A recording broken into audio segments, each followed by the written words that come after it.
This happened to me around 4 or 5 years ago, and it has taken me until now to muster up the courage to speak about it. I was scared about retribution or not being able to find work, but this event kinda screwed that all up for me anyway. I used to work as a waitress for a decently sized company.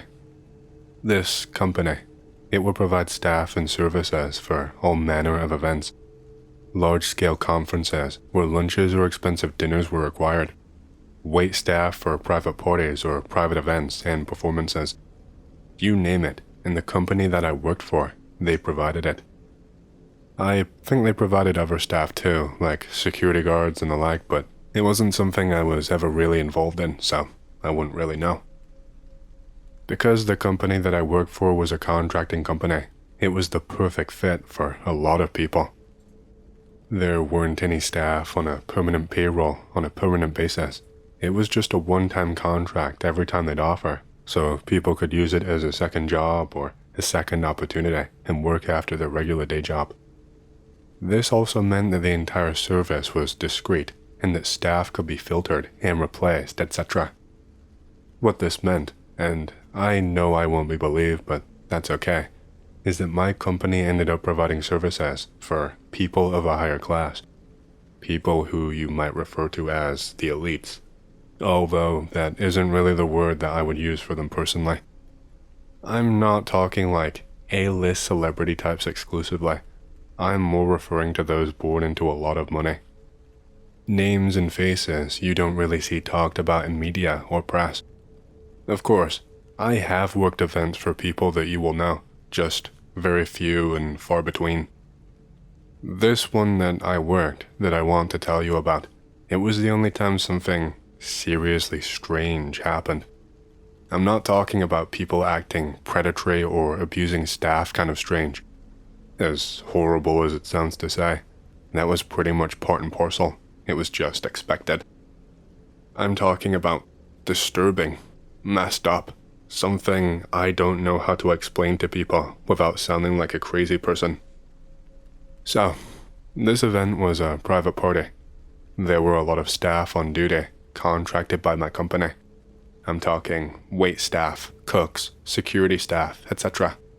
There were even staff that weren't working for my company. It resulted in you working with a lot of people that you barely knew, and it could make you feel very alone. The rules for these kinds of events were always strange. You see, the guests, not always, but very often, they would wear masks, just cheap white disposable masks designed to obscure their identities. Some would forego it because they didn't really care. This was usually the really rich, people who didn't have anything to lose or really care what you thought about them. The staff, though, we did not get this privilege. At every single event that I worked at, I would be required to have an ID on me. I would have to present this ID to any guest that asked for it, no questions asked, full name, birth date, etc. Sometimes I would even have to give my address to them. It was scary, actually, but I really needed the money. On top of that, we had to wear name badges on full display at all times, and we were not allowed to hide our faces whatsoever. We had to wear whatever uniform the guests requested too, which could be anything from a normal waitress outfit to something more strange, I guess I would say. They could also request things like you wearing your hair in a certain way or wearing other things, and the company would enforce this on us. I digress though. I don't want to talk about the mundane stuff and make this too long. I understand the more I share, the less I will be believed, so let me get straight into it. I'd spent hours waiting hand and foot, serving food, refilling drinks, answering questions that the guests asked me. If the guest asks you to do something, you have to do it. No questions asked, or you are fired. Sent home on the spot immediately. This goes the same for any personal questions that they may ask you. I've definitely had to do some uncomfortable things I'm really not proud of. I didn't mention where this event took place. It was some kind of luxurious manor that was built out of the way. This was not in a big city. There were lots of big forests and wooded areas all around. pretty scary looking back on it. You were stranded miles away from civilization, with nowhere really to run or hide. Anyway, this one guest was becoming really touchy with me. At one point, he asked me to fetch something for him. He told me that in a cupboard in the basement of the manor, he had some wine that he wanted everyone to try. He told me that he wanted to see me sip it. It was really weird how he talked. He talked as if he found everything erotic. Like, even the most basic human actions, he talked as if they were all sexual. Walking, talking, working. It seemed like even the most mundane things gave him some kind of sick sexual pleasure. He asked me to go and fetch it. He told me what it was and where it was, although I don't really recall the specific wine right now off the top of my head. And so I ran along, and I did what I was told. No one escorted me there. I almost got lost, the place was so big. It was all mostly wooden, and the stairs made this horrible whining creaking sound whenever I placed my weight on them. Once I got down to the floor, it was all stone. The room was freezing, and the room was piled high with stacks of boxes. Boxes of files, CDs, other random junk. And then you had racks of wine and beer and other stuff. It was really strange. It was a complete mess and not what I expected at all.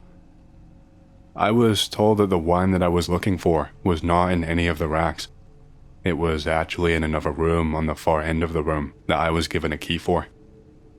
I could hear weird noises the whole entire way into this room. Some kind of slurping and snorting. It sounded like someone aggressively smacking their lips while eating food. And when I got over to the door, it was already slightly ajar. I will never forget what I saw. There were bodies on the floor. 2 people were slumped up against the far wall of the room, just completely passed out. They were both waitstaff, a man and a woman. And then, almost directly in front of me, was another waitress passed out on the floor, laying on her back. And there was someone over her. They were kissing her face and then sucking on her nose and her eyes, just licking her face and suctioning with their mouth. But they did not have a human face. Their head was enormous, twice the size of a human head. They had these giant, bulging, pure black eyes that reflected everything like a mirror. And it was this pale gray color, but just the head. Once you looked down to the neck, they were a normal human skin tone, but the entire face was a pale gray. I only had time to notice one other thing before everything got worse.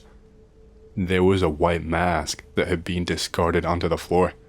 I assumed from this person thing, I assumed they were a guest. But the white mask was not the only thing discarded. There was another mask right next to them. It was a mask that it looked to be human skin, made to look like a human. I don't think it was made of plastic or anything fake though. I could smell it. I could really, really smell it. It smelled like rotting meat, and when I saw it all bunched up and partially inside out, I don't know. Something deep inside my brain was giving me this primal response. Primal response that something was wrong. It could easily have been not real skin, but something told me it was. I can't explain it. This all happened so quickly. This person, they noticed me. I tried to run away, but the heels that I was required to wear, they got caught in the uneven floor, and I went tumbling to the ground beside a barrel. The heel had snapped off entirely, and I could just feel how cold the floor was on my foot. This thing starts walking towards me as I start shuffling away backwards, desperately. All I can do at this point is just cry. I could feel the tears just pouring down my cheeks, and I knew I was going to die or something worse. As this thing walked towards me, it lifted up an index finger. It was still human, but it put the finger in its mouth and started biting it. It started biting into the skin of the finger and tearing away bits and flakes until I could see a gray finger underneath. All I really remember about it was that it had a long claw shooting up from it, where the fingernail would be. It looked more like a needle than anything else. And this thing ran towards me and grabbed me by the throat and then shoved this finger into my neck. It was like a sharp stinging pain, and almost instantly I felt drowsy. I felt heavy and shaky. I felt like I had spun around in a circle like 50 times and was now trying to walk forward normally. After he stabbed me with that needle-like claw, it just stood and watched me. I could hear it laughing as I tried to get to my feet and kept falling back down. The last thing I remember is crawling up the first couple of stairs on my stomach before everything just cut to black. I have no idea how long I was out for. But when I woke up again, I knew I was not in that basement anymore. I woke up to see something blindingly white in my vision. There were some lights up on the ceiling. I was strapped down to something, but I could not move my head or my neck or my arms at all. That thing was standing over me. Maybe not the same one. It could have been a different one. It wasn't wearing a suit or fancy clothes or anything anymore. None of the skin was human skin anymore. I remember that I saw others. There wasn't just the one. And I know that out of my peripheral vision, I saw other people like me. I don't know who they were. They were just a blur for me. After this, my memory is so hazy. I was blinking in and out of consciousness for what I can only describe as hours. I felt some sharp stings occasionally, in the top of my head and in my neck at one point too. I remember at one point that all of my clothes were removed. I remember that at another point, I felt lighter. I don't know if that makes sense, but my body just felt like it didn't weigh as much, like I was full of helium, like I was floating in the air. And I felt that for a long time after this event happened. I remember being roused back awake by a scream, a really horrible one. It was coming from a man. I could only describe it as gut-wrenching. He wasn't in my peripheral vision, so I don't know what caused it or what even happened to him. One last thing that I do recall is a weird smell. I could smell something chemical toward the end. I remember feeling it because the hairs inside my nose were all on fire. I could feel it giving them an electric shock. The next time I woke up again, I was in some random alley. I was nowhere near the manor property. I was almost completely naked, with only a towel and some horribly dirty clothes that weren't my own tossed on top of me. I could not help but cry. I had no phone on me, no cash, no nothing. They don't let us bring those things with us when we work. We take an ID card and the clothes on our backs, and that's about it. Everything else just stays behind. We're not even allowed to drive ourselves there. So, all I could do was just stumble through the dark streets that were barely lit for hours until I got somewhere that I half recognized. I didn't even have any shoes on my feet. My feet were blistered and raw by the time I made it somewhere that I knew. I think I walked for hours, and a concerned couple were kind enough to help me call a cab. I didn't really know what to tell them, but they knew that something was wrong. I know what you're thinking at this point. Go to the police, go to the hospital, right? It wouldn't have made any difference. Going to the police would have made my life worse, I know it. And the hospital. If they found out I went straight there. No, when they found out that I went straight there, I would be in deep trouble. It's just how these things work. It sounds bizarre and not normal, I know, but it's just what I had to do. When I finally got home, I slept. I slept for a day, maybe even longer. And when I woke up, I just cried. I still get flashbacks randomly throughout the day. It haunts me. I don't think I will ever be able to move past it. I could be having the happiest day of my life, and it will just suddenly hit me, and then my day is back to being horrible again. My company never contacted me again. After around a week after the job, I received a payment from my work, my services, as they like to call it. It was more money than I had ever seen before in my life. I'm not talking millions, obviously nowhere near something like that, but a lot of money. More than I should have ever gotten for one lousy shift.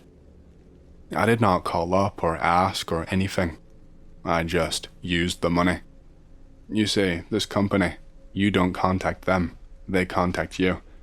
You get a call randomly, sometimes in the middle of the night, and they ask whether you want to work or not. And I guess they just didn't see a use for me anymore. This is the first time I've talked about it since that day. I don't even go to therapy because, what would I even tell them? And if I did tell them, I have this deep, uneasy feeling that they would find out somehow. I really don't want to take that risk. I really don't want to go out anywhere anymore. I don't really work anymore. I don't know. I had a really bad day today. I could not stop thinking about it, and thought posting it here might help. A place where no one knows who I am and where, frankly, most of you will not believe or care. Answers would be a bonus. Just saying the words written down instead of them swirling around in my head is a bigger relief than you could ever know. I just hope I never have to go through something as horrible as that ever again. This is something that happened to me back in 2023, and I've kept it to myself out of fear. Fear that I will not be believed, and also out of fear that if I tell people, then I have to accept that it actually happened to me, and wasn't just something that my scared brain just made up. I was only around 14 years old when this happened, and I am barely 16 now typing this here. When this happened, I was staying in rural Las Vegas with my father. He was a bit of a deadbeat and never really saw me or even really cared about me, honestly. I think I saw him maybe twice in all of my years before this, and my mom had to do everything by herself. Well, I don't know what changed, but out of nowhere he started contacting me, pestering my mom to visit me, and trying to pretend that he really cared about me and my hobbies, and about wanting to make an effort. He went on about how he had found the Lord and rejected his past sinful ways and wanted to be a proper father. I wasn't really all that interested in seeing him, but my mom said that I had to give it a chance, and she sent me to stay with him for a few weeks once school was out. He wasn't broke, not by any means, but he refused to pay my mom any money all the same. It was rough growing up, because we didn't really have anything while he was living it big, but I guess that isn't really important for what happened. I had been at my father's house for like 2 weeks or so at this point. I was up in a room upstairs that was makeshift and clearly not prepared for me. I think it was around 10 p.m. or so. I was watching TV upstairs because I was so tired and was drifting off to sleep. Like, I was barely even keeping my eyes open at this point. I remember my dad was downstairs with the dog and was watching TV or taking him outside or something, I'm not sure. I was trying to spend as little time with him as possible. He was really insistent on me praying with him and dragging me along to church and making me have chats with all these random people I did not know who knew way too much about me. It was just really awkward. Anyway, so I am drifting in and out of sleep, and all of a sudden, I hear this sound that just rips me awake. It sounded like some fireworks had just gone off, but not quite. I heard that sound, and my eyes shot open, and then on about a 5 to 10 second delay, I saw this really big bright light just light up the whole sky. My room was pitch black, with only the light from the TV illuminating things, but when this flashed in the sky, my room looked like it was daytime. This happened a few times, always with that delayed flash. By the second time, I gotten up off my ass and was looking outside the window. I could not really see anything outside at first, so I assumed that my dad was indoors. He didn't call for me, so I wasn't really panicked or anything. The third time the fireworks sound goes off, and I see this insane flashing, I can tell it's getting closer or something. The bright light just seemed closer, but it was hard to tell, as I had to shield my eyes to stop myself from going blind. I think I heard the fireworks sound one more time before seeing something blink in my vision, going from the sky and into the yard. It was like a star in the sky, blinking in and out, and way less intense than the previous flashing. It blinked from the sky, blinked out, and then I saw it blink somewhere down in my yard, which was really quick. I remember thinking to myself, how did the blinking light move that far that quickly? And when I saw the blink in my yard, I heard this sound. It sounded like someone spraying a fire extinguisher consistently, but louder and a little bit different. The grass in the yard, it was kind of overgrown because my dad apparently was not the gardening type, and I could see it moving pretty rapidly, like there was some strong wind. Only, there was no sound of wind outside, and as far as I knew, there was no wind at all that day. Just a blisteringly hot day. So my eyes are glued to this window, because I have never seen anything like this before in my life. I'm watching, and I can see this grass change color, almost, but quite quickly. It goes from a greenish, I think the grass was already kinda dying, to this brown color, before turning black, and then after a minute or so of seeing this, the grass stops billowing, and I hear this funk sound. The walls are pretty thin, so you can kinda feel when people slam doors and other stuff, and so I think I felt whatever this funk was. Bear in mind that this billowing grass, it wasn't the entire yard, it was just like one little section. I don't really remember exactly how big it was. It was at this point that my eyes got blasted by that light again. It caught me off guard, and I had these black spots in my eyes, and it was hard to see for a few seconds. But then I saw the light, blinking in and out. It was like someone kept turning their high beams on rapidly, back and forth. When I was not being blinded, it looked like there was some kind of tall object in the yard, in that same patch that was billowing and changed color. All I can really remember about it was that it was tall, and almost like a spiral. Some kind of metal, built so that it was spiraling upward. I really did not see it for very long. Only for a few seconds, because I saw something else very quickly and ran over to my bed and jumped back into it. I saw someone standing in my yard, and they were tall. The weird part was that I could see that metal object, and no one was standing there, but after I blinked, someone suddenly was standing there. And then I blinked again, and there was a second guy, just as tall as the first. All of this in just 2 blinks. I literally just dropped to my knees from where I was standing and crawled over to my bed and got in. I did not want to call for my dad because I didn't know if the people outside would hear me because of the thin walls. I think I laid there while gripping my covers for about a minute in total before I heard a window crash downstairs. I screamed on instinct. I don't know why I could not even stop myself. I screamed, and after 5 seconds, my window just shattered too. It shattered because this thing had jumped through my window. It was down on all fours like a dog, and it looked hideous. The head was way too big for the tiny body. It was large at the back. When it jumped through the window, it left big stab marks into the floor. The legs and the feet, they were just like big stumps that were points. Just these sharp points at the end instead of feet or paws or whatever. It did not look at me at first. It started sniffing and inspecting the room while I just started biting my covers to get me to stop shivering out of anxiety. It basically inspected the entire room before proceeding to stand up, but it was so strange. It seemed to jam its back legs into the ground even further. I could see all of the hard wood on my floor splintering, and this big crack running through it almost. Once it jammed its back legs further in, it started to rise upwards. It was using its back legs as leverage as it tilted backwards and lifted itself up, but it was so awkward and janky. It did not look like it could balance properly, and was swaying back and forth as it did so. Once it was fully standing up, it looked so tall. It looked twice my height, and was not far off hitting the ceiling. Its torso seemed to have lengthened when it stood up too. I remember it being quite boxy and short when on all fours, but it seemed almost stretched at this point.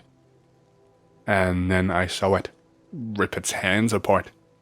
It had this stump that was like a point, almost like a praying mantis, but it ripped apart into these digits that I guess were more like a hand.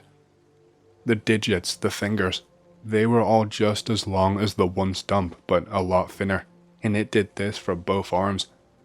I don't remember it doing this with its legs, but I was not really focused on it at the time.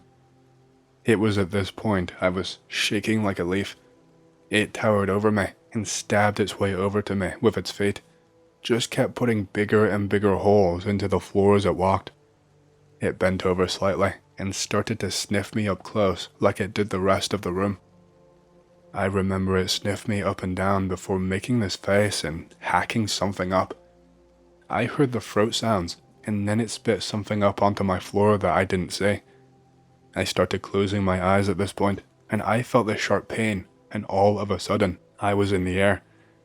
This thing had grabbed me, but to grip me, it had to stab me with its fingers, I guess you could call them. They were not deep stabs, but they hurt, and I still have little prick scars from where the holes were made. It grabbed me around my ribcage. At this point, I just remember bits and pieces, but some bigger things do stick out into my mind.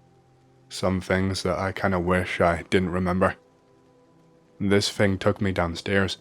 It took me into the living room, and I could see my dad lying down on the floor. He was awake and was looking at me. I had never seen him look frightened before, but he looked really scared. I remember he started shouting and screaming at me the second that he saw me. I don't really remember what he said. He just kept shouting, and it sounded like his voice was becoming faint. He did not take any breaths, and just kept talking and shouting. I remember that this thing lifted me high up against a wall and pinned me to it, but I don't know how. I was just hanging there, but I did not feel any pain and see this thing use anything to suspend me. I was looking down and watching. There was another thing, just like the one that crashed into my room. It was down next to my father, but walked over to me. It sniffed me and pricked me with one of its fingers, and then just walked back to my dad. I remember them both being over my dad at this point, and he started begging and pleading.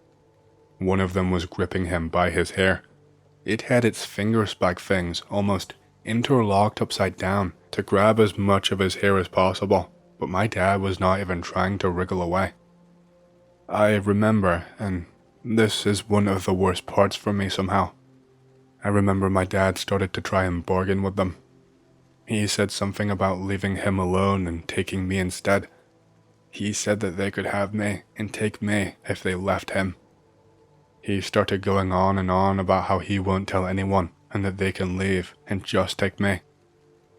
I remember I started just bawling my eyes out, but I never said anything.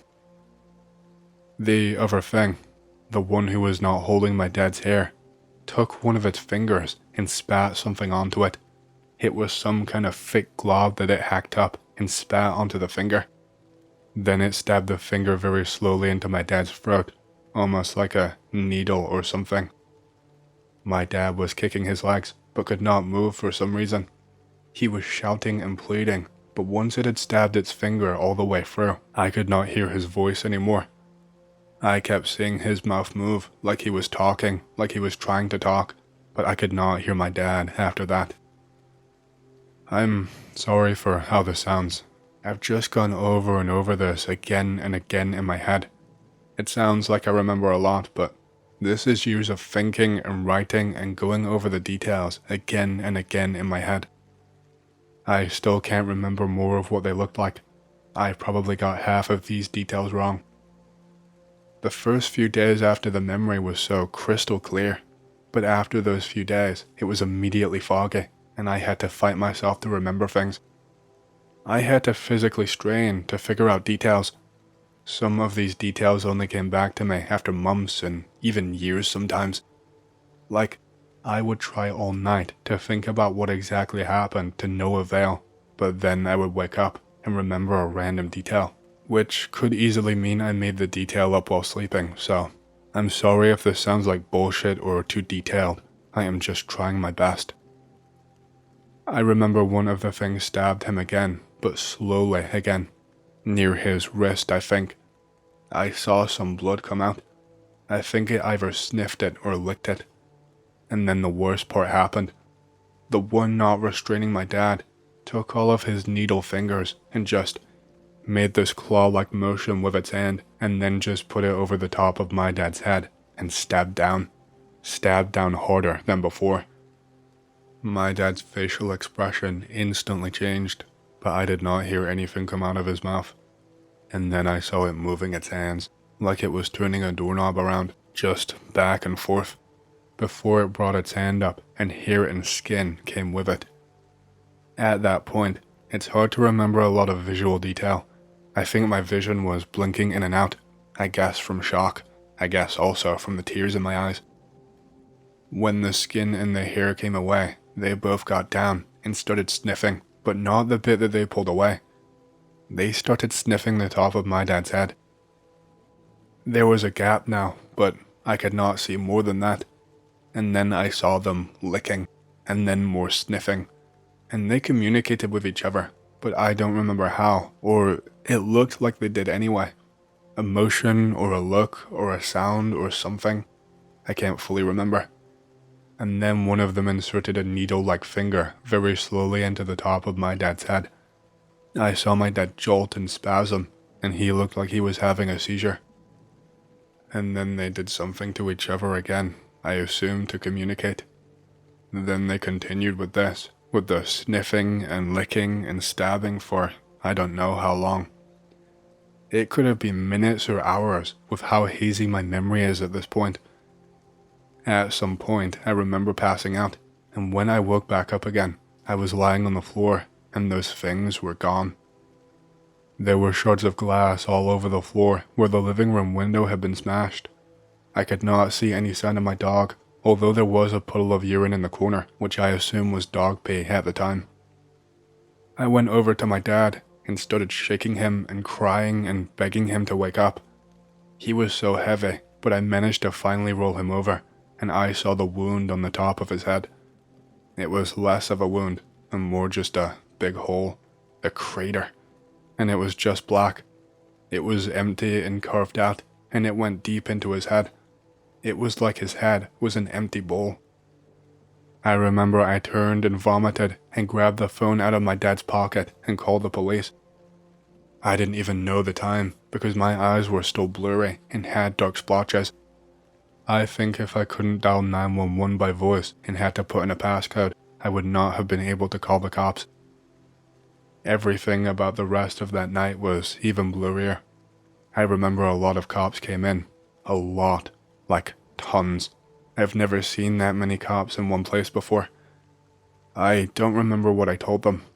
I think I told them that someone broke in and killed my dad. I guess I must have said more than that. I had seriously never seen that kind of police response before. One officer put a blanket around me and took me to his cruiser. All I could do was cry and say I didn't know where the dog was, and he told me not to worry and that they would find it.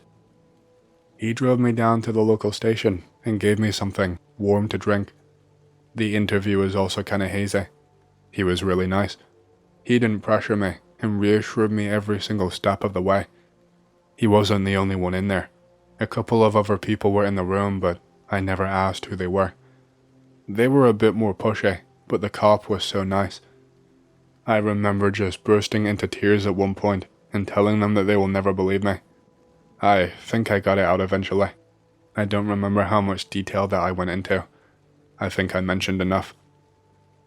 They called my mom to come and get me. I was there when they told her what happened. Home robbery gone wrong. Said my dad tried to fight back and they killed him for it. They said that I was in shock and that my brain was a little bit confused. I didn't even argue. I remember I sat in a room for hours and hours talking to someone with no break. I think they recommended a therapist to my mom that I talked to for about a year. They were really nice too. They never laughed at me, but tried to keep me grounded. They told me how the brain can make things up to protect us. They put me on some medication that my mom forced me to take. I felt lobotomized and like I'm just sleepwalking through life for the past few years. My mom won't even talk to me about what happened. If I even try to bring it up, she just shuts it down instantly. Every time I try, she just tells me that she will get my therapist for me again, so I've stopped trying. I am sitting here in tears because I feel so crazy and I don't know what to do. I don't know what I really saw or what happened to me. I heard about this website when I was up late at night because I don't sleep that well anymore. I read that this place is for real stories and that people here know things that other people don't, that they hide. I've seen tons of accounts from this place claiming they've seen things that no one else has. Is that true? Can anyone here help me with this? Does anyone here know what's going on? I am not American. I am Russian. It was actually my father who relayed this story to me, so forgive me if I don't get it all right. I am going to tell the story in first person, from his perspective, to make it easier to understand. I want to tell it exactly how he told it to me. Back in the 1990s, I was diving on the Gulf of Finland.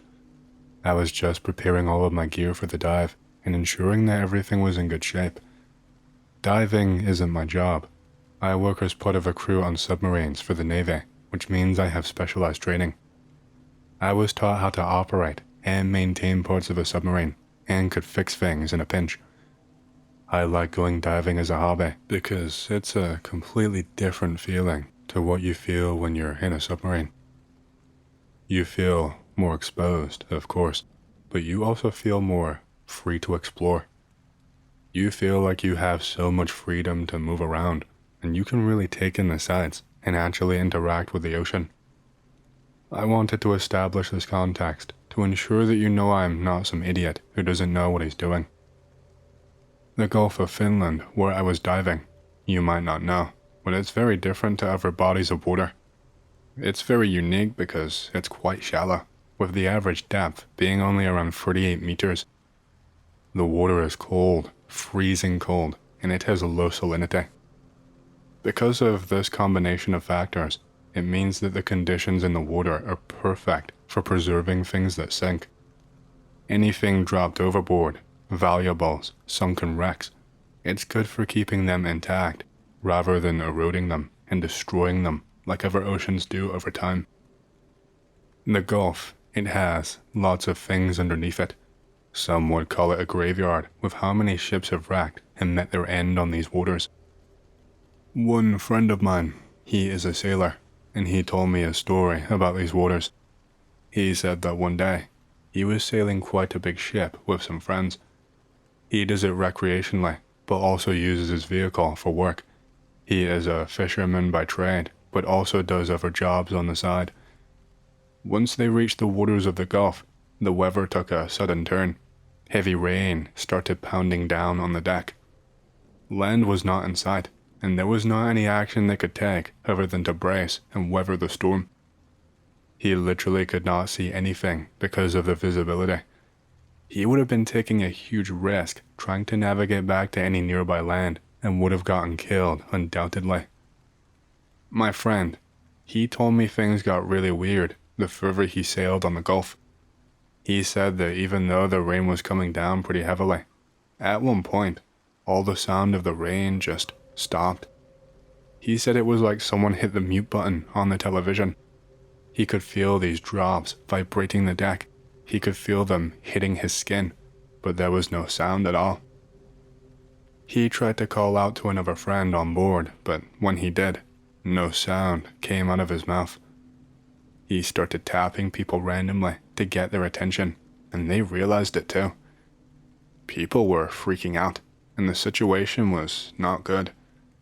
The absolute worst thing that you can have on a ship in harsh conditions is a crew that is panicking.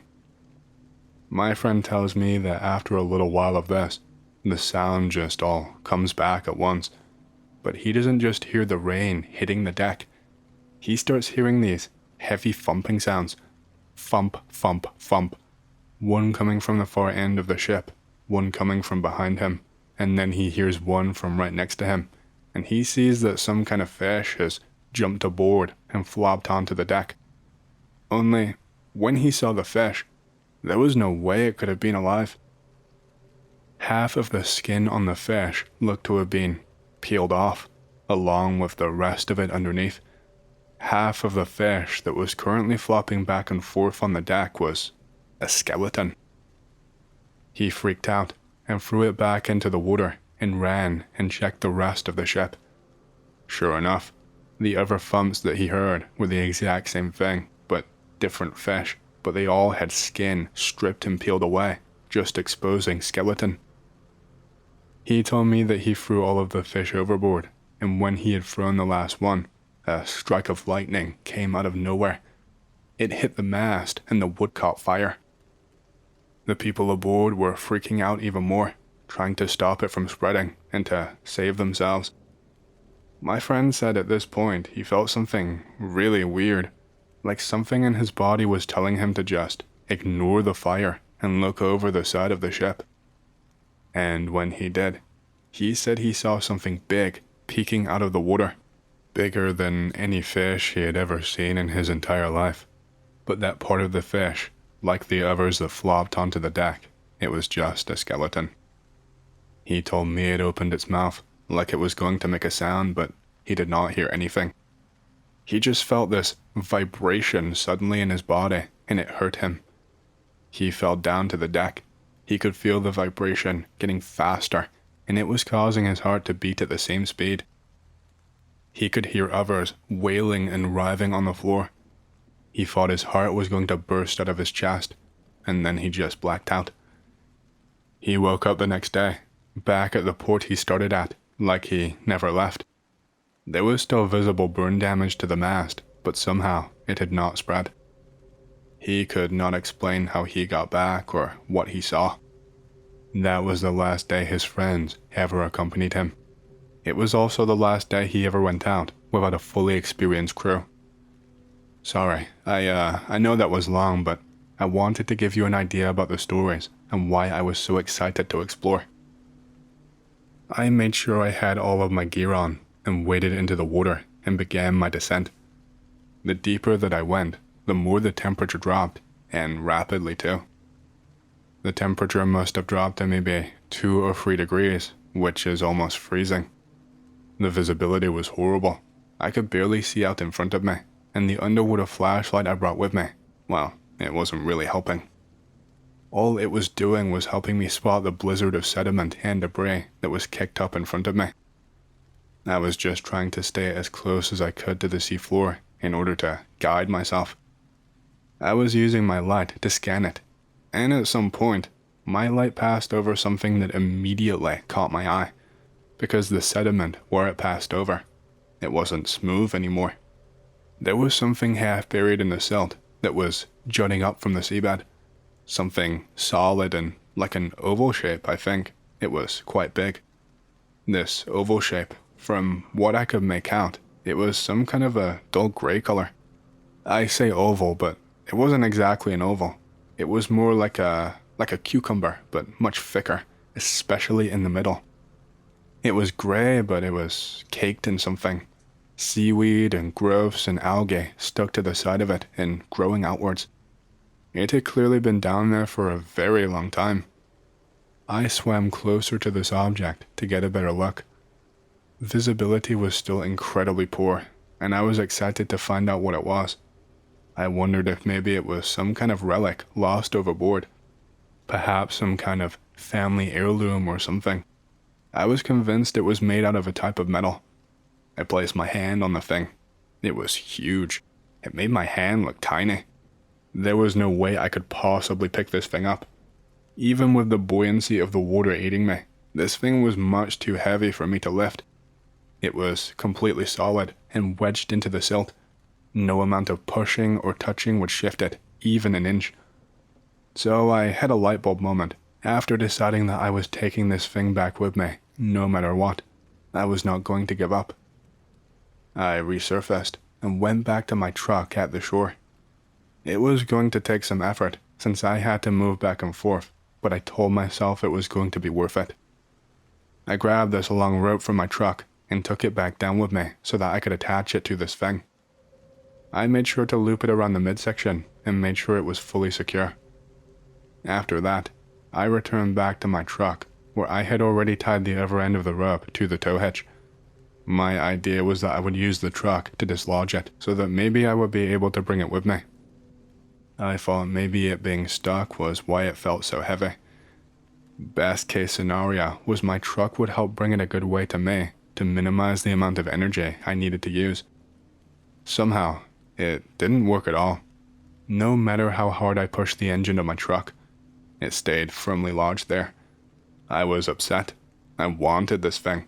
I wanted some kind of prize or trophy or something to talk about, a story to tell. Maybe I could even make some money. I decided screw it. I couldn't take it back with me, so what? I was going to open the thing up, right then and there. And so I went back with a pneumatic drill I had that would work underneath the water. I wedged my flashlight into the silt so that it would illuminate the thing for me without me having to hold it. I needed both hands free to make this work. I just started going for it and giving it my best shot. The drill was groaning and whining as it hit some resistance, but eventually, I managed to pierce a small hole into the thing. I was immediately excited, thinking I'd done it, until something started seeping out of the inside. Some kind of a thick, dark liquid. I would say almost a pure black color.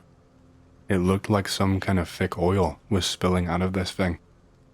It was so viscous and started forming into these dark clouds, like when an octopus releases ink.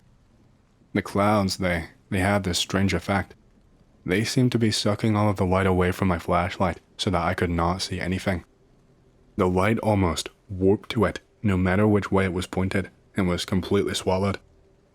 So I reached down and grabbed my light and tried to angle it closer to the thing.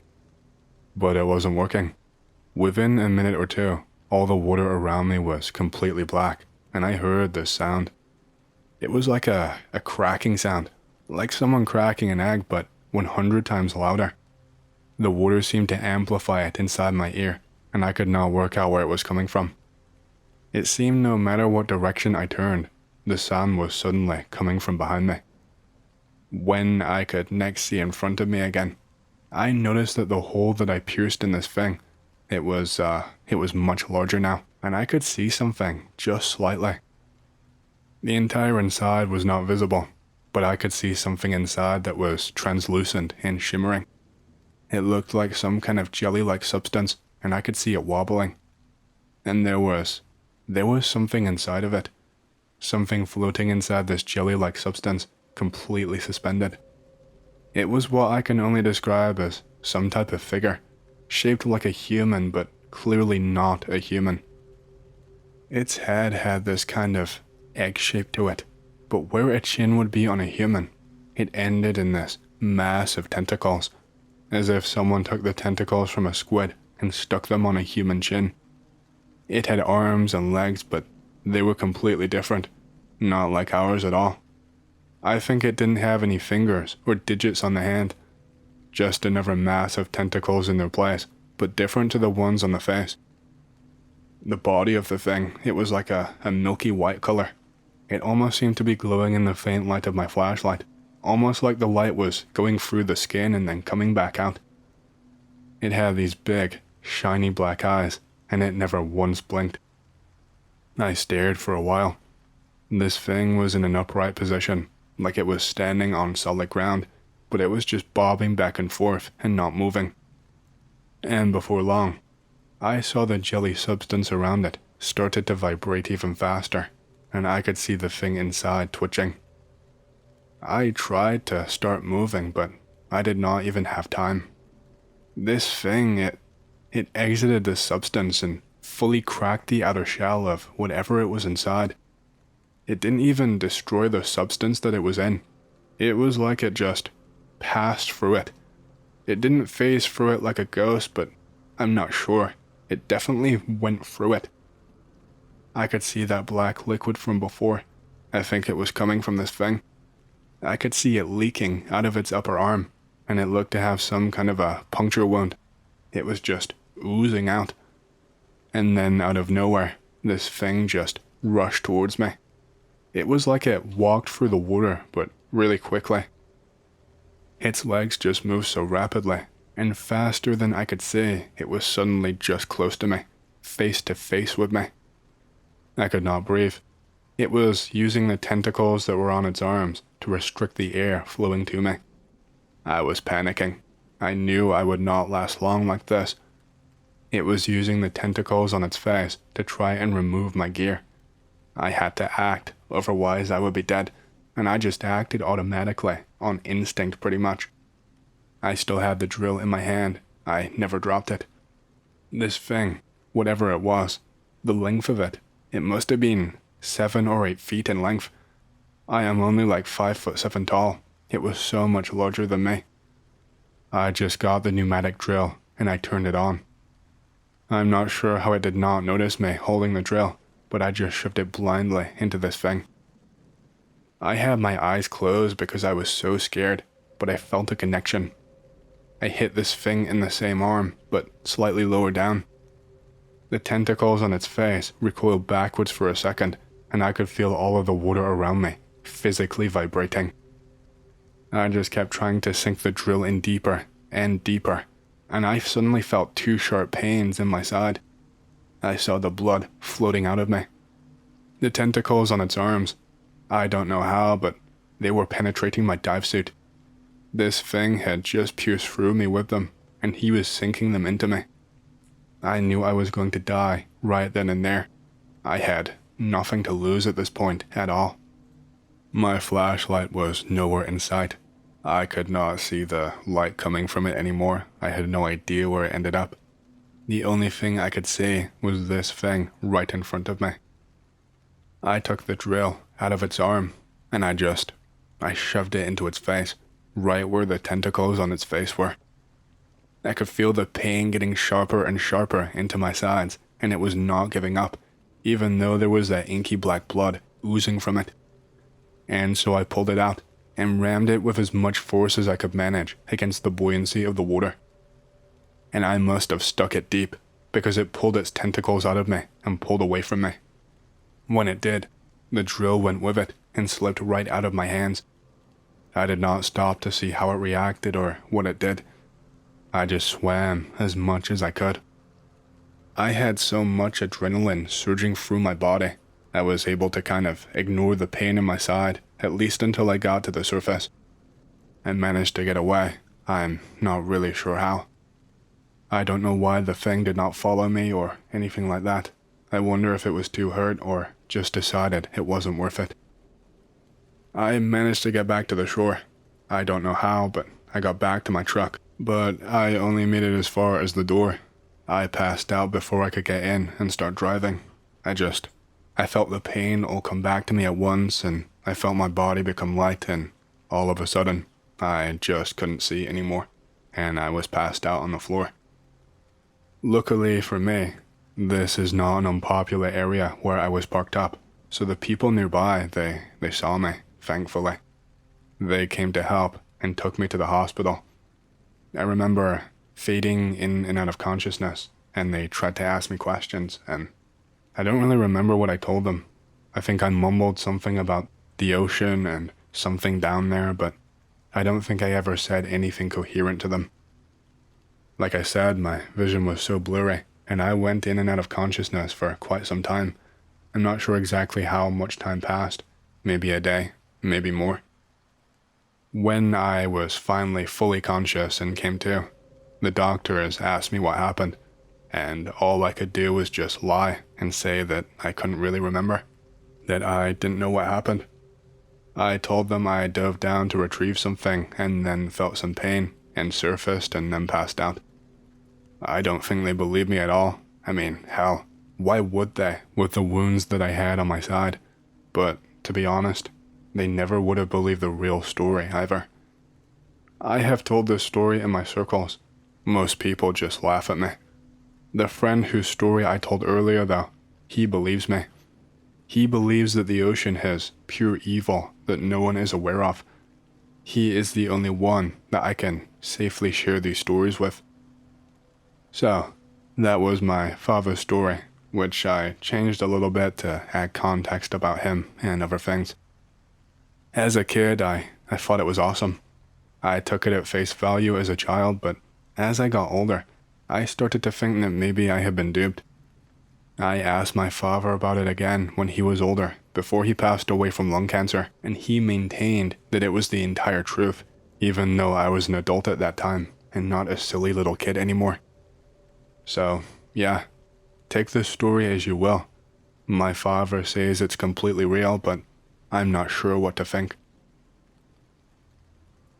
I've seen posts and stories on this website before about encountering red lights. I seriously thought people were just bullshitting and making up stories for attention. But I saw something last night while I was on the road, and I don't think I will be ever able to forget. I was driving home pretty late at night, down a pretty rural highway near my town. The town I live in is kinda small, so it's pretty rare to see other cars passing by, especially since it was around midnight when I was driving. I was actually in a bit of a rush, as I had gotten delayed earlier in the day and needed to wake up early morning for an important appointment. Just some BS with my doctor for some health problems. Nothing mental, just some muscle injury stuff. I was driving for a pretty long time, and I was pretty tired as it had been a long day. I was on autopilot, as you kind of do when you drive on roads like this. The scenery just starts to blend together, and because there is nothing in front of you, sometimes you just daydream for a while, and then you come to, and you realize that you have been daydreaming, and you're like, holy crap, anything could have just happened. Well, this kind of happened to me. Except when I snapped out of my daydream, the worst possible thing that could have happened to me took place. I hit someone. I don't even know where he came from or how. There were no cars anywhere on the road. I should have seen this guy approach. The area I was driving, it does wind a little, and there are trees and some foresty areas nearby, but I was blasting my big ass high beams for most of the time. Yes, I am that asshole, and they are so bright that they essentially make it daytime almost. That's how bright they are. There is no way I would not have seen him running. There was no way he could have concealed himself in any kind of darkness. But I was driving, and he just jumped out in front of my car and ended up on top of my hood. I shit my pants and slammed down on the brakes as hard as I could, and he went flying and skidded on the asphalt. It looked really painful. I was freaking out so hard. I started fumbling with my seatbelt to undo it because I thought I had just killed the guy. I was so sure I was going to jail. It took me a while because the adrenaline in my body was overwhelming and my brain just forgot how seatbelts worked, I guess.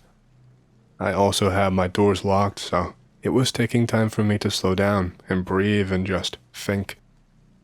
I didn't even manage to get out of my vehicle. I had only gotten my belt off when I saw some movement at the top of my vision, and I quickly looked back up and out the front of my car. This man had gone back up. When I saw this, I breathed such a sigh of relief, knowing he wasn't dead. I could see this man very clearly because of my high beams. He was standing at probably around 6 feet tall, but when he moved, he was hunching forward and was craning his neck down. He looked to be in a lot of pain because I could see him wincing, I think, and tensing and struggling with his movements. He seemed pretty badly injured and could barely keep himself upright. He wasn't wearing a shirt. He's barefoot. His feet look red raw, and they have like a ton of cuts and calluses on them. I think they were actually bleeding, which means he must have been running or walking for a while, I guess. He had these cuts and bruises and scratches all over his body that no way could he have gotten them from my car from that one impact. I'm talking about something that looks like literal slashes down his chest, but faint, maybe like you would get from the claws of a cat.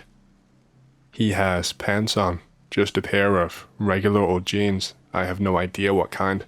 I wouldn't really know. They were a little scuffed and a little bit dirty. This combination of factors immediately makes my mind go to tweaker or homeless person or both. And I think this is just some drug-addled guy chasing me down to rob me, maybe. When he got up off the floor and was crouched over, he looked groggy and like he wasn't really there. I could see him swaying slightly around in a circle, like he was drunk and off balance. He was squinting his eyes and just staring forward in some kind of a daze.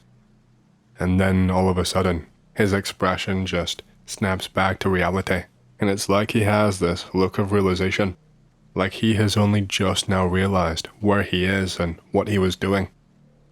And then he looks me dead in the eyes, and I watch his expression go from dazed to shock to panic.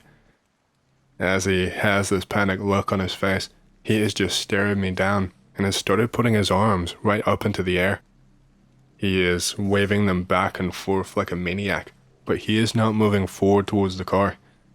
I could hear him start shouting through the windshield.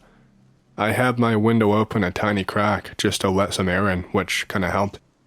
He told me, "Hey, I need a ride, please. Oh God, they're after me." He said this all while waving his arms up and down in the air. I'm freaking out. I have no idea what he's talking about. If someone was chasing him down, then I didn't want to end up getting shot. I thought maybe he was running from a dealer that he owed money to, and I was not getting in the middle of this. I started my engine up lightning quick, and I was ready to just drive off. I was ready to drive through this guy. I was revving it really hard to basically tell him to get out of the way, and I started inching forward. This guy, tweaker, whatever, he started backing up really slowly, but while waving his arms, and he kept shouting and begging for me to give him a ride. He told me he would do anything and that he would give me money, that I could just drop him off at a police station or a hospital and he would be gone forever. I was not listening. It had to be some kind of trick. I just kept revving, and I shouted out of my window. I told him he better move, or I would run him down again. I told him I was being serious, and that I knew that he was going to rob me. He started backing up a little bit faster, but he was still begging, and he still would not clear fully out of my way. He backed up enough distance so I wouldn't immediately hit him, but he would not move to the side, so I could not drive forward. I couldn't exactly just go around because my car would end up in the grass and the forest and it might get stuck. And believe me, I did not want to get stuck in a situation like this. So I could not really move without hitting this guy again. I began revving my engine even more aggressively than before. I was psyching myself up to just go. And out of nowhere, I just heard this click, this really loud click. More like a clunk, maybe, than a click. By this point, I had dimmed my high beams and was just using my regular lights, so not everything was lit up anymore. So I was speechless when, all of a sudden, it was like a spotlight had been turned on from overhead. It wasn't hitting me or my car. It was just directly over this man. It's like one of those stereotypical ones that you would see in movies about prison escapes, or ones that helicopters would shine down to spot criminals. Just that big spotlight circle.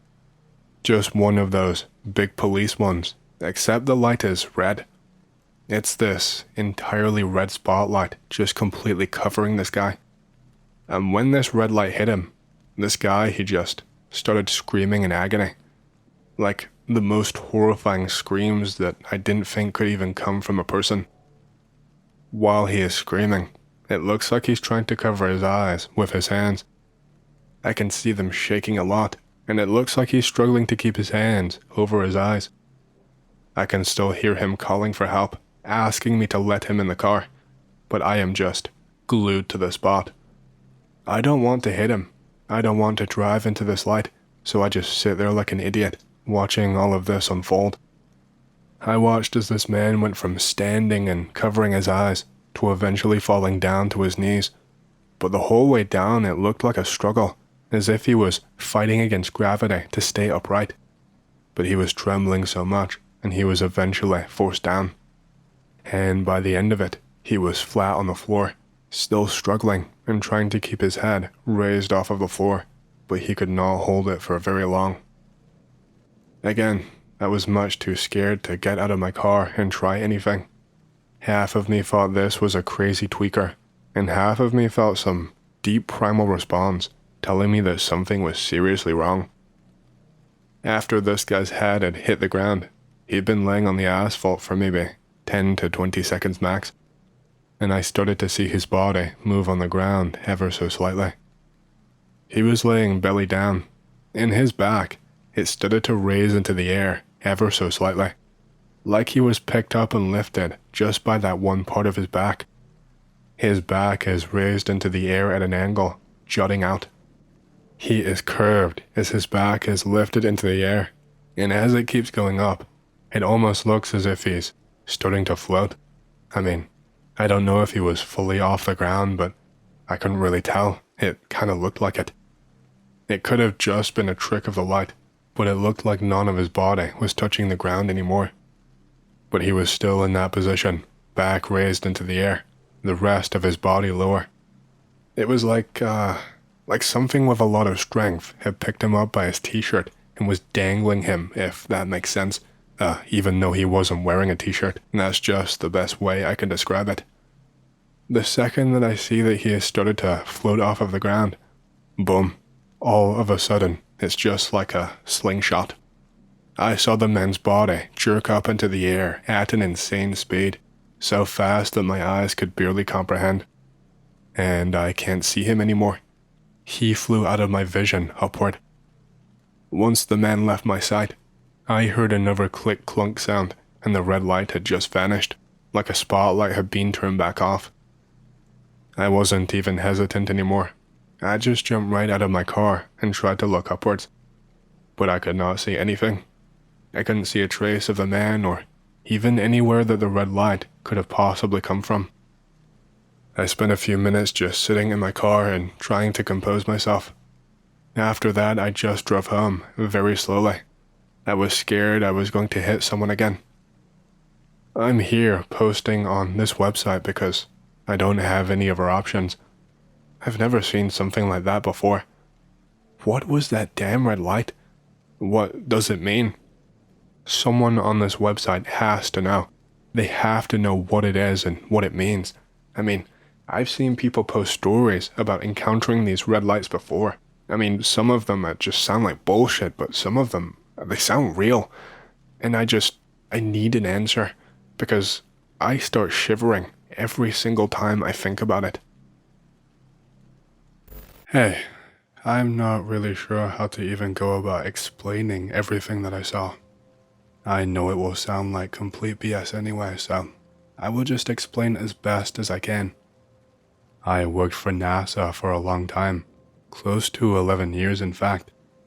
I wasn't an astronaut or an engineer for complex space shuttles or infrastructure or anything like that.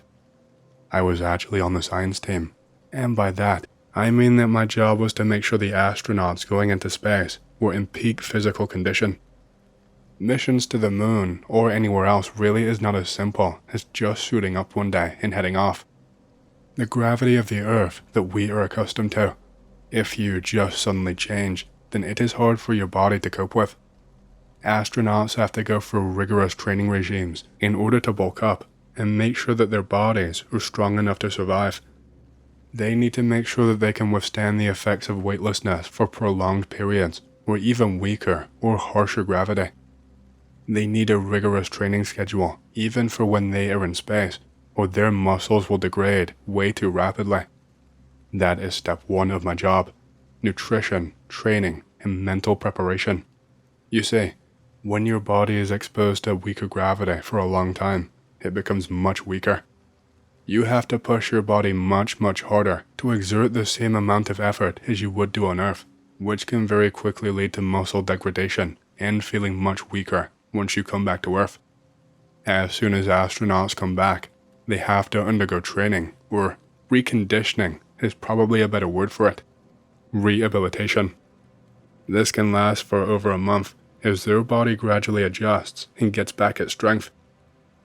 There is much more to it than that, but I don't want to bore you with biology lessons and how the body can easily get dizzy and be off balance when coming back to a stronger gravity, or how they can easily get brittle bones, which puts them at higher risk of a fracture and loads of other long-term health issues.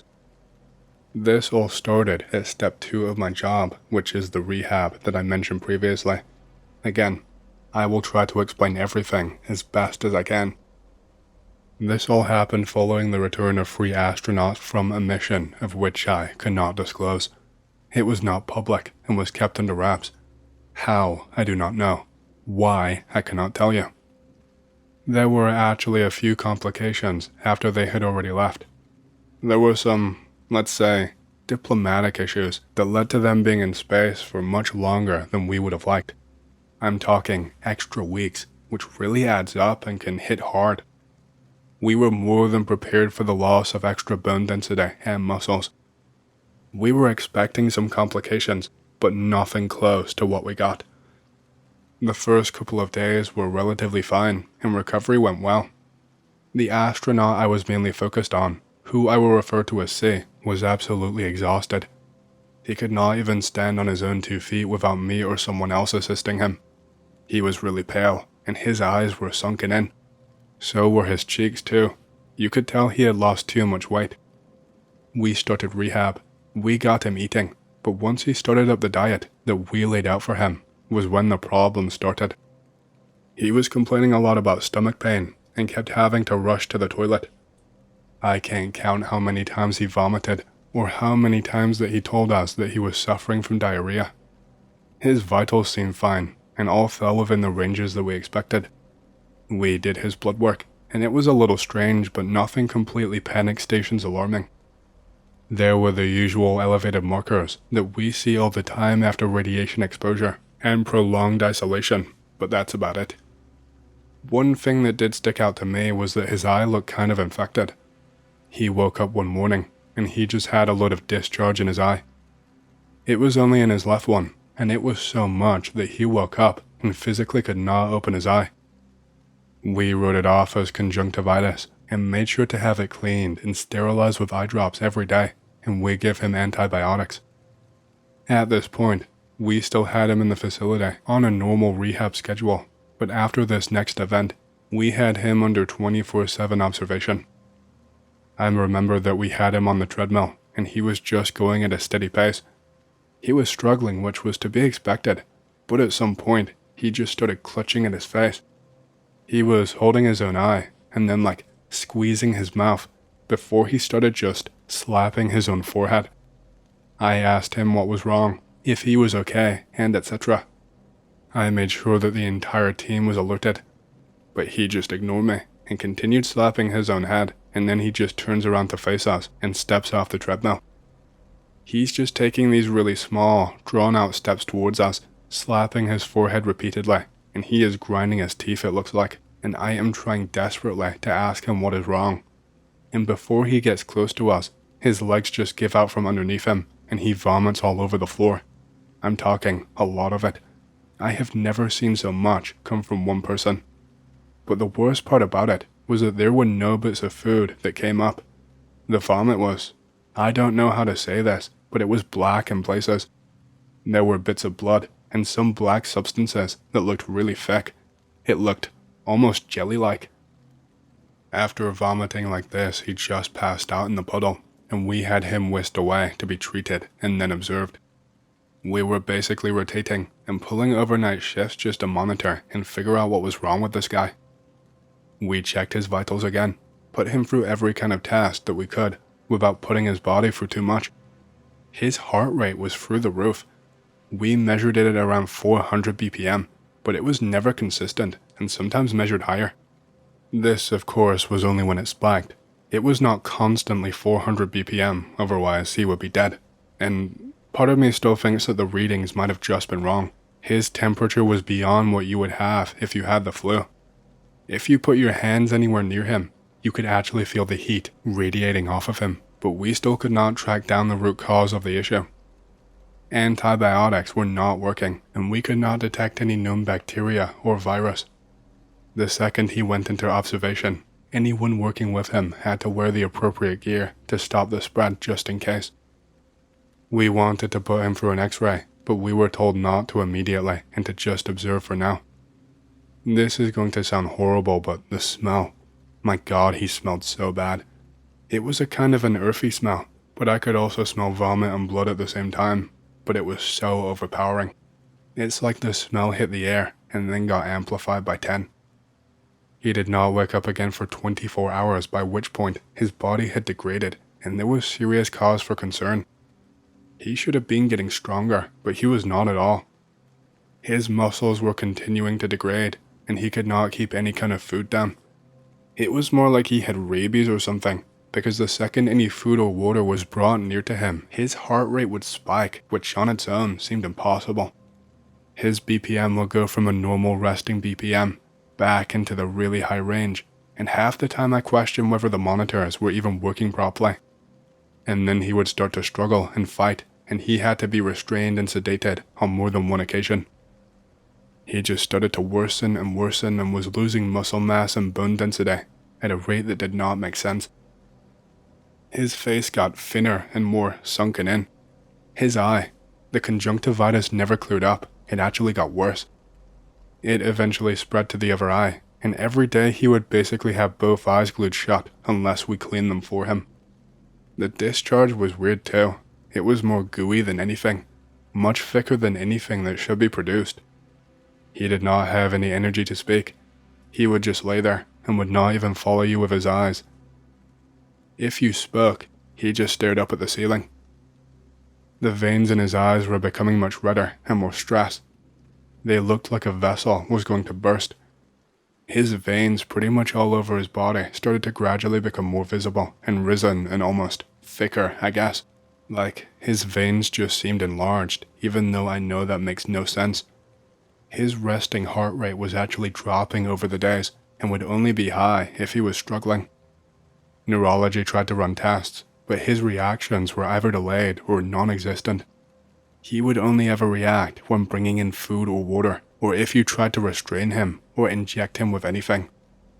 When we observed him, we noticed that he would move weirdly and his body would have these random spasms. I would go in on a morning to check on him, and his eyes would be wide open, staring at the ceiling, and his body would just be shaking and moving. He would move his arms and legs and shake them and bend them, but it did not look like he was even meaning to. The way he was just staring at the ceiling, it looked almost as if all of his bodily movements were done automatically rather than consciously by him. We forced an X-ray on him. We had to do it while he was strapped down to a bed because he was becoming increasingly violent. The second that we turned the machine on, he screamed like a full-on high-pitched squeal. He started hissing at us like a damn cat and baring his teeth and trying to grab at us. We found something in there that I can't really explain even to this day. After we found this, we were ordered just to observe and not to interfere with him anymore, and it wasn't really explained to us why. We were told just to let him rest and recover. We found some kind of mass. There was something long and stringy that we found somewhere inside his intestines, and it was coiled in places. It looked long, and I had never seen anything like it, but it was not a tapeworm or anything, because the long stretches and coiled sections, they connected to some kind of a mass. It was not gigantic, but it was big enough to show up. We ran all kinds of tests and looked for all kinds of solutions before we were shut down and told to just observe. We protested. Believe me, I fucking tried to have it overturned so that I could help him not waste away, but orders were orders. The entire mission was already under lock and key, so me causing more of a fuss and ignoring orders would have been a big mistake. One of us would be on shift all night and monitor vitals and any movements. I would occasionally go in and try to exercise and move his arms and legs for him while he was asleep or sedated, but it was not really any use. He was fading, and quickly too. I think maybe an entire 3 weeks passed by until something incredibly bad happened. The guy was practically a skeleton, and we had to force feed him with a damn tube just to keep him from dying faster. It was so inhumane, and I do not understand why we were not allowed to help him. Surely you would just let him die instead if you knew something that we did not. End his suffering maybe. Man, it makes me mad just to dwell on it. But yeah, 3 weeks went by, and an attack happened, but I was not in the room to begin with. I got radioed and heard an alarm, and I had to rush over and only really caught the end of the struggle. Another scientist had gone inside to get readings and to feed him, and somehow, despite him being on death's door and having very little muscle mass left, he managed to break through his restraints. Examining them after, they looked like they had been dissolved with some kind of chemical, which made no sense to me. I was told after that he had been vomiting again, and vomited more of that black stuff mixed with blood all over himself, and suddenly, he just leapt up and tackled her to the floor. He did not even overpower her, he just took her by surprise and caught her off balance. He kept trying to grab her, but he did not have the strength to hold on. She sounded the alarm, and we had armed security on standby, ready to intervene. That's around the time I made it there to see what was happening. There were 3 men in there, and they were closing in on him, but the astronaut never took his eyes off the scientist. He tried to make a run after her, but he was grabbed by security, but he still did not shift his eyes. And then he started trying to, what I can only describe as projectile vomit in her direction. She was out of the room by this point, but he vomited in her direction, but it never got far enough.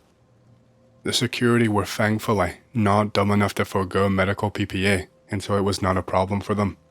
He was strapped back down to the bed and sedated. I was on night shift that night when he passed away, and I don't even really know where to begin. He was shifting and spasming a lot more than usual. He was vomiting nearly every hour or so, which was horrible to have to keep cleaning up. By this point, his skin was starting to, flake off, like when someone has sunburn and the top layer of skin peels off. But it was just peeling more and more. By morning, his skin was almost raw, and it looked like there was just a pile of ash in the bed with him. Around this time, more armed security showed up, just in case the astronaut tried anything. But he didn't.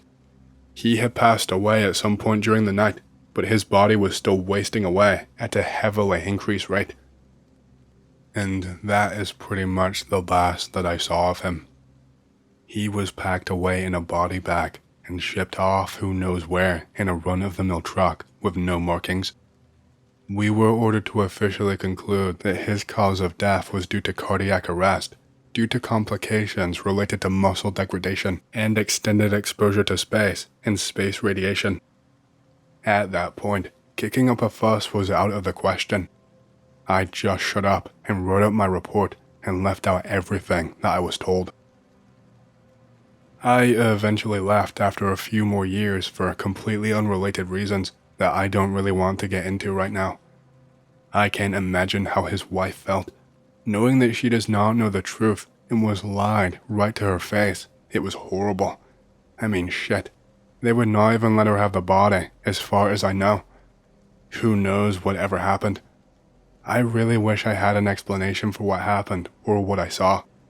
I wish I knew why those cruel bastards did not want us to pursue some kind of surgery or other medical intervention to save his life. Part of me thinks that there was a lot more to it that I was never told, but I guess I will never find out for the rest of my life.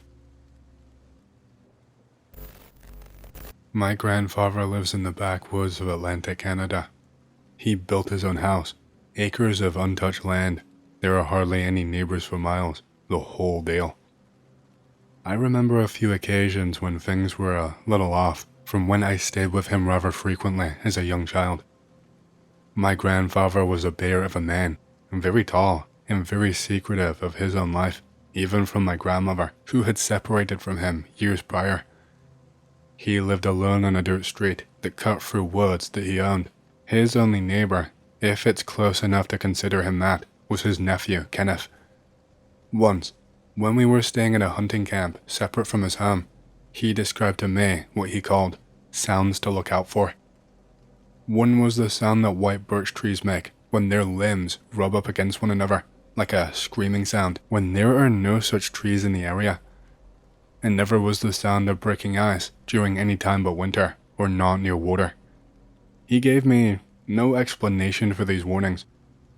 I remember a summer where all of his barn cats, about 16 healthy felines, were discovered torn up in the forest of his property.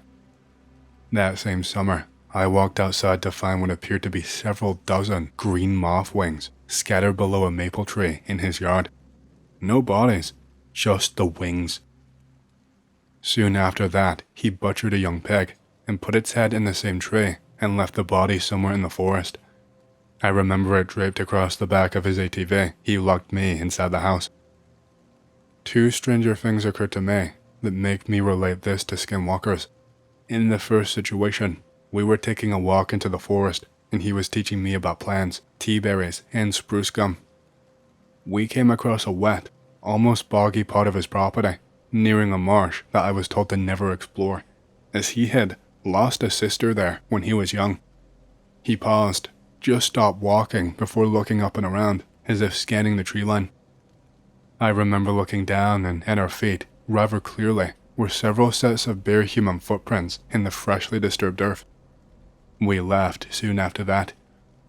I remember sleeping in the living room that night so he could keep an eye on me. He did not rest. Another instance where I remember being rather frightened during a late summer night. There were never any visitors of note at my grandfather's house. Maybe a handful of times a few of his old friends stopped in, but they never stayed for too long or too late.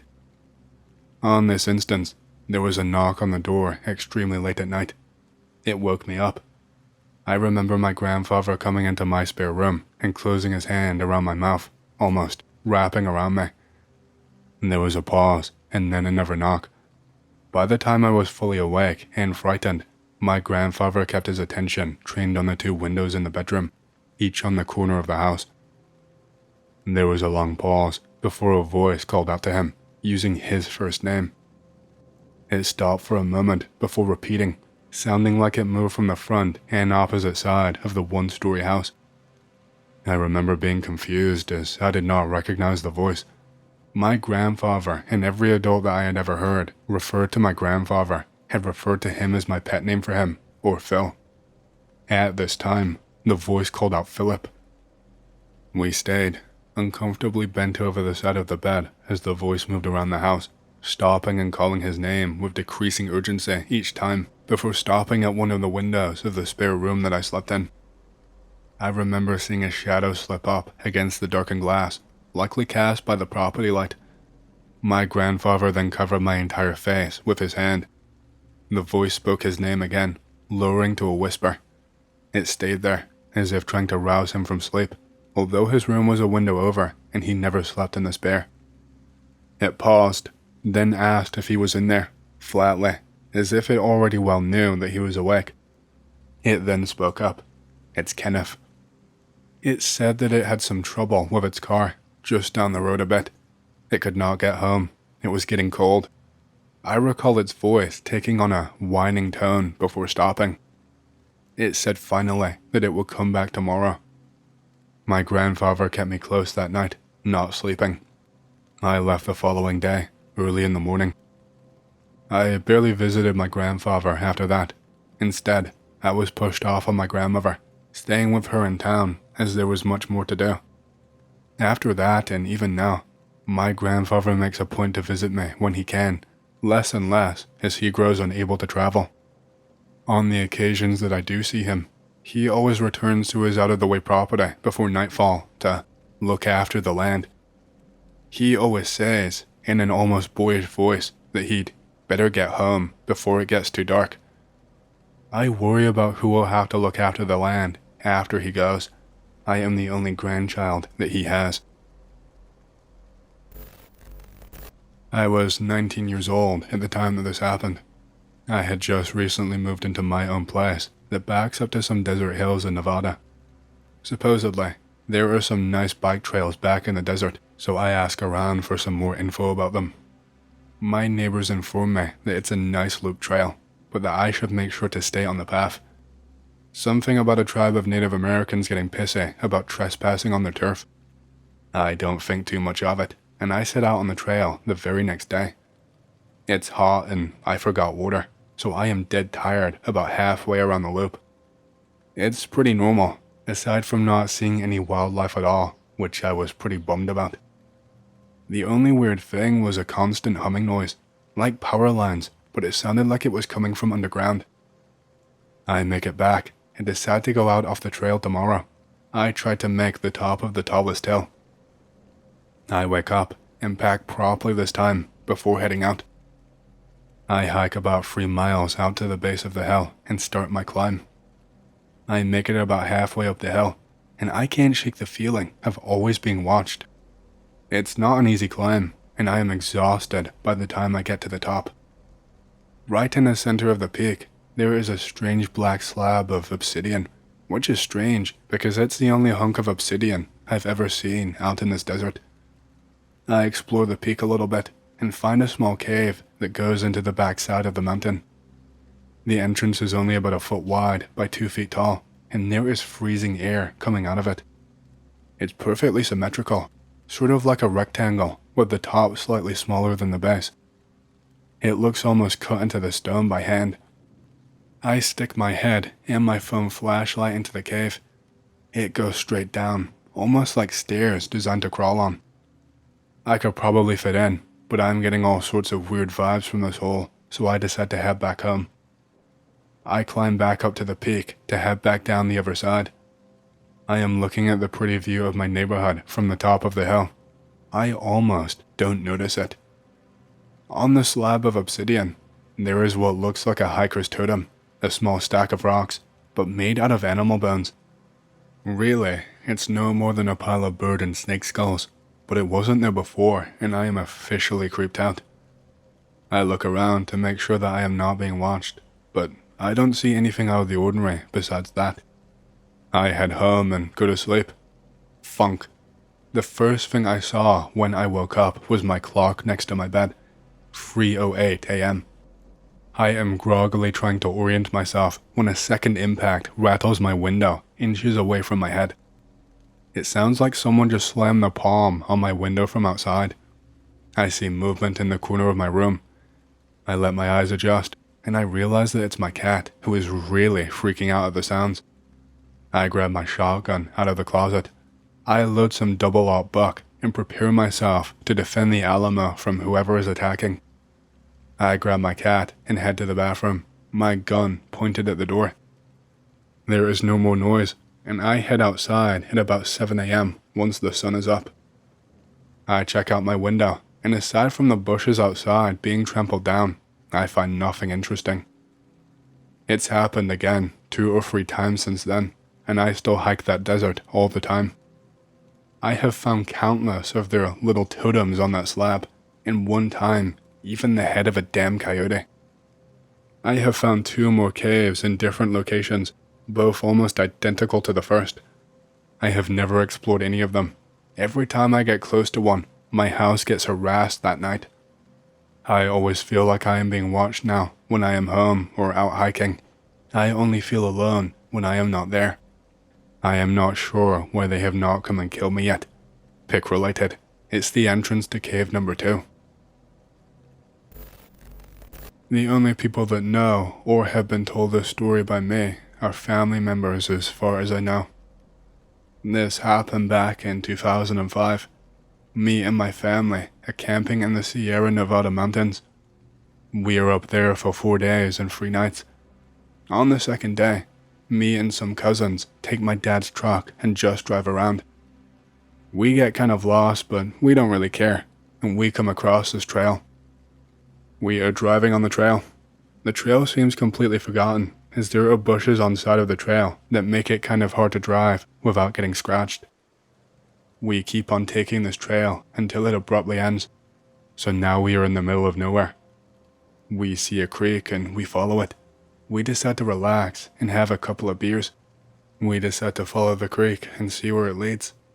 The damn thing goes on forever, but leads to a sort of bank, and we go on ahead and see what is beyond. It's starting to get really dark now. We go on a little bit further. We are definitely lost. I hear a noise in the distance and decide to go and see if it is fellow campers. I have lost the sound now. It's now completely dark. I hear the sound again and I follow. I can smell burning wood in the air. We feel relieved that we might come across a camp. 2 of my cousins tell me to stop because they said that they saw something. I asked them what, and they said they saw hooded figures. I said, "What?" They tell me to just hang back a little bit.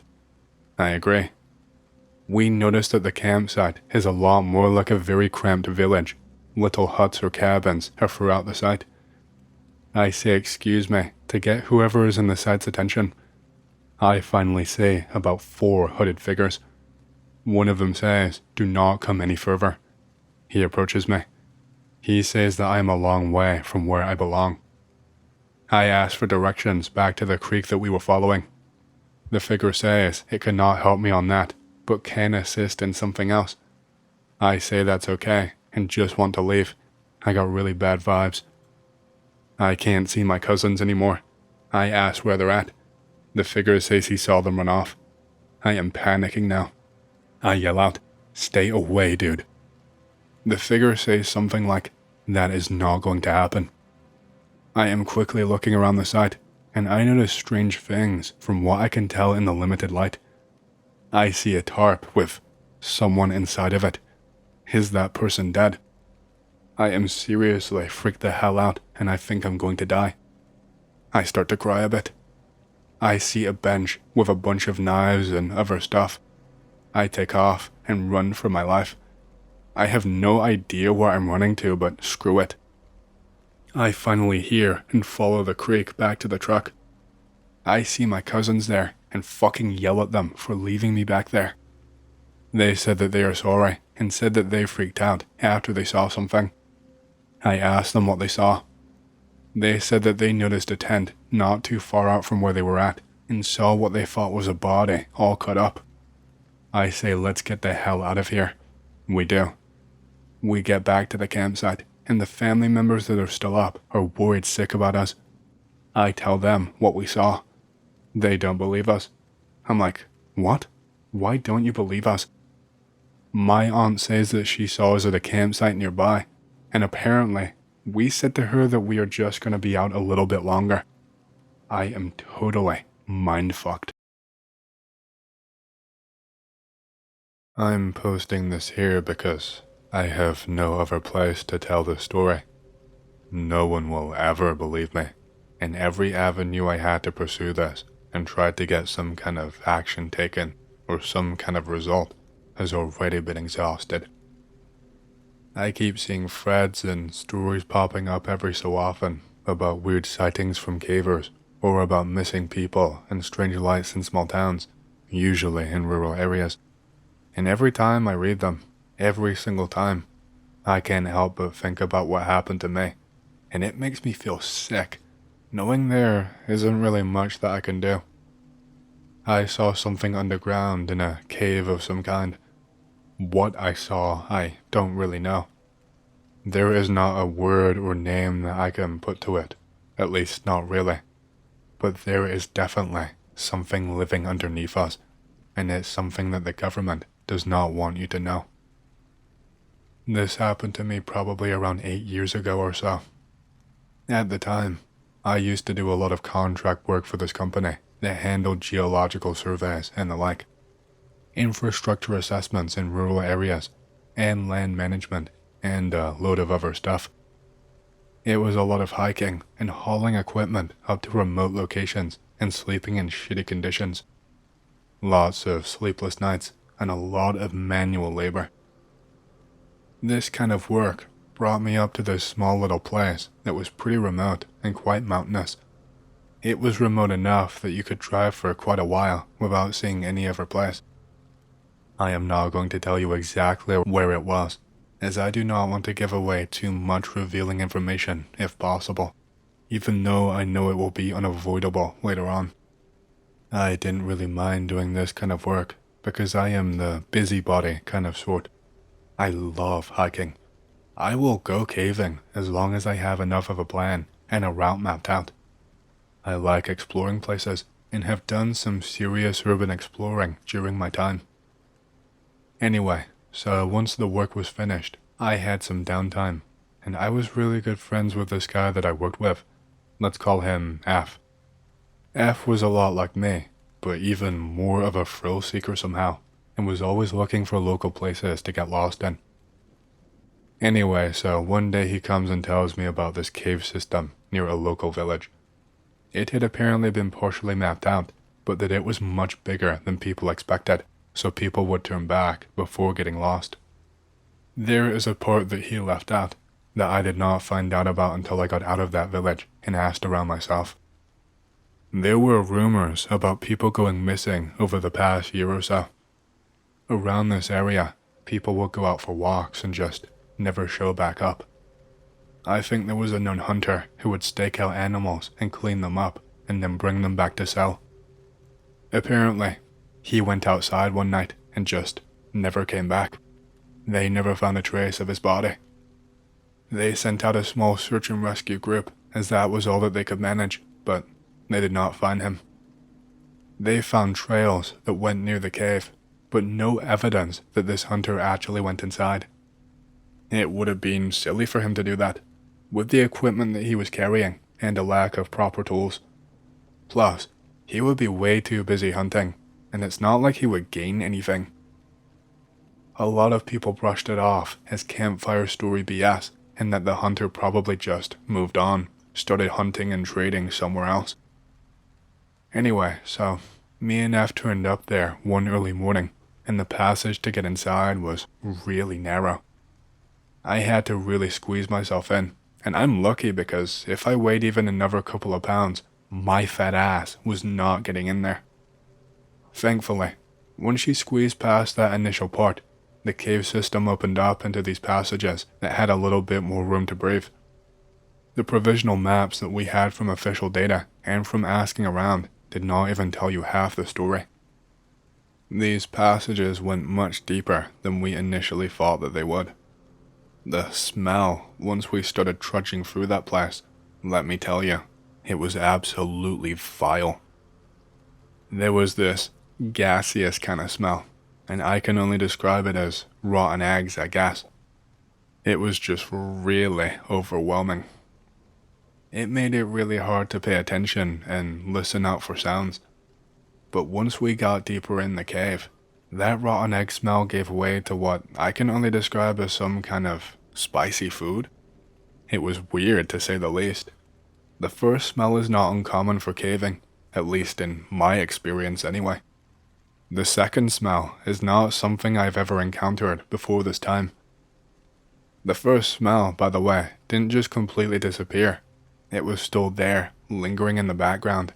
It just became overpowered by the other smell. Now, for just a two-man hobbyist team, we had a lot of gear. Expensive-ass gear that we really didn't have any business bringing along with us. We obviously had headlamps and shit, but we brought along lights that we could actually set up to sit along the walls and light up a path for us on the way back. We were actually planning on marking our path, but when we were setting it up, I noticed that someone must have done that in the past. There were these, scratch marks going along the walls from the path that we were on. I did not see them at the entrance, so they must have either faded over time from a long time ago, or just never reached up there. It was just these deep gouge marks. They looked like something had pierced through pretty cleanly and been dragged along the wall, if that makes sense. If I am being honest, we probably went much deeper into this cave than we ever should have done. The terrain was uneven and would get really narrow in sections before opening up to wider sections. The ground in some sections had this thick mud that was almost swamp-like that your boots got caught in. It caught me off guard a couple of times. I did not mention it to F at the time, but it looked like there were some kind of impressions in the mud that had either been walked over again by someone else or kicked or smudged. I maybe could have imagined that though. The impressions were not from a boot or anything like that. It looked more like handprints, I guess I would say. Like someone had fallen over and caught themselves with their hands, but they were much too consistently spaced to be a one-time fall. And like I said, they were smudged and not super clear, and disappeared after a short while. So I just brushed them off. I didn't think they were all that important. By this next point, we were well beyond anything that was ever mapped out. We actually came out to this kind of side chamber. And I don't really know how to describe what we found down there, other than a person that had been restrained. He was still alive. I have no idea how. When I saw him, I tried to ask for his name and what happened and how long he had been down here, etc. But he was just completely delirious. He just made sounds that sounded like he was clicking his tongue and googling. His eyes were rolled back into his head, and he was almost vibrating when he was making these sounds. He was very clearly way out of it. When I say we found him restrained, I don't mean he was tied up with cuffs or rope or anything like that. He was somehow embedded into the rock wall of the chamber, and I know that sounds like nonsense, but that is the only way I can put it. It was like someone had cut a big hole in the rock and shoved him through it, and he had gotten stuck around his midsection where he was way too wide to fit through. His arms were not fully visible, and they were tucked in behind him and also went into the rock wall. He was also completely naked, but we did not find any evidence of any clothes on the way down, so I don't know where they disappeared to or where he took them off. I thought it might be a situation like in the Dyatlov Pass, where they hallucinate, and maybe that's why he took his clothes off, but again, there was no sign of them. All he had was a red cap on his head, and on the floor were these tinted black glasses that had been cracked on one lens. Because he was actually inside the wall, I could not see any of his lower half or legs or anything.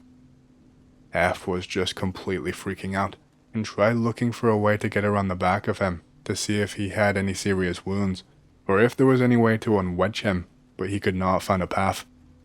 He thought that maybe he'd just gone crazy, lost his mind, and tried to climb through somewhere silly, but it just did not make sense to me. The skin on his midsection was also really strange.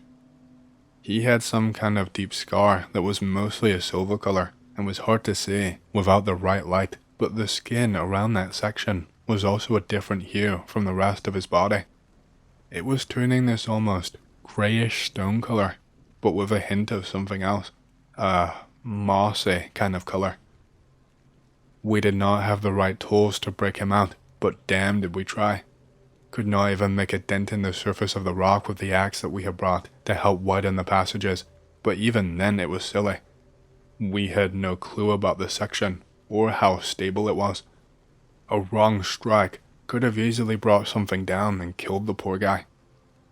It became very quickly very clear that this would be a case for professionals. I told F to hurry on outside to get help, and that I would stay here with the guy until he got back. He tried to argue with me, but I did not take no for an answer, and he ran off. I had a canteen with plenty of water inside of it, and tried to make this guy drink, but his reaction actually made me jump out of my skin.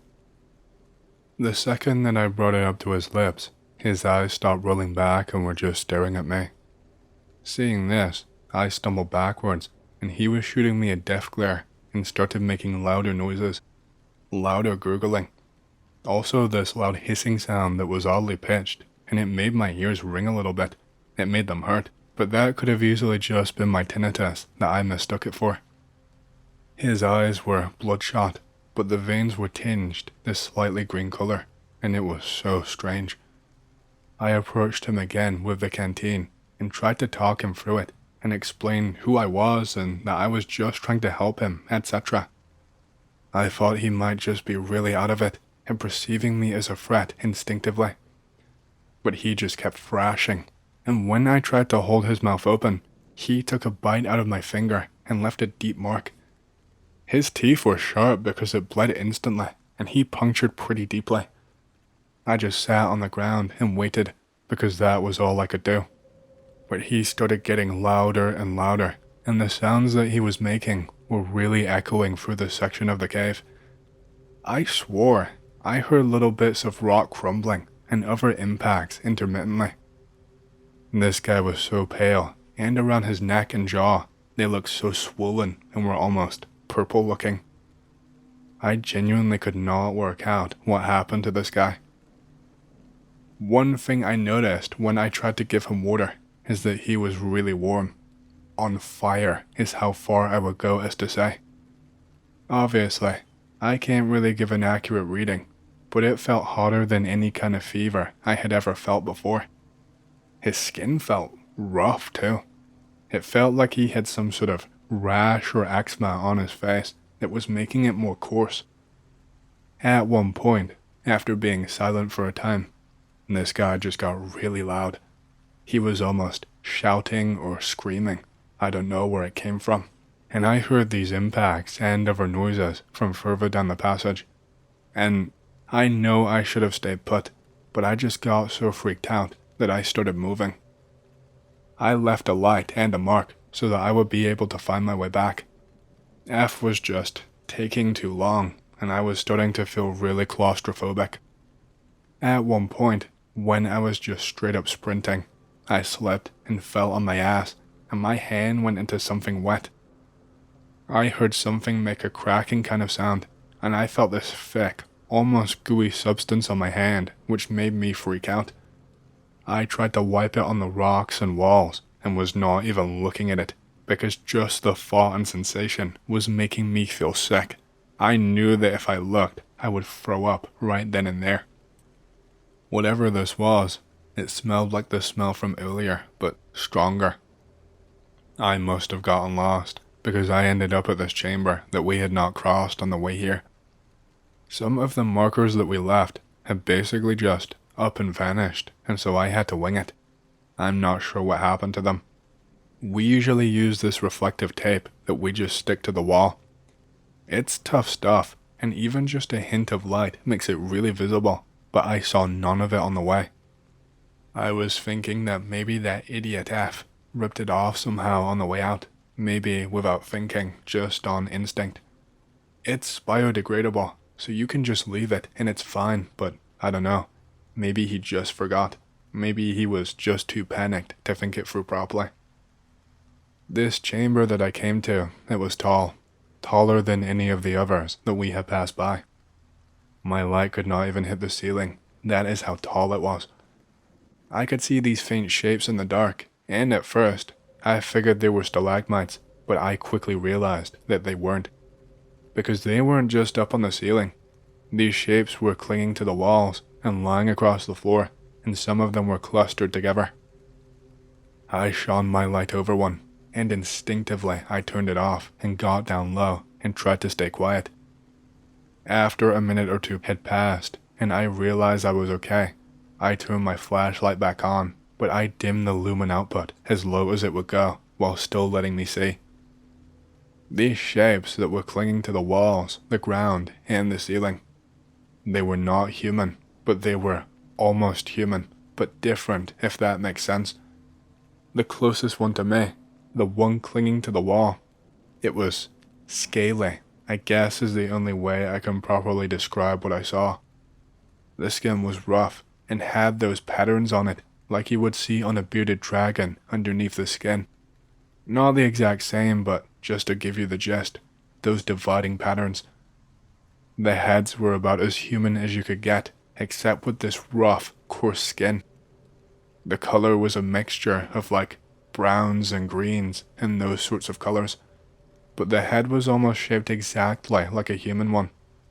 It had hands and legs and feet like a human, and I could tell that it was around average height. It was clinging to the wall and was bent slightly, curled up almost, but I could still tell that it was somewhere around my height, I think. I'm about 5'7".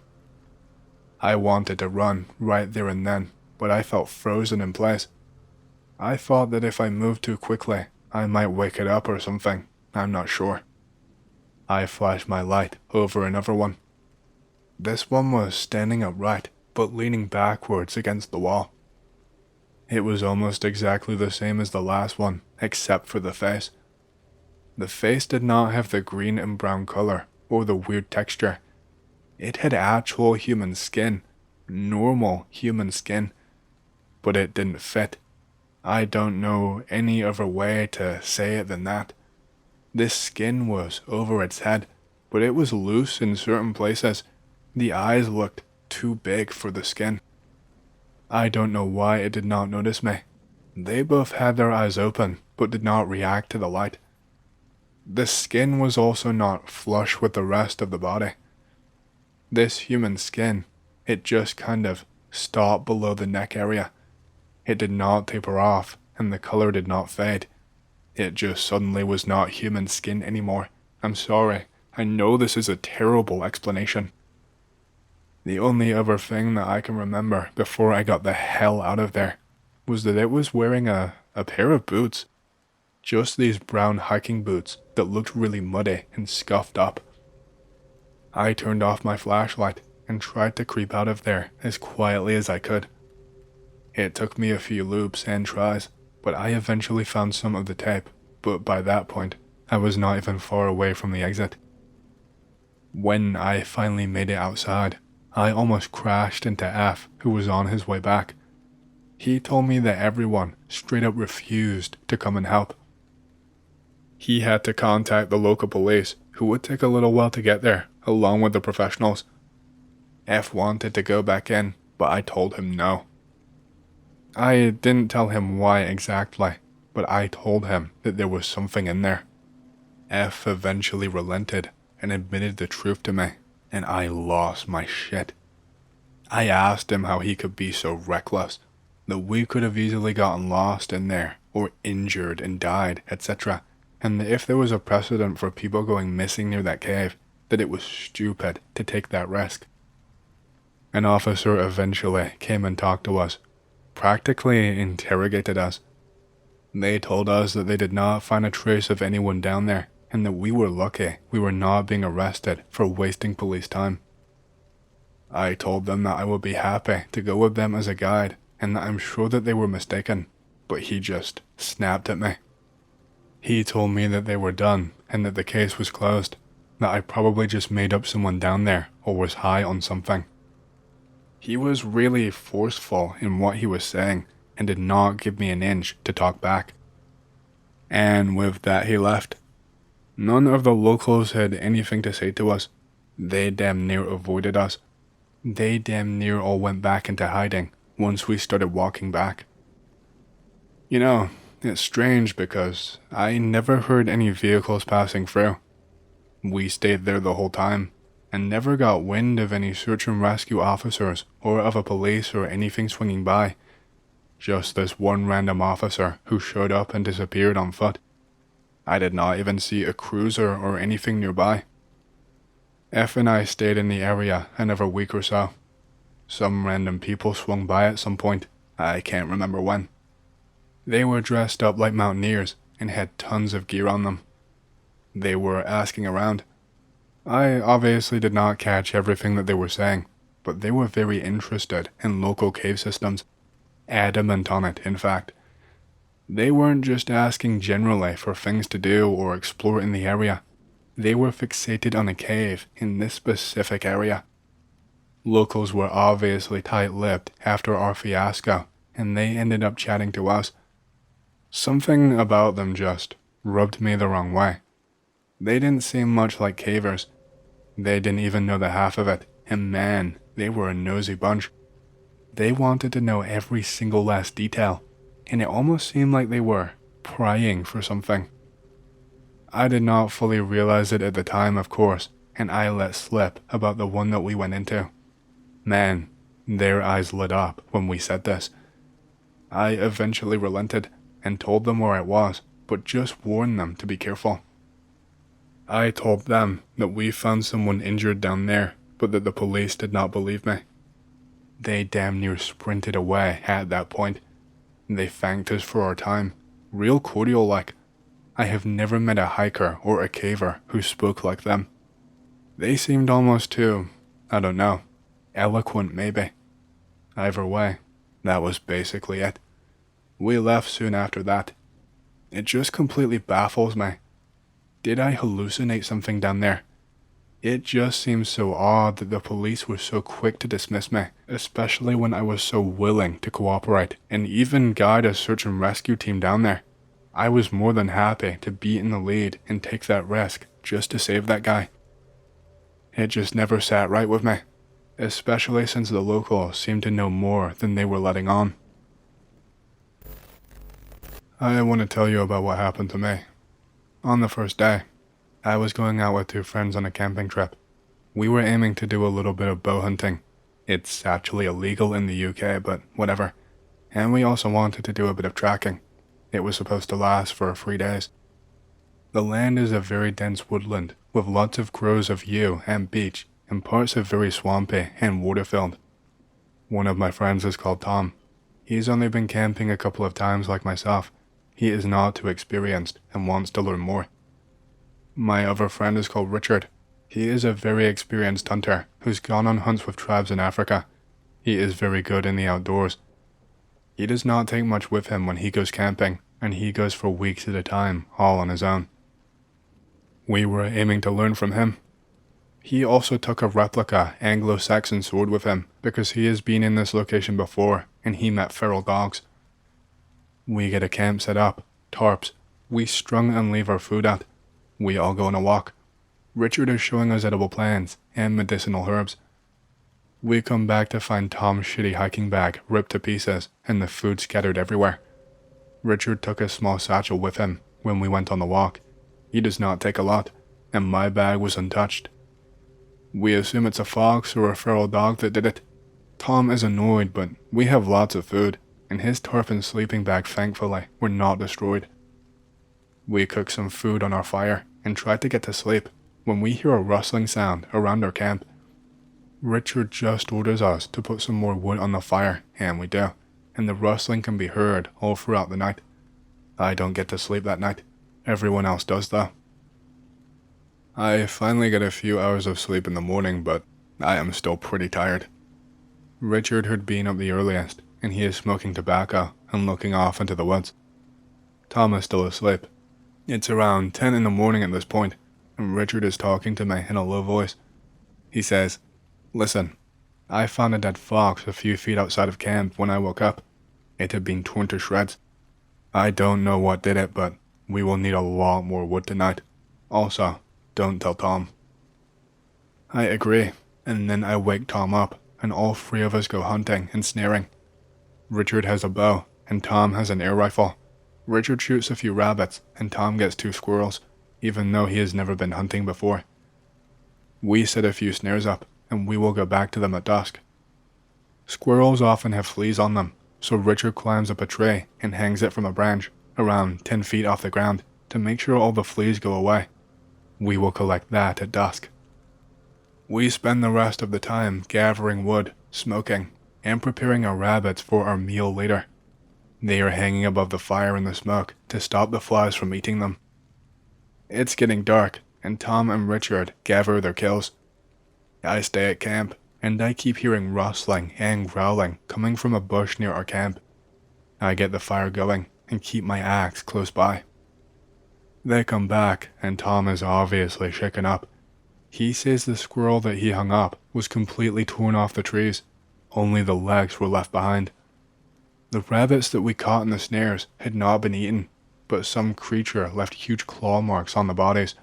They just played with it and left it to die. Richard starts cooking the rabbits that he shot earlier, and the growls and the rustles keep getting closer. Then it starts howling. This isn't any fox or a feral dog. It's like a damn banshee. Imagine the screams of a woman mixed with a coyote howl, and that is what it sounds like. Richard decided he had just had enough, and he shoots an arrow into the bush. A large, black creature just runs out. We only see it from behind, but it's got long arms that hang from its side and a very hunched back. With the back hunched over, it is still like 8 feet tall. It has dark, matted fur, and the smell is disgusting.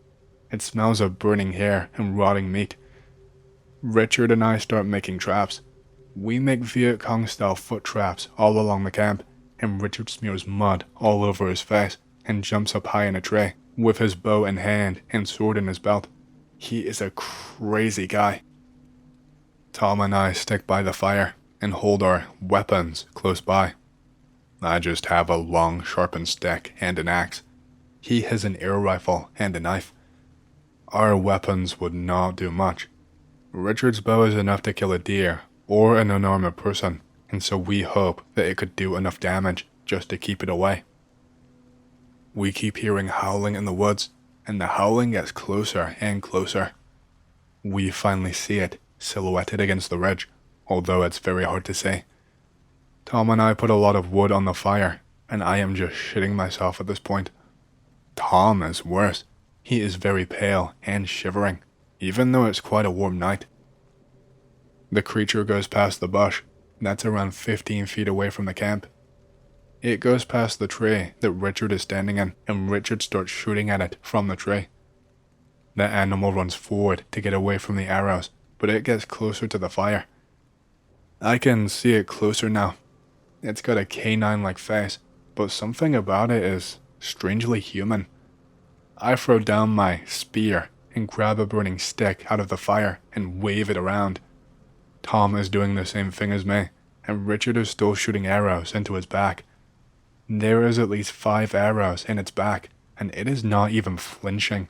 It did not make so much as a sound. Richard just screams and runs up with a sword and keeps on hacking and slashing. The creature keeps on screaming, and the smell of its blood is very acrid. Richard gets a large gash on his cheek and gets scratched by the creature, and it runs off into the forest. We see the creature's arm lying on the ground, and Richard's sword is covered with black blood. It reminds me of Lord of the Rings. It felt like 30 minutes had gone by, maximum, but time has gone by incredibly fast. It's actually 3 in the morning. We put more wood on the fire, and Richard stays by and cleans his sword. We hear screaming all night long, and trees crashing and falling, and then one final scream that stops. As the sun rises up, we clear up our traps, burn the arm of the creature, and gather our shit, and then we get the hell out of there. Tom has nightmares about that encounter for weeks, and he has not gone camping since.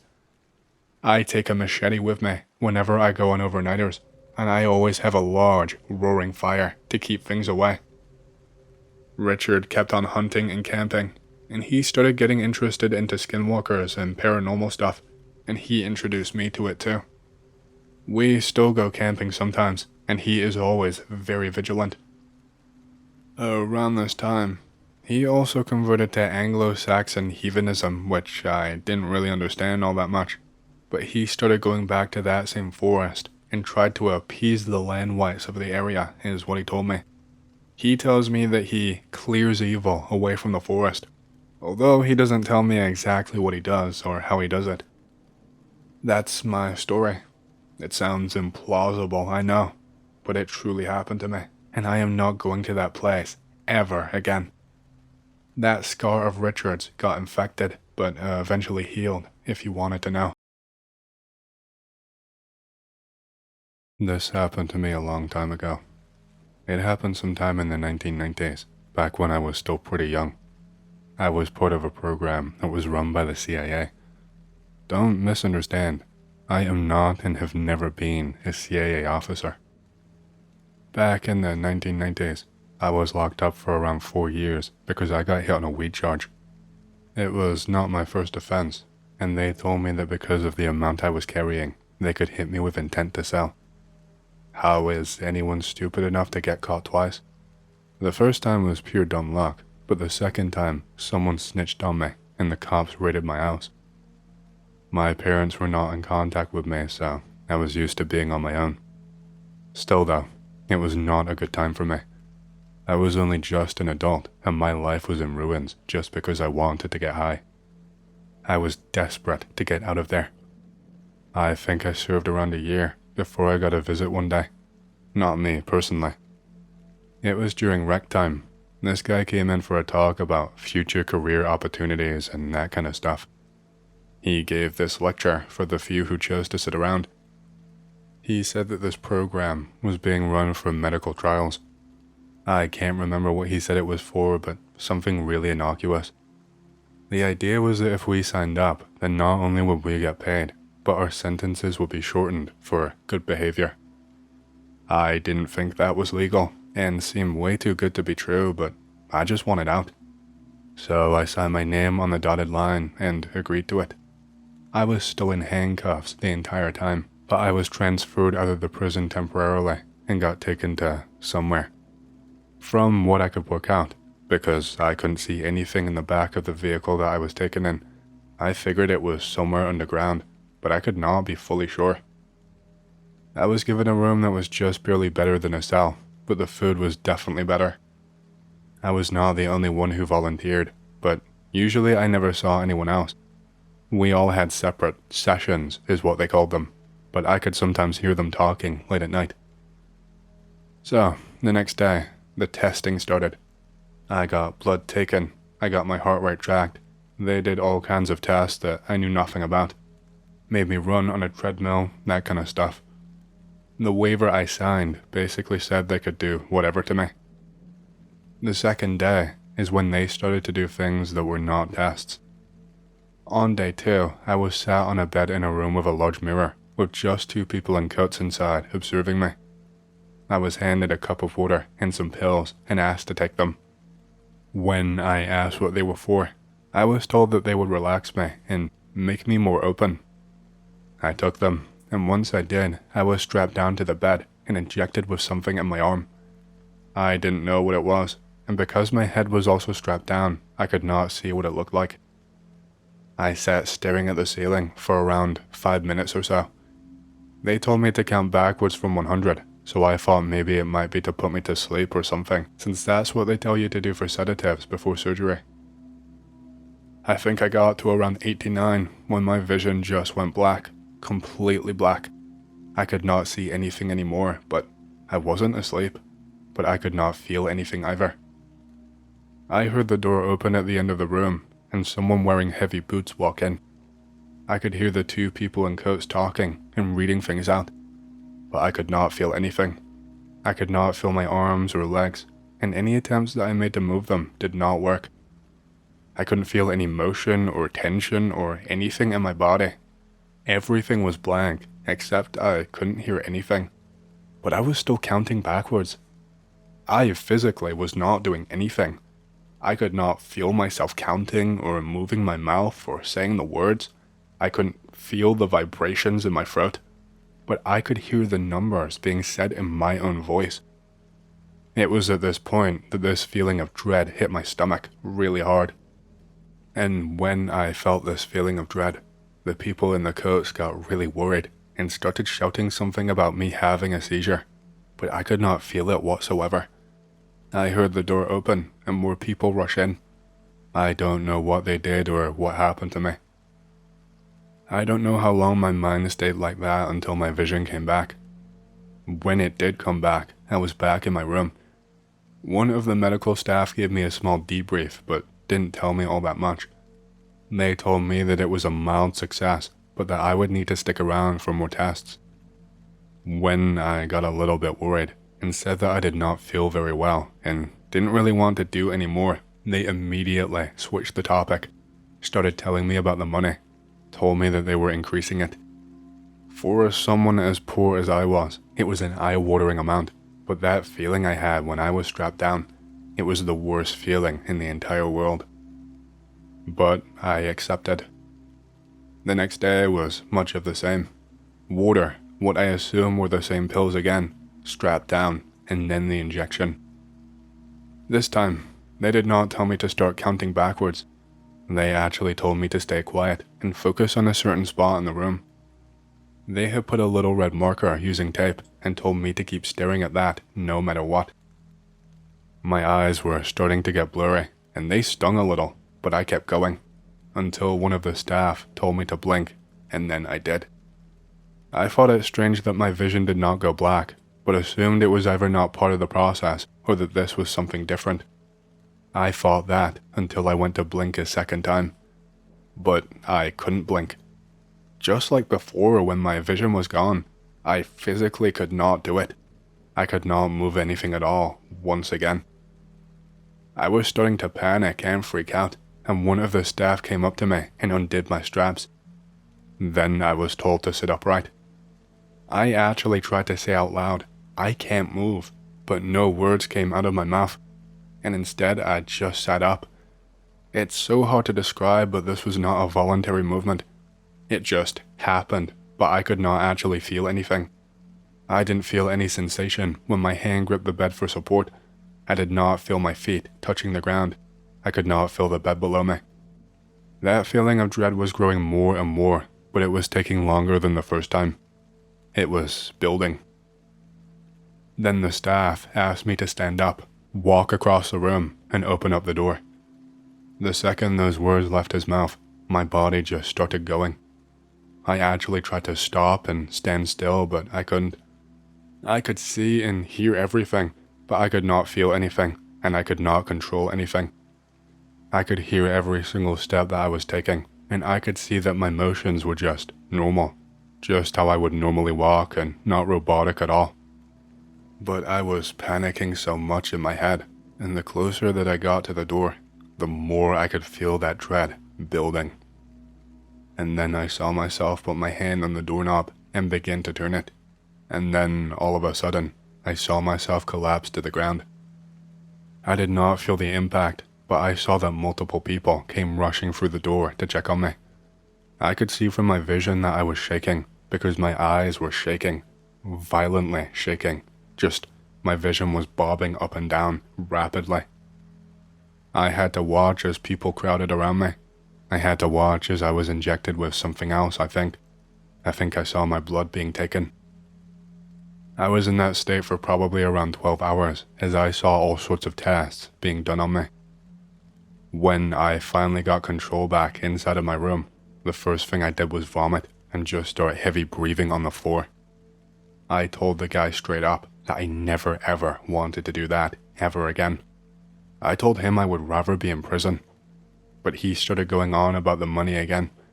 It was now triple what they initially offered me, but I just started screaming no, and that I did not want to do that anymore. Then he started telling me that they would wipe my convictions, that it would be like I never got caught. They said that they would even wipe my first charge from all those years ago, and not just my second offense. I sat and thought about it all night, because I could barely sleep. And when they came to get me in the morning, I told them that I would do it one last time. This final time was the shortest one, but it was also the worst by far. The memory of it is seared into my brain, and no matter how much I tried to forget, I couldn't. When I got to the room this time, there was already someone laying down on a bed that was spaced a few meters away from mine. I asked what was going on, and they told me that they needed to run a parallel test. They said that the man on the bed was already out, and that he would not interfere with me at all. So the same cycle went by again. More pills and water. They gave me the injection, but did not even bother to strap me down this time. They told me to just focus on the red marker again. And just like that, I could not move my body anymore. And this is where it became horrible. Both me and the man on the other bed, we were told to stand up. Once we did that, we were told to face each other. One of the staff members came and placed something on my hand. I had no idea what it was because I could not look down. My gaze was just fixed on this man in front of me. He was nothing remarkable, just your average Joe prison inmate inked up to his eyes. Then I saw a staff member run and put something in his hands. This one I could see. He had a knife. The knife must have been maybe 6 inches. It was like some kind of tactical knife. I could feel that dread feeling really rising up in me. I wanted to start crying, but no tears would come. I could only think about crying in my head. And then the staff member gave us the same order at the same time. We were told to kill each other. I could not even stop myself. I tried so hard, but as soon as he said it, I just saw my vision bobbing up and down, and I knew that I was running. The man in front of me, he stuck me with the knife in my chest. I didn't feel it at all. I just saw the knife go, and I heard the sound. I saw the blood start to drip down me, and from his knife when I saw him pull it out of my body. But my body just kept on going. It did not stop once. And before I knew it, I had tackled him to the floor while he was pulling the knife away to swing at me again. and I saw that I had managed to get my arms wrapped around his neck. I could hear the choking sounds that he was making. And without even a moment's hesitation, I saw myself bring the knife up to his throat. And then all I could hear was the slicing sound and the gurgling that came afterwards. Once that happened, I felt that feeling of dread stronger than ever before. I saw myself just drop the knife and my head fall back to the ground. Some staff rushed over to me, and it was just the same as before. All I could think in my head was, what the hell did I just do? What the hell have they been doing to me?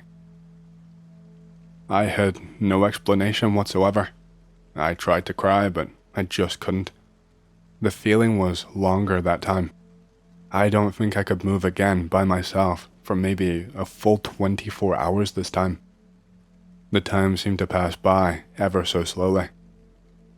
When I finally had control again, I just felt tears pouring out, and I must have vomited for around an hour straight. The medical staff did not beg me for another test. An armed guard came for me this time and told me to turn around so that he could cuff me. He brought me into a dark conference room kind of thing, more like a police questioning room. He sat me down in there, and I must have waited for someone for a few hours. I was not given any water, and all I could taste in my mouth was the taste of vomit. At some point, these two men finally walked in and sat down. They pulled out a piece of paper and slid it across the desk and handed me a pen. Then they flashed me a badge. This was the first time they had ever done this. It was a CIA badge, or at least, that's what it looked like. I am no expert, so I guess it could have been a fake, but I wouldn't even know where to begin on finding out the difference. They talked to me for a few hours, but it's way too long to get into properly here. They laid out a lot of expectations for me, about where I could live, where I could go, who I could talk to, how I could spend the money that they gave me, etc. They told me that I could not contact old friends, that I could not talk to any dealers or get in trouble. I was told in more veiled terms that if I disclosed anything about my experience to anyone, that they would come and put me back in prison. Or worse, I suppose. I didn't get out of prison immediately. I think I went back inside for a month, and it was the longest month of my life. I just mostly sat around, staring off into space, because I could not even come to terms with what happened and what I experienced. None of it felt real. When I finally got outside, I just coasted. I used the money to get my own place. I didn't work. I just sat around my home, eating trash and playing video games.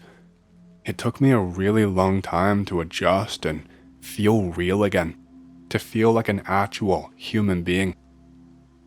It took a lot of crying and a lot of time. About a year and a half after all of this, I started going outside again. I started going to the gym and making friends, and I even got a shitty job. But I felt fulfilled for the first time in a very long time. I felt like my life was finally getting back on track. I didn't need the job really, but I wanted something to do. I wanted to feel useful. This bliss lasted for maybe half a year, maybe slightly more. I got a knock on my door one night around 9 p.m. I was not expecting anyone, so I took a look for the peephole first. It was two officers in uniform, so I opened up the door and asked why they were calling. They told me that something happened in the area, blah blah blah. Can we come in and take a statement? I told them I was happy to talk to them and invited them in. One of them asked to use the bathroom, while the other started to ask me some questions about a neighbor that I vaguely knew. About how she was missing, if I saw anything strange in the area, etc. The other officer was in the toilet for a long time, and so I cracked a joke to the other officer about it, but he didn't really find it funny. And I think it was in that moment that my brain just started to twig that something was wrong. It was just subconscious at first, eye movements, hand movements, the way he was talking. But after that, he said something about the neighbor that I knew was wrong. That any officer who had done any ounce of research or even just read the file of the person would have known. He said something about her having a husband, but I actually said out loud to the officer something about remembering her being a single mother, and he gave me a really strange look. I noticed throughout the whole conversation, he kept looking somewhere else, like he was looking through me or behind me. And out of nowhere, I just felt this force from behind me on my neck. The officer behind me was restraining me by the neck, and the second he did, the one in front ran towards me. He forced some pills in my mouth, and I kept trying to bite him, but he punched me really hard, and it left me a little bit dazed. The room was spinning, and he started injecting me with something. I heard him mumbling something about me having a contract to fulfill. He told me to stare at the light on the ceiling, but I could barely even keep my vision focused. And before I knew it, I could not move my body again. It was exactly like it was all of those years ago during those tests. This next part is probably the lowest point in my entire life. I don't really understand the whys so much as the hows. I was told to stand up, and my body did it of its own accord. The whole time, just like in the testing, I tried to fight and make my body do something else, but it never worked. They shoved something in my ear. I did not see what it was. It was lodged in there though, like I was wearing earbuds. I remember they gave me an address, and they told me to drive to that location. And off I went. It was just a random house on a residential street. I drove for a very long time, a couple of hours at least. Without me having any input, I parked the car and sat there. After that, I started to hear this voice talking in my ear, the same one from the officer. He started telling me to enter the house. A lot happened after this. I was told where the spare key was and opened up the front door. There was a guy on the couch in the front room, and I was told to physically restrain him. He started screaming at me and all sorts of things, but I just kept going, even when he hit me across the face with a baseball bat. I didn't even feel it. It did not slow me down at all. I ended up on the floor with him. I had taken the bat from him and struck him in the knees repeatedly. I was told to tie him up and where to find the rope to do it, and I did. I was told that he had a basement and to carry him down there. I was told where in his house to find work tools and to bring them to the basement. After that, I don't even want to go into the details because it makes me sick to think about. Because I tortured him for hours and hours. I couldn't stop myself. I couldn't stop the vomit. I couldn't do anything. I just had to watch as I ripped fingernail after fingernail. I had to watch as I made cuts on this man's eye using a razor blade, as I grabbed a cloth and waterboarded him. I had to watch him struggle and try to scream and try desperately to escape. I don't know what any of it was for. I was told to ask him questions, but it was all in code. They would tell me to say things that sounded just like gibberish to me. He clearly seemed to understand, and he would respond in a similar manner. And when he did, they would either tell me to torture him again or ask him something else. After it was done and they were finished with him, they told me so. They told me to put down my tools and go and sit down on the couch, and I did. It was only around 5 minutes after I sat down that the police busted in and arrested me. I was told to comply and to be truthful, and I did just that. Everything was a whirlwind after that. I never felt that feeling of dread like I did all those other times. It wasn't even me speaking to my lawyer. I could not move my body myself again until long after I was locked up. I barely even remember the sentencing.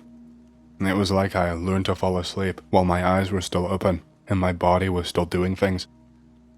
I got 20 years in prison for aggravated assault, battery with a weapon, kidnapping, and a whole host of other charges that I don't really remember.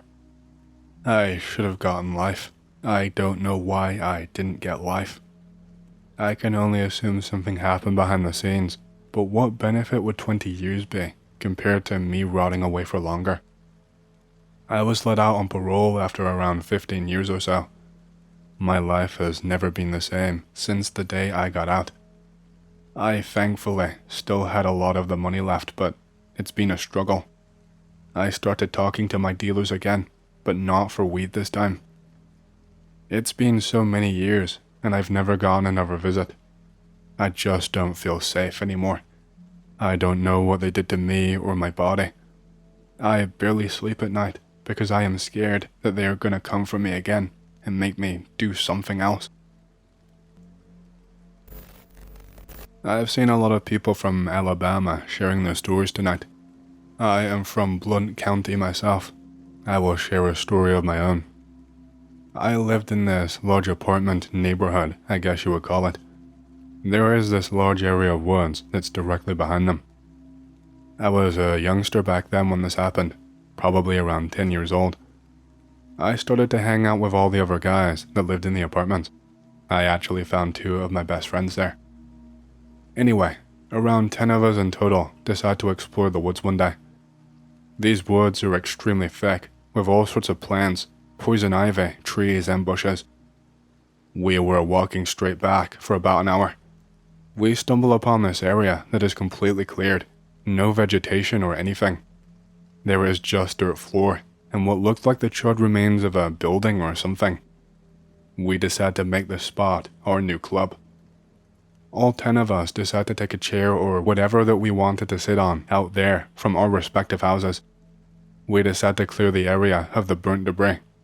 After clearing the area, we realized that we could never get the burnt look gone from the area. We then dubbed it the burnout. Anyway, after around 2 years of us all chilling, camping, having the best time of our lives with the bros, the area suddenly starts constantly smelling like smoke. We are always careful of bringing anything that could catch fire. We have not made a fire in months at this point. A month after we started smelling the smoke, everyone became distant and paranoid. I can't really explain it, but everyone just seemed off. Me and my 2 best bros go out one day to the burnout and are just chilling, doing some homework. By this time, we have desks and so much of our stuff out there, tarps for the weather. I suddenly start to hear this weird whimpering noise that immediately makes my hair stand up, and I immediately jump into fight mode. My bros hear it as well. We are just standing there and waiting. There is absolutely no sound. My ears are ringing like crazy. I suddenly start to smell smoke. I suddenly start to hear someone screaming/gargling. It's just this yell of pain saying, "It burns, oh God, it burns." Me and my friends book it as fast as we possibly can away from that place. I don't even stop when we are out of the woods. I just keep running until I hit my house. Within 30 minutes, local fire department is flying full force to the woods, and immense clouds of smoke are rising. 90% of the forest is burned down. Me and my bros are blamed for it. No one believes us or our story. Every other member of our burnout bros disappear without a trace. I have only heard from one of them besides my best bros, and he is so messed up. He has been in and out of mental institutions and will not talk about the burnout. I have not talked about it since this happened to anyone except Tex now. I still have no idea what happened there. This story is about a small town holy man. Help me out. Was he LARPing? I was at a funeral, and the next day, I bumped into the guy who had conducted the services. We ended up talking for almost 2 hours, and I was happy to talk to him as he had said something during the service which had piqued my interest. Thing number 3 below. He is a small town guy, old man, 80 plus years old, the pastor of the only church in town. The town is around 300 people.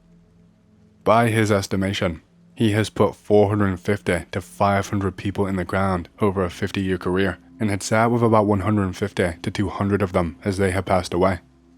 He told me a couple of things that I thought were interesting, and so I thought I would share them here to see if anyone else had any genuine input.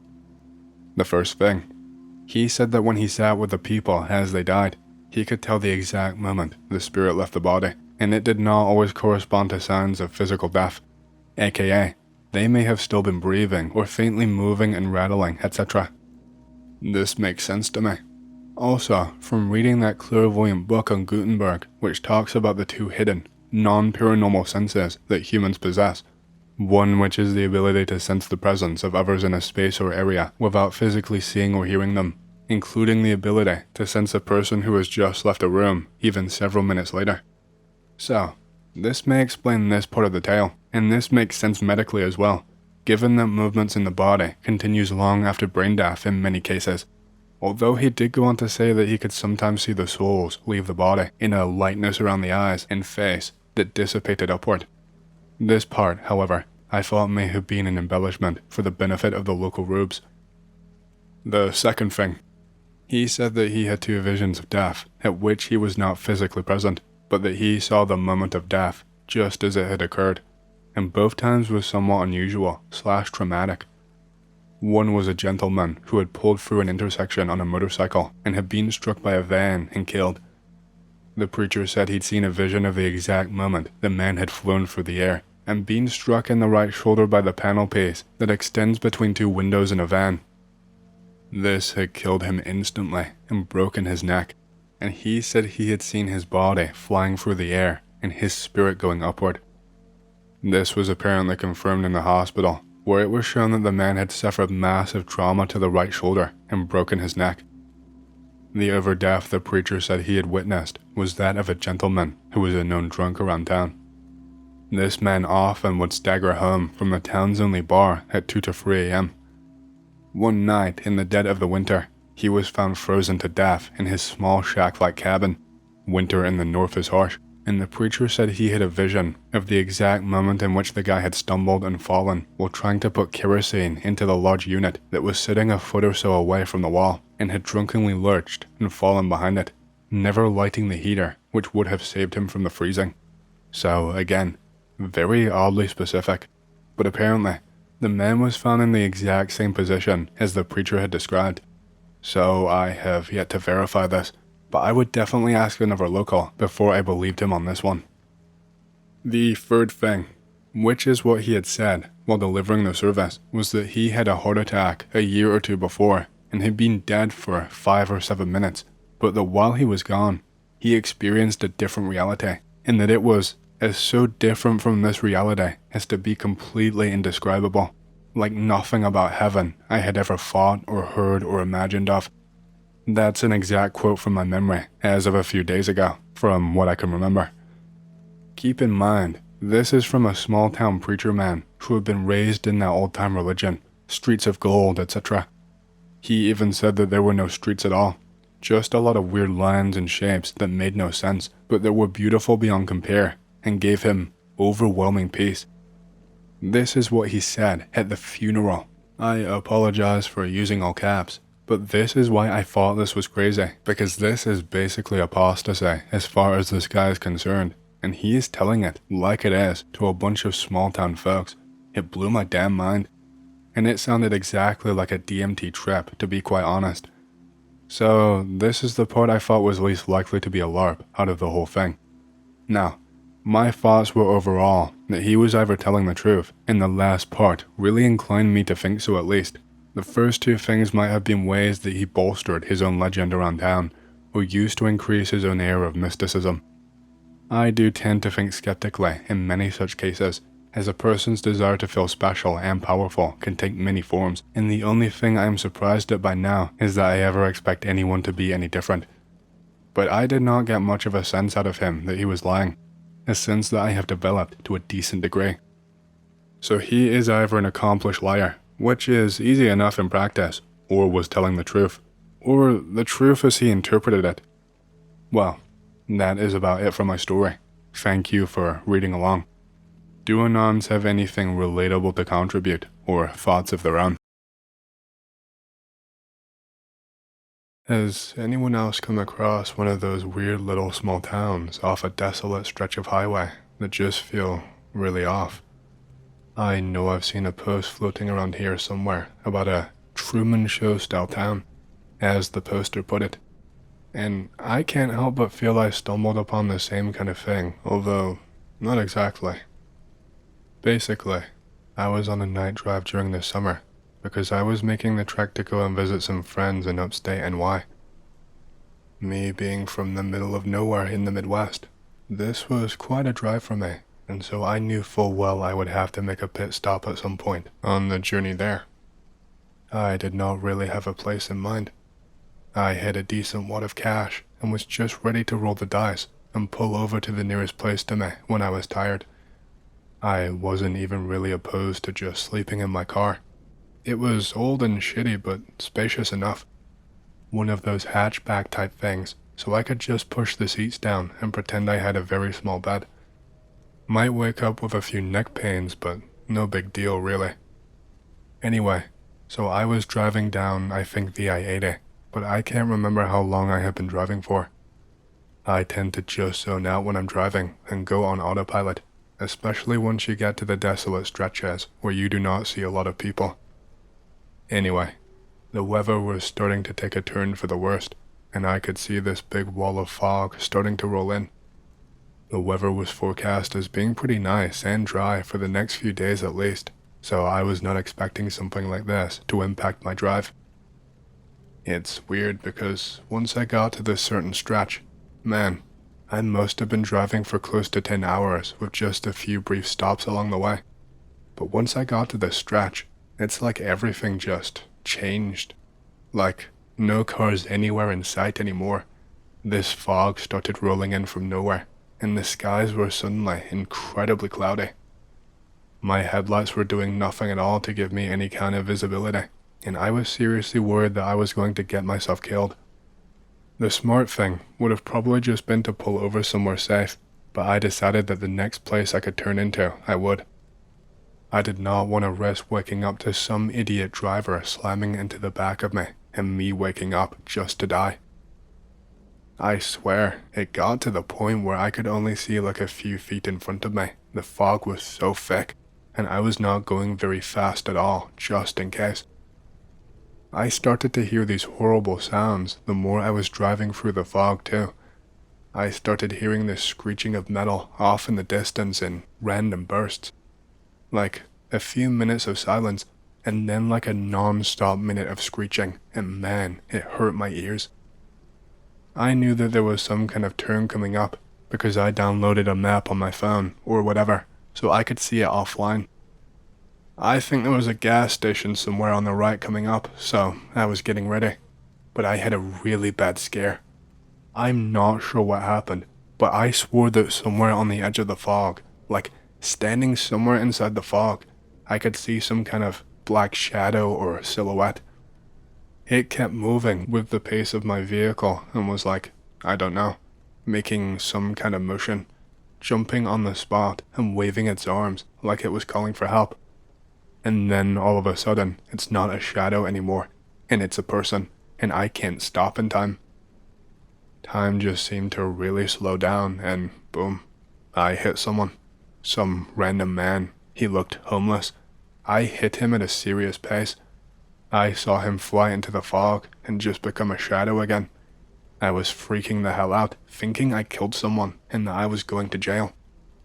No way was I getting out of my car to check on him, just in case someone hit me, so I drove incredibly slowly to try and find him, but I found no trace of him inside the fog. He just up and vanished. I half wondered if maybe I imagined it, because there is no way anyone was getting up from that and just walking it off, but I did not see him again. I spent the rest of the time driving, just shaking and wondering what happened. I eventually came up on this turn. There was some kind of a sign for a turnoff, which I think was for a town. The sign was obscured by the fog and all scratched up from age. A something, I think the town was called. I think it definitely had an A, but I can't be sure since I was still freaking out in my head. I drove down this old and wobbly ass road, but after a couple of minutes, the fog just ceased to exist. There was still a wall of it behind me, but this little town had none of it, and I could finally see clearly again, and I was so relieved. The first thing I did was drive right over to the sheriff's office to explain what happened. I could not in good conscience just pretend that nothing happened. It was starting to get dark at this point, but I did get a chance to speak with him. It was a pretty old and rundown place, and weirdly, He was the only person in there in the station. Instead of having any kind of secretary or anyone else helping him, he was actually waiting near the door for me and welcomed me inside himself. I figured that maybe the town really was just that small, or maybe someone was sick. Either way, he led me to his office and I followed him. The office smelled horribly. It smelled like something had died in the walls and was left just to rot there. It was really awkward too. He just kind of sat in his chair and stared at me for a really long time, not saying anything at all. He was waiting for me to start speaking, just staring at me. I, after a while, started to explain what happened. He had this really big smile on his face that he did not drop the entire time I was talking, even when I explained that I had hit someone. He was not smiling at first. He only started this big smile the second I started talking, and the second I stopped, he just dropped it. He just stared right at me with this big grin, but he was not actually looking me in the eyes. He was looking just slightly below, it looked like he was staring at my mouth or something. Anyway, once I gotten all of that off of my chest, we sat there in silence for a few moments, and my heart was beating out of my chest, wondering what was going to happen to me. I sat, and I waited, and I waited, and then I waited until I was like, so what is gonna happen now? And then when I said this, all of a sudden, he just shot up, like he sprung into action, and he told me something about how he would drive out there and try and check. He told me he believed me, and that I was absolutely fine and was not in any trouble at all. I told him that I looked for him already, and that he would not find him. And when I told him this, he didn't. He stopped himself in his tracks at the door and sat himself right back down. Same smile still on his face, and told me that I was right and that looking for him was pointless. And so I asked him what he was going to do instead, and he paused for a few seconds. The smile wiped right off his face, like instantly. Like he went from smiling to not smiling faster than my eyes could even process. And then he just looks at me and gets all serious and then switches the topic and is like, "Why don't you go get some rest? There is a nice little diner in town that people love if you are hungry." I was feeling really weird at this point, so I was just like, "Cool, thanks, bye then."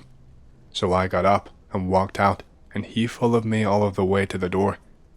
He was literally like one step behind me. I could feel the air on the back of my neck from him moving so close to me. I actually was kinda hungry, so I went and moved my car out of the sheriff's office parking lot and parked up in the only place that looked suitable, and then got out and walked. The diner was really busy. It did not look like your typical diner and was pretty big. I counted a good amount of people in there, 20 at least, but probably a lot more. Maybe double that, but I can't really remember. Only one booth was not fully in use. It seemed like a big place and a lot of people for such a small town. I mean, seriously, there was a whole lot of nothing in this place. A few tiny houses, a sheriff's office, the smallest motel I have probably ever seen, and then this weirdly large diner. I was actually escorted to my seat by a worker, which really surprised me, and then I sat down and they took my order. They were acting more like a fancy waiter at a restaurant who waits by the door and welcomes customers. There was music blasting, and it was pretty lively, but it did not take long for me to notice that something was just fundamentally wrong with this place. I did not notice it at first because the music was so loud, and I guess just made my brain imagine that conversations was taking place, but the entire time that I was there, not a word was said. There were families, couples, workers on shift together, etc., but I never heard a single word being spoken by any of them to each other. Come to think of it, it was me who spoke to the worker when I came in and asked for a place to sit, and they just made a motion with their arm and led me to a place. And I just rattled off my order pretty quickly without even being asked. I guess I just assumed that they had already asked me because, I don't know, you just kind of expect it, I guess. My brain had just filled in the blanks. I did not even really ask for all that much, but my order seemed to be taking a really long time. I thought I'd get my coffee pretty quickly at least, but the workers just seemed to be stood behind the counter and whispering something to each other, but I could not hear anything. One had a notepad and was writing something down, but I noticed that they were writing for a really long time.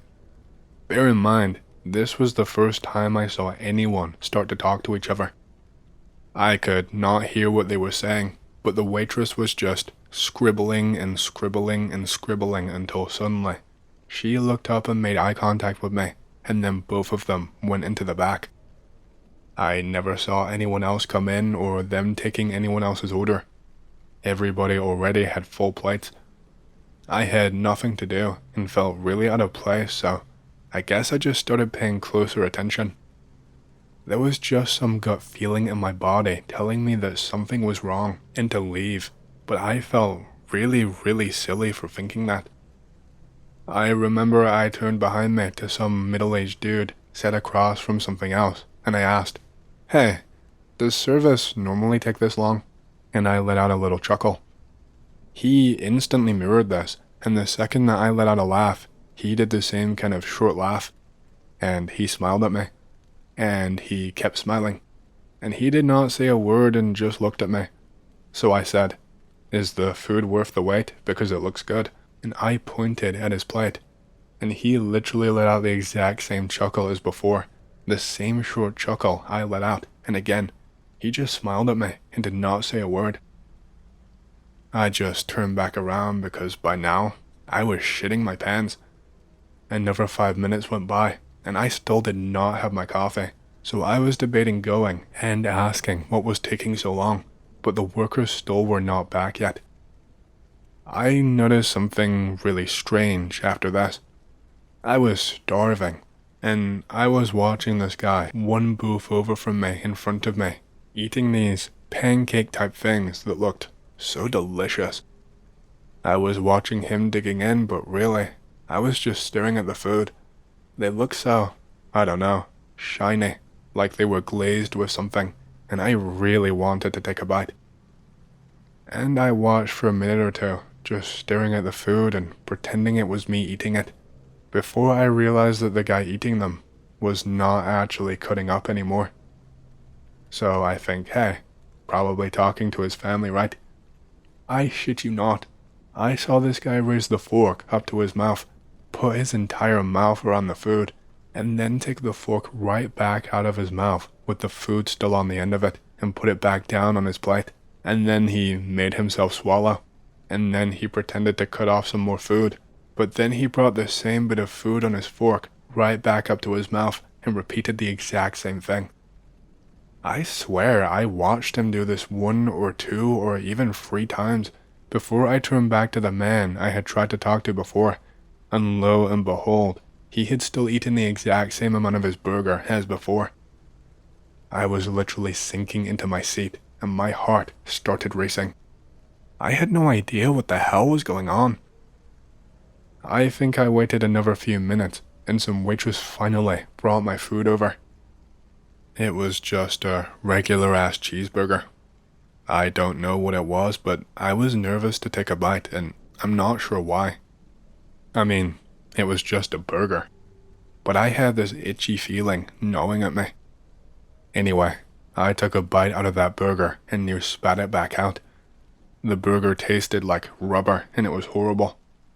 I put the burger back down on my plate, and I did not look around to confirm, but people were staring at me. The guy in front of me was like frozen mid-motion of eating his pancakes and was just giving me a death stare. Other booths in front of me were looking at me too.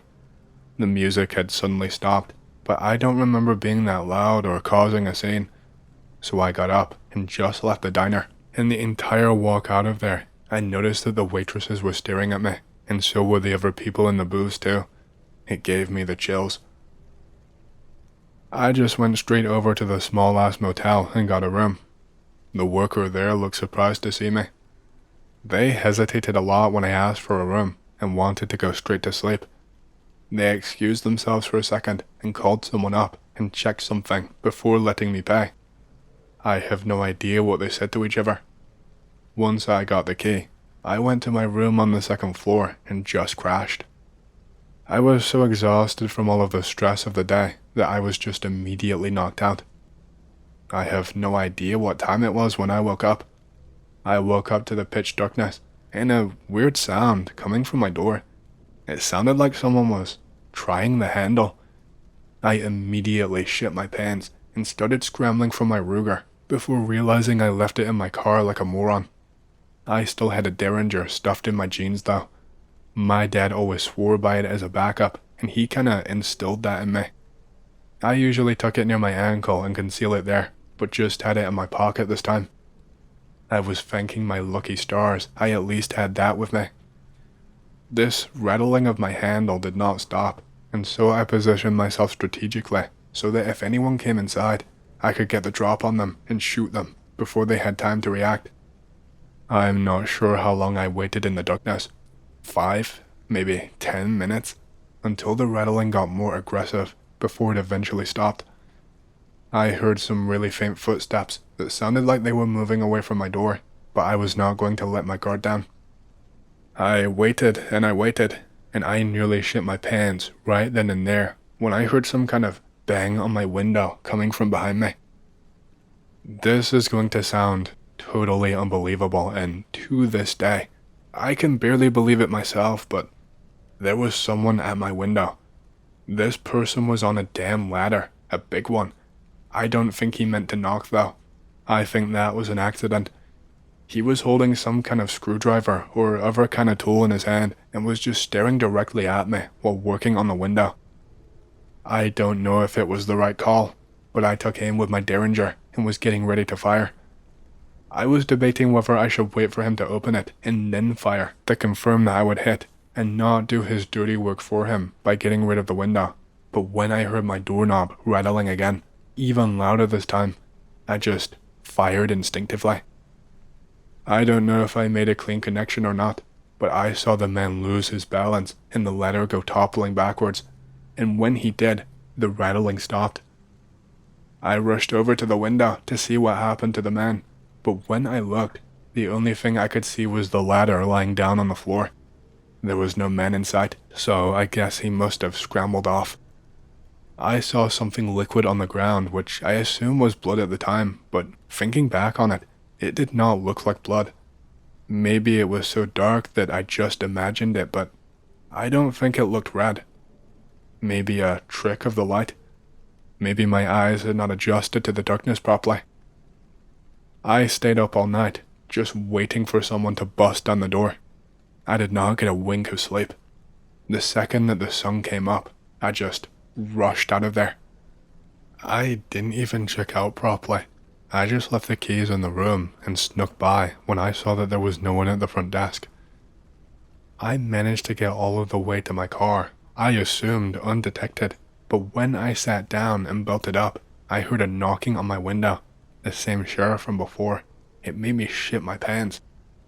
He was making a motion for me to roll my window down, and I did, but only a crack. The tiniest sliver, just so that I could hear him. He still was not all that talkative, but he asked me to step out of the car. I refused, and asked why, and he told me that there had been a disturbance, and that my actions had been reported, is what he told me. I got so blindingly angry, I just started laying into him about what happened, and how dare he accuse me, and blah blah blah. And this guy, you know what this guy did? He started squeezing his hands into the tiny crack into my window. He was full on, forcing his fingers through the crack, contorting them to fit, and was trying to pull my damn window down. I was trying to spam the button for the window to go up, but he was still pulling it down, all while repeating, "Get out, get out, get out," over and over again, like some kind of a record stuck on loop. He sounded really angry. It was the most emotion I ever heard from the guy. I told him no, and that this was unlawful, and he just ignored me and kept on shouting, "Get out, get out, get out," over anything that I had to say. And maybe this was not the right move, and maybe I did break the law doing this, but I just started my engine and hit the gas. I just drove. I was so done and did not care anymore. No way what he was doing was right, especially after I was attacked. He tried to cling on and would not let go of my window at first. I started slow so that he had a chance to let go, but he continued doing the same thing, and when I sped up, he had no choice but to let go. Otherwise, I would have dragged him down the highway. The fog had gone by this point, thankfully, and I just drove. I drove for another few miles until I got to a gas station that I was familiar with, and I pulled in and slept like a baby. I ended up making the rest of the drive after that, but never mentioned it to my friends because they would just laugh at me. I never reported anything to the cops because no way am I going to tell them that I ran a man over, fled the scene, shot another man through my motel window with my Derringer, and then fled from law enforcement, all within 24 hours. They would obviously side with the sheriff, and I would be screwed, and I would be put away for who knows how long. I brought this here because I thought it was my only shot at being believed or even getting any answers. Has anyone else stumbled upon one of these weird towns?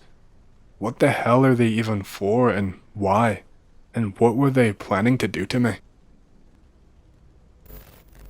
I was like 9 or 10 years old when this one happened. It's hot as hell during the summer, but I like playing outside. I got out around 8 or 9 at night, a little bit into dusk when it is cool. There are no other kids out that late, so I just walk around and look at the houses in my suburb. About every 3 nights, there would be a light following me. It would start from about 30 feet away and follow at that distance, but would not back away if you got closer to it. For the first few times of this, it does not even register in my mind how weird this is. I can't even remember the thought process that would have justified it not being worrying. About the 4th or 5th time it happens, I decide to approach it. As I walk up, the light shines in my eyes, and I can't see where it's coming from. It's like getting a light shined in your face, and you can't see the source of the light, just completely blinding. I walk directly over, and then behind where the light was coming from, or at least, where I thought it was coming from. Nothing. I turn around and the light is just gone. Like it was just floating there or some shit. I have no idea. Sometimes it would flicker a little. Sometimes it would sway back and forth. If I was on the move away from it, it followed in a perfectly straight path, not turning for the road or obstacles. Everywhere that my grandpa lived, some beings followed. Over time, I came to realize a witch is stalking him. In fact, I remember my mom telling me about a witch a few times, but being so young I did not really even know what that meant. My only experience with witches at that point was a TV show called Sabrina the Teenage Witch. Anyway, this home I lived in was hexed, simply because my grandpa lived there. I saw many things, from shadow people to Satan. This particular incident is about the living room couch. My grandma is diabetic, which means she can't really hold in any pee. She also cannot resist the urge to drink water. So when the urge came, about at, say, 1 a.m., she has to go. She has to go through the most haunted area of the house if she wants any juice, the corridor. Rather than going alone, she woke me up. I was just an elementary school boy, and unlucky.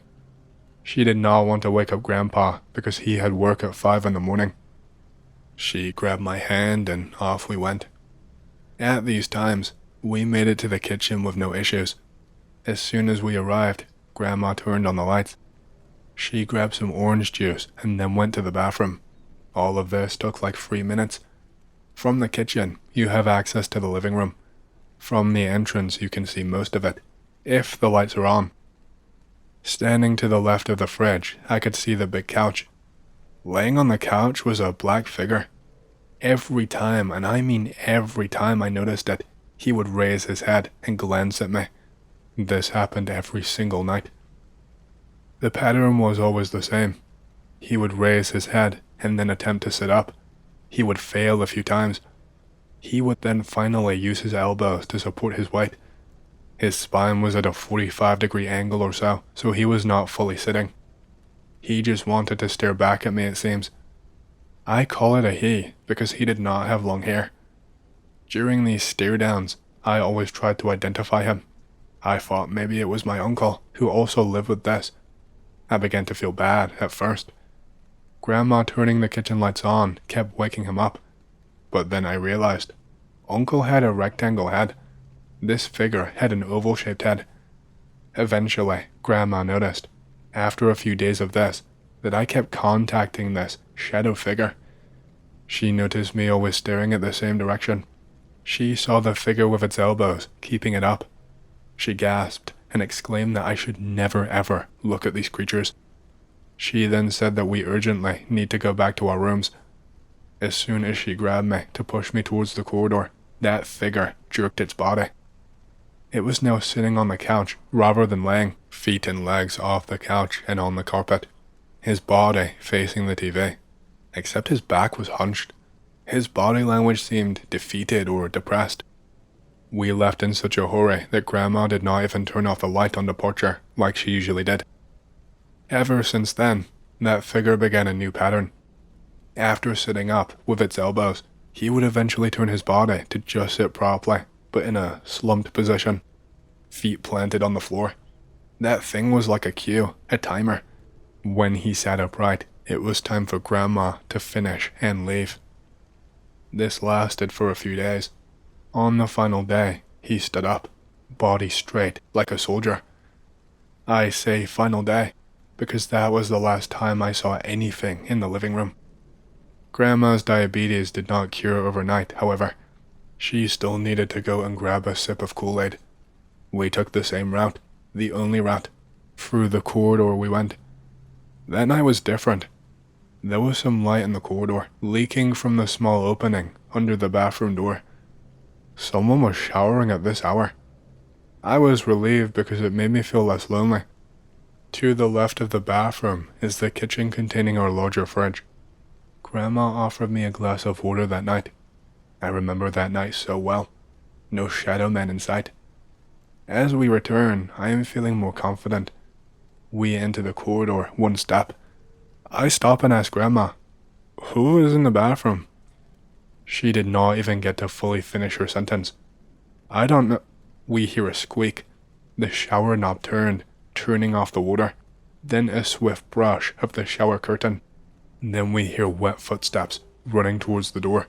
Tap, tap, tap, tap, tap. It all happened in like 1 second. This shadow behemoth violently turned the doorknob and opened the door. I only saw a glimpse of it before it turned off the light. It moved right in front of our path. It was not the same shadow man from the living room. This thing was massive, but still a shadow creature. All black, no face. It was so wide, it was as if 3 fully grown men were sharing the same shirt. This thing had long hair as well, a massive head to go along with its massive body. I noticed part of its right arm, the arm that flipped the light switch, was still in the bathroom, but the bathroom door was mostly closed, maybe an inch open. This confirmed that the shadow was, well, a shadow, paper thin but so wide. As my night vision adjusted, I noticed it grab its locks. It pulled on it to the point where its head slightly cocked to the right. I hung onto Grandma, who looked just so small in comparison. Her diabetes rendered her short and thin. She was easily 1/6 the size of this thing in front of us. This thing was way bigger than the couch shadow man. The shadow man from the living room was a normal-sized adult, bigger than Grandma but not superhuman. Since this mass was blocking the way to the bedroom, there was no sleeping there tonight. After standing there, feeling afraid to move, let alone scream, Grandma turned us around. We went past the kitchen and into the living room. I glanced at the couch. I saw nothing there. I did not dare look behind me to see if the big thing followed. Grandma took me past the front door and outside. We hit a few chairs on the front porch. We just sat there in silence. I assumed that we would just sit here until sunup, maybe even sleep there. Grandma is diabetic and needs proper sleep though. She took us into Grandpa's van and reclined the seat. We slept in the van after all. I'm just glad we didn't sleep in the living room. Next day, I had time to collect my thoughts. Grandma hated discussing the paranormal, so she would not answer any questions. Grandpa always gave the same response. Don't worry, just ignore them. I only had myself. That mask from last night seemed familiar, I thought. It took a bit of pondering, but I eventually figured it out. Down the road is a hair salon. It has its own towering advertisement, like how McDonald's has its own big M sign. On the salon sign was a simple shaded drawing of a woman. Its hair was very similar to that of the shadow behemoth, as if the shadow monster copied it and failed, ending up instead with a corrupted version. This made me shiver. Did the spirits leave the house and make it down the road? Or did they join us for a car ride? How did they become aware of that image? I have been working as an EMT for a pretty long time. Probably just under 8 years or so. It's a challenging job and I'm not gonna try and sugarcoat it. I have definitely seen a lot of messed up stuff in my time. But I'd like to think I'd gotten used to it, or at least as used to it as you can with these types of situations. And I thought maybe I could just handle it. But only over the last year or so, maybe, these weird things started to happen that I can't fully explain. I saw some things that I don't think I was actually meant to see. There are a few reasons I'm making a record of this on this website. Part of it is because I need answers. Part of it is so that someone other than me knows and can keep track of all of this. I don't want it to just be scripted away. Part of it is because it's only really me who seems to actively recall some of the details. My partner has a different recollection of events, and it's starting to make me question my own sanity. My partner would remember the same patients and injuries and all that stuff, but other details would change or slip. The first time all this happened, it was weird, sure, but it did not get to me immediately. We were already en route to a standard call. I think the guy had some chest pain that he was struggling with, and he said he was short of breath, felt like he was going to pass out. Pretty tame, all things considered, compared to things that I have seen previously. But we ended up getting a call on a dispatch radio, telling us to divert to a higher priority, that someone else was going to cover our call, because even though they would take a little bit longer, the patient was not any immediate risk. I got given a new address and told that this was very urgent, so I did as I was told and I changed course. They explained that a neighbor had called something in, said they heard some kind of screaming in a nearby house and that they could smell smoke, like it was coming from a barbecue. Apparently, they had taken a look in the window and could see someone passed out on the floor, but couldn't really make anything out. The address took us to a row of older houses near an industrial stretch by the river. It was not very well maintained. We pulled up, and we quickly realized that the front door of the house was already wide open. No one came out to meet us. I could not hear anyone making noise inside, and something just seemed off. It seemed weird that we were here first, given the circumstances, rather than the cops. I think they mentioned that the police were already on their way, but still. We grabbed our gear and we went inside. I made sure to call out before entering the house, just to see if I would get any type of response, but we only received silence.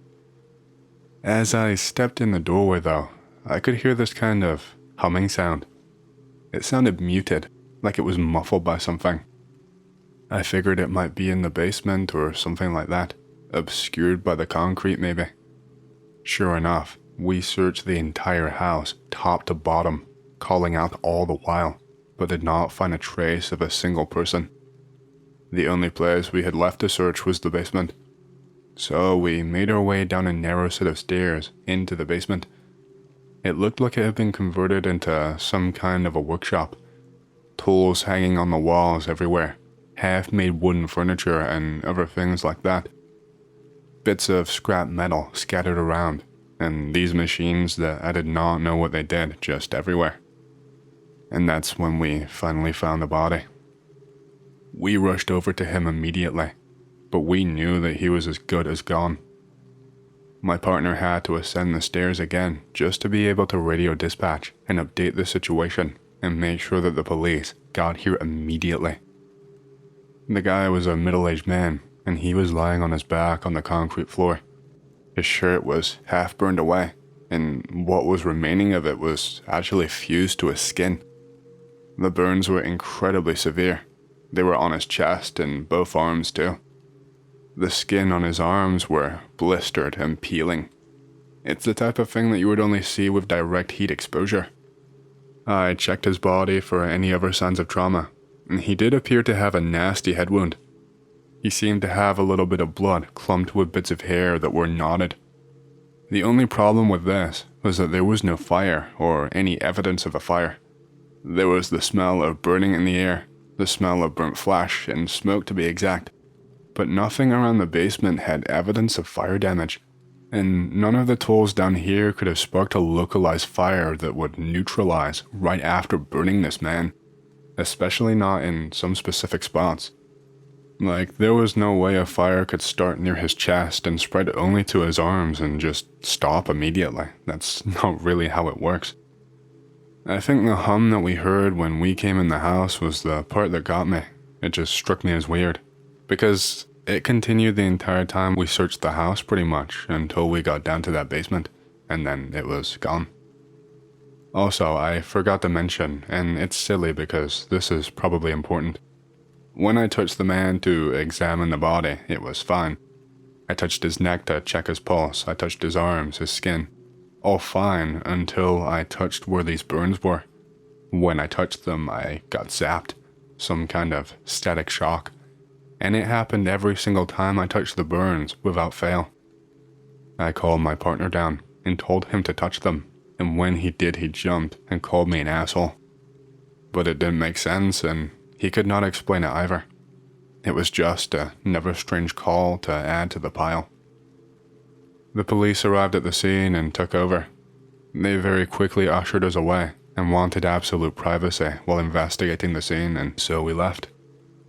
It wasn't until the end of the shift, when I mentioned the reroute, that dispatch told me that they had never directed us, that I started to feel weird. I figured miscommunication, or that I heard something wrong, or maybe the radio glitched and I got a message meant for someone else. This stuff does happen, but it seemed a little bit too coincidental. I did not even think about it for months until we got rerouted again. By this point, it was out of my mind, and I did not remember until the end of the shift. It was just another routine call that we were responding to, but nothing urgent. Something to do with a shortness of breath and a slight sharp pain that they had been dealing with for a few hours. We got the call from dispatch and we got upgraded to a higher priority situation. Now, I also want to say that we were tired when this happened, so we were not really paying full attention. It was at the end of a very long shift, and we were just ready to be done and to go home. This time the address was a parking structure attached to an office building. The office building had been mostly empty since a renovation recently stalled out. I think they still had security and the like on site, and you know how stupid teenagers are, always breaking into places that they shouldn't. We pulled in and we found the caller on the second level of the building. He was male and looked to be a teenager. I could only guess between 16 and 19 years old.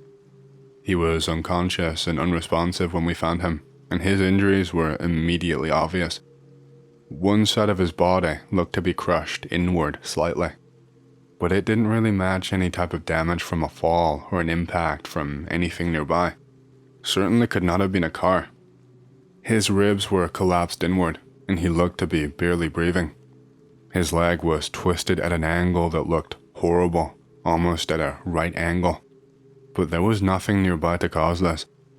The only vehicle in the vicinity was ours. The roof was intact. There was no signs of a collapse. Nothing wrong with the ceiling at all.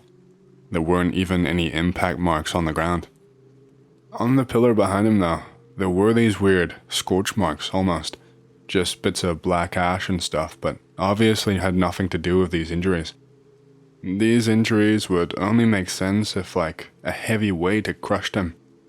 Forgive me for saying something so gross and inappropriate, but it looked like what I imagined would happen if you put a human underneath a hydraulic press, but stopped it before going all the way. His clothes were a little dirty and tattered too. He had bits of the material ripped off, and he was wearing a graphic tee, and the design looked to be peeling off a lot, and he had a stain on his graphic tee. We could only guess it was oil or something, because it was this pure black stain. It must have been an old throwaway shirt that he put on just to mess around and explore. It didn't smell like oil though. We loaded him in and transported him as quickly as we could. We did our best to make him as comfortable as we could and monitored him the whole way. At one point he started tossing and turning like he was having a nightmare. He was still unconscious, but you could see him scrunch his face when he moved because of his ribs. And then at one point he started making noise. It started off as a groggy groan, which eventually grew in volume until he was almost screaming. I had to try my best to calm him down and stop him from moving, because it would only aggravate his wounds. I pushed some fentanyl to try and keep him calm, but he was becoming seriously panicked and he started muttering. He was babbling things that just didn't make sense at all. He kept saying that they were coming back for him. Whoever they were, I have no idea, and I thought his brain was just fried from the shock. I tried my best to reassure him and told him that he was going to be safe, that no one could get him inside the hospital, that the police had been informed and would make sure that he was protected if he was attacked. I tried to keep him talking to stop him focusing on the pain and the panic. I tried to shift the topic, but he just kept reverting back. He couldn't keep his eyes on me or stay on topic at all. I remember that just before we got him to the emergency entrance, he told me, "I'm not safe anywhere." Once we passed him over, I made sure to give notes over to the important people. Ended up speaking to the cops for quite a while, and they were immediately on scene. There were quite a few, actually. Is 5 cops usually the standard for interviewing a man who was attacked? I asked dispatch about it afterwards and they had the same inconsistency. There was apparently no record of a reroute for us. We had apparently completed our original call and that someone else entirely had attended the scene that we were at. It was strange, and so I pressed them on it, and they kind of clammed up and said, "Sorry, I got confused. No, you're right. It's definitely in there. Don't worry." They didn't sound all that convincing, but whatever. At least the guy was safe now. The last strange call I had, which again was months after the second, so it wasn't something I could immediately piece together. It was just even worse. We got called out on a standard welfare check for this elderly old man. Apparently, the neighbor had not seen him in a couple of days and was worried that he had passed away. Well, we got around halfway there, and dispatch tells me that we've been given the wrong address entirely due to a system glitch. They gave us the new address, and we were around 10 minutes away from the actual place. I figure, no biggie, no harm done. That's until they told me that it's not a standard welfare check anymore. It's now a priority. The man had apparently called and said he cut his arm when he lost all feeling in his legs and tripped. Well, shit. Now I was panicking. This was another house on that industrial stretch nearby to the river. The building looked empty when we pulled up, not even a light on. It didn't matter to us.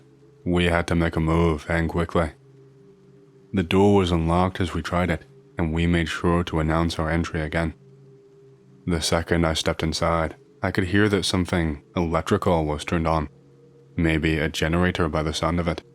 It was whirring and clunking, but I had other things to focus on. We flicked on the lights and looked into the kitchen first, since we were under the impression that the men fell while making food. There was a knife out on the counter, but there was no blood. It was really strange, so we kept calling out for the man. I was just hoping that he was still conscious and that we were there in time. At some point, we heard some kind of sound that caught our attention. Almost made me crap my pants, honestly. Sounded like something metal, like maybe a pan, tumbling down a set of concrete stairs. I assumed that maybe this place had a basement too, like the other place. Since it was urgent, I told my partner to check upstairs and radio the situation as he went. I went to check the basement if they had one, and they did. The second that I had made it far enough down the stairs so that I could see beyond the wall that blocks your vision on the way down, I was met with a fright.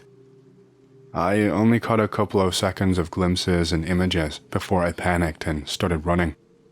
There was a man on the floor. Could not tell how old he was from the glance that I got.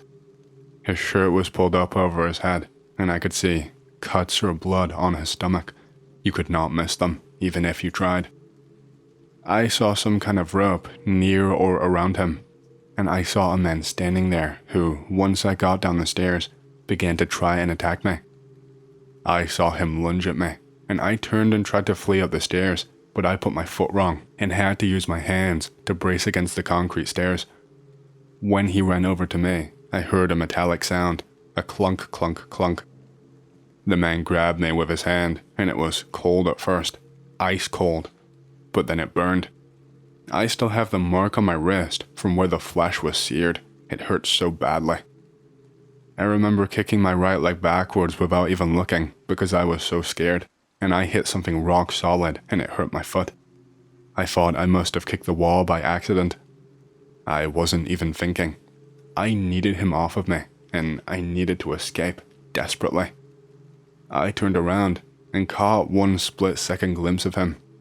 He was wearing some kind of black hoodie, and I think a balaclava too. It was dark, so I did not see any of his face. I just moved forward a little, and then just threw myself backwards with full force, and I must have caught the guy off balance because he let go of me, and I heard some scraping down a couple of stairs. And then I just ran. I slammed the door on my way out, and I heard something heavy thump up against it. I was shouting and screaming for my partner and telling him to leave. And then I relayed the situation to dispatch once I was outside and begged them to get the cops there ASAP. My partner comes outside to see me after a couple of seconds and asked me what the hell just happened. He told me that he heard some glass smashing on his way out of the building. I told him everything that I saw, and he was in disbelief. We were told explicitly not to set foot back inside because it was too dangerous, but my partner was convinced that the guy had fled and that both of us were together now, so with two of us we would be able to fight him off. He told me we needed to help the old man no matter what, that we could not leave him to die. Now, EMT protocol in situations like this is that you must get yourself to safety. There is no treating the patient while the EMT is a patient. You cannot re-enter the scene and try and treat a patient until the police have arrived and completely secured the perimeter. This was a serious violation and we should have stayed outside, but I don't know. I guess the strangeness of the night and the situation I found myself in just swayed me. So I followed my partner, because he didn't seem to be taking no for an answer. I mean, I couldn't just let him go back inside on his own and get himself killed. Amazingly, when we got there, the man was still alive, and the person who I saw in the basement, there was no sign of him. I wouldn't call the man elderly though.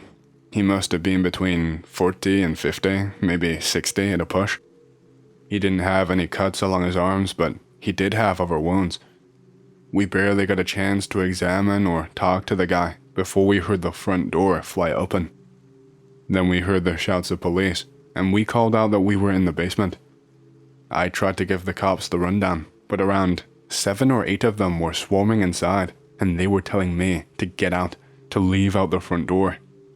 And when I did not immediately leave, like that second, one of them grabbed me by the collar and was trying to carry me out like a bouncer.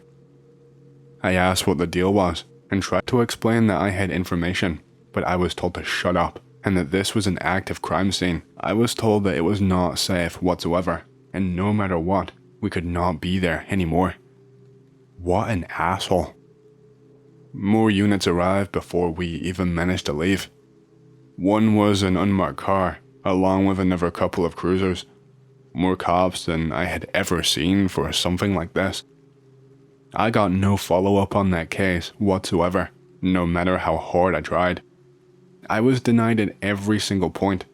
I was told that they could not share details because of the nature of the investigation, whatever that means. I just wanted to know if we saved that man or not, but heck, they wouldn't even tell me whether he was still breathing. There was one other thing that I saw at the scene, but it's gonna make me sound like a psycho, I just know it. It was only for half a second tops, so maybe it was just my eyes playing tricks on me. But when I glanced back at the guy who grabbed me, I saw his hand peeking out of his thick black hoodie, because of course he had grabbed me. And I might be crazy, my brain might have made it up, but his hand looked like it was shiny, like it was made of metal, like it was maybe some kind of metal prosthetic. And that's all the information that I have for you, unfortunately. I still work at that job, but I have not seen anything half as crazy as those 3 calls in the rest of my time. I probably won't ever get any answer for that case. Here's something that happened to me that I've never shared anywhere else before. No ghosts, but I would still consider it pretty spooky. So, this happened to my friend. He is living in a rented room in a house with a bunch of other strangers. The upstairs is rented out by a family. All of the downstairs are individually rented rooms. The downstairs people are all wages, so they go to work during the day, except for this one girl. She looks young, like fresh out of high school, and mostly just stays inside all the time. One day, the upstairs family notices that things are being stolen. I'm talking food, snacks, even small tools. This goes on for a while and the mom is sick of it. They suspect this girl. They put some chocolate in the fridge to see if things are stolen during the day, when everyone else is outside. It was stolen. Mom is pissed. The mom calls the landlord for the master key to inspect this girl's room. When this girl was out of the house, they unlocked her room. A fucking mini stove was on, as in, it was on fire. She left the stove on in her room before going outside. If the mom did not open the door, the house probably would have burned down, and the walls in this building are those shitty thin wooden ones. My friend's room was right next to hers. Most of the stolen items were scattered around this girl's room, and the entire room was just a real mess. Then they found a book underneath her bed, something like 1,000 Ways to Kill or some kind of weird title like that. On the covers are pictures of murder items like pliers, knives, tools and stuff. Most of the items on the covers are present in her room. When everyone else arrives home at night, my friend included, the mom gathers everyone. She scolds the hell out of this girl. She was not fresh out of high school at all. She is around mid-20s. Everyone is spooked. Every single one of them had a self-defense item just in case after this, just in case this girl decides to go berserk. My friend stands by the phone, ready to call the cops at the slightest tick. They decide to kick her out and not call the cops on her. Life goes on. I hope she was just an edgy weirdo and not an actual killer wannabe. Oh, and before all this, before they knew how messed up this girl was, my friend remembered one incident. It was around 4 a.m. and this girl came knocking on her door. My friend just ignored it. She kept on knocking and my friend kept ignoring. Eventually, she gave up. During the night they kicked her out, my friend asked the girl what the hell did she want knocking at 4 a.m. The girl just shrugged and said she forgot. My friend thinks that she might have gotten stabbed or something if she opened up that door. I've been a lifeguard for just under 2 years now. After my first 6 months there, during the Christmas period, the assistant manager was telling me about the plant room. It tends to be only superior staff who go down there. He offers to take me down there one late night shift. Only me, him, the receptionist are inside. Me, being ambitious, agrees, and he takes me down there and shows me all of the machines. Hey, Anon, I'm coming up tomorrow night during pool close to do checks.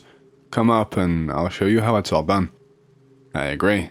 One of my favorite supervisors slash managers, so I'm looking forward to it. Be the night after. I meet the manager and go down into the plant room. All of the pool lights are off, and the fire door leading from the pool to the plant room stairs is open. There are only 5 buttons on poolside, which us guards use to signify an emergency, and they only go off if they are pressed. Me and my manager swap looks and quickly sprint out of the plant room and up onto the poolside. We both spot a figure underneath the water. It's illuminated from the blue flashing lights from the pool alarm, so I sprint over to the light switches as the manager goes in and performs the rescue. The lights flicker on. My manager starts shouting, "What the fuck?" and on look, "What the fuck?" The figure was the mannequin that we used to practice rescues on. The pool was locked. Not only did the alarm sound, but who the hell put the mannequin in the water? We checked the CCTV. There is nothing on it. My manager said he told the regional manager, but not to tell people as it may alarm them, so I've kept quiet about it since then. This next time I was covering a morning shift, 6 a.m. till 2 p.m. I arrive at work. It's only ever one lifeguard and duty manager at this time. The next lifeguard does not arrive until 8 a.m. We chat for a bit, and then agree to begin preparing for the day ahead. We go to poolside and complete all the checks, etc. I decide to head through to the reception/cafe area to grab a drink. I hear a very loud bang from upstairs, where the gym is. I get a little bit scared, knowing that the doors leading upstairs are not unlocked until the gym staff arrive, which is 7 a.m. I tell my manager that I heard something, and he seems curious and grabs the gym door keys. He unlocks them, and we go up the stairs to the gym and flick all of the lights on. Everything looks fine until we check the storeroom. This is where all the cleaning stuff is kept. There is one of those attic ladder door thingies which takes you to the roof room, with a big green door leading to the actual roof, and this ladder was unhinged and down. The padlock securing it was unlocked and had fallen on the floor. We both nope the hell out of there. This was a duty manager, not an assistant, but my manager decides to shout up. He does not get a reply, so when the gym staff arrive, we all head up there. Nothing massively unordinary, apart from a big bucket of yellow paint was knocked over and had coated the walls. This place really scares me. I don't know why I have not quit yet. Now, apathetic parents are a common sight at my pool. One time, this rather quiet dude comes in with his 2 daughters, both aged about 10 years old. They can only just swim, but dad stays with them to begin making sure that they are okay. He later just leaves and goes to the sauna. I make sure to keep an eye on the girls, as I see that they are not very confident. Thankfully, they stay in the shallow area and seem just fine. Suddenly, I hear shouting from behind my chair, which faces the wave machine, and the shouting is saying, "There he is, there he is." I turn around to see one of the girls literally sprinting across the poolside over to the wave machine. I shout to her to stop running before she slips. She spontaneously dives in head first, right beside the wave machine, and just sinks. What the hell just happened? The lifeguard beside the wave machine does a rescue on her, and we sound the alarm like normal, and I go over and help. We take her to the back office and bring the dad and other daughter in with us to try and calm her down. She is crying by this point, saying, "Daddy, you were drowning. Daddy, you were going to drown," over and over. I am sharing looks with the other lifeguard like, what the hell? The dad looks baffled and tells her, "I was in the sauna, honey. I wasn't in the pool." I know full well he was in the sauna. The area by the wave machine is dark anyway, so I was clueless. I later spoke to the shallow area lifeguard, and she said that the girl did it out of nowhere. She suddenly just looked up and started running. I did not sleep well at all that night. One last one for you guys. So it's late night one weekday. It's approximately 10 o'clock, so we are looking at shutting up the pool soon. I go to the plant room to turn off the sauna and the steam room. I walk across poolside to check that the sauna and the steam are both empty and off. The sauna and steam are in this kind of corridor out of sight from the pool. They both are off. Sweet. Time to turn off the pool lights, so I do so. I am walking back towards the reception, away from the sauna and steam, minding my step because the pool is dark. I hear a loud clank. It's a very similar sound to the steam room door opening up. It's a magnetic door, so it's a pretty unique sound and hard to mistake for something else. I'm thinking what the hell in my head as I turn around. I am thinking at this point, did I not see someone who was in there and they've been left behind in the dark? I wait for around a minute, and no one walks out. I hear the same clank. This time, it sounded like the door shutting. I turned the lights back on and walked over, into the corridor. Both the sauna and the steam doors are wide open, but no one is in them. I shut them off and just get the hell out of there. These doors are actually pretty hard to open too. They're magnetic, so they don't just sort of swing out, especially not on their own. Plus, I've been in them numerous times before during free time, and they never open. That really weirded me out. I was at work when this happened. I am working on a machine that makes cardboard fingers. It's really loud. It goes clang clang whoosh for hours. I literally can't hear someone hammering a piece of metal beside me. That's how loud it is. Out of nowhere I hear a blood-curdling scream, the loudest scream I have ever heard, and it is over the sound of the machines around me. Everyone drops what they are doing to go and investigate. I see a pool of blood coming from underneath a printing press. This guy is laying halfway inside of the press between two cylinders that roll in opposite directions. His arm got caught. His arm is literally spaghetti. There are bone fragments on the ground everywhere. He is literally pulverized. The guy beside me throws him a towel and walks away. I think, what the fuck for a moment, and go and help the poor guy. I tie my belt to his upper arm, what's left of it, and stop the bleeding. He passes out shortly from loss of blood and shock. The ambulance arrives. He goes through a bathtub of blood, but he somehow lives. Screw that day, man. Screw that day. Not spooky, but it definitely affected me in much the same way.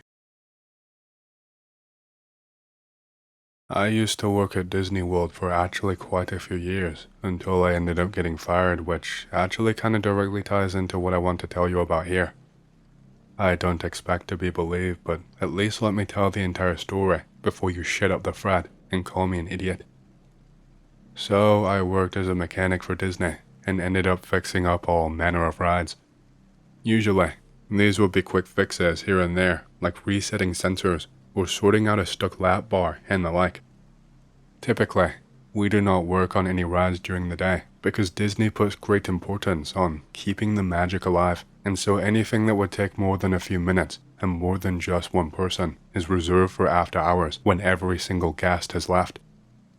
If you do ever have to make any fixes during the day, they usually just shove a few cast members outside to direct people away for a little while and distract them, and that usually buys you the few minutes that you need. This happened to me after hours though. The park had been closed for quite a few hours when I signed in at the maintenance bay. I think it was just routine maintenance or something, which absolutely no one else wanted to do, so I got stuck with it. Most other people had gone home by this point. I'm not gonna make a big song and dance about, "Ooh, Disney is so creepy at night," because it's not really. It's lit up like a damn Christmas tree, and I knew most every place inside out anyway. Sure, you have those shitty campfire tales that go around about spirits haunting certain rides and whatnot, but I never paid them any mind. Shit like that has never scared me. Plus, I was working on Tomorrowland, which is an outdated pile of junk that no one really cares about by this point. Most guests might make a quick stop on the first day, just to say they've done it, but I have never seen anyone come back for more, Lamau. So it was routine maintenance, but my boss did mention that the car did stall once or twice that day, but not for very long. said that they had taken a look and sorted it out, but that it was just a patch-up job. I swear, this ride never goes a single day without a problem. So, after I signed in, I checked out my toolkit and made sure to go over my checklist for the night. I did not want to get ahead of myself and miss anything.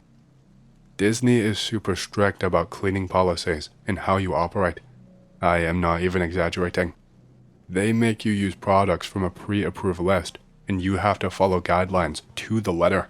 It can be a pain in the ass sometimes, but that is usually all. I made sure to put some gloves on and grab my flashlight and headed over to the ride. I don't want to bore you with all of the maintenance stuff. I'm sure you're all tired enough of your own jobs and don't want to hear about mine. I will just say that shit was not a quick fix, and by all accounts, I should have had at least one extra pair of hands helping me. I had to get underneath the tracks and shit. It was so annoying. Anyway, sometime around this point, I noticed something weird underneath the tracks. Now, don't get me wrong, I think most rides like this have some sort of maintenance hatch underneath them, but this one was not one I had noticed before. I mean, how is that possible? How did I notice it? Something earlier in the day must have happened, but I noticed that there was a patch of paint completely chipped off. Before that, it had been painted a different color and smoothed over and buffed out to make it blend in. There was no kind of handle or any indicator of it being there on the outside. If you didn't know it existed, then you would never find it. Again, you would not be able to get anywhere near this thing during the day due to the ride being in use and how you would have to get to it. I got curious, so I went over to it and got down to try and inspect it. It was near the edge of the tracks and blended in so well. There was also bits of rock and shit crushed up and spread over the top. It would have looked out of place if it was any closer, but that kind of stuff is used a lot out of the park. There was a security guy doing the rounds not too far away from me, so I gave him a shout on the radio. I was like, hey, you know of any other maintenance hatches near this ride, or what it's for, blah blah blah. He was not very helpful. He was a relatively new hire, and I don't think his English was the best, so he just told me it was probably an old one, not used anymore or something. I knew that it definitely wasn't, otherwise I would have used it in the past. It seemed weird that he was so quick to come up with an answer though. Anyway, you can call me stupid or an idiot or whatever, but the rest of my work was done, and I mean, hey, what kind of maintenance man would I be if I did not check the quality of my work and inspect the hatches that I am supposed to use? I had the perfect cover. Oh, sorry boss, it just looked like the other ones. What can I say? I'm a real curious George. Like I said, this was not like any other maintenance hatch on the park. They are supposed to be accessed very quickly, in and out, so you don't get spotted by some story-eyed kid. There's supposed to be a recessed handle or a key lock, but this one had none of them. I actually had to get a pry bar just to lift this thing up. It smelled really bad the second the air from it came into contact with my nose. It smelled like week old farts and sewage. The width of the opening was really small. I'm not a big guy by any means, and it felt like I had to hold my breath and suck my stomach in just to not get trapped. There was kind of a makeshift ladder type thing where each step is embedded into the wall. I climbed down for I don't even know how long.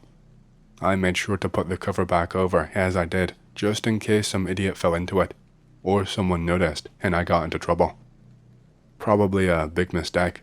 Looking back, I should have told the security guard, but maybe he would have just stopped me instead of being a witness for me. Anyway, so maybe 5, maybe 10 minutes straight of climbing down. This seemed like it went down even below the utilidors that are used around the park, which is not right at all. In front of me was this really thin kind of passage. The walls were not constructed or anything, it was just pure rock. And to get through, you had to squeeze your body through like you're in one of those caves. I felt like the nutty putty guy, and I will admit that for a second or two, I thought about just leaving. Still though, I thought that this surely must be a huge violation of regulations, even if the hatch was technically hidden and not meant to be used. If I did not figure out the extent of it and report it, and something ever happens, then it's my ass on the line. So I shuffled my way through this narrow passage for a while. The smell was even worse down here. Pure sewage smell. The ground was also really damp and a little bit slippy. I guess it was just the buildup of moisture or something. Thinking back on it, this place seemed more like those catacombs in Paris that you read about. Once I shuffled through for a while, the rock walls expanded and made it so I could at least move and breathe at the same time. Speaking of breathing, the air down here was hard to breathe. It felt thicker than usual. It felt like I was trying to breathe while underneath my bed covers. It's really strange because after a certain point, I didn't even really need my flashlight anymore. Someone had taken the time to set torches up on the wall after every so often, and they were lit. These were actively burning. I'm no expert on how fire or torches work, but I'm pretty sure that's not possible unless someone had done it pretty recently. And now I was shitting my pants, because what if there were some intruders who had stayed in the park overnight and knew about this place? What if they were waiting for their chance to just shoot back up and cause trouble? My radio did not work down there, so my options were 1, squeeze back and go and get help, or 2, go further, as quietly as I could, and maybe try to get some evidence. I did not really want to turn back now. If I am being honest, the thought of squeezing back through the way I came made me feel queasy, and I wanted to delay it for as long as possible, so I just kept on walking. It was almost like a maze in this place. I don't know how it was possible to have tunnels like this. I wondered what it had been used for in the past, because there were symbols and markers and things painted on the wall. No way this place was a maintenance hatch though. The symbols did not make any sense to me. It would have been nice if someone painted a big red arrow for me, but it was mostly just different shapes. You know those weird shapes you see, where it's like a million of them shoved into one. Stuff like that. I can't remember the word for it, but I'm pretty sure I learned it in class at one point. I'm not sure if they had a rhyme or a reason to them. They just seemed to appear randomly after making a turn, or walking into a straight line for a while. Here is where my story becomes even harder to believe, if that's even possible. I know it's already batshit insane sounding, but that's okay. I just need it off my chest. There was this little space between one of the walls and the corridor, like the rock wall was pushed back and recessed in to form a small space that you can stand underneath. I mean, there was a few of these, but this one made me shit my pants. There were bones in there. When I saw them, I literally squealed, fell on my ass, and crawled backwards. I don't know how old these things were, or if they were even real. I did not stop to check. I didn't really have time because I could actually hear talking now. It was super faint and sounded quite whispery, but I heard the slight echo of it, so I moved toward it. There were other bones, and I even saw a skull propped up in a corner. I just told myself that they were old decorations that were maybe going to be for a spooky ride, but were scrapped because they looked too real. Once I got far enough, I got to a section that actually did seem carved out, manually, by a person. The rock walls were still mostly there, but then gave way to actual concrete walls. This is where the whispering was coming from. There was a turn at the end, and so I made my way down and slowly peeked my head around. I almost could not believe what my eyes showed me, but I know for a fact I saw it. It doesn't matter how much I try and forget it, or repress it, or pretend I didn't know. I saw it. There was some kind of chamber. I'm not sure how to describe it. It was just this big spacious section that looked to have fully concrete walls. It was a complete dead end as far as I could see, aside from what looked to be a tiny opening in the concrete wall that you could maybe crawl under at the far side.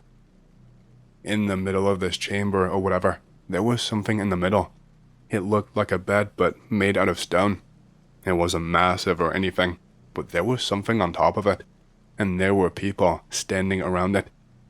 I had to grab my own mouth with my hands in order to stop myself from panicking and crying out loud. I just watched. I was frozen in place, and that was all I could do. I was outnumbered. There were 4 of them standing around this thing, and they did not look like teenagers either. The thing on the stone bed or whatever, it was some kind of costume, but I think that there was someone inside of it. I did not recognize the character, but whatever it was, the person inside of it was quite short. I think it had a beard or something, maybe one of the 7 dwarves. I don't know, it didn't really look like them though. Either way, I could tell a person was inside because the costume was not flat or anything, like when you would lay it out on a table. It looked brand new though. I have no idea why it would be down here, but that was not the only thing. The costume, where the arms were, where the legs were, where the neck was, it was tied down. There was just coils of rope that were affixing this costume person to the stone bed by the arms, the neck, and the legs. It looked really painful, especially the neck one. If not for the costume, I can't imagine how much that would hurt. The 4 people that were standing around were dressed so strangely. They were all wearing costumes that you would find around the park. Things like Mickey, Donald, Goofy, etc. But they looked so dirty. They looked like they had put the costume on and then rolled around in mud and let it just sit for a long time. They also had these other deep and dark stains on them. I could not make out what they were, but they made me feel sick. If you looked at the eyes of the head, you could see that there was mold baked into where the whites of the eyes were, to the point that there were no whites left. It wasn't just the costumes that were off though, because they were wearing something over them. They were not massive, but they looked like some kind of red robes. They were not floor length or anything like that, but they covered a little bit. These robes looked pristine, however, not a speck of dirt on them. The stench was worse. I imagine it was coming from these costumes. The costumes also had bits of damage, what looked to be tiny bits of fabric missing near the hands and arms, and what looked like some kind of scorch marks. Again, I was frozen. All I could do was watch. I still did not really want to squeeze back through, and I thought that trying to move now, they would hear me for sure, and I would be screwed. So I watched as they all stepped away and pulled something out of a little satchel down on the ground, one by one. They were pulling out what I can only describe as some kind of dagger. They looked really ornate though. They had a long point and didn't look like the usual stainless steel stuff that you can buy. They looked expensive, handcrafted. After removing them from the satchel, I saw them return to where they were standing when I first saw them. They were holding the daggers facing upwards and resting against where chest height would be if you weren't wearing a stupid costume. And they started whispering something. I could not make it out. It was faint and the costumes muffled it. Then they started to walk sideways in a circle. They circled the tied down costume for a little while, and then I saw one of them jab the damn dagger into the costume. I don't know how thick these costumes are, but there is no way that dagger did not pierce flesh if there was someone inside. It was aimed somewhere at the lower body, and I heard the connection. Shit. Being that close, I felt the phantom pain of being stabbed. That is how visceral it was. The person tied down in the costume did not react or make a sound or make any attempt to struggle. I half wondered if maybe they were already, dead. That maybe this was just some sick game after the fact. They continued circling until they had all stabbed their daggers in as deep as they would go. After that, I saw one of them pull a lit torch off of the wall, and then he just set the costume on the stone bed on fire. Even to this day, I hope maybe that it was just a costume with no person inside. I really do not want to believe that I saw someone set on fire. At the very least, if there was a person inside there, I hope they were already dead. After standing and watching it burn, which, by the way, smelled horrible, it smelled really rotten, and I had to hold my breath so that I did not cough up a lung and give away that I was there, they all left. But none of them left in the same direction. I already noticed the tiny little passage that you would have to crawl through at the other end. That was not the only one. They each went to a different part of the room and removed some kind of little hatch that concealed another way that you could crawl through. One of them even went upwards, which made me shiver. The second that none of them were in my sights anymore, I ran as fast as I possibly could back to where I had come from and I just closed my eyes once I got to the narrow portion. I just had to suck it up and pretend that I wasn't squeezing through a narrow space. I had to get the hell out of there. The second I got up out of the hatch, I ran full sprint towards the security guard I talked to earlier. I just vomited words at him. I did not even let myself catch my breath.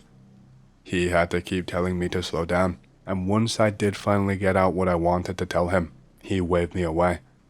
I asked him to come and look, and that there were people under there, and he just pretended like he did not understand and signaled with his hands for me to shoo. What an asshole. So I took it out with my boss. The second I could sit down with him in a room on a different day, I told him absolutely everything, and the reaction was not at all what I was expecting. He was angry, really, really angry. He went off on this long and shouting rant about how I'm some good-for-nothing drunk who shirks his work. That instead of doing my job, I started poking my nose into restricted areas, and that I was so drunk I made something up that I did not really say. He told me that my story was ridiculous and unbelievable, and that I was fired effective immediately for bringing the reputation of Disney and the theme park into disrepute. I tried to argue, but he would not hear it. He went on and on about how I was snooping and looking for problems where there are none. He accused me of being some kind of plant for a new organization to get dirt or find parts of the park that were not up to code. I mean, are you serious? I had worked there for years. And the drunk thing was out of nowhere too. Let me tell you, I almost never drink. Drinking on your own is sad, and I never really liked the taste. I got drunk at one Christmas party years ago, which I wasn't even going to go to. I had like 2 drinks and was blasted because I was not used to drinking at all. And okay, yes, I made a fool of myself, but that was it. Never ever has my boss even seen me take a sip of alcohol. Before this, my boss had never done anything but praise me for my work. We got along pretty well, or at least I thought so. I don't know what the hell I did. Surely he would want to know about something as major as this underneath the park and start an investigation, right? So, yeah, that brings me to now. It's been a few years since that happened, and I was let go of. Never heard anything about any kind of investigation, but they tend to keep those things hidden and in-house. I have no idea what I really saw, or what any of it means. Just please tell me I'm not losing my mind. I was 16 years old at the time that this one happened. I was exploring the woods on the north side of the property. If you go far enough along, there is an old Soviet building. It's not quite a bunker, but it is sunk into the ground. It has a thick concrete dome, sort of like an igloo. My father said it was a munitions depot, but to be honest, he was a drunk and probably fooling. There is a big rusted iron door that is open, but stuck in the same position. We decided to go inside. I had seen it before, but never went inside. Inside, it stinks really bad. I recognized the smell of iron from before with the dogs. I instantly understood it as blood and rotted produce. There is an old mattress on the floor, the kind with no springs and just cotton. There is lots of blankets and sheets. Everything is covered in mud and maybe some kind of grease. There are cans laying everywhere. There is a little spot for a fire with a mesh grill and cement blocks in a circle. There is graffiti all over the walls in different color paints. There are some religious symbols like Orthodox crosses, pentagrams, and the Islamic moon. I don't know what it's called. I feel sort of sick. It's a lot to take in. After all, this has sat in peace near my home all this time. The longer I look, the more I notice. Animal bones, small things like rabbit, but a few things like antlers. There are some carcasses and skins, parts of dogs laying around. I understand now what the meat on the mesh grill is. It is charred black like it was just left. No fire though, no heat or smell of smoke. Probably there for a day or two. I back out. I have to turn and kind of shift for the space of the door. When I peek my head around, I think I see a person's head duck from the ridge of the hill. He had dirty brown clumped hair like dreadlocks and a big beard. There was dirt all over his face. This person has been living out here, hunting dogs and huffing paint. That's what I thought. I leave in a hurry. I don't even check to see if what I saw was real.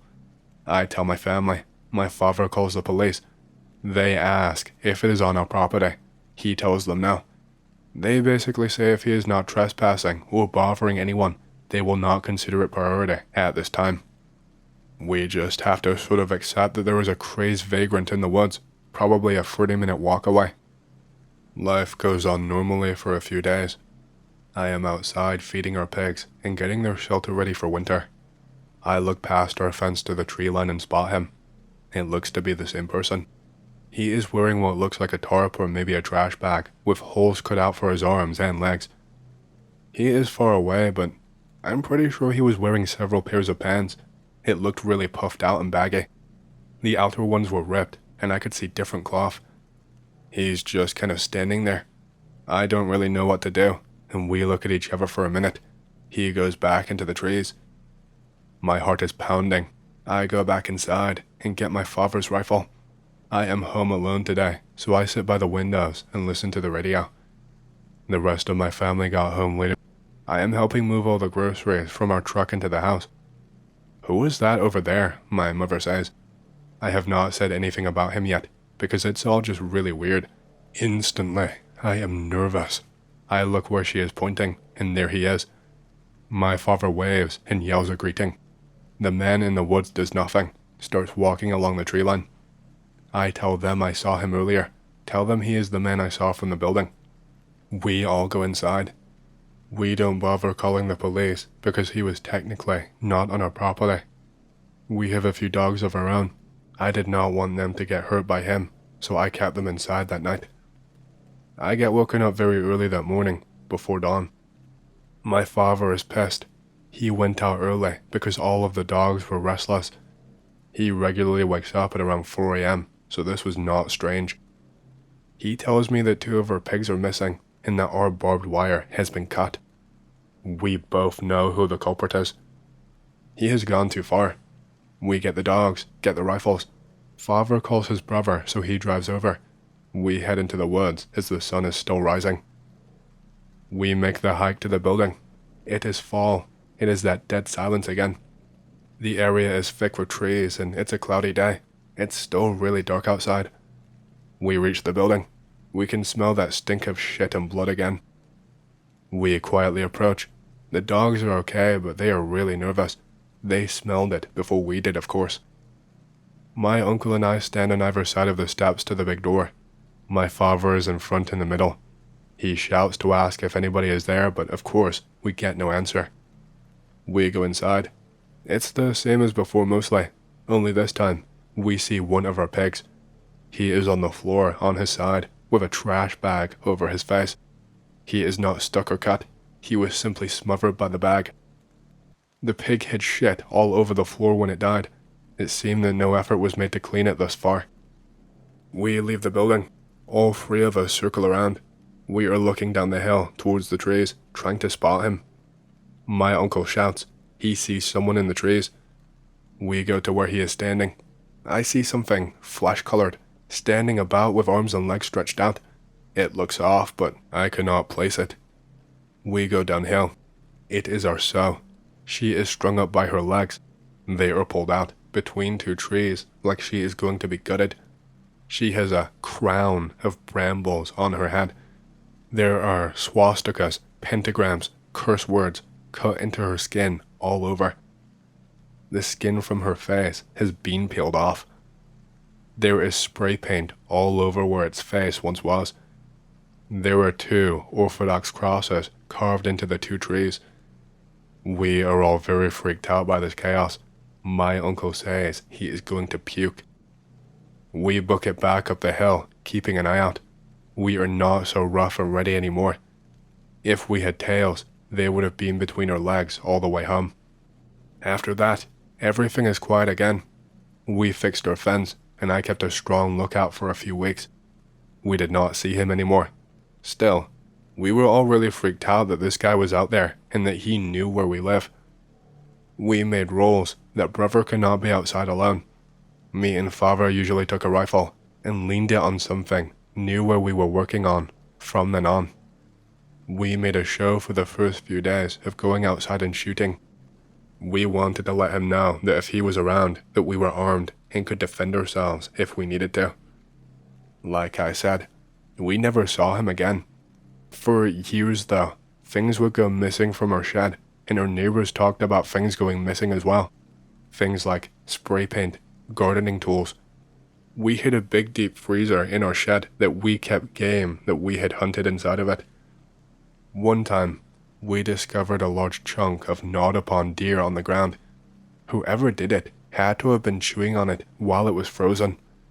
We also found a sneaker in our yard with spray paint all inside of it, like it had been used for huffing. So, I have always been the awkward duck of my family, if you can call it that. My mom, my dad, and my older brother and sister go on a trip to Disneyland and California without me. I can't go because I am stuck in summer school for failing math and English. They come back after about a week. At least once a month, they start having parties in the house. The basement is always locked now, which is where my NES was.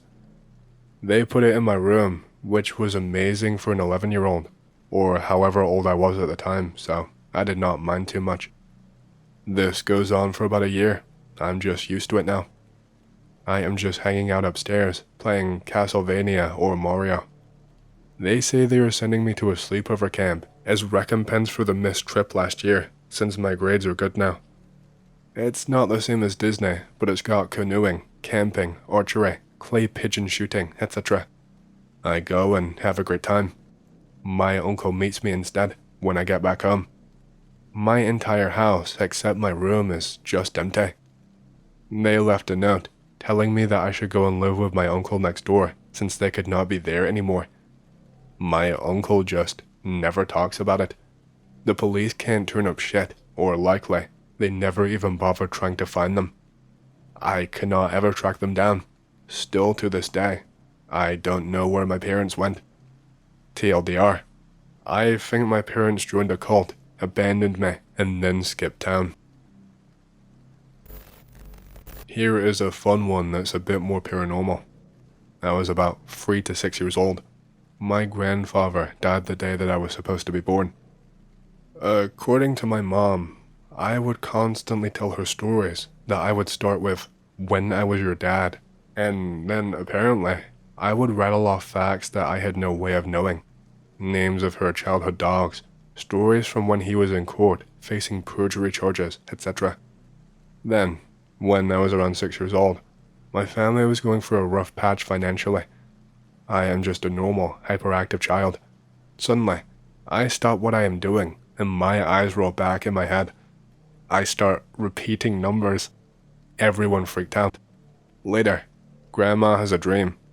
My grandfather appears and tells her to stop being stupid. Play the numbers! She uses the numbers I kept repeating and wins $10,000. No more financial problems. What a fucking load of shit, bro. You didn't even try with that one.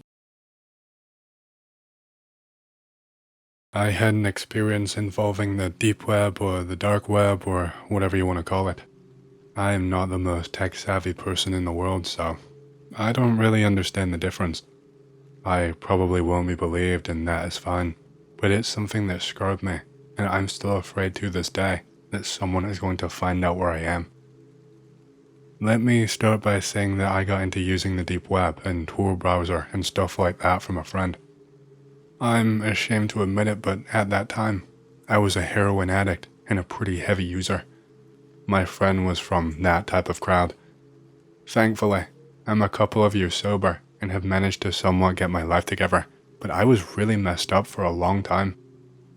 This happened to me in around 2011 or so. You see, the dealer that I knew pretty well got locked up, but not for drugs. He murdered his girlfriend in their home or something, and he got life in prison. Anyone else in the area involved in that kind of stuff moved on, because it was too risky. I was going crazy. I would have done anything just for a tiny amount. Literally anything. Like, I would sit around all day trying to distract myself with beer or just anything that I could think of. But it's like I had this burning feeling, and it was telling me that I needed some desperately, or that I was gonna go up in flames.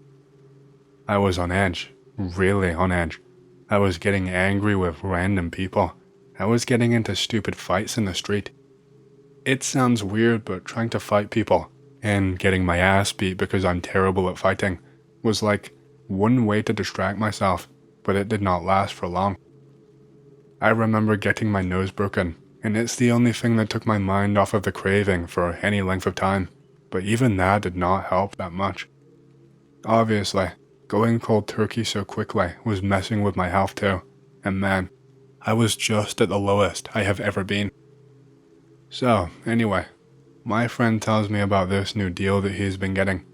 He told me he'd been using this thing on the internet where no one could track you. He said that if you set it up right, you could find websites that nobody else could, and no one would ever know, and that no law enforcement would be able to track you.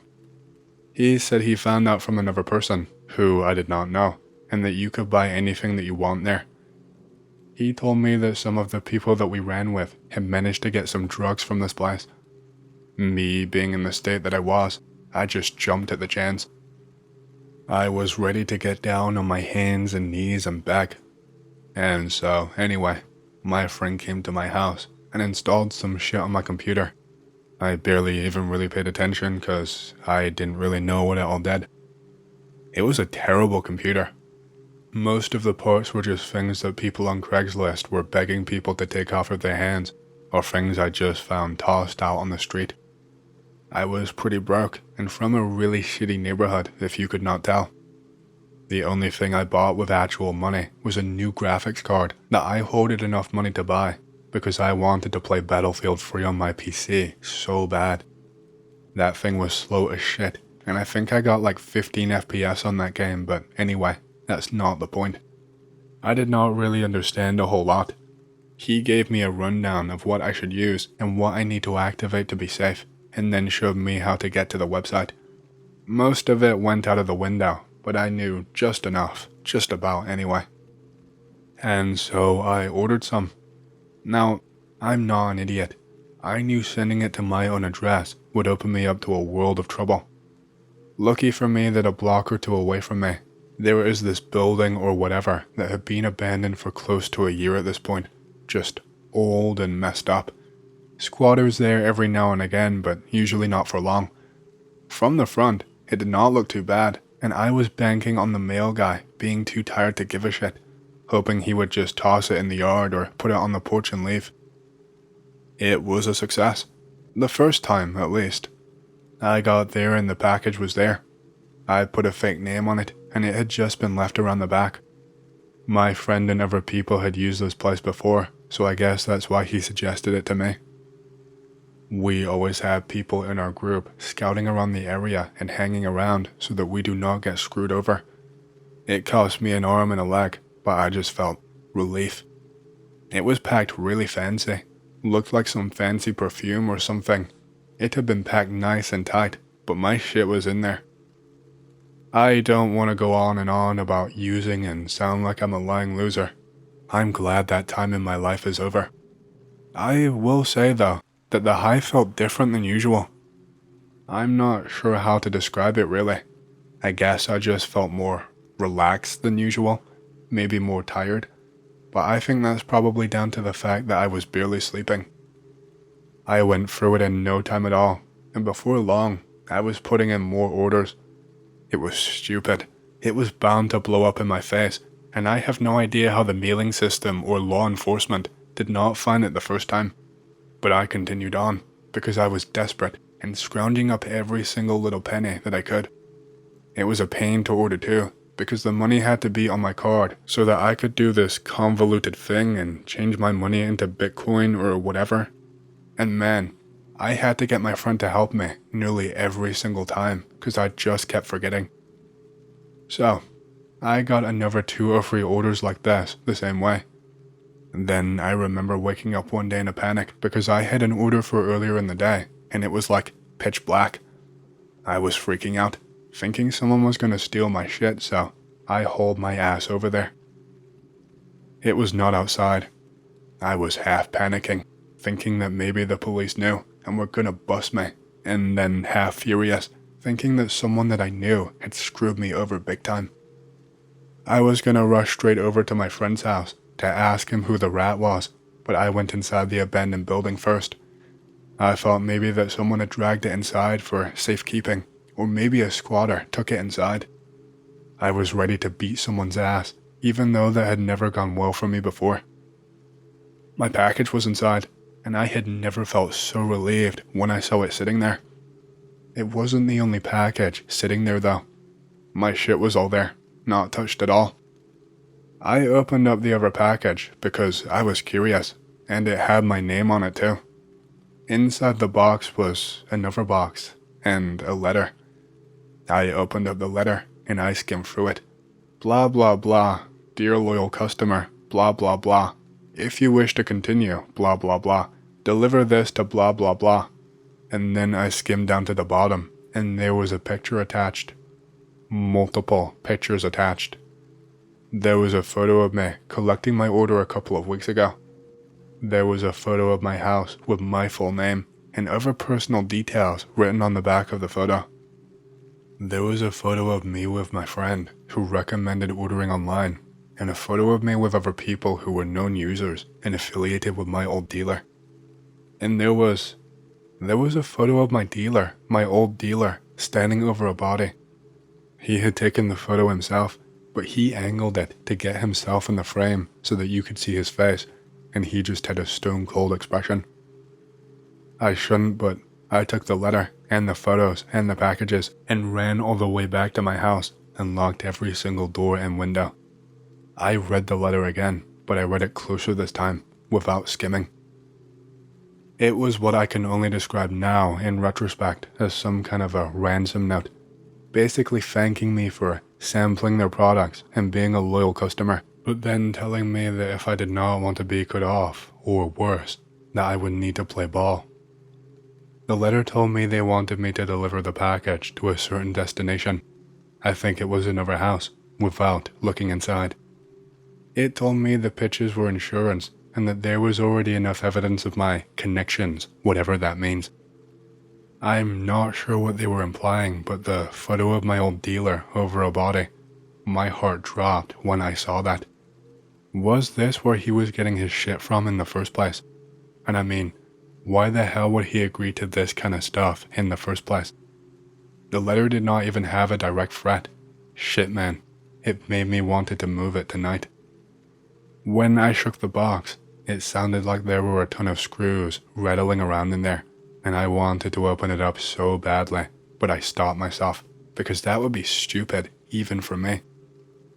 I gave in, and I dropped it off. It was at some garbage dump, and they made me hide it somewhere. I don't know what for. I put it down where I was told, and I got all the way back home. At this point, you were gonna call me an idiot for this, but I was scared, and also, I was still craving. I kept using what they gave me. I know it was dumb, but I had nothing else. I needed it, man. I needed it to function. But every time I went to pick something up, they were asking me to do something else, and I don't know, man. It just got out of hand. I don't even really know what I was doing. I tried to ask my friend, and he didn't want to talk to me. He knew what I was getting at, and told me to shut the hell up and keep quiet and just do as I was told. He told me that he gave me a lifeline, and so that I shouldn't ruin it for everyone else. Again, I wasn't really sure what he meant. This one time I went and, man, I don't know what came over me. They wanted me to drop a box of something off really far away in my shit box of a car. It was heavy as shit, and I nearly broke my back trying to pick it up. I drove nearly an entire state away because some stupid letter told me to. What the hell was I doing, man? I just didn't want to take any risks. I could not go to prison, man. I would have died in there. If I went cold turkey in jail, I would have died, and I would have gone crazy. They told me to take it and bury it in a forest and stand guard for a couple of hours until the next person showed up. They gave me a fucking mask to wear. They told me to wear it or I would be screwed. It was just some stupid white mask, and I took it out, and man, I looked inside, and I wish I did not. I just heard something wet inside. It was making this squelching kind of noise every time I moved it. This is gonna sound like BS, but I swear, there were some human parts in there. Just a couple of arms flopping around, and they did not look normal. The skin looked like it had gone some kind of a purple color. They looked like a dog had taken a bite out of them, but they were wet and leaking in the box, and I vomited right then and there. I just started digging. If I left them or was caught, that would be it for me, so I just buried them like I got told. It took around 4 hours before someone showed up. They shouted something to me as like a code or something, and they had a mask on too, and I just ran to my car after that and drove all the way home. I locked myself in my house for like a week after that event.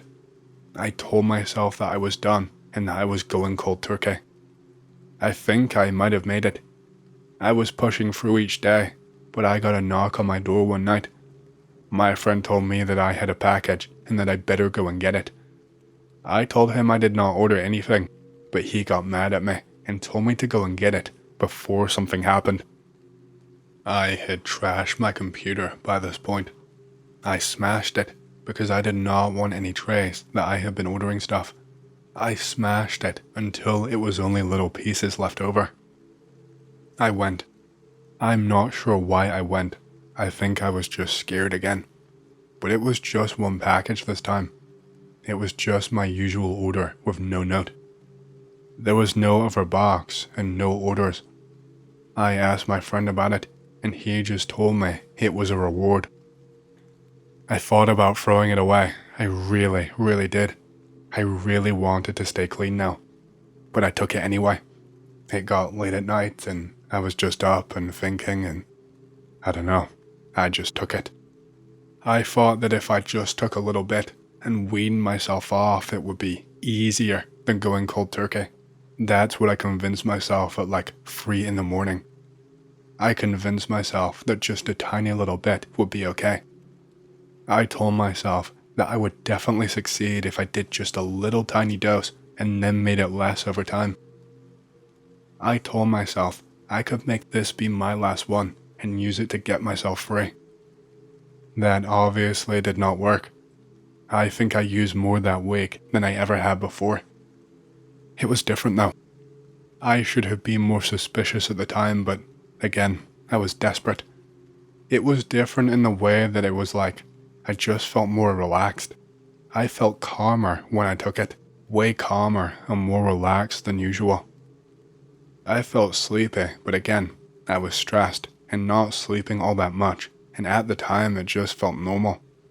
But I guess I just felt at peace when I took it, but other than that, it was not vastly different.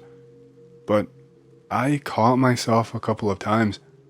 It was like I was on autopilot, and I realized I was walking to a certain part of my house, but didn't remember what I was going into that room for.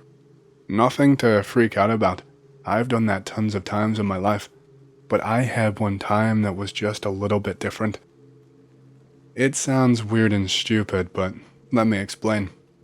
I remember one day I was on the couch, just lying around, and I was hungry, so I got up and went to the fridge. And then it was like there was just a big missing bit of time. I felt like I had just taken a big long sleep, like a big power nap in a couple of eye blinks. But when I came to again, I realized I was standing in a parking lot. I audibly squealed when I realized because I was so freaked out.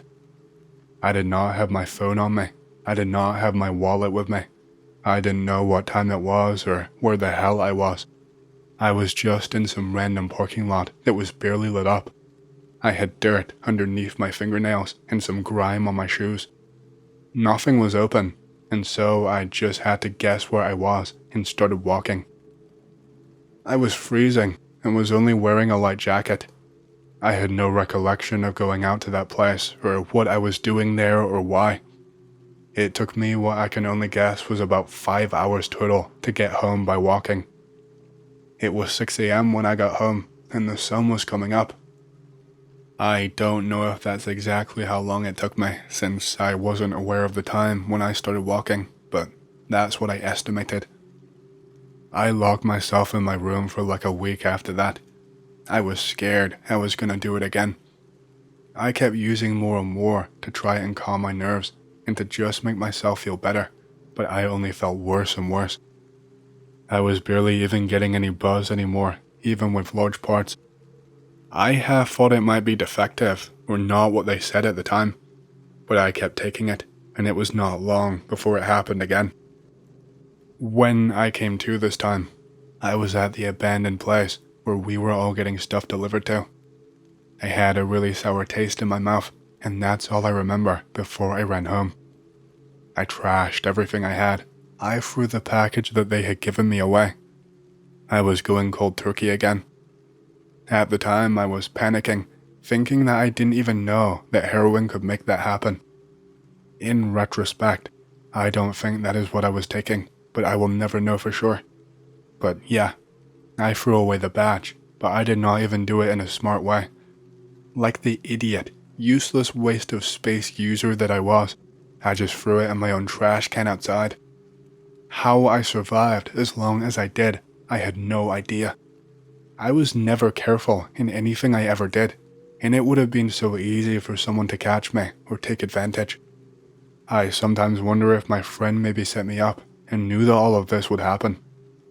Either way, I received a house call that night.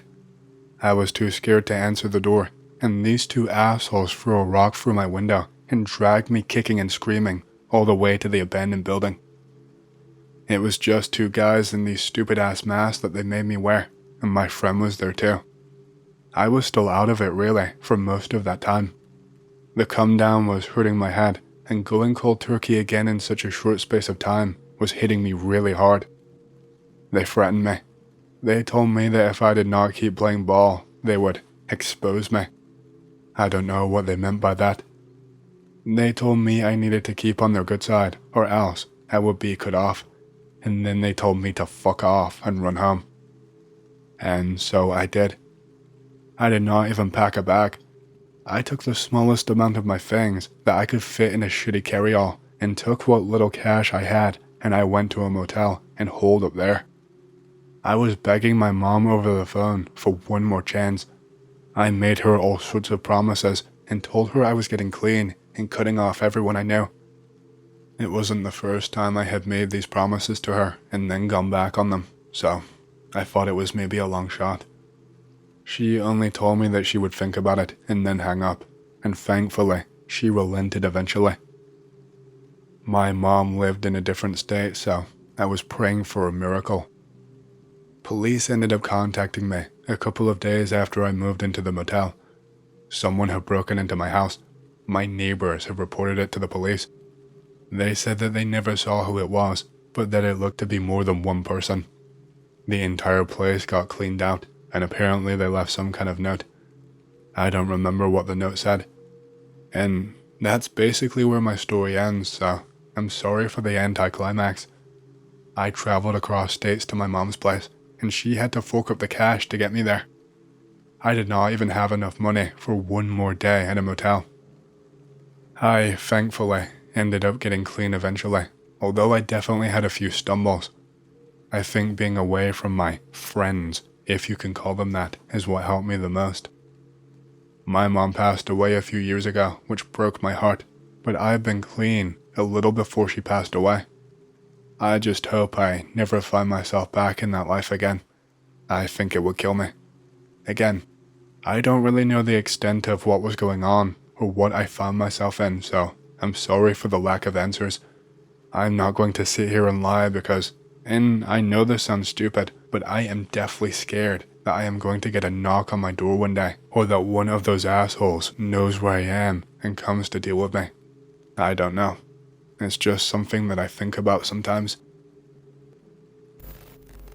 Hey X, I don't really know what to say or how to even really start this off, so I will just get into it. At the time that this happened, I was living in Nevada, out in the desert. I'm not gonna dox the ones I knew, but I live in a town pretty far out in the middle of nowhere. I grew up in this town and had my whole life go by there. While I call it a town, it might be closer to a trailer park. From my earliest memories there have been weird things going on. Lights in the sky, sounds in the night, little men in the shadows. For the first 10 years of my life, I was under the impression that this was all normal. From time to time, you would hear about someone losing a family member, only to find them in the desert, driven mad by something. It's hard for me to remember the first truly weird thing to happen, but I can remember once when I was barely older than a toddler. I was out in my backyard on a hot summer day, playing in some cheap plastic log cabin. I remember looking outside of its window, mesmerized by something in the heat waves.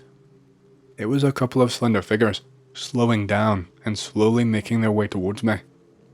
Before they could even get within 50 meters, I was pulled out of the log cabin by the arm. My mom ran with me in her arms into the house, and we sat in the dark, locked in the house until the next morning. I remember hearing walking and footsteps on the porch, and I could see the figures pass in front of the windows. Past the run inside, I remember that she was very calm, as if she was just used to it. These occurrences became common, and I adopted a similar outlook as my mother. A few years later, once I was old enough to roam around with other children, I had another close encounter. We were playing on an old playground made of metal and splintering wood on the outskirts of the town. Only in the setting sun could we notice the long shadows of those familiar figures closing in on us. We were all freaked out and were about to book it out of there, but one of the older kids stopped us.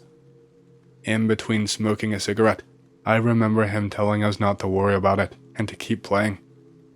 While that was not enough to stop everyone from leaving, many of us stayed, including myself. Moving from the desert toward us, there was not really that much to hide behind. While they managed to keep themselves out of sight in general, we could all tell that they were there. No longer bothering to hide itself, one of them approached right to the foot of the playground. It was the first time that I saw one of them up close. The thing was incredibly thin, to the point where even my young mind could tell its body should not have been able to hold itself up. Its eyes were huge and black, and while you couldn't tell if they were moving, it felt as if they were closely studying every single one of us. No longer able to hold our nerves, we ran away, leaving that one older kid smugly laughing at us for being scaredy cats. On the way home, I remember seeing lights fly through the sky in the darkening sky. About 2 days later, he was found in the middle of a road in a fetal position. He could not have been older than 14 at the time. I think that was the first time it really clicked that these things were bad. My dad was not hugely involved in my life, but I did meet him once not too long after this event. He was stationed in a Marine base not too far off and went around the town investigating the event with the other men. While he and my mother were adamant he was a Marine, after learning how Marines usually dress, he looked more like a businessman than a grunt. That week was the only time I saw him. I think we had a different family that he lived with on base. Turns out, I was a bastard. Time passed by in my poor little corner of the world. The occurrences continued, but I always managed to keep my distance from it until one day. For high school, a bus would drive us about 30 to 40 minutes every morning to a school in a more populated town. My friends and I from my hometown learned quickly not to talk about the weird shit that happened to us. We were viewed as crazy rednecks and only really had each other. I used to be determined to do well in school and get my mother and I out of that shithole town. Thanks to my academic and athletic performance in high school, I managed to get a sizable scholarship in the university of my dreams. I managed to enter a relationship with a girl who grew up with me in my hometown. God, I loved her. Things were really looking up. I only had a few months left to keep things together. While the lights in the sky never really seemed to go away, I stopped seeing those things as I was growing older. Sorry for being so long-winded here. I'm just thinking about everything and how I got here. My mind has just been so clouded. Despite the countless hours I've spent studying and bettering myself, I feel like it's all gone down the drain. I just can't keep my mind straight. I just want to finally give my side of the story while I can. I have browsed here for as long as I had internet available to me, so this is the only place I can think of to do it. It was my senior prom, and I was driving home with my girlfriend and 2 other friends. I was the only person going to my high school from my hometown who managed to buy a car, so everyone tried to bum rides off me. It was a long straight drive, and after such a night, we all got a little bit buzzed. We were bantering the whole way, and now it feels like it was the last time I was happy. I was a mile or so away from home, when in my headlights, a figure came into view. I sobered up real quick and swerved out of the way. I ended up driving into a rock and messed up my car. For a few minutes we all just sat there, trying to come to our senses. The rock looked natural, but from years of traveling this road, I knew it was not there before. We did not have any phones of any kind, and it quickly became apparent that we would need to walk the rest of the way home. I don't know about the others, but I learned not to go out at night there. I was basically a man now, and I knew that I had to get home, regardless of my fears. I looked into my girlfriend's eyes and told her I would get us home. Trying to think as little as I possibly could, I led the way home, my girlfriend's hand tightly holding mine. For 10 minutes, I did not make a sound and just moved towards the lights I was tunnel visioning on. My sight was blurred, and I was becoming really dizzy. My senses were dulling. I just really wanted to go to sleep. All I could see were those lights in front of me. I don't know when I realized it, but I realized I was no longer holding a hand. I was the only one who muttered a word after the crash. I did not want to look back, but like a second wind, my mind was racing to figure out what was going on. I looked back, and I learned that I was alone. I just wanted to go home. I wanted to run home, but the lights that I was following were gone. I was tired, but my body was pumping me full of adrenaline. My breathing was sporadic, and I remember that for every other step I would take, it ended up with me tripping, only managing to prevent myself from falling most of the time. I don't know where I was running to. I was just running. I wasn't trying to find the woman I wanted to grow old with, or the friends that I spent my life with. I was just running. The night seemed to become brighter as I noticed them around me. My vision dulled, and I fell on my face more and more. The last thing I remember of that night is dragging my body over sand and rocks. I woke up to the blinding sun. My brain hurt when I opened up my eyes. I could not think straight anymore. I went home and stole my mother's wallet and her car. I just needed to go. That was over a decade ago. I have not spoken with any of them since I left. I don't know what has become of any of them. My mind just does not work anymore. They tormented my childhood, always watching me. I could not take it anymore. I just had to get away from it. I lost everything that night. My family, my friends, my beloved, my mind, my life, everything. I've been working a job for felons and degenerates, spending my days alone on the other side of the country. I have not been able to think as of late. It's not fair. I just want it to end. One day in the year 2000, I was alone in my New York apartment with my cat Polly when the telephone rang. An unfamiliar voice told me that my wife had just called to report that there was a fire in my oven. I told the doorman. I assumed at the time it was the doorman, that I had no wife, and that there was definitely no fire in my oven. Coincidentally, however, there had been a fire in my electric oven a week previously. Shortly after I hung up, there was a knock at my door. It was 2 white men in their 30s. They were in plain clothes and did not offer any identification. They said that they were from building security, even though I knew that all building security guards wear uniform. One of the men was very calm, as he told me that my wife had called in to report a fire in my oven. I explained once again that I had no wife and there was no fire in my oven. The other man seemed to be in a violent rage and told the calm man that he was going in, no matter what. His rage was very frightening. Suddenly, Polly jumped up on a chair in plain view of the doorway. As soon as the calm one saw the cat, he grabbed the angry one by the shoulder and pulled him away. There was no question that seeing my cat had some sort of an effect on the calm one. A few moments later, an authentic building security guard with uniform and badge appeared at my door, once again saying that my wife had called to report the fire in my oven. I again denied both the wife and the fire. He shrugged his shoulders and left. Who were these two men? One so relaxed and the other one so furious. What was it about seeing the cat that caused them to retreat so suddenly? Who was the woman pretending to be my wife, if she ever even existed in the first place? This happened to me over the last year or so, and it's something I thought I would take to my grave. Just thinking about it, thinking about the horrible stuff that I helped cause, it makes me feel violently ill. I feel like a monster. I hope that at least by exposing this, even if I end up dead, I can at least help someone. I hope it will stop the people who engineered this from going completely unpunished. I was out in the field on a joint operation, which was a collaboration between the CIA and the US Army. I am a soldier, a trained combat medic. I wasn't in the general US Army by this point. The CIA often works alongside paramilitary units that are specialized for certain missions. The mission that we were undergoing, I thought I was going to be doing something good for once. You see, the CIA and the government of a country that I am not going to be naming agreed to a deal.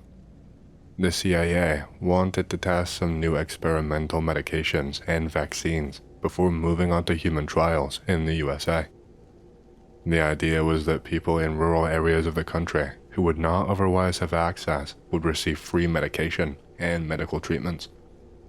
Now, this might sound really screwed up from the jump, and I guess it was. We were using these people as human guinea pigs because the US government deemed them as lesser and not as important as US citizens. I guess I just tried to spin the narrative in my mind in order to justify it.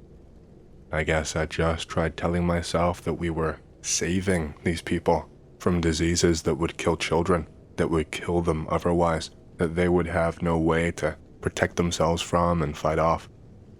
Diseases that would devastate entire communities and reduce life expectancy by a vast number. What I just explained to you right there is essentially how it was fed to me. And I agreed to it, using those same justifications inside my mind. Once we touched down, we were assigned to this small rural village in the middle of nowhere. They had no real kind of technology, no kind of proper medical care, and even education and school was very limited. People were living in horrible conditions. They would have to walk miles to fetch water that might be riddled with parasites and bacteria, with no kind of equipment or know-how to sterilize this water. The food that they had access to, that was just whatever little food they could scavenge up, along with what they were able to grow off of the land. If they were lucky, they might own an animal or two that they could either use to live off or sell the produce in order to buy other food at like a market somewhere or something. It was a horrible situation that I hoped deep in my heart we could make better. We were given a pretty lengthy briefing beforehand, before we even made any contact, about what specifically we will be administering to these people, the rules of engagement with the locals, and our assigned duties. To sum it up, each day I would be given food and water and would be assigned to a specific set of villagers. I was told that we were administering medication to help combat malaria with very few side effects. It was apparently even more effective than any other medication and apparently had no side effects almost. It was this along with a few other medications. Alongside that, we had vaccines to administer that we were told would help protect the mother and her newborn children. The aim was to vastly decrease the number of infant deaths and stillborns, etc. I did not develop these drugs, obviously, and they were still in the trial phase, so even though I was a trained combat medic, I was only really fed technical jargon. The explanations for me were more of a, it does this and stops this, rather than a full chemical breakdown. I also just want to specify that as a combat medic, I do not have the same level of expertise as a doctor with a PhD. My level of expertise is more in line with that of an EMT or a paramedic. After your 10 weeks of basic, you get shoved through a series of 16 to 26 weeks of medical training, depending on things like unit assignment and specialization. After this, you undergo overtraining at various points, usually totaling between 2 months and 7 months in total. If you're regularly deployed into active combat zones, which in the current year you probably are not, then you will be on the lower side of that.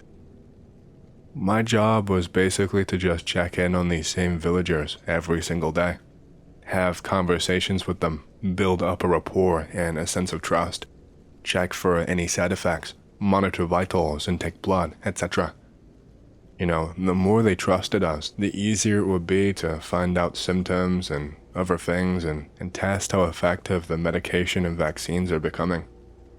I think the villagers also had a briefing beforehand, and I was told that they all consented to the work. I think we were framed as providing humanitarian aid rather than being soldiers administering tests. There was this one family, just a mother and a father, and they had a little boy. I'm not sure how old, but he was young. He could talk, but not fully. They were delighted with my presence, to say the least.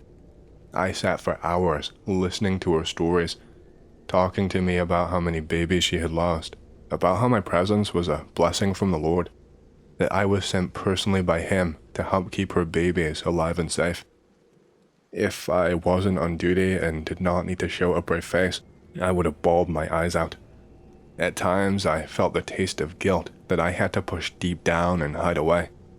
But deep in my core, I prayed that these medications and vaccines would do the trick.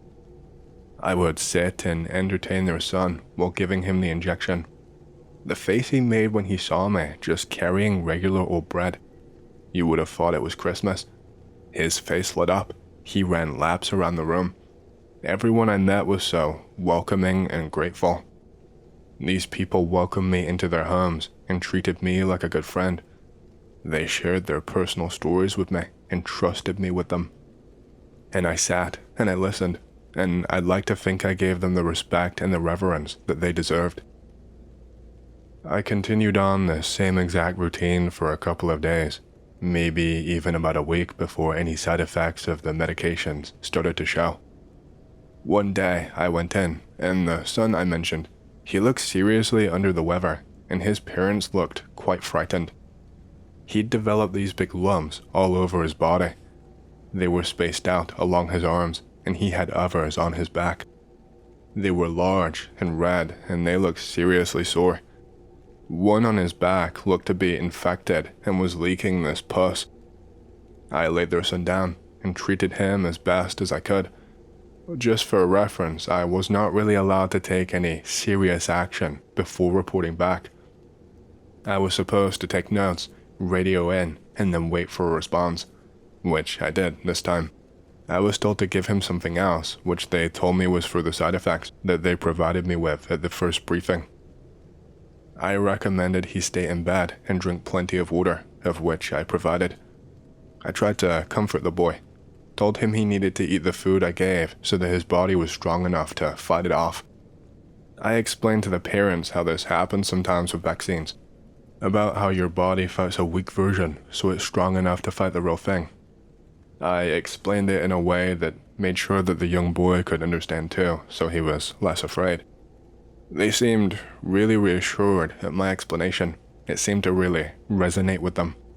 They thanked me for my help. They asked if I would gather around their son's bed and say a prayer with them. I'm not religious myself, but I would have felt like an asshole saying no, so I obliged. And then I left, and I moved on with the day, It wasn't until a few days after that I realized that what we were doing was seriously messed up, that it was wrong, and that we never should have been there, because I witnessed a horrifying sight that I know I will never ever be able to push out of my head. I walked into that house. The boy was running around the house. He seemed to be bursting with energy. He seemed so much better. He was so happy and laughing and gleeful. I pretended to chase him around the room and asked what had gotten into him. And then I went into the bedroom of the parents to check on them. I saw them lying on the bed. The door was wide open and they were lifeless on the bed. I checked their pulses immediately, and it was clear that they were dead. The bodies they looked horrible. Their faces looked to have been becoming emaciated, like they'd been starved of food for a while, but it was like their faces had become gaunt overnight. They were perfectly healthy just the day before. The mother had these really stressed veins on her face, on her cheeks and near her neck. The veins were unusually thick, and they were a deep purple color. They were so thick, they looked as if they would burst just from a scratch. I think the worst part was probably the eyeballs. They were not fully solid anymore is the only way I can put it. The eyeballs had almost partially melted into the sockets and had become more of a runny mess. I was wearing sanitary medical gloves, and I was able to confirm this with my fingers. The second that I felt what my eyes were seeing, I almost pulled away and retched right there. In all of my career, in all of my medical expertise, I had never seen anything quite like this. The father, his eyes, they were pretty much the same. I was furiously writing notes and trying to contact my superiors on the radio. I made sure to take pictures in order to document what happened, but their son, he ran into the room. I tried to stop him, but he just had so much energy and would not stop running around. He didn't even really seem to understand the situation. He grabbed his mother's hand and was shaking her arm back and forth, telling me with a big grin that they had been playing all morning. He told me that it was the best day ever and that he had never played so much, that his parents were usually so serious and so busy. He climbed up onto the bed and started jumping up and down, and the force of it was vibrating and shifting the bodies. I had to reach over and grab him and pull him out of the room. He fought me. He got mad at me when I closed the door. He asked me why I was being so mean and not letting him play.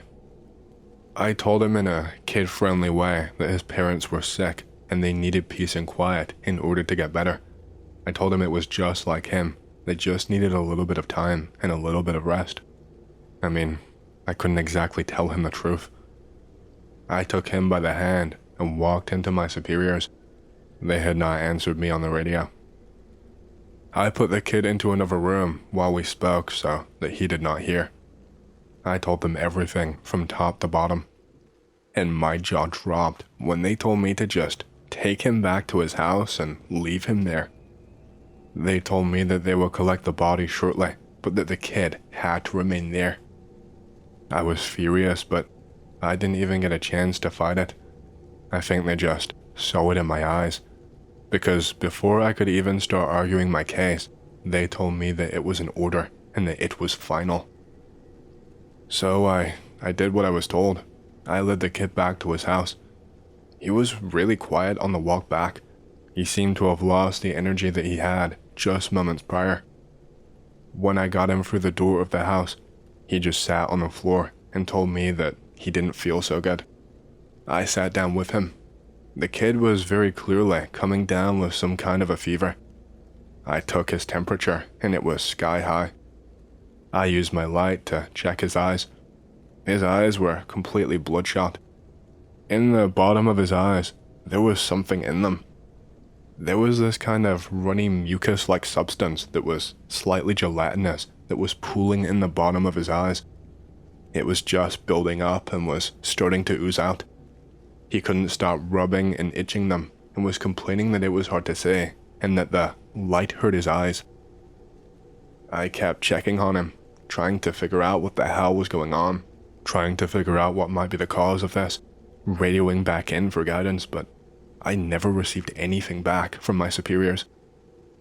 At one point, I remember that I turned around to grab some medical equipment from my bag, and then I heard a funk sound, and when I turned back around, the kid was just seizing on the floor. I did whatever I could for him. I tried to resuscitate him once the seizing had stopped, but it didn't work. He had no pulse. The kid was dead, just like his parents, and I had no idea what the cause was. Or at least, I didn't at the time. I had called him back up on the radio multiple times. I cried and begged and pleaded for extra medical assistance, but I did not even get the courtesy of a no. All I got in return was complete and utter silence, and it made me so angry. I wanted to give my superiors a piece of my mind. I didn't care if it lost me my job or if anything happened to me at this point.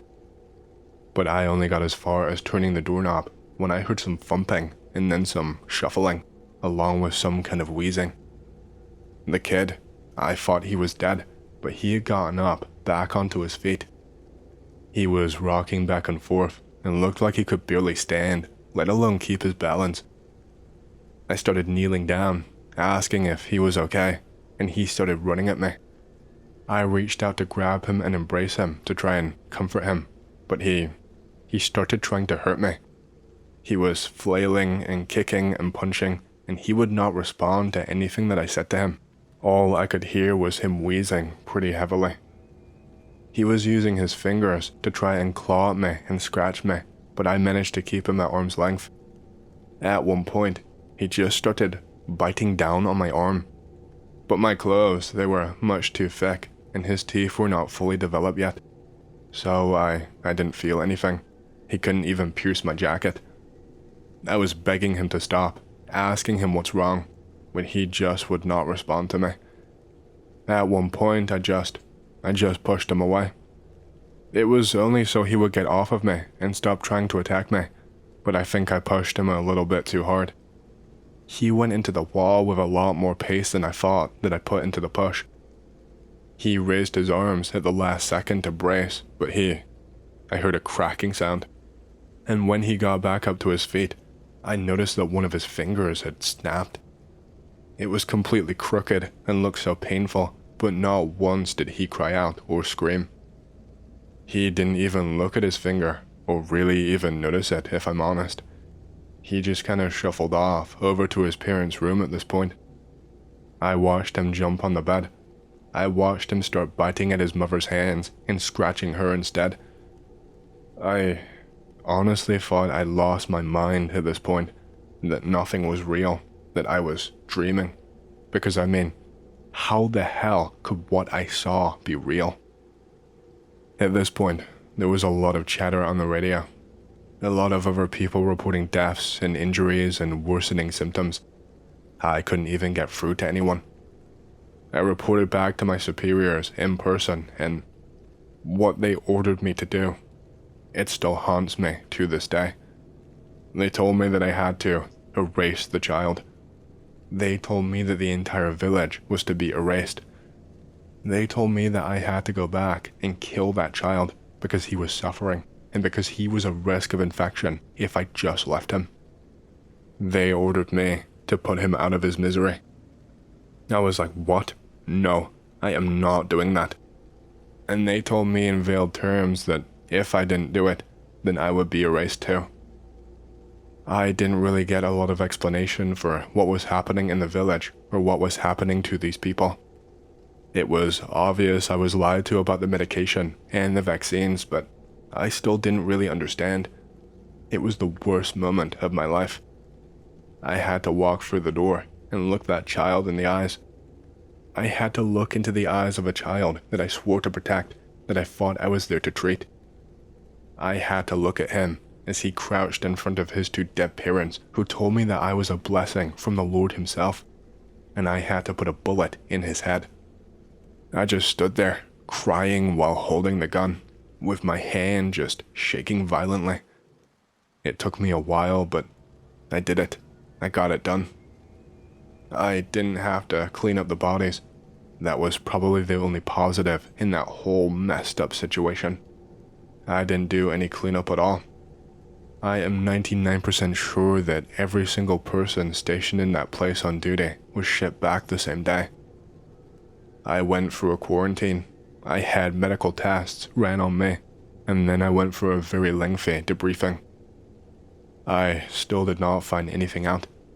To this day, I don't know exactly what we did, aside from the fact that it was evil. They relieved me of my duties. They brought up their concerns that they had with my insubordination. I was suspended indefinitely, but they promised that they would pay me while I was suspended. I was told that I would be paid pending an investigation into the situation and that I might be required to attend some hearings. I was forced to sign countless NDAs, and I was basically told, if you tell anyone what happened, we will make you go away. They, of course, never told me in those exact words. It was always just implied. And so, that's how it's been for the last, I don't even know how long. 6 months? Longer? I don't really keep track of the days anymore. I barely even leave my house. I've noticed these weird cars and other vehicles on my street for extended periods of time. They don't belong to any neighbors that I know, and they always stick around. I've noticed what I could swear are the same exact vehicles in different locations on the very rare occasion that I have left my house. Whenever I go into a store for groceries, I always notice some weirdo looking at me, taking pictures of me. Or the security guard will tail me through the entire store like he thinks I'm stealing something. I've gotten strange messages online without any prompting from me, trying to ask me questions and get me to talk about things. I think they're trying to trick me into talking so that they have a reason. I'm posting this here because it's clear that I am not going to be around for much longer. Someone needs to know. I am not going down without a fight.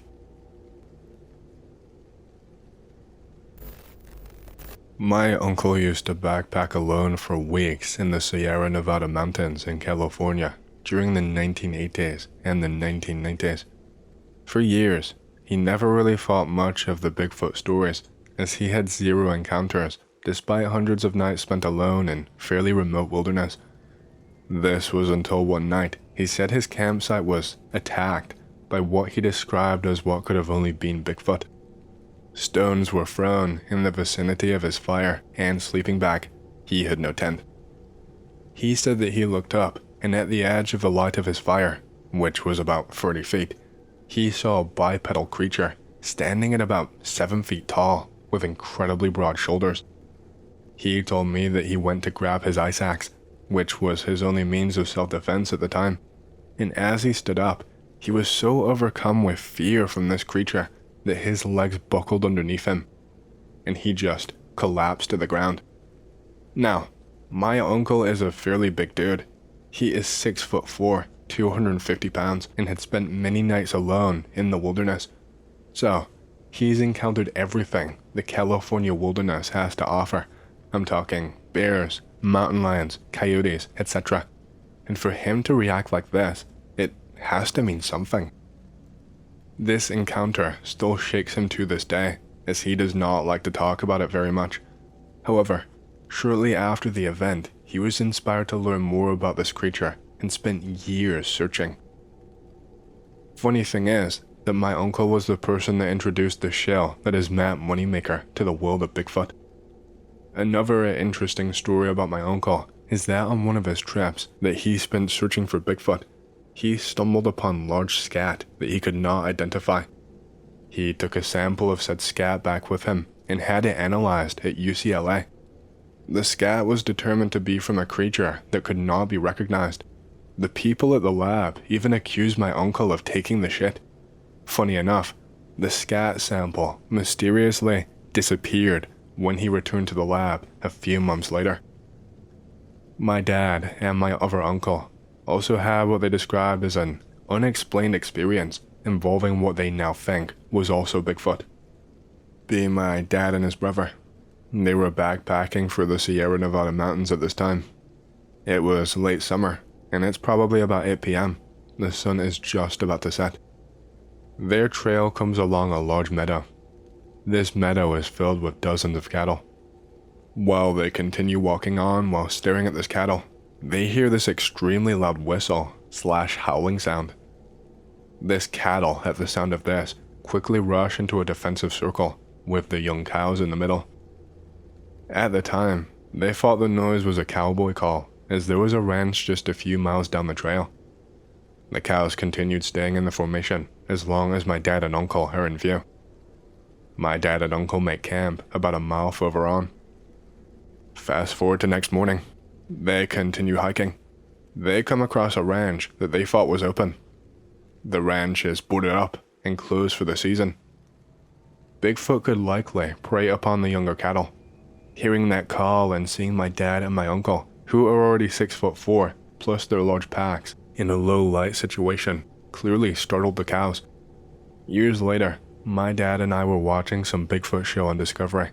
While watching, the people on the show played recordings of Bigfoot howls. My dad said what he heard that day sounded eerily similar to this. This story happened to me a few years back, and I never really got over it. My buddy and I always meet in Burnaby, California, for an annual fishing trip at Iron Canyon nearby. I am driving up late at night. My buddy won't arrive until tomorrow, so I plan on getting to the hotel pretty late and just staying an extra night to wait for him. I stop in a nearby town for gas and to piss, and then prepare to drive the rest of the way there. I drive for probably around 10 minutes. It's about 10:30 p.m. at this point. I'm pretty hungry. I haven't eaten a thing since breakfast. I don't really want to turn back. I just have to wait until I get to Burnaby or find a gas station along the way. Lo and behold, I see a light up ahead. Hell yeah, maybe I can pick up some beef jerky. As I approach, I see that it's not a gas station, but a large supermarket. Think Safeway size. All the lights are on inside, so it must be open. There is no logo on the outside. There are no houses around. It's not in a town either. It isn't even on the outskirts of a town. It's really far away from the last town that I was in. Who cares? I want food, and it is open. Pick related. It's a shot of Burnaby from overhead. I pull up and park below one of the lamps in the parking lot. I get out and walk over to the store. It's summer, so it's not too cold outside. The doors open automatically, which is always fun. I enter, and it looks like a pretty nice place. It's well lit. The floors are all clean. There are vegetables to the left. There are a bunch of aisles to the right. I head to the aisles and start looking for some beef jerky. I really wanted some beef jerky. I find an aisle with a small selection of beef jerky. I grab one off the rack thing that it's on, but the bag is empty. Don't worry, this isn't the spooky part. The bag had been opened already. I check the other bags. Same thing. What the hell? Give me my goddamn beef. I take one of the bags up to the register. There is nobody at any of the registers. I realize that there is nobody in the entire store. The automatic doors open up at the front. I look over, but there is nothing. Nobody walks in. At this point, I'm not even scared. I'm just really confused. I decide it's already late enough and I should get to Burnaby at this point. I leave the bag on the conveyor belt and walk over to the entrance door. The store is entirely silent. There is no music playing or anything. I can't even hear the hum of refrigerators or whatever.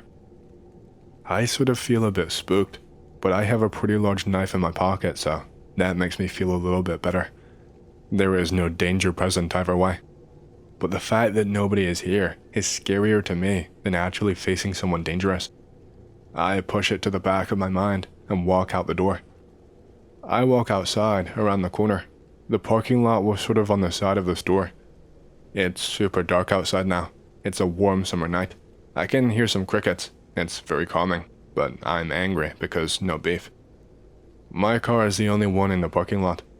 There is someone standing on the other side of my car. They're not even trying to hide from me or anything. They are just standing like they're looking into my window. I don't know. Maybe they can help me get some goddamn beef jerky. My boots make some noise on the pavement as I walk. This person hears me and looks up. I am pretty far away still. The car is across the lot from me. I no longer feel calm. The person doesn't look right. They don't really have a face. Basically, imagine if someone put a plastic bag over their face and sucked all of the air out. Just soft indents where the eyes should be. A deep circular hole where the mouth should be. No thanks. They start walking around the car. I already have my knife out, but I don't want to accidentally kill someone trying to pull a prank or something. This person now starts sprinting directly at me. All I can hear are the sounds of them running frantically and crickets in an abandoned parking lot with only my car. It's horrifying to think about to this day, even if it was a prank. I sprint to the right, trying to get around this guy. I'm no sprinter, but I'm so scared at this point that I run faster than I ever have before. I make it around the figure and sprint to my car. The driver's side is on the other side of the car.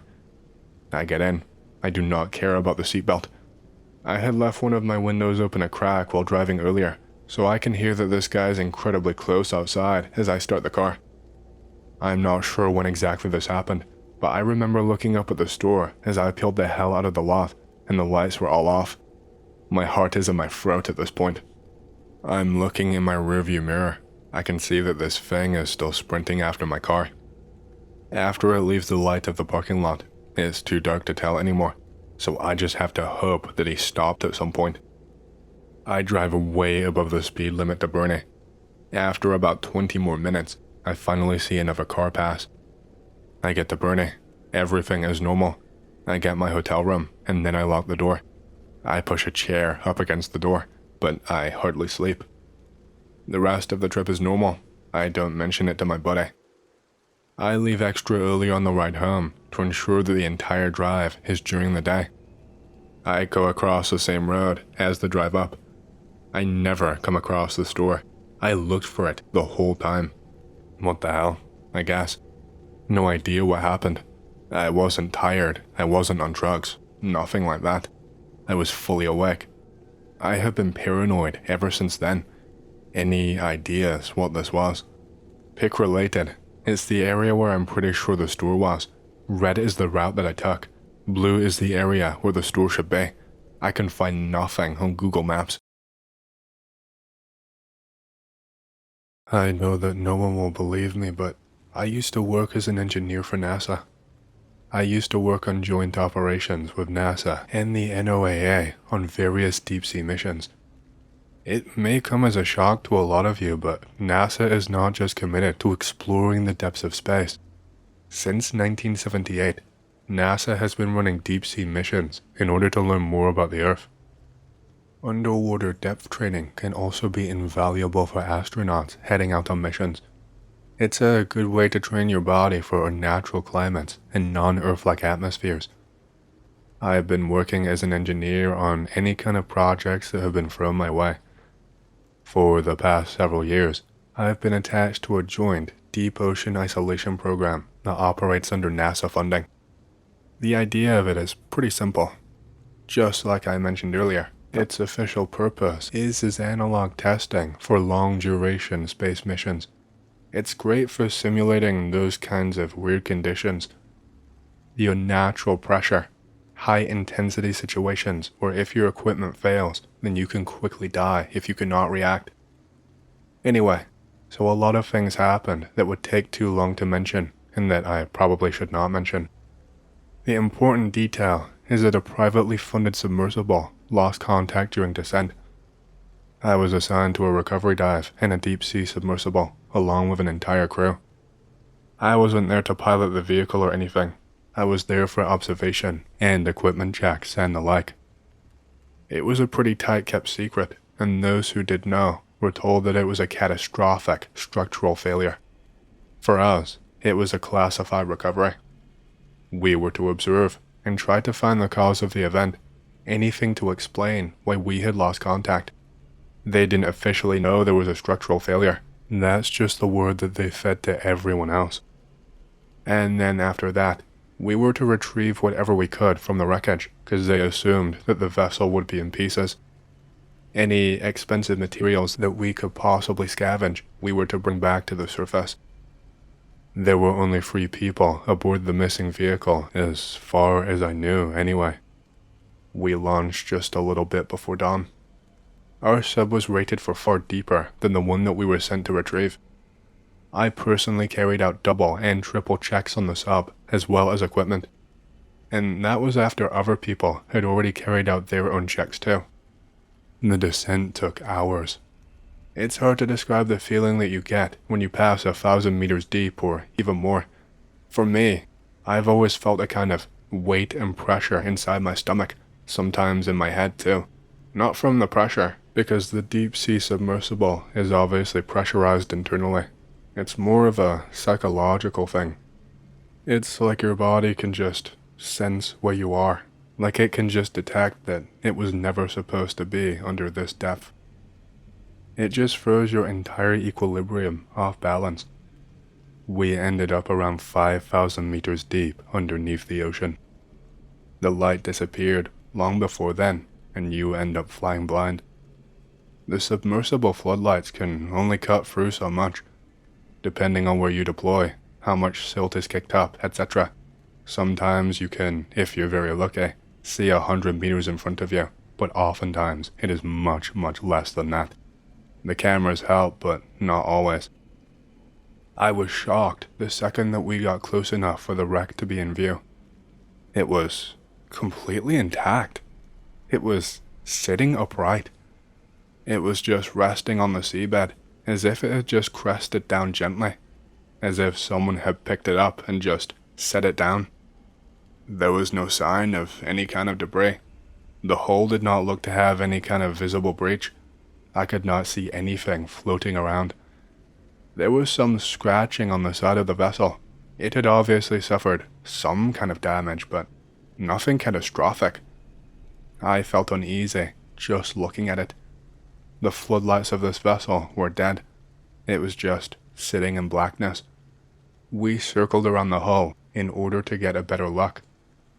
I was keeping my eyes fixed on the forward viewport and flicking back and forth between that and the external camera.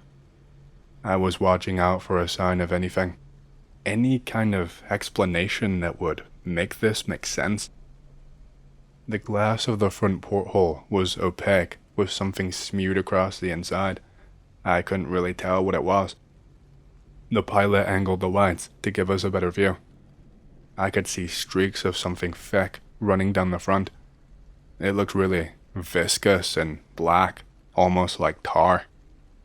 I could actually see handprints pressed into the interior surface, and the marks looked like the hands had been dragged down the glass. The pilot's seat was directly behind that glass, and the body strapped to it was still secured by the harness.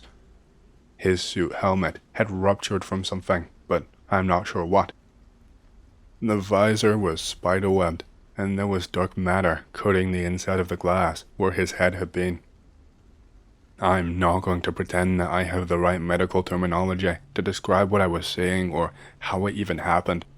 The hull had not failed, so there was no rapid pressure change to cause this. If that had happened, the entire sub would have been ripped apart. But his head had just given up. There were 2 more figures sitting behind him, slumped over in their chairs. Their helmets were still completely intact. He was the only one that this had happened to. If I was not underwater and in a suit, I would have vomited, but I had to control myself to hold it in. Just staring at his face, the skull was cracked and had a visible split going along the suture line. He was just cracked open like an egg. I'm sorry for the way I'm describing it. It's just a hard thing to contend with and think about and accurately describe without making it sound, I don't know, too morbid. The people behind him, their helmets were fogged up and had something inside them too that I could not fully make out. Their arms were messed up. One of them looked like it was torn into a right angle shape at high speed, and it just stayed there. Something violent, Some kind of violent jerking movement or pressure is the only thing that could explain this. We could not see any cause of death for them. But in all of my years, I had nothing to explain how or where this pressure came from. We actually ran a structural scan and could find no fault. There were no breaches or fractures from what we could tell. The hatch was sealed, and there was no obvious entry point. The only way that anything at all could get inside that vessel without killing everyone instantly is probably the manipulator arm. I'm not sure exactly what they were doing down there, but it's used for retrieving things, biological samples usually. It brings things through the sample lock chamber, then transfers them inside during the depressurization cycle. But it's not designed to pick up anything massive. We sat there for a while, basically having no idea what was going on. We were communicating with the surface using sonar transmissions and basically just asking them what they wanted us to do. There was not any wreckage to pick up. They would need a different vessel to retrieve an entire submersible. We just sat there for a while, and I just had my eyes fixed on the front of the vessel. And I don't know how long passed by, but I saw something horrible. The two guys who were in the back, I saw their suit helmets just break open. The glass was penetrated, like a bullet had shot through them, but from the inside, not the outside. It actually made me jump backwards, and the other crew got startled. I started just screaming at people to look, and they thought I'd gone crazy. Out of one of the helmets came what I can only describe as some kind of eel. I don't really remember a whole lot of detail. It wasn't very large. In terms of width, it was only maybe like the width of a medium-sized snake, smaller maybe. But the length of this thing, I could not properly tell you since it was partially coiled, and even then, some of its length was just sitting in the darkness. This thing was translucent. I could almost see all of its insides. It had some kind of marks along its body which were not translucent. The head was narrow and tapered, but it did not have any kind of eyes or face or even any kind of visible mouth. More like a worm where both ends are just skin. I watched as it kind of slivered while pulsating along the floor of the submersible. By now I think everyone was watching. No one was even paying attention to communications anymore. It slivered up the console until it reached the body of the guy sitting in front, the one with the head cracked from pressure.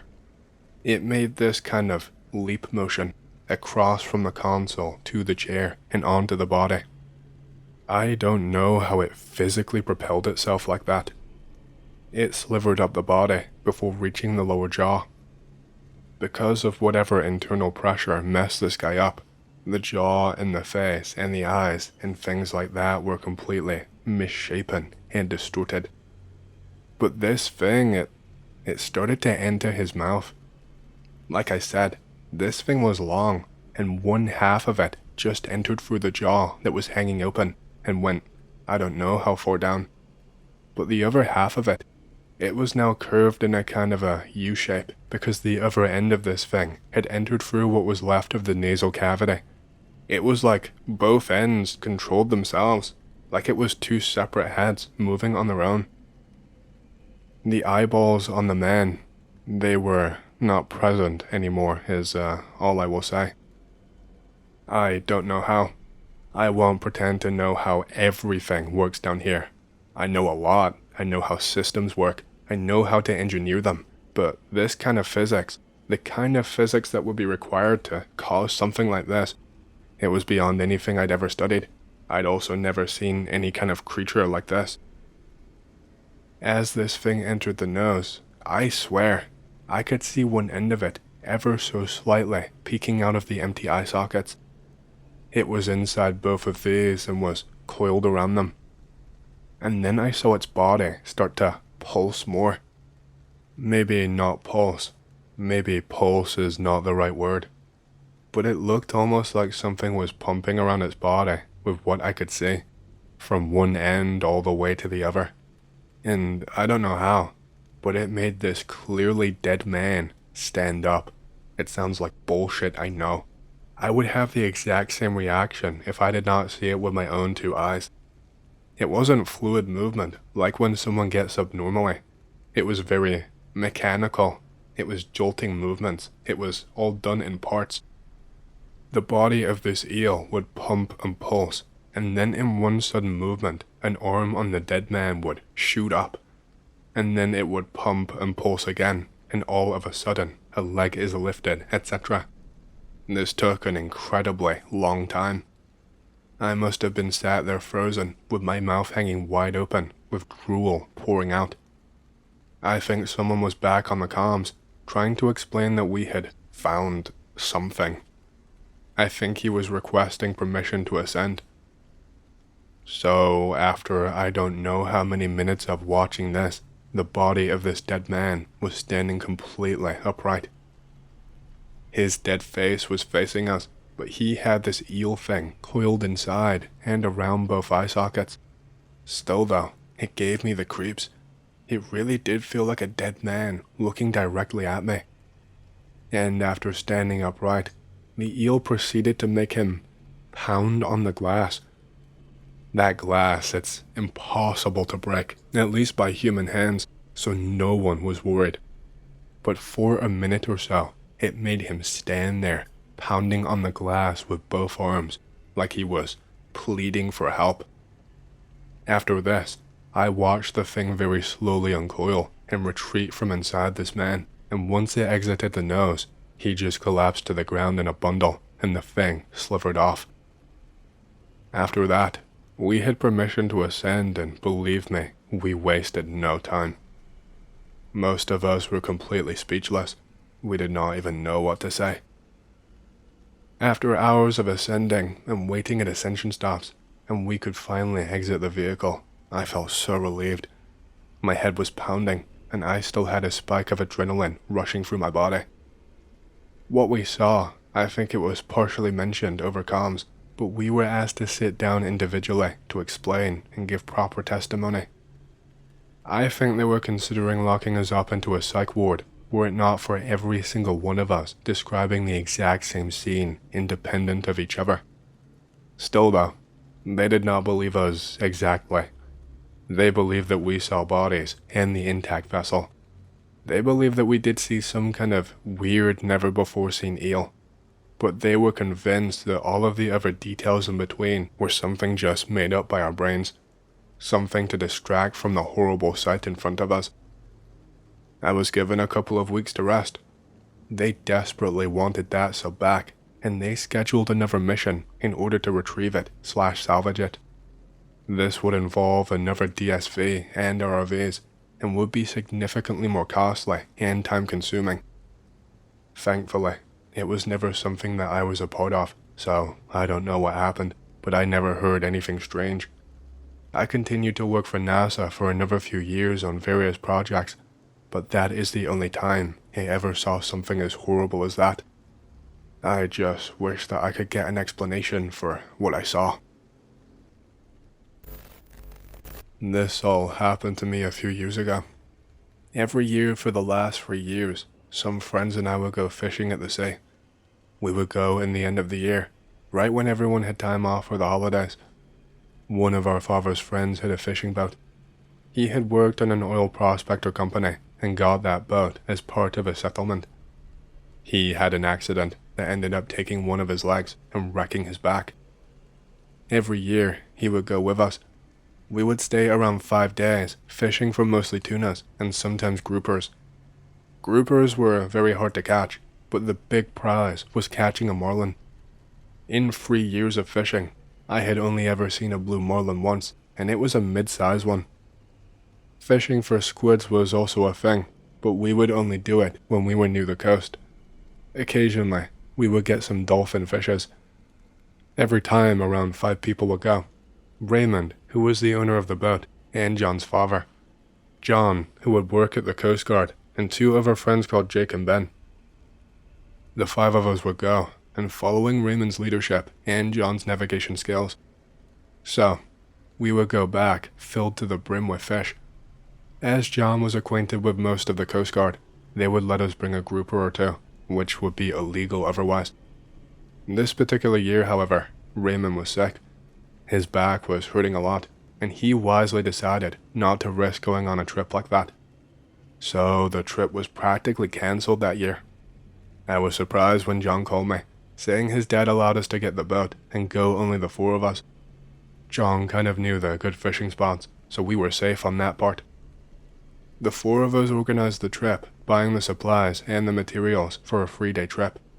An angler rented the boat for the rest of the year, and it had just passed a motor revision. We got our permits, notified the Coast Guard, and prepared to depart on a Thursday.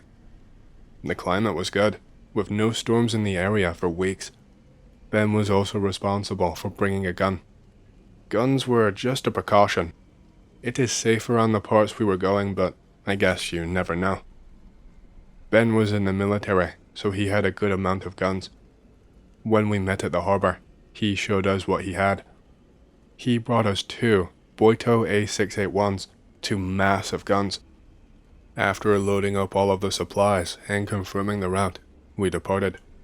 Near the shore, we made our first stop. We stopped so that we could get some squid and some more bait. We did that for some hours. After that, we went forward to the ocean. The first night, we prepared some of the squid that we got and made fried squid rings. We spent most of the night eating and talking to each other. The next day, everyone woke up early. We were close to another fishing spot and the sun was high in the sky.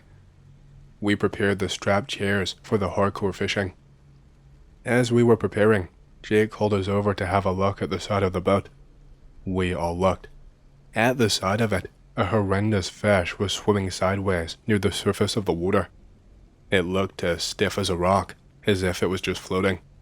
Jake said it was probably a sunfish. I felt sorry for the fish. Clearly, Mother Nature decided to screw with that thing's design. I said it was absolutely disgusting and everyone laughed. It then decided to dive.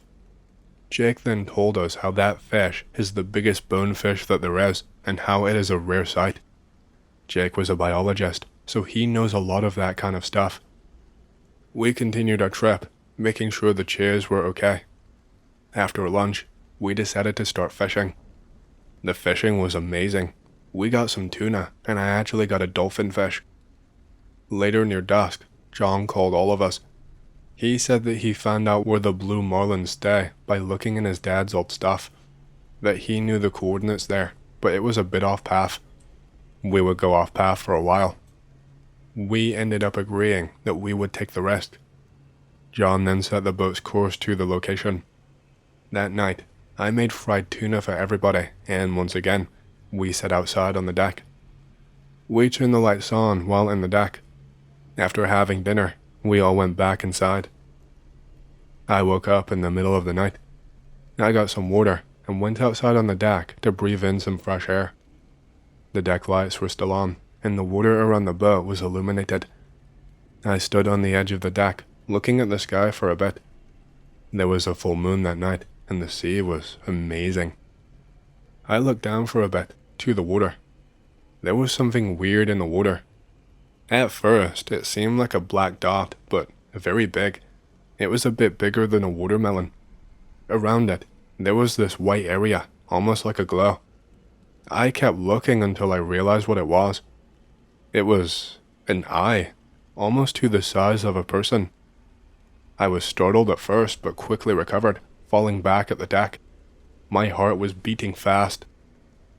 I stood up and looked again through the edge. This time, there was nothing there. I go inside, thinking about alerting the others. I ended up going to my bed though, even though I was shaken.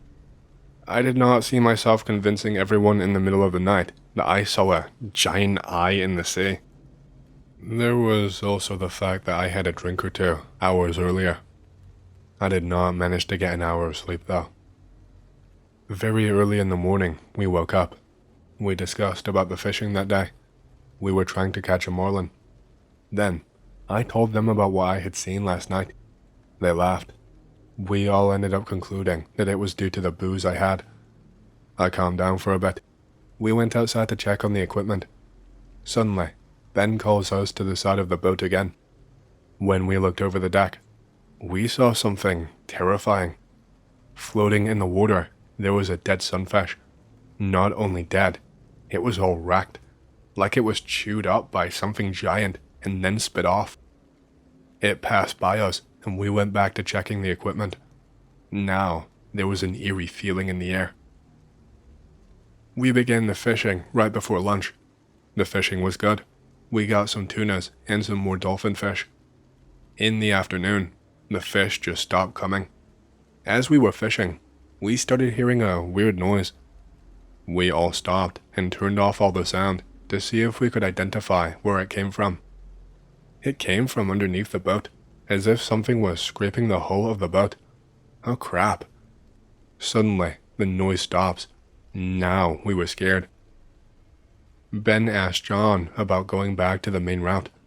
We all agreed to it, and John went to the control cabin to set the course, as it was almost dark already, and it would take us some time to get back on the route. We decided to have dinner at the deck again, to see if we could cheer up the mood. As we were having dinner, we could feel the sea breeze from the boat's movement. We were all eating and drinking. The mood was getting better by the minute. I was the first one to realize that something was wrong. It started with a small feeling that there was something wrong. I started questioning myself, what could it possibly be? Between one sip of booze and another, I realized there was no more wind. I could still hear the engines working though. I then had to ask, hey, do you guys feel like we stopped? And now that you mention it, it sure looks like we are standing still. John stood up and went to the border of the deck. He looks and told me, yeah, we stopped. I will check out the commands. He went inside, and my other friends and I went to look at the sides of the boat. The side that I looked, there was nothing. I then heard Ben screaming from the other side. Jake and I went there running. Ben was fallen at the ground, pointing at the edge of the deck. As we looked, we saw it. That big eye that I saw before, it was there again, illuminated by the deck light. Holy shit. Realizing that there was some commotion outside, John turned on the floodlights to the ocean. The lights made it easier for us to have a better look at this thing. What was near the boat was a gigantic, squid-like creature. It was a deep red color and had giant flaps around its head. It seemed to be trying somewhat to hold or eat the boat. Now we were in panic mode, clueless about what to do next. John turned his siren on. What made the creature move, and it moved the boat with it. We could hear the scraping sound at the hull now. I looked behind us, and Ben was not there anymore. John started speaking to us through the speakers. He told us that there was something on the other side. Jake and I ran to the other side of the boat. At the side of the boat, almost at the edge of the deck, there was this huge, oversized, fleshy thing. I am at full throttle on the engines, and it's not working, was what John said through the speakers. Now we could hear the panic in his voice. Jake was screaming at us that it was a tentacle. That fleshy thing, it was about the size of a small car. Now that he mentioned it, I could see the suction cups. It was definitely a tentacle. Suddenly, Ben comes running over with two 8.6A1s in hand. He hands over one of them to me and takes aim. I do the same.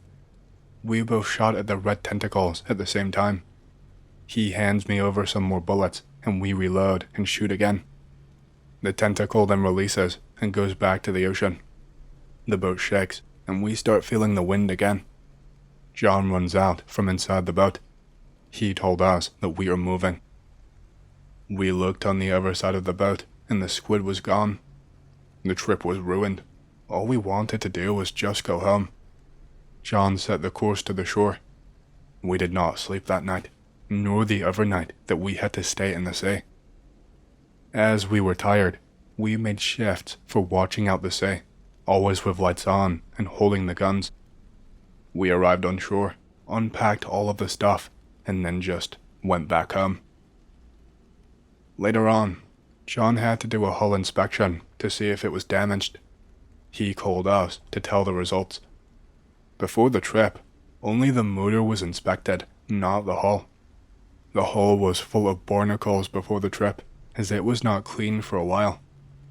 Apparently, and this is only what he told me, I never got to see that myself, there were large areas with long scratches on the hull, and these areas were completely free of barnacles. That was the last kind of this trip we have ever made. All of us are too scared to even get on a boat, never mind go anywhere near far out. I'm not quite sure exactly what we saw. If any of you guys have any idea, please let me know. I think I'm probably going to stick to land from now on. This event happened to me around 3 months or so ago. I had the crazy idea to start sailing across the Atlantic just for fun. But that's not the only crazy idea I had. I was going to do it solo. At the time, I was sitting in the cockpit, just enjoying the sounds of the ocean and the rocking of the boat. It was a very dark night. There was not even a moon outside that I could see. I was checking my GPS, and it was telling me I was about 1,000 miles out from land. All of a sudden, my eyes are drawn to the sky, like my attention is completely on it, because the sky just explodes in a bright light. All of a sudden, I can just see this giant light, like it just appeared out of nowhere. The light that I'm seeing is as bright as the sun, but the sky is still black. I jump up quickly. At the time, I'm thinking that maybe it could be a flare and that someone nearby is in trouble, and that I would have to prepare my vehicle to try and go and rescue them. My MRD, which is my radar detector, is going absolutely crazy at this point. The readings on it don't even really make sense. It's giving me multiple readings in a 360-degree circle around me, like the entire circle is filled with readings. I get on the radio asking if anyone nearby needs help, if anyone needs to be rescued, or if I need to try and contact someone. But I get no response. I keep trying and trying, but still no response. I look over in the direction of the light and start to head that way. Once I move my vessel a little bit closer, I start asking on the radio again, but still I get no response. That light is just hovering in the sky, just staying completely, perfectly still. I cannot see it moving even an inch to the left or the right or vertically. Flares do not hover like that. That is not how they work, so it could not have been a flare. I think I got within 2 miles of the light, and all of a sudden, once I did, it just shot straight down into the ocean, lightning fast, kinda like a missile. The sky went black again once it did that. I followed and watched the light. It was so bright you could see it a little bit underneath the ocean. I could see the light dropping deeper and deeper into the water, and the further it got away, the more my MRD stopped buzzing. The amount of readings in the area, the further that light got away, they started to drop off, one by one by one. And then the light just completely disappears. I tried the radio one more time, but there was no one in the area responding to me. I did not get any response on the radio for 14 days. I did get another reading on the MRD, but I never saw anything with my own 2 eyes. Probably a container ship. I tried to get them on the radio, but they never responded. I was starting to think that my radio was broken, but it worked when the Portuguese Navy asked my intentions when I entered their waters. This happened to me back when I was still a kid and living with my parents. I must have been around 10 or 11 years old, and we lived in a small town in Washington state. Because our town was small, there weren't really all that many kids around for me to play with. The population skewed mostly older. To combat my boredom, I would spend a lot of my time exploring the woods that were nearby to my little house. My mom didn't really care as long as I was back before dark, and my dad was working way too hard to even think about anything else. Anyway, so there was this spot deep in the woods that I loved to go to. It was this isolated cabin that was all run down and dilapidated. It had no windows, the wood was all rotting, the door had fallen off years ago, etc. I like to pretend that I was a rugged woodsman that was hunting beasts in the wilderness and slaying them with my bare hands for food. I was a bored, lame kid, what can I say? Not far away from this cabin, within eyeline, there were these holes that were dug pretty deep into the dirt. I'm not sure why or even when, being there as long as I can remember, but they would often fill up with water when it rained and remain there for a while, and the water would become stagnant and smell really bad. Anyway, so I was pretty sure I was the only one who knew about this place. I had never seen anyone nearby. I had never noticed any footprints or broken twigs or smushed grass. I never noticed anyone had been in the cabin. But this one day, as I was coming up on the cabin, I noticed that there was a man already there. I shit my pants and ducked into some brush where I could still see the man from.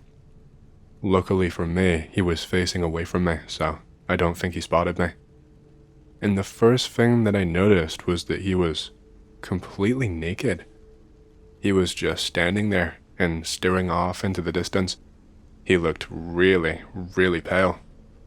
It was pretty cold around this time of year, and I was wondering how he had not died from the cold.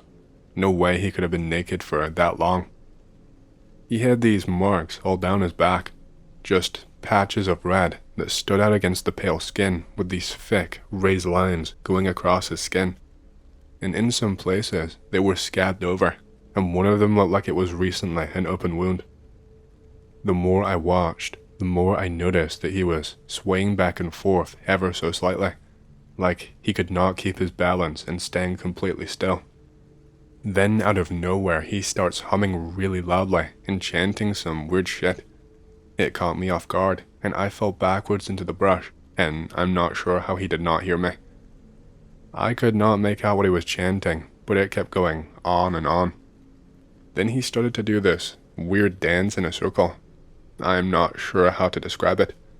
He would raise his hands to the air while chanting and do this little dance in a circle. I could see that there was something on the ground that he was circling around. He'd drawn some kind of a circle with something black, and there was a symbol in the middle of it. It wasn't a pentagram though, that's something I definitely remember. If it was a pentagram, I definitely would have known. This continued on for a little while, before he got down into a prone position in the middle of the circle. When he did this, the guy started licking the ground. I'm not kidding. He was licking the ground, and to move around the circle, he was doing some cross between the worm and humping the ground. Once he was done with this, he walked away into the cabin and came out carrying something. He was holding a rabbit in his hands that was very clearly already dead. He brought it into the circle and cut it by its neck and let the blood just spill out onto him. He just let it roll down his body. And after he did that, he just closed his eyes and just stood there for what seemed like a really long period of time.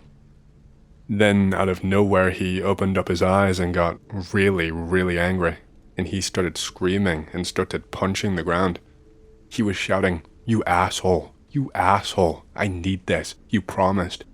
And he was almost in tears by the end. He had beaten the ground so hard that his knuckles were bleeding.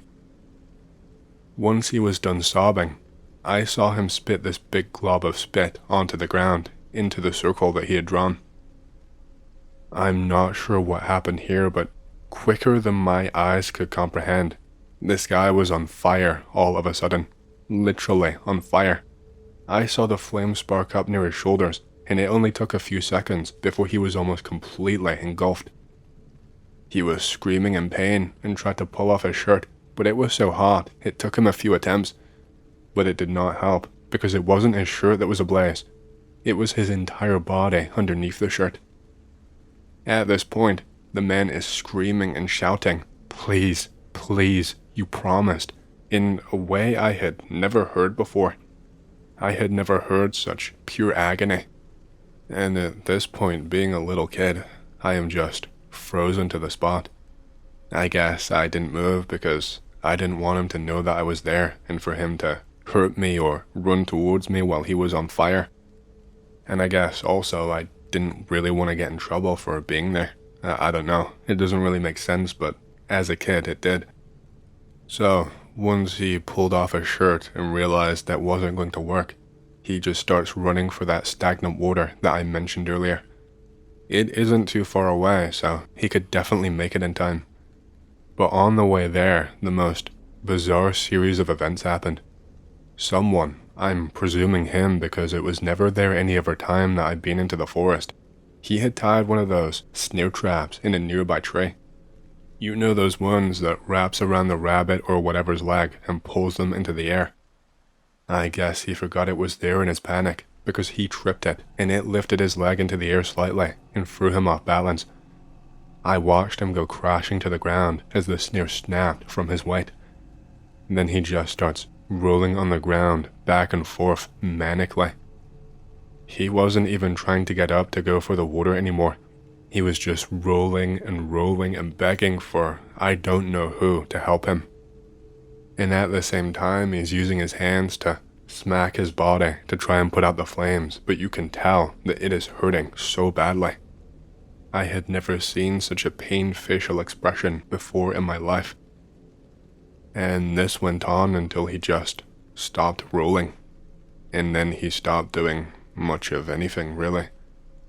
I couldn't really move once he stopped moving. All I could do was stay in my crouched position, low to the ground, and just keep staring. Because I didn't really know what I just saw. I couldn't really process it. I wanted to go and help him, but the fire just wouldn't stop. Even when he was on the ground and he had died, it just kept going. It didn't show any signs of stopping. I can still remember that horrible smell. It smelled like when my mom burnt dinner because she forgot to turn off the oven, or like a campfire and that really strong smell of smoke, but different. There was this extra smell that I could not work out, but it made me want to vomit. His skin was still burning, and I watched as it charred right in front of me and turned a pitch black color. His eyes were still open throughout all of this, and they were staring in my direction. If he wasn't on fire and I didn't just see him die, I would have thought he was staring at me. It was really creepy.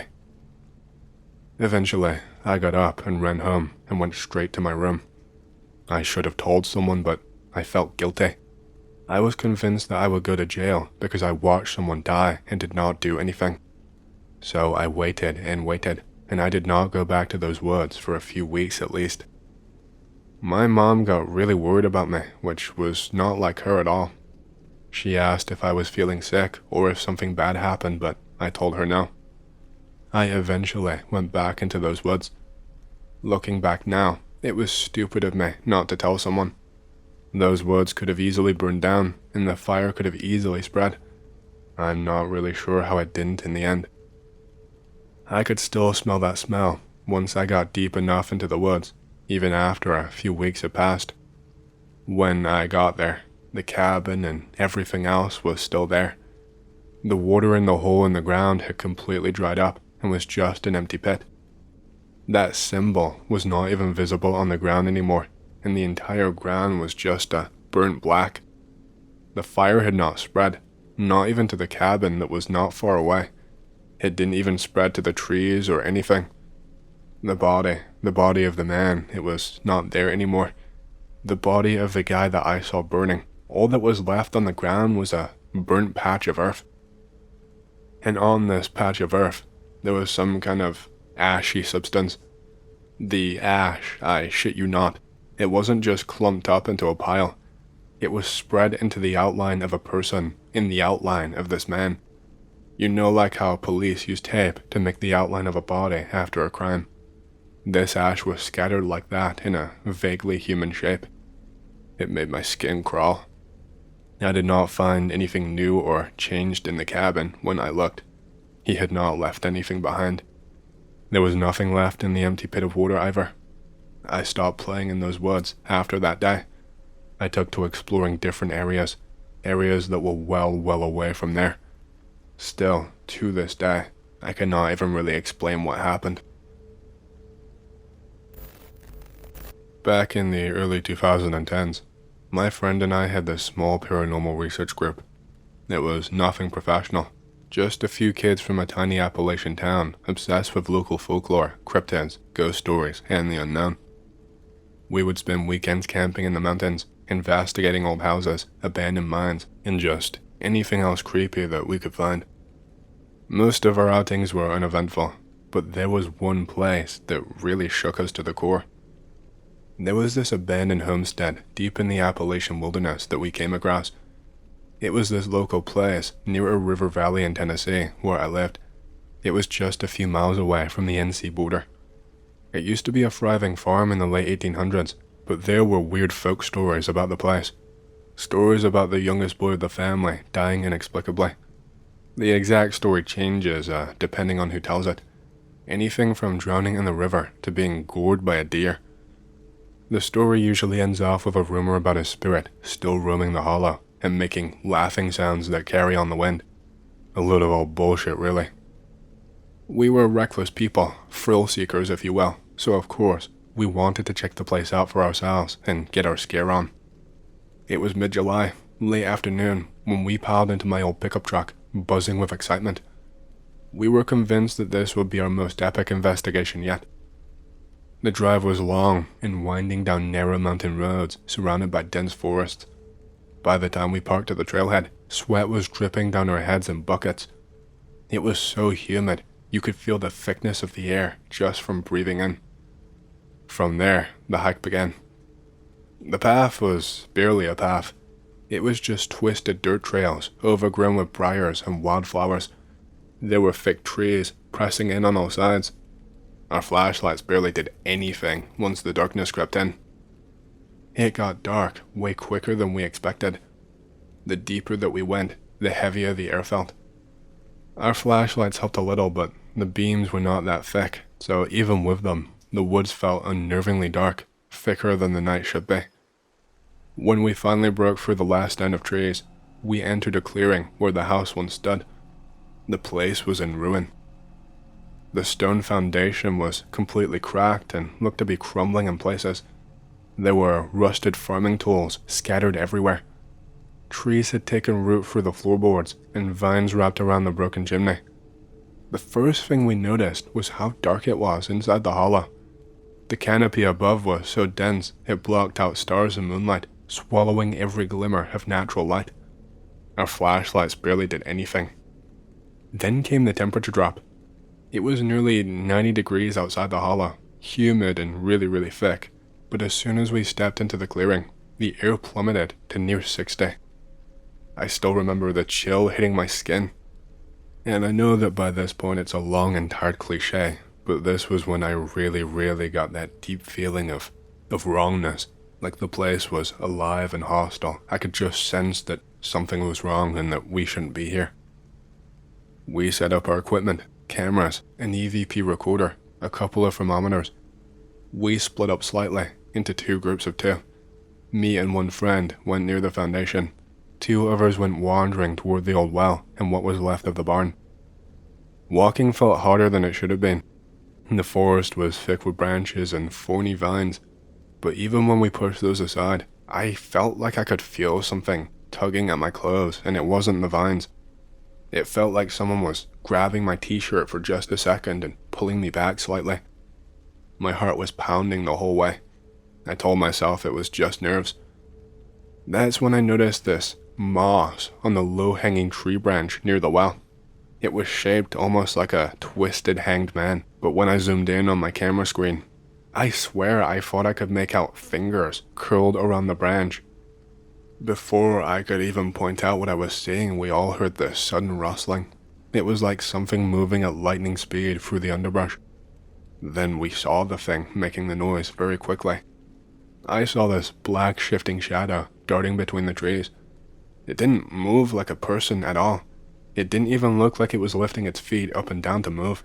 It looked more like they were just a blur, and it was floating along, but incredibly quickly. Quicker than I've ever seen any animal or human move.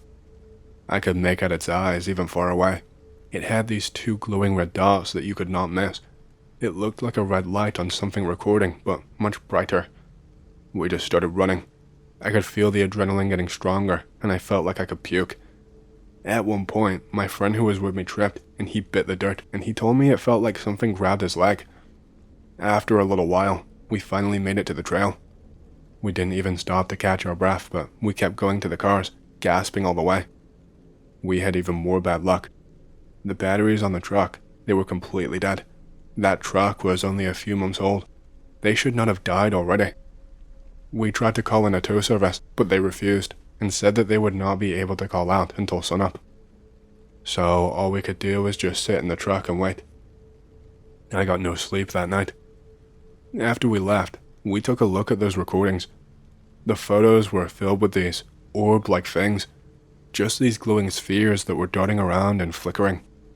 One of them, far off in the distance, was glowing that same red color that we saw. One picture made my heart drop. We had caught a snap of the trees, and in the distance, standing up on one of the branches, I could make something out. It wasn't super clear, but I could definitely see the outline of something tall just standing there, just a pure black figure. Our EVP recorder captured mostly nothing. Lots of rustling and us whispering and losing our minds, but we did capture a couple of seconds of what sounded like a voice whispering something. Just something like, "Go, go, go," for a good 5 seconds. After that night, we basically disbanded the group. We all liked the thrills, but that night was a little too real for all of us. I'm not sure what it is about that place, but maybe Appalachia really is as haunted as they say. Maybe something there really does not want visitors. I might have been abducted by aliens or had some kind of out-of-body experience. This happened to me when I was a young kid. I was a crazy child, always moving and getting into things. My mom is getting a shower and lets me stay in my room while I wait. She finishes her shower and finds me with the window open and one leg hanging outside. The room was on the second floor. She takes me out of the window, and either that night or the night after, my dad barred the windows because they thought I was going to kill myself. Fast forward a few months. I am asleep in my room. The Bambi credits are rolling because that shit was the best. I wake up to bright lights suddenly behind my closed eyes. My eyes open, and the two windows have an intense white light coming through them. I can see two silhouettes wearing robe-like outfits with high collars that are beckoning me to the window. I don't remember questioning where the bars on the window went. I only remember walking towards the window. At this point, you're probably just thinking, oh, this idiot is just freaked out by a weird dream he had as a kid. And if the story stopped there, I would definitely understand. The next memory I have is me standing in some kind of vessel. These same silhouettes are sitting at weird-looking control panels. My dumbass kid self unaware that this is where they usually bust out the probes. I ask, hey, can I drive? I remember the silhouettes making the motions of laughter with no sound. I am somehow told no, without anything being heard. The next thing I remember, I am looking down, and I am standing either on some kind of screen, or maybe just a panel of glass, but whatever the explanation, I can see the entirety of the roof of my house. I noticed that a tree limb had fallen onto a weird part of our roof and damaged it. Earlier in that week, we had a nasty thunderstorm. The next thing I know, I am waking up in my bed. My parents swear to me up and down they had no idea the roof was damaged until I was telling them at breakfast the next day. I am still not sure what happened, but it drives my lust for paranormal stuff. Here's a rundown of the weirdest stuff that ever happened to me, kinda in chronological order. My mom insists that one day when I was maybe 3 years old, I came to her and said that the man in the red shirt in my room left and was going to bring my dad's work van. She got a call pretty much right after from my dad's office that he would be late because the truck was stuck under a downed power line. In second grade, I remember going to a birthday party at my friend's house and being kinda unnerved that their house looked exactly like a dream I had, even though I had never been to it. I was in third grade the night my grandmother died. I had woken up and for some reason just decided that I should get dressed, even though it was like 2 a.m. I went to my mom's bedroom and she was like, "What are you doing?" She got the phone call from the nursing home like 5 minutes later. I can kinda remember the scene, but the thing I remember most is how compelling the feeling to get dressed was. I am super skeptical about everything except maybe aliens, But if there's anything in my life that makes me believe that maybe there is something else there, it was this night. I was maybe 11 or 12 years old and went to summer camp. 2 of my friends and I had to go to the shower house in the middle of the night.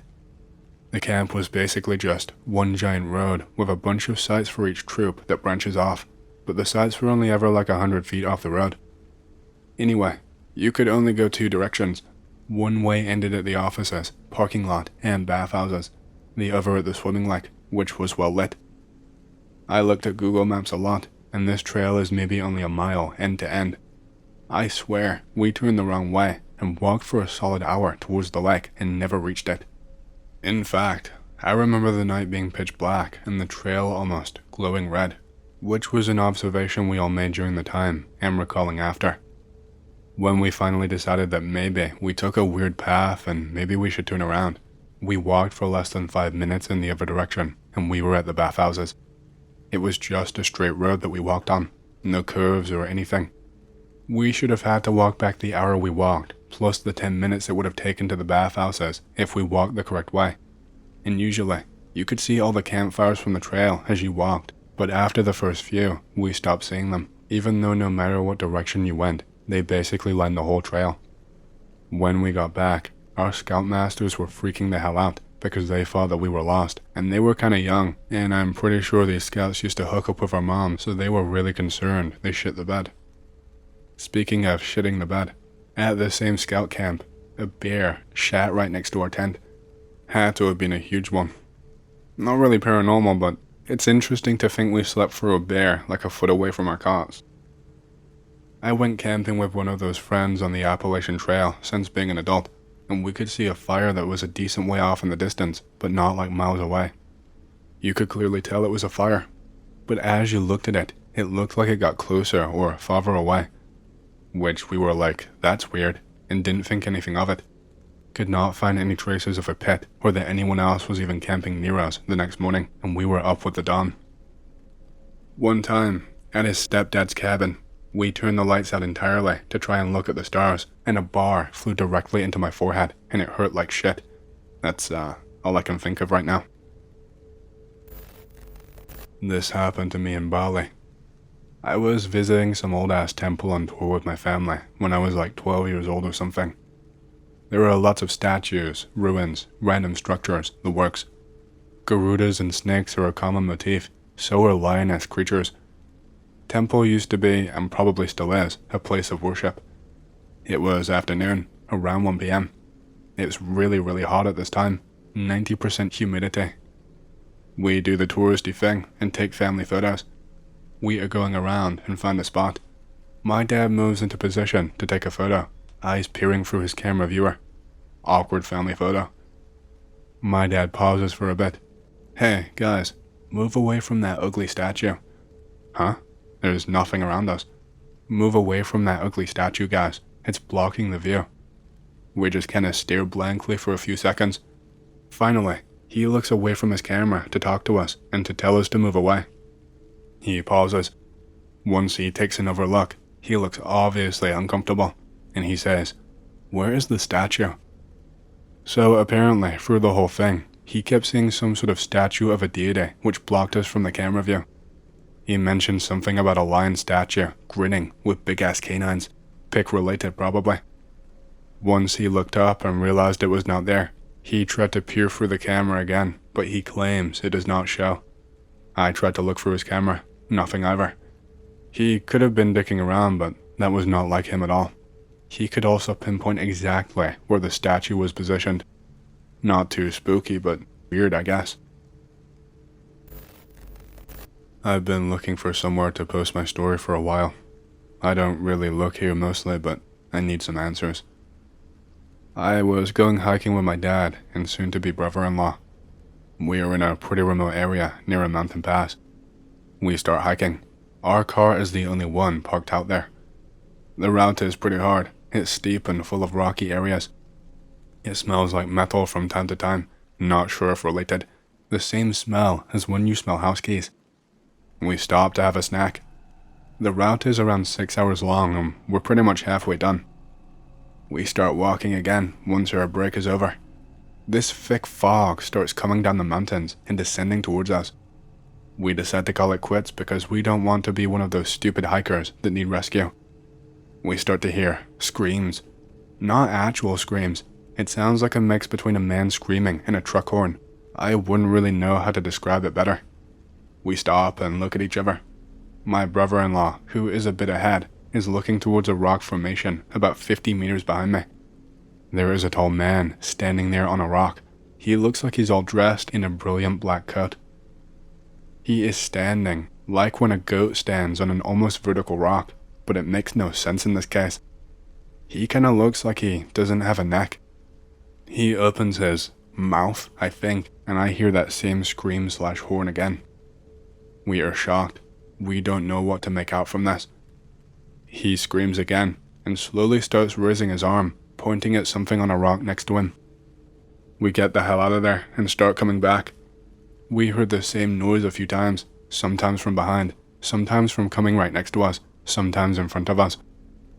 It might be the sound echoing, but I have the feeling that whatever it is, it's following us at incredible speed, like we're almost sprinting down the mountain, and it sounds like he is outrunning us. We get back to the car in record time. I look back one last time. I can make out a couple of dark shapes moving at the top of the mountain, but I'm not sure if I'm imagining things. It might just be the trees. So, what the hell was that? So, I was driving through eastern Washington on some state roads. There were no rest stops or cities, but I had done the route enough to know that there were these massive dirt areas every 40 miles or so where you could park safely away from the road. I decided to call it a night and closed my blinds and laid down to watch something on my phone. After roughly about an hour, I hear someone try to open the driver's side door. I have not heard any vehicles on the road the whole time I've been parked up, but I get up and peek out the curtains. As I'm looking out into the blackness of the driver's side window, I hear them try the passenger side door. I peek down from the top of the curtain, but I can't see anything, so I start the truck and kick on the lights. I am fairly freaked out at this point, so I'm still not opening the curtains, but peeking through gaps. Nothing. Nobody is standing near either of my doors or parked within sightline. I take a deep breath and close the sleeper curtains too, because for some reason that's going to make things better, right? After laying back down and convincing myself that something blew against the truck and it only sounded like the doors, it was fairly windy outside and there was a lot of flat ground. I hear what sounds like someone trying to pry open the vents on the sleeper. The door handles start clicking again and the truck starts shifting like someone is climbing on top of it. I hit the little alarm button in the sleeper, hoping to spook them off, but it does nothing but add to the noise of the door handles, fingers tapping on the windows and chassis, and the hiss of air coming out of the suspension. Then, suddenly, it all just stops. There is a few moments where I can only hear myself breathing and my heart pounding before I hear another truck approach and then drive by. I spend the next few hours waiting for whatever it was to come back, but it never did. In the morning, I could not find any footprints or damage to my truck, but on every single window on my truck, there were these tiny, human-looking handprints, like a toddler had licked their hand and stuck it to my window over and over. This happened to me a long time ago, when I was still a young adult. I grew up in a small Siberian village that I do not want to name. My village was tiny. It was home to only around 500 people maximum. Everyone who lived there had families who had been there for generations. None of them could remember a life outside that village. Everybody had stayed there for so many years. What I'm about to tell you happened in the winter many years ago. I was awoken by the sound of a very large and a very loud explosion. I remember I was dead asleep, and I was woken up because all of a sudden, my entire room was lit up like a Christmas tree. I'm a bit of a light sleeper, so I woke up instantly, and the second that I did, there came the crash of something right along with the light. I think this boom woke up everyone in the village, probably all of the animals too. It sounded distant, not far away, but high up in the sky. And after a little while, The shock wave from it just hit us.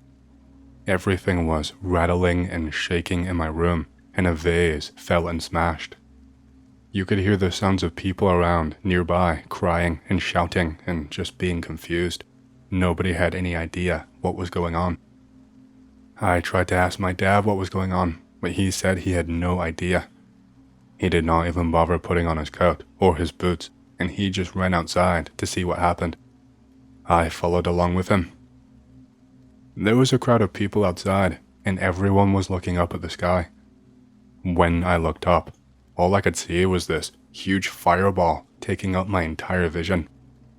It was high in the sky, but so massive, I didn't think it was actually possible. I didn't think my eyes were actually seeing this. I thought maybe I was just dreaming. I just stood there, watching as the flames burned and the smoke poured out. And then boom. There were these pieces of debris that were hitting the ground. Some of them were small, but other pieces of debris were massive. At first, I heard a pitter-patter on a nearby roof as the debris fell in like a rain or a sprinkle. But after a few minutes, these large chunks started to hit the ground.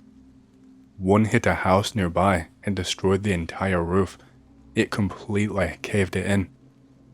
People started screaming and ducking for cover, and my dad rushed over to me and pushed me down to the floor. One fell really close by to us. It was only around a few meters away, and I remember feeling the heat coming off of it. It made my eyes water and sting, and I had to shield my face with my arm because it really hurt. It was so close to me. I think if my father didn't move me when he did, I would have been crushed for sure. It was bigger than my entire body. Some people ran and took cover in their own homes, and after a few minutes, nothing else fell to the earth. Once it was over, everyone gathered around. A few people were dead. One older woman, she could not move in time. She was just completely flattened under one of the pieces of debris. I could see the big splatter of blood and a squished arm just barely peeking out from underneath the rock. Many people lost their lives that night. At least 2 homes burned to the ground due to the heat and the flames from the falling debris. In the morning, the destruction was horrible. We were an independent village and had never had any government help. We built our entire community ourselves from the ground up. So when we saw that half the village was in ruins, most people started to cry. For most, this was their entire life. Any destruction meant that their lives were basically over. A few hours after dawn, we heard these really loud engines not too far away. None of us really owned vehicles because we were poor, but this sounded like a whole gang of them. After a few more minutes, 4 vehicles pulled up into our village.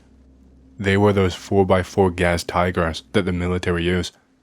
And sure enough, a whole gang of soldiers jumped out of these vehicles. They were all armed with weapons and started shouting orders at us and rounding us up. They gathered everyone just outside the village and made us stay there and wait. Some of the soldiers were trained medics and started treating the wounded who managed to survive. I saw some go to each of the houses, I think to search them. They wrapped up the bodies that they could retrieve in some tarp, and one of the vehicles carted them away. We were told that under the orders of the Russian military that our village was off limits due to a meteorite falling to Earth. They said that we would have to relocate temporarily while they collected samples and until they deemed the area safe for civilians is what they said exactly. They had set up a tiny camp nearby that was terrible. We basically were given tents and horrible food and barely any water. They would not let us leave the camp to go anywhere else either. They said that they had to keep us under guard because of some kind of precaution. They said that they were under orders and that was that. Over the next few days, they expanded the camp area slightly and set up some prefab buildings for people to gather, for places for the medic to work, and I think places just for them. Anyone who had any cuts or bruises or anything at all were taken into this medical building. They forced anyone with injuries to have blood taken and to undergo an examination. They did not give them a choice. And once those people were done, they started forcing this on all of us too. They took my blood 3 times in total while I was in that camp. They told each and every single one of us that all of our homes would be rebuilt once they had cleared the area and that it was safe. But that turned out to just be a lie to stop all of us from rebelling. More soldiers came to help with guarding us, and I saw a lot of them going back and forth every single day. At first, people were really angry and tried to leave and rebel. But one older man who got right into a soldier's face, the soldier hit him with his gun and he did not get back up. After that, everyone just stayed quiet and did what they were told. My dad told me to stay quiet and that it would not be for very long. I was still young, so I was a lot stupider than I am now. I was bored and hungry and angry. So one night, I decided I want to know what was happening. At night, nearly all of the soldiers were away from the camp since everyone was sleeping. I got really lucky that night. There would still be 3 or 4 soldiers in camp usually, one at every single corner that you can exit. But this night, I am not sure why, but there was only one. I managed to sneak away into the forested area nearby while he was walking around the perimeter of the camp. I wasn't sure exactly what my plan was. I guess I just wanted to see if they were telling the truth, if they were actually helping us or just lying to us. I did not manage to make it to the village or near any soldiers at all. Once I got a little bit into the forest, I noticed that some of the trees had burned down and some of the grass nearby too. There was now a clearing of burnt grass and burnt down trees, and in the center of all of this was a big rock. I could still smell the burning smell from all that distance away. It was big, I mean, really big. I guess they just hadn't searched the woods yet and were focusing on the village, and that's why it was still there. Either way, I got closer to it. I was curious. I had never seen a meteorite up close before, and I could not feel any heat coming from it. I got closer, and I noticed that it was really weird. The other pieces of it that had fallen were random chunks of different sizes and shapes where it had broken up, but this was like a perfect shape, almost like a perfect circular shape, a big sphere. It had a few parts where there was a cavity, like how the moon has craters. It had a few of these spaced all around it. I got closer, and I know I should not have done this, but I touched it. I put my palm inside one of the craters and I touched it, but I immediately pulled my hand back and yelped because I felt this burning sensation. When I looked at my palm, I could not see any marks or redness or burn marks or any kind of damage at all. It was like the pain was just in my head. And then all of a sudden, this rock, it just started getting brighter. It was like a lamp that was dimmed at first, but then got so bright, my entire vision was nearly white. I had to put my hands over my eyes just to block it out. It was at this point I heard some shouting and some heavy boots slamming down on the road, and so I knew I was screwed. I knew the soldiers had seen the light and were coming to get me, and were probably coming to kill me. I just stood there and accepted my fate because I knew that there was nothing I could do. After a couple of seconds, that bright light started to fade, and I heard this hissing sound, like when a pot lets out steam or a kettle. And once the light got low enough for me to see, I saw that there were these cracks forming in the rock. And this gas, this white-looking gas, had already started pouring out of it. I breathed some of it in. I didn't even have a chance to move away in time, and I started coughing really badly.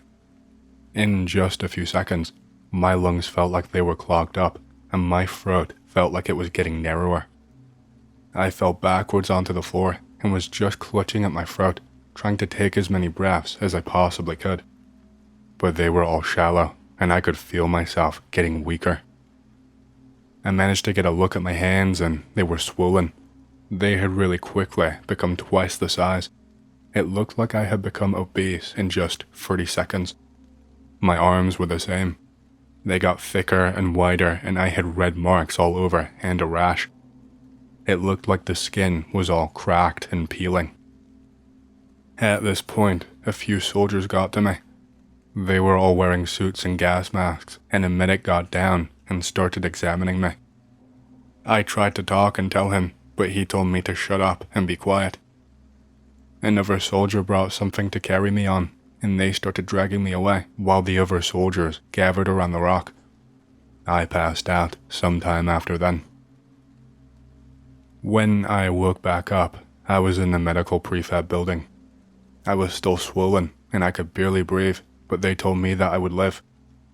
I was shouted at and screamed at for disobeying orders and for leaving the camp. They told me that I was lucky that they had not shot me. They all wore suits when attending to me. I was not allowed to see anyone else from the village for over a week. I had a lot of scarring, but most of the swelling went down and I survived. When my father finally saw me again, he broke down crying and told me that I was stupid for going. They had threatened me with death if I told anyone what happened, the soldiers did. So when my father asked, I just told him that all I saw was the debris of the rock and nothing else, but he did not believe me. And then he told me something really weird. He told me that the night they brought me back, he was awake. He said he tried desperately to see me, but that they beat him when he would not listen. And after that happened, and I was being treated, he said he could hear noises in the distance.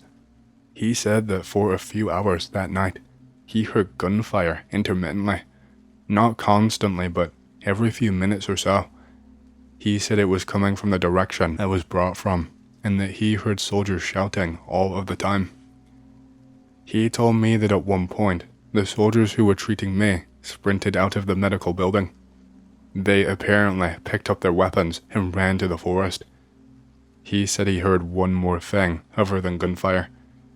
He said that at some point after those soldiers ran to the forest, he heard some screaming. I didn't really understand what he meant at the time since I was still so unwell, but he told me that it was not the soldiers screaming. He said he heard a scream that he could not describe. He said it was so loud and so scary, not like any animal he had ever heard before. In the few weeks after that, we were all moved to another village a few miles away. We were told that our village had become contaminated, but they would not really explain how. They eventually relented, and they said that the meteorites had destroyed the land and that it would not be safe to live there for many years. They told us that the meteorite had a lot of radiation and that the ground would not grow anything anymore and that anything there would die. I don't think they were telling the truth, but we didn't really have the option to go back. So we moved on and tried to build a better life. When I got older, I moved to St. Petersburg and found a better job. My parents refused to ever move from the second village, and they died there a few years ago from old age. I have not ever been back to my village since then. My skin still has peeling and scars from whatever that gas was that night. I was around 8 years old when this one happened to me. I was living in rural Virginia at the time. My parents are divorced. I would spend Friday to Sunday with our father in his apartment. My dad wasn't dirt poor, but not rich either. Every Saturday is movie night. We get pizza from Little Caesars and a $5 pirated movie from the local flea market. It's mainly an excuse to distract us while he gets drunk off cheap beer. This is one Friday in 2008. After school, my dad drives me and my sister in his pickup truck to the flea market. We walk into this big building. We walk past the countless rows of shops filled with old knickknacks and other garbage that no one really wants. We can't find the bootleg DVD store ran by my dad's friend. We find a new bootleg DVD store ran by a bald older white man wearing sunglasses. Me and my sister look through the small section of kids' movies. My sister wants Princess Protection Plan. I want this movie called Band Slime. The old man comes in while we were arguing and tells us, "You can have both of them for $5 while flashing a toothy grin at us." Dad must have overheard him because he threw $5 at the man and got us out of there. It's now 7 p.m. on a Saturday. We are sitting in the living room, pizza and soda in hand. The only light is the soft glow of the TV. We put on Band Slime. Everything is normal until the band slam competition performance. The film cuts to black. A man appears, wearing a clown mask and a stained wife beater. He starts jerking himself off while singing in gibberish. He finishes by taking a needle and jamming it into his penis head. My sister had already run out of the room screaming, but I was glued to the TV. The film cuts back to normal. My dad stumbles in angrily, beer in his hand. He orders me out of the room and he rewinds the DVD. I peek around the corner. He puts in Princess Protection Plan after ejecting band slime. He fast forwards for a good amount till a similar clip begins to play near the end of the movie. I hear my dad on the phone with the police on Sunday. The police show up on Tuesday. They question both of us for a bit. They question our father. They shame our dad for buying pirated movies. They take both DVDs for evidence. We never have movie night ever again. My dad tells us to never tell Mom, which we somehow oblige.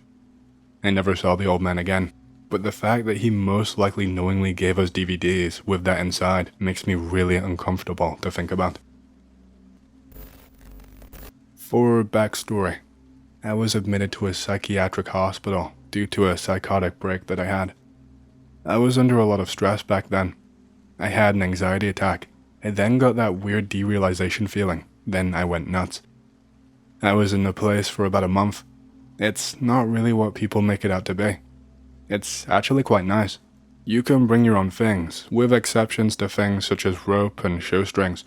However, there are some really weird people there. I met a guy. His name was Richard. He was about 30 years old or so. He was a bipolar, schizophrenic man. Most days he was pretty well behaved and appeared normal. Other times he would go off the deep end and be completely insane. This one day, I am doing my daily job of cleaning the dishes. Richard, whom also has a role in the kitchen, well, in the seating area, he is being normal today. He is carrying on a conversation with everyone as usual. He is asking questions about life outside as well. He does not get to leave very much, so he asks others about new things. A new person. I'm not too sure what was wrong with them, but they were an absolute asshole. They tell Richard to leave them the hell alone. Richard gets angry, like really, really angry. He cracks the dude over the head with a broom handle. Me and 3 other people rush to stop Richard from really hurting the guy. The 2 nurses on duty come in and get Richard and the guy separated. They tell their stories. Richard has to go to isolation for bad behavior. The other guy gets nothing. When Richard is being yanked away by the nurses and a guard, he keeps screaming, "Don't let him do it to me. Don't let him do it to me." He looks right at me and says, "Don't you fucking let him do it, Anon. Don't you let him do it." I didn't really think anything of it at the time because he's just angry at the situation. 2 days later, Richard is out and he apologizes to everyone. He's being really apologetic to everyone. He gets to me and he looks at me like I've betrayed him. The only thing he says to me is, "Sorry, I had to do it." I just kinda give a nervous chuckle and say, "Yeah man, you really did." So we get sent to our rooms that night as usual. Lights were out at about 10. Richard is down the hall, and we are allowed to go to other patients' rooms. I decide I'm gonna go talk to Richard and see what's up. I gotta be back before 9:30 though. So I get to Richard's room. "Hey man, what's up?" Richard looks at me, then looks out the window and asks me to sit, and then he checks the door. I ask him what he's doing and he just says nothing. He sits back down and starts to tell me about the isolation rooms. It's apparently this small room. It's empty, with one window, and the walls aren't drywall like we have. They are some kind of soft wood. It smells like urine and feces in there. Pretty much a shitty place to stay. I ask what made him so angry. He starts to go on this semi-rant about how the guy was placed here to get Richard stuck in isolation forever. He says the nurses set it all up. I start to feel uncomfortable because he will not stop staring at me. I try to change the subject and he gets agitated and starts to check the walls like they are listening to him. I say, "Richard, Nothing's there, man. Calm down, so he doesn't freak out. He asks if I'm in on it, and I say no, I'm not. And I ask if he's been taking his medicine. He says no, because they've been putting lead in it. I try to explain how he needs to take it, and he just does not listen.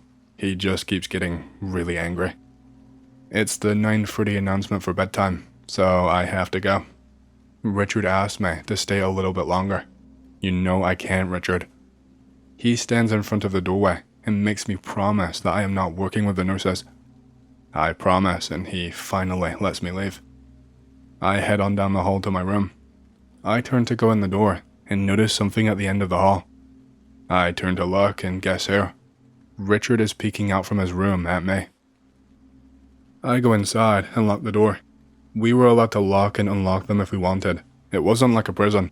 They did have a window so the nurse could check on us, and they all had keys too. I lay down and keep thinking about Richard. I finally fall asleep after lights out.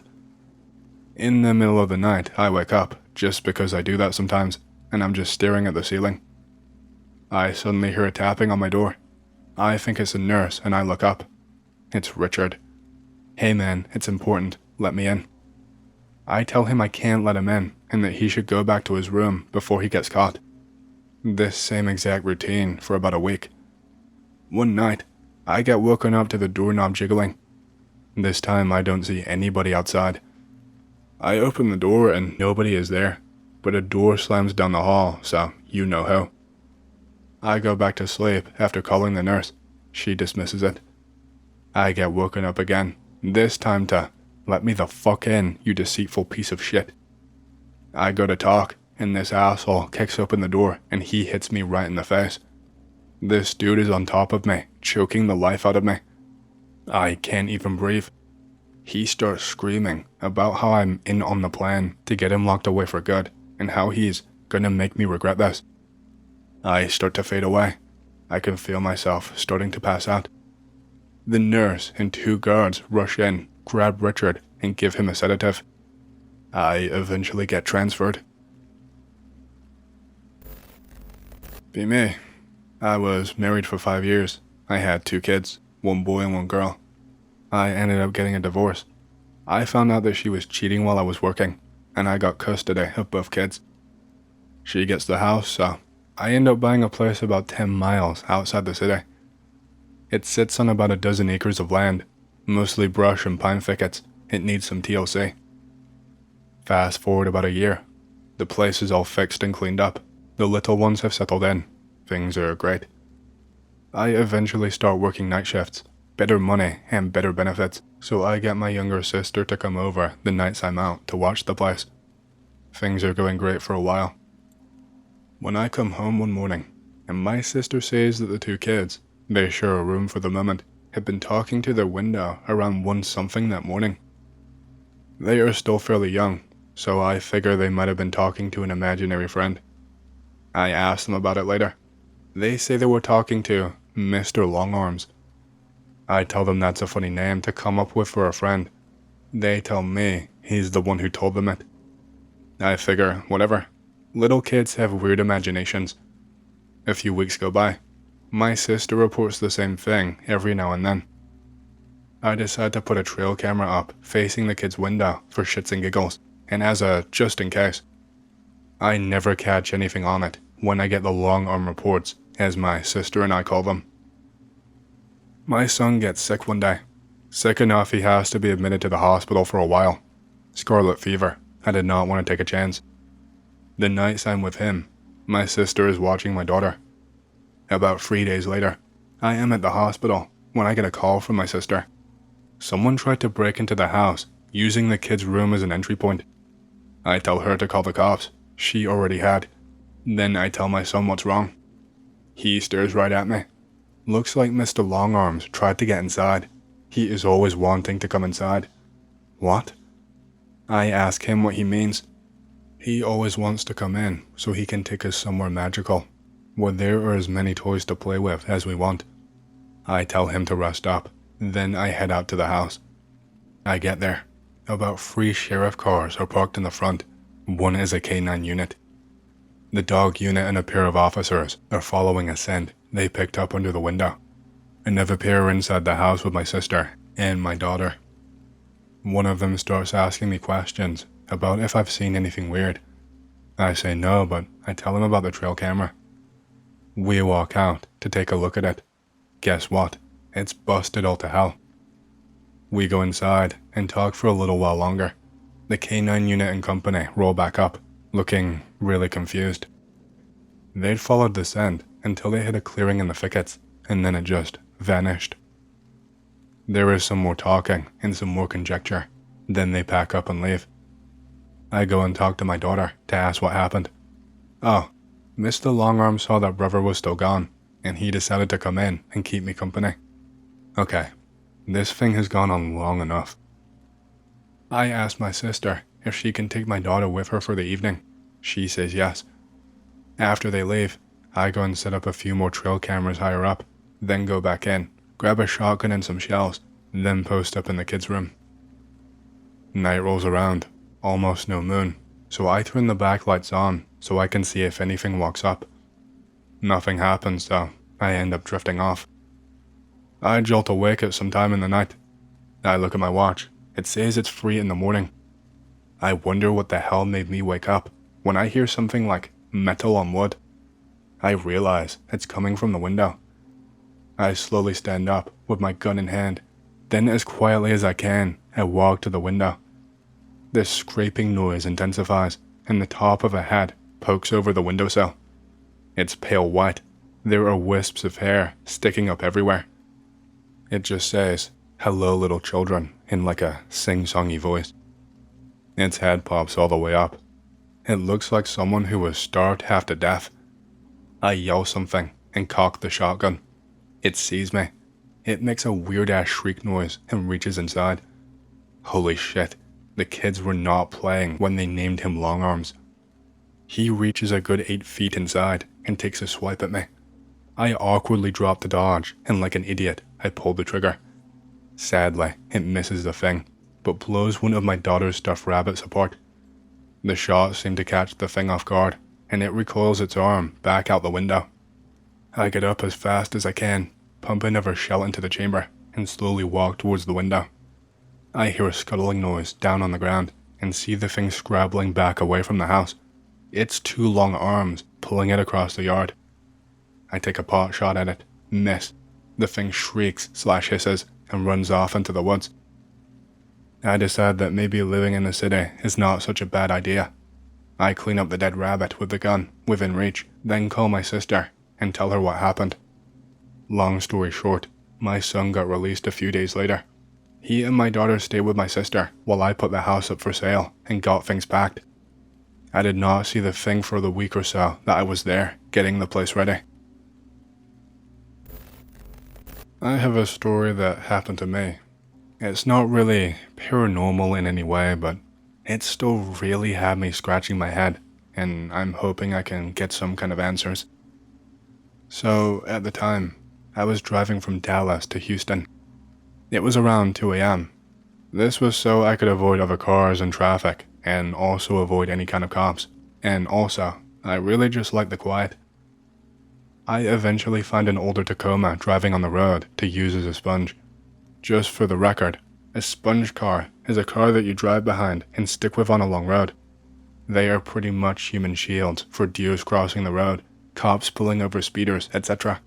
The truck would swerve really hard every few minutes though.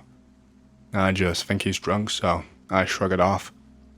About 40 minutes into the trip, a second truck pulls up out of absolutely nowhere. He blows past me and gets right beside the first truck. They both take a right off onto this small dirt road. I guess it leads to a farm or something, but the gate was closed, so they were only about 20 feet away from the road. At this point, I was genuinely curious as to what they were doing. I shut my lights off, pull a U-turn, and park on the shoulder. The first driver gets out of his truck, goes to the bed, and grabs a gas canister. The second driver is violently throwing his hands up, pointing at the first driver, pulling his hands on his own head, etc. Basically, the second driver was tearing into the first one. The first driver is throwing gas into the cabin, on the hood, in the bed. Shit goes dark for a second, and then the truck goes up in flames. The guys get into the second guy's truck and drive off slowly. I just sat there for a few minutes, thinking about what to do from there. I eventually decide on just turning around and heading back home. Can anyone tell me what exactly I witnessed? I got a long one for you guys. It's been quite a few years since this happened, and I don't think our community will ever recover. I'm a police officer in Mission County. I get a report about a missing 7-year-old girl. Me and another officer from the station got sent out to the residents. The family lived in a small community just outside the county seat's town limits. There were some very nice houses here, upper middle class. Apparently, she had been playing with her friend all day and never returned home. The parents were visibly upset when we showed up, telling us that we only had so much time and that we had to find her that night.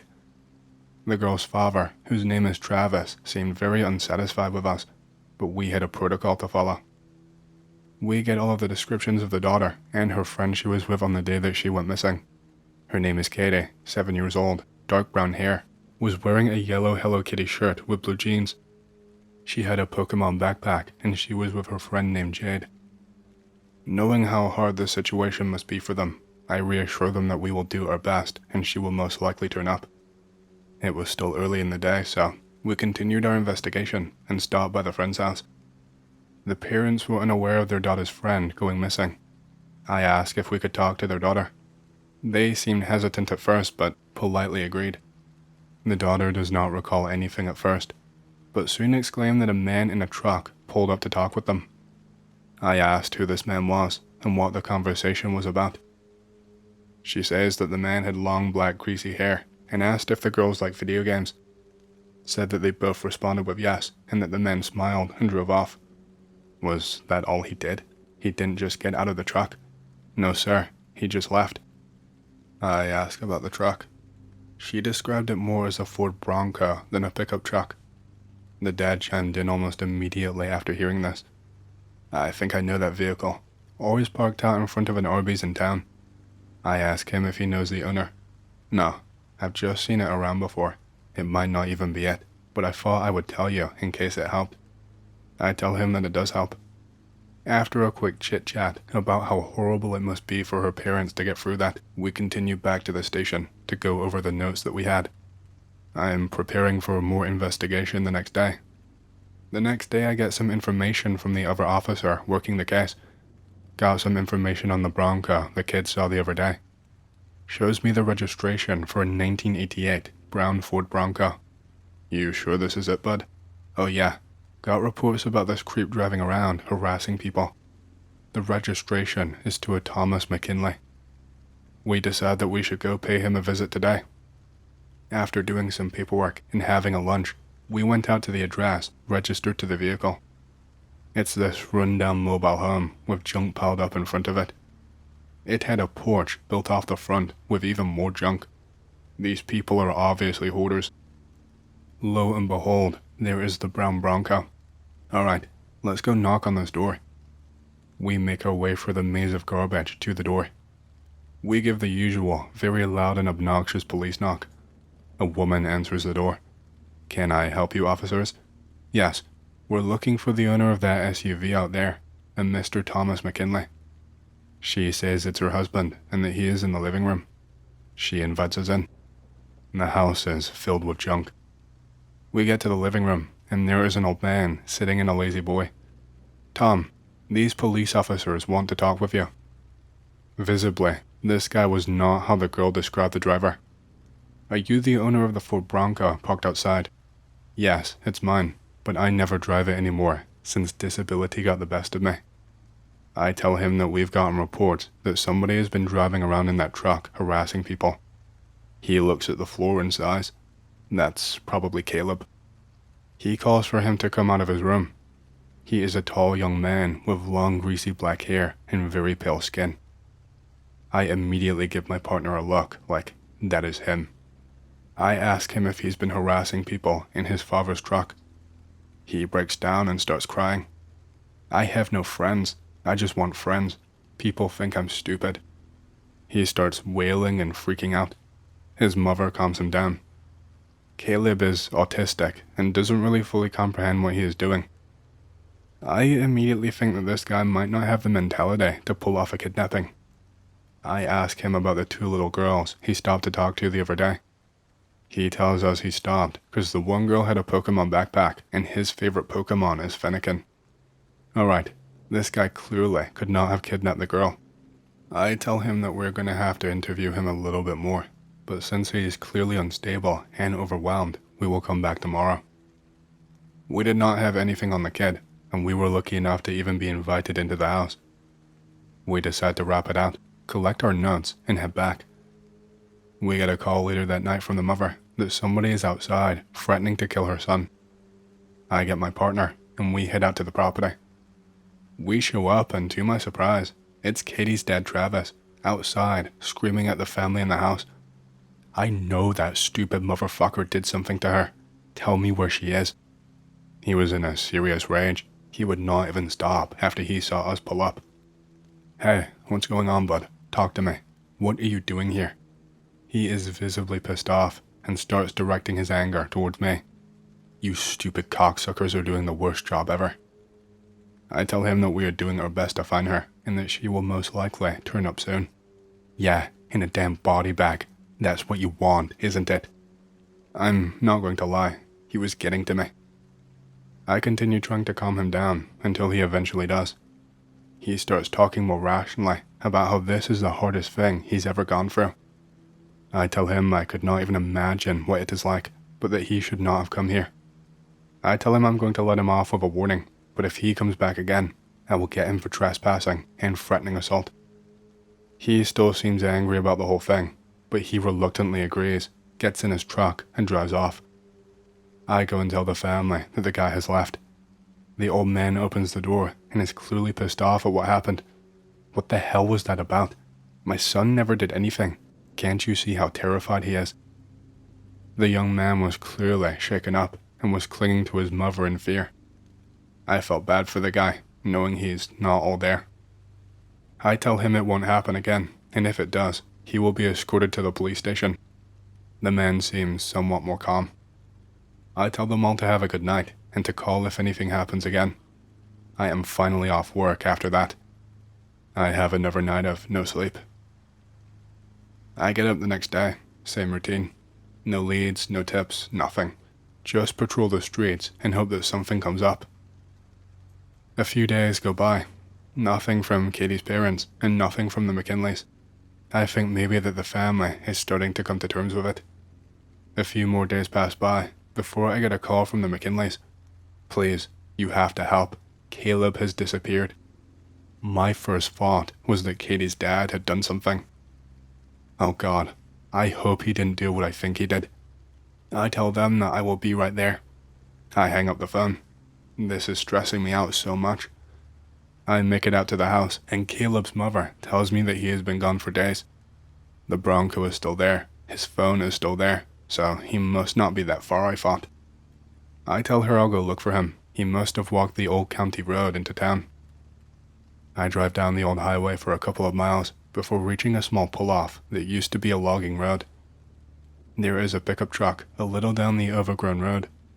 I decide to check it out.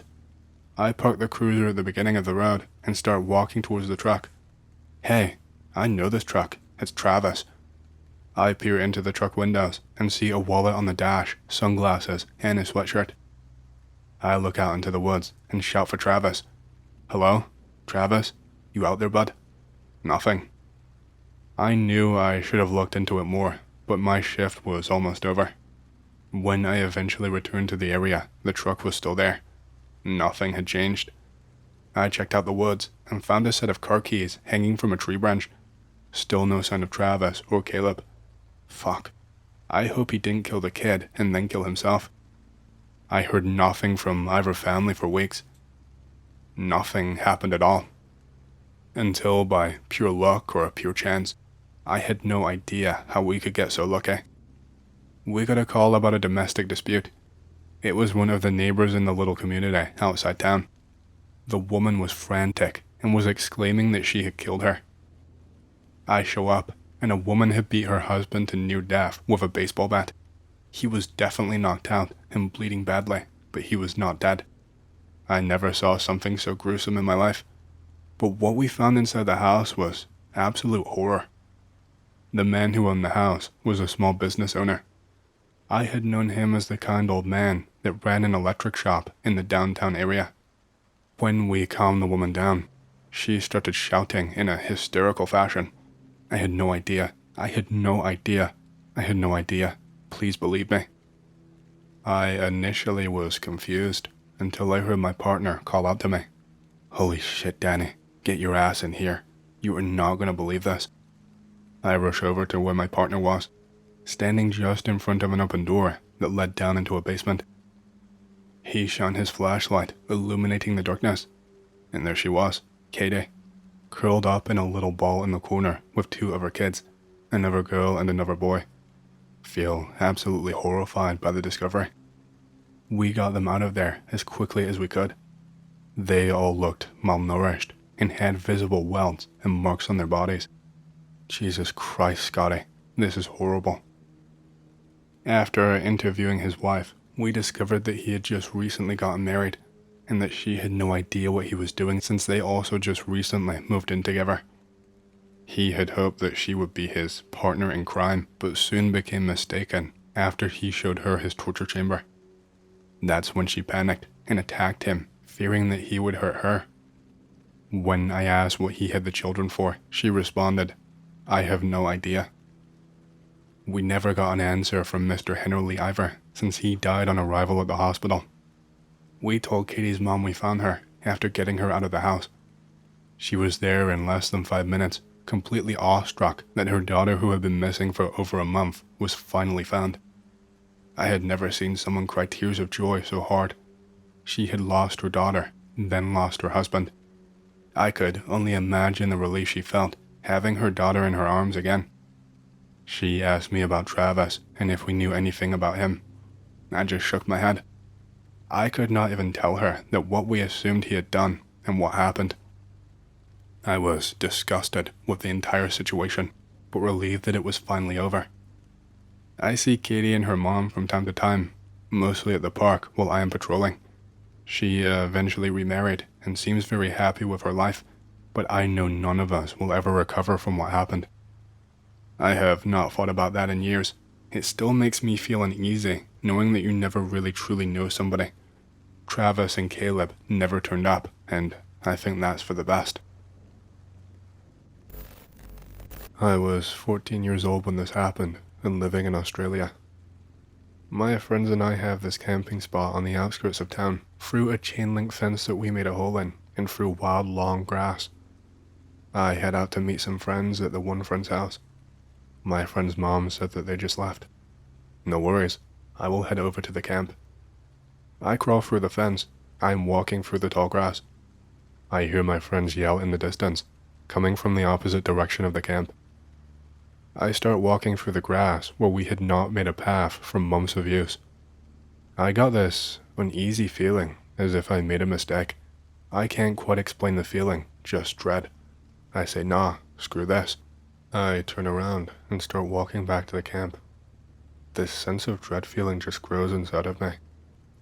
I hear my friends again, in a way where I could recognize their voices, but not really make out the words, if you know what I mean. I stop to listen. I realize it was the exact same sound twice in a row, my friend yelling and the other one laughing, like it was a recording. I nope the hell out of there entirely to take a break from this messed up feeling of imminent danger. My friends suddenly come walking down the street. They were at the shops buying snacks for our camp. Those assholes were not even out there. We spend the night at a friend's house instead. I'm 29 now, by the way, and this was just before it was common for teenagers to have mobiles or cell phones, etc. I never understood quite what the hell happened out there. I was never a ghost-believing kid. I certainly wasn't a nervous kid. We don't really come that way in Australia, especially 15 years ago, but I still get the chills down my spine thinking about that, and I think of it quite often.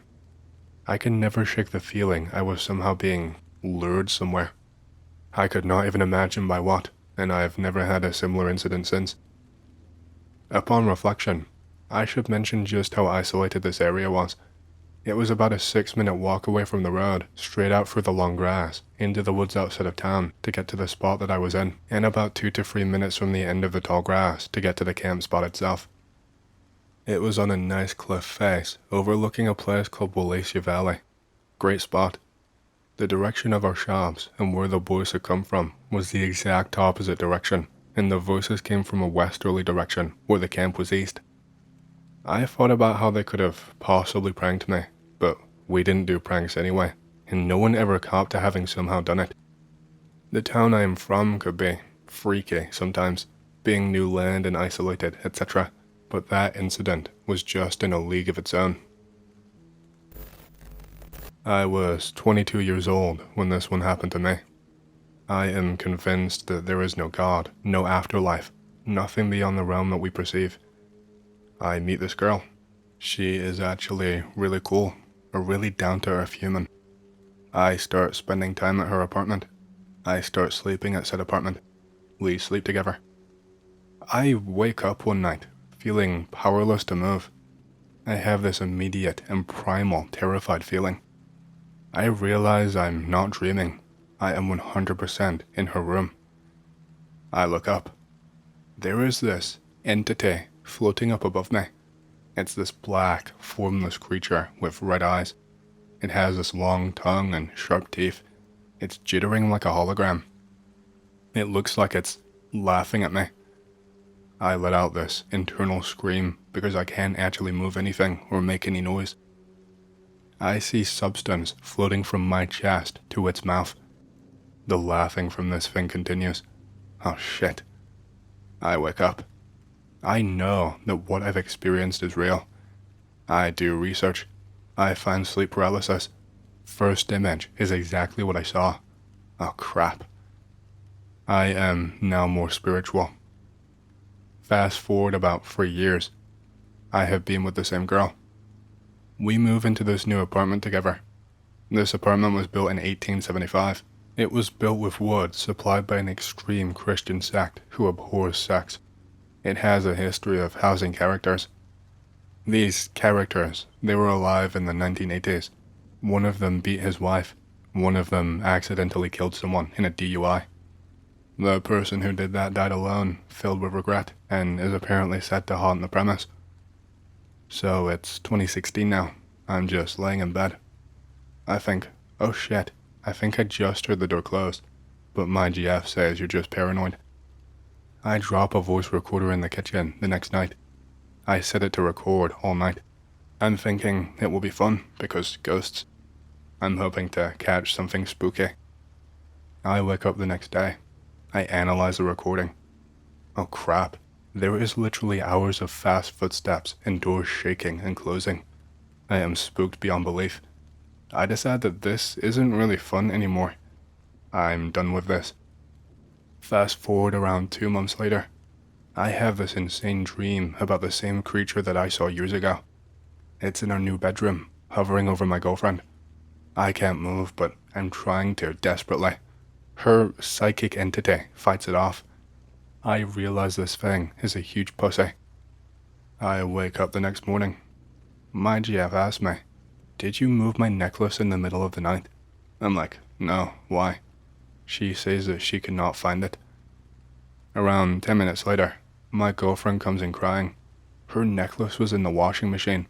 It's now broken and in 3 pieces. It has her initials on it. Oh shit. Fast forward around 2 days. I come home for dinner. There are 3 mice dead in the sink. Okay, nice, that's normal. I'm freaked out, but where else can we go? I begin to make dinner. There is this cross that hangs above the door. The cross falls off the door by itself. I call a priest. He says he can come tomorrow and talks us down. Fast forward to after the blessing. I am making dinner again, just some beef stew. I am on the porch eating my beef stew. The door to the bedroom slams shut by itself. The cross once again falls. It breaks this time. It snaps in half. The pen from the rack falls at the same time. I somehow get to sleep that night. I buy crystals and sage the very next day. I do literally every religion and culture's method of getting rid of spirits. It has been silent ever since. At the time that this happened, I was a high school senior. My girlfriend and I have hatched a plan to have sex. We rent a night in a hotel that is situated on a shitty marsh, affectionately referred to as a lake. The sign just says in big red letters off-center. When we arrive, being sneaky to cover our movements from both of our houses to the hotel, there is an obese man named some clown name like Bondo or something. We check in, and I notice how all of the furniture is mismatched with different styles and shifted out of place all over, but Bondo does not seem to care. The hotel has perpetually dimmer and dimmer lighting, and the staff seem to all like staring and smoking. Everybody, except the person that gave us our room key, seemed to be doing it. In our room, we find the new name of the hotel written on tape put over everything: the phone, clothes hangers, even the soap. Nothing else eerie happens until a while into the night while we are having sex. Now, deep into the night, post-sex, watching Murder, She Wrote, I am enraptured in the deep characters presented in the series. I started hearing a persistent shifting through the walls on either side of our room, like the guests next door are tossing and turning over in bed. Eventually it stops. My girlfriend had fallen asleep, so I dipped out to walk around and inspect the room. Murder, She Wrote is still unmuted. I love doing just useless detectiving around places I have not been, kind of fun. I found the safe in the closet had been unlocked, but there was a decorative spoon inside. For a moment, I cry, thinking of the owner, distraught that they had lost their prized spoon. By the time I had made it through most of the room, the rolling started, but real slow. It would stop occasionally. It isn't the scary part. It was just weird how terrible these people were sleeping and how much noise they were making. After laying back down, I sat awake, listening for about half an hour until I heard knocking down the hall. I get excited. Something is going down. It's 1 a.m. and it's a sharp knock. I stay completely still, but the fellow knocking knocks really hard for about 5 to 10 seconds and then moves around. It's hard to tell, but I think he's moving around the hall, knocking on different doors back and forth down the line. The knocking sound stopped after it sounded like this drunk asshole fell down onto the floor. You could hear him sliding his body along the floor. I got up, bad idea, and moved towards the door. I gaze through the viewfinder and see a man covered in some sort of paint, but it's probably not. It's a putrid yellow color, like the dude got vomited on by a garbage pail kid. I can't see his face. I live in a small town, so I thought I would recognize him. He's rubbing this shit on the floor of the hallway. I'm thinking, holy shit, I gotta wake up my girlfriend. She has gotta see this. I move and rumble back to the bed. He obviously hears my rumble. He starts banging, probably hitting the floor and getting himself up. I stop in my tracks. I did not want to die that night. He stood up and is molesting the door. He is trying the handle. I am still butt naked from the sex part of the evening. I don't want to die as I was born. He starts howling in this weird way. It's like he's imitating a wolf, but he is also weeping at the same time. Sounded just like that yell from the suspense episode, The House in Cypress Canyon. The term inhuman is played out, but this was definitely a human, just not a regular human. I am crying out in my head for Bondo. That fat piece of shit was nowhere to be seen. The door stops banging. He keeps yelping and goes down the hall. My heart is going super fast, and I'm hoping this dude has moved on. I sit up, and my girlfriend is like on the verge of being awake. She is mumbling and asking me why I'm still up. I don't really know how to answer, so I just mumble something back. My eyes have been darting around. My mumbles deteriorate as I see he has gone around the building. He is walking up to the ground floor window. I'm done. I accept my fate. He had walked around the building. It had taken him a few minutes. It was dark in the room, except for Murder, She Wrote. When he got to the window, he did not bang or yell or whine or even touch the window. He just looked inside.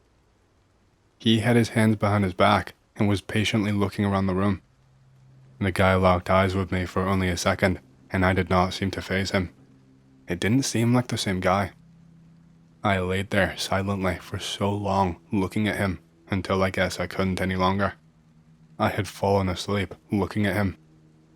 When I woke up, my girlfriend expressed her displeasure at her sleep. I slept horribly. How about you? I just smiled and continued packing up. You could hear vacuuming and scrubbing going on outside for the hour it took us to take showers and pack up. We opened up the door and exited past a couple of smoking maids cleaning up the shit this guy left.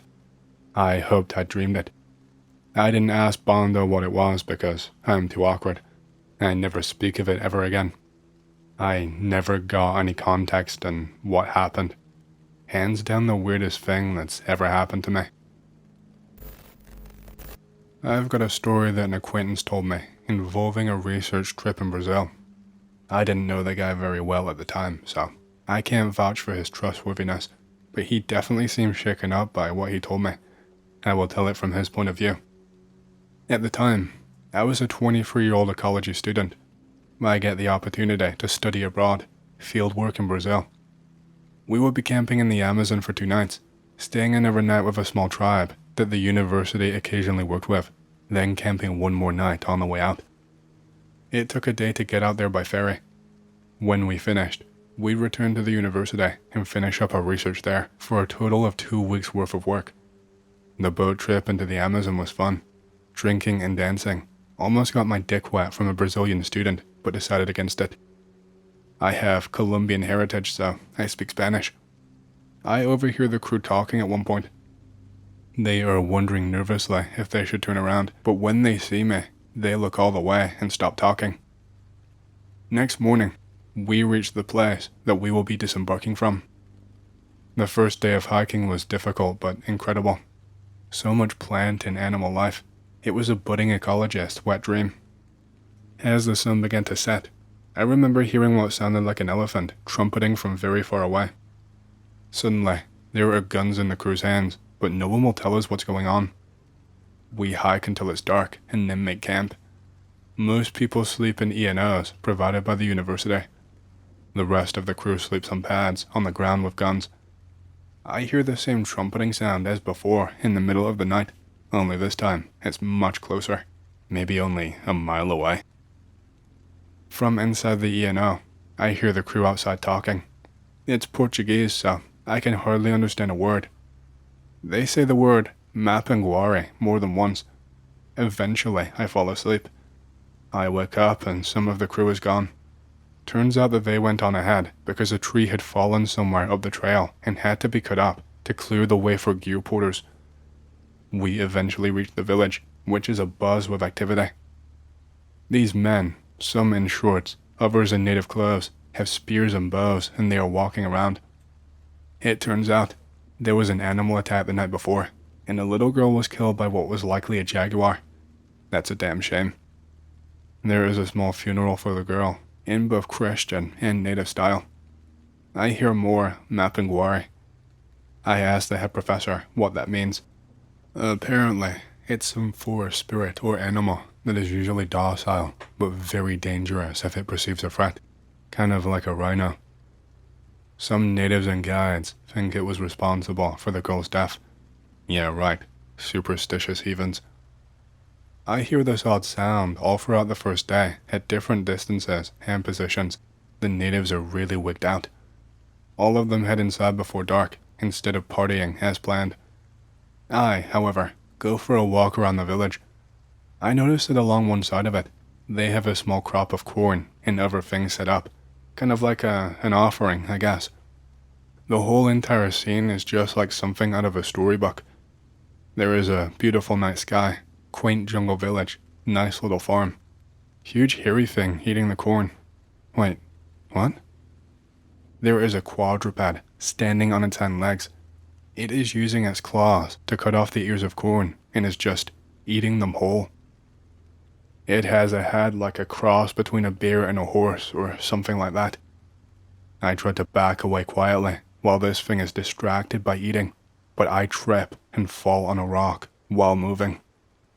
As I fall and slam into the ground, the thing snaps its head around and just looks at me. After about a minute of just staring deep into my soul, it lets out an ungodly bellow and fucks off into the jungle. I promptly get my ass up and run all the way to my assigned hut. The next morning, the villagers are freaking out, saying it was a Mapangwari again. The crew and students decide that things are getting a little too weird and leave a day earlier than normal rather than risk an animal attack. The rest of the way back to the boat is relatively uneventful. There was no sign of the beast on the way back, but we kept hearing that strange trumpeting sound in the distance. Pick related. I am fairly convinced it was a gorp. The following is an experience that happened to me around 2 summers ago, in 2017. Be me. I was around 15 years old at the time. I was living in Kansas. There is nothing to do here at all, even in the rich part of town that is not too far away from my house. So I am really bored. I'm too young to work, I'm too young to drive, so I have to bike everywhere. I suddenly get this idea. I call up my friend. We will call him Slim, since he essentially looks like a younger Eminem. I ask him if he wants to bike to what people at my school called the warehouse. I explained to him how it is an abandoned building. It's really big. People talk about it all the time. Apparently, it used to be a plastic factory before it caught on fire or something. He agrees to go on this 27-mile bike ride there and back. I call up my other friend. I ask if he wants to go too. He also says yes. He lives farther out, so he has his dad come and drop him off with his bike.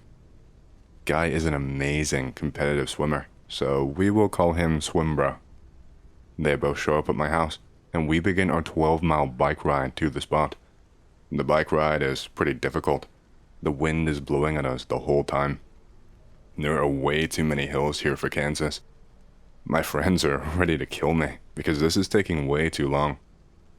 After about 40 minutes, we finally arrive at the middle school. We trek through the woods and the tall grass. We find a bike on the way there. It looked pretty beat up, but it definitely still worked. Slim's bike is way too small for him. Slim decides to hide it somewhere else so he can come and grab it later. We carry on through this thick forest. We finally find the thing. It's this giant opening in the side of the structure. We walk inside. It's just as massive as people talk about. There is stuff spray painted over the walls. Anything you can think of, it's on the walls. Everything. Swimbro is still standing outside. I ask Swimbro what's up with him. Swimbro says his mom would not let him go inside, that she said he could only look at it from the outside. I try to talk him into coming in, trying to sway him. Slim says no, we should respect his mom's decision. I agree and tell Swimbro to just stand watch for anyone else coming here, that he should shout and alert us if there is anyone. I turn around and get ready to walk deeper into this necropolis. I hear kids shouting and shoes slapping the concrete. It sounds like shit pinging off of the inside of the building. Slim tells me that they must be playing airsoft or something. I decide to scream really loud. I bellow out a pathetic yelp. The place gets silent enough that you could hear a pin drop. I suddenly hear a horn. It's a train. It's loud as shit. Sounds like it's barreling down the tracks. I faintly hear kids firing airsoft guns at the train on the second floor. I keep walking around the warehouse. Slim and I get bored of the first floor. We scale some lockers and broken stairs to get up to the second floor. We still do not see these kids, and it's been pretty quiet. We screw around on the second floor for a little bit, taking pictures with our phones. Suddenly, Slim's phone starts vibrating. Despite being on silent, his phone's vibration is super loud. We look at the name on the screen. It's Swimbro. Slim's look actually changes to one of shock. He starts speaking into the phone. I can't hear the full conversation because it's not on loudspeaker. I'm just catching words here and there like scream, kids, and leave. I am suddenly in panic mode. Slim looks at me with the most serious look I think I ever got from him. We need to leave now. We both take off frantically, looking for the best way down. We find a set of stairs that look like they are about to give in. It's our only shot.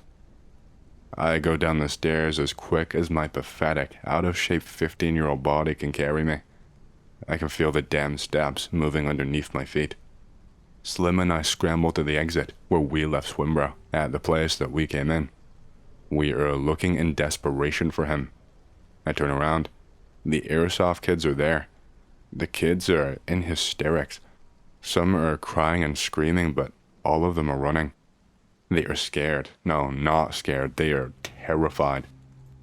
What happens next I will never forget for as long as I live. One of them grabs my arm. He had to be no older than 8 or 9 years old, much younger than the rest of the kids. His face was messy and dirty, with airsoft war paint and welts all over his arms and legs. He is glowing red with raw emotion and tears streaming down his innocent face. Have you seen my bike? I can't find my bike. I need to get out of here. I feel like I'm about to tap out or some shit. I can only say one word. I just look at him straight in the eyes and say, just run. The kid sobers up and starts running for the tree line. Slim points out Swimbro, who is also in the tree line. Swimbro is frantically gesturing for us to come over. We bolt for the woods. We meet with Swimbro. After catching my breath, I finally break the silence. I'm like, what the hell happened? Why did you tell us to run? Swimbro does not even look at me. He just says, the screams. What? What are you talking about? He turned to face me, his look softening a little bit as if he came back to reality. I heard screaming. It wasn't normal. I never heard anything. Nothing at all. I turned to Slim and Swimbro. What do you mean? There was no screaming. Bro, what? I hear gravel crunching all of a sudden, like something is being dragged across the gravel. Swimbro gestures for us to go prone. We all get down on the ground and hide in the bushes as if it's Assassin's Creed. A white truck pulls up. No plates on the front or the back. There are tinted windows, so we cannot see inside. All of us are just dead silent on the ground, trying to stay as low as possible and make no noise. The gravel starts crunching again. Not like before, this time it's different. There are footsteps on the gravel. It's a kid. I get knots in my stomach. This cannot be happening. As the kid gets closer, I can get a better look. He looks 12 or 13 years old. He's got black boots on, jeans, some graphic tee, and a camo windbreaker. The kid slows his steps and crouches when he approaches the truck. I feel like I want to save this kid, but I know that if any of us moved, we would be totally screwed. They have a van. I can't see inside. Who knows who is in there or what they have? Me going out to save this kid, it could have gotten all of us killed. The kid is just too close to the goddamn truck. He's around the backseat passenger side that we cannot see. Damn it. I hear the door open and I almost shit myself. I can't look away. The kid lets out a scream of terror and tries to turn around and run. Something grabs him. The kid is kicking and fighting for his life. I see his feet disappear from the gap between the bottom of the truck and the ground. I assumed he got pulled into the truck by whatever or whoever was inside. I hear the truck door slam shut. The truck speeds off down the gravel road. We wait there, still prone, for like a minute, just in case. Swimbro gets up to check if the truck is gone. It is. We all get up and run back to the middle school where our bikes were parked. They are still there. I turn to Slim and Swimbro and I say, if you get asked, nothing happened today. We biked to my high school and screwed around. Absolutely nothing. Slim nods. Swimbro agrees. We get on our bikes and start the ride back. Conversation is kept to a minimum. I feel like I'm going to collapse at some point, but I don't stop all the way through. I get home, I'm soaked in disgusting sweat. I stumble inside the door. I don't even go and get water, I just go straight upstairs. I'm wobbling the whole way. My stomach is cramping and churning. I strip totally naked and stand in my bath/shower. I can't do it. I collapse onto my hands and knees. I proceed to empty my stomach onto the ceramic of the bathtub. I am nearly choking on my own vomit and bile. It stops. I turn on the drain and wash it down. I feel like I want to die. I take an icy cold shower and go to bed directly after. I sleep for the rest of the day and wake up in the middle of the next day. The dreams I had that night, sequences involving trains and the leagues of children that were crying and screaming. A dream about the warehouse at night and the sky being seized by a big black hand. The images of dwarves and gnomes with pointy teeth dancing and chanting in a circle around the bike in a ditch, shadows staring back at me. I was plagued with awful dreams infrequently on some nights, until I reached out to my closest friend and attended Sunday church with him. It was only later that I explained it to him, and he, the grandson of a theologian, could not explain it. You can choose to believe me or not, I don't care. I know what I saw, and I can still not explain it to this day. Here's a bit of a preamble. In Canada, police officers take on the role of crime scene examiners. I know that's done by civilians in other countries. So I met a suspicious sudden death. It's a typical Canadian November day, about -5 to -10 Celsius and clear.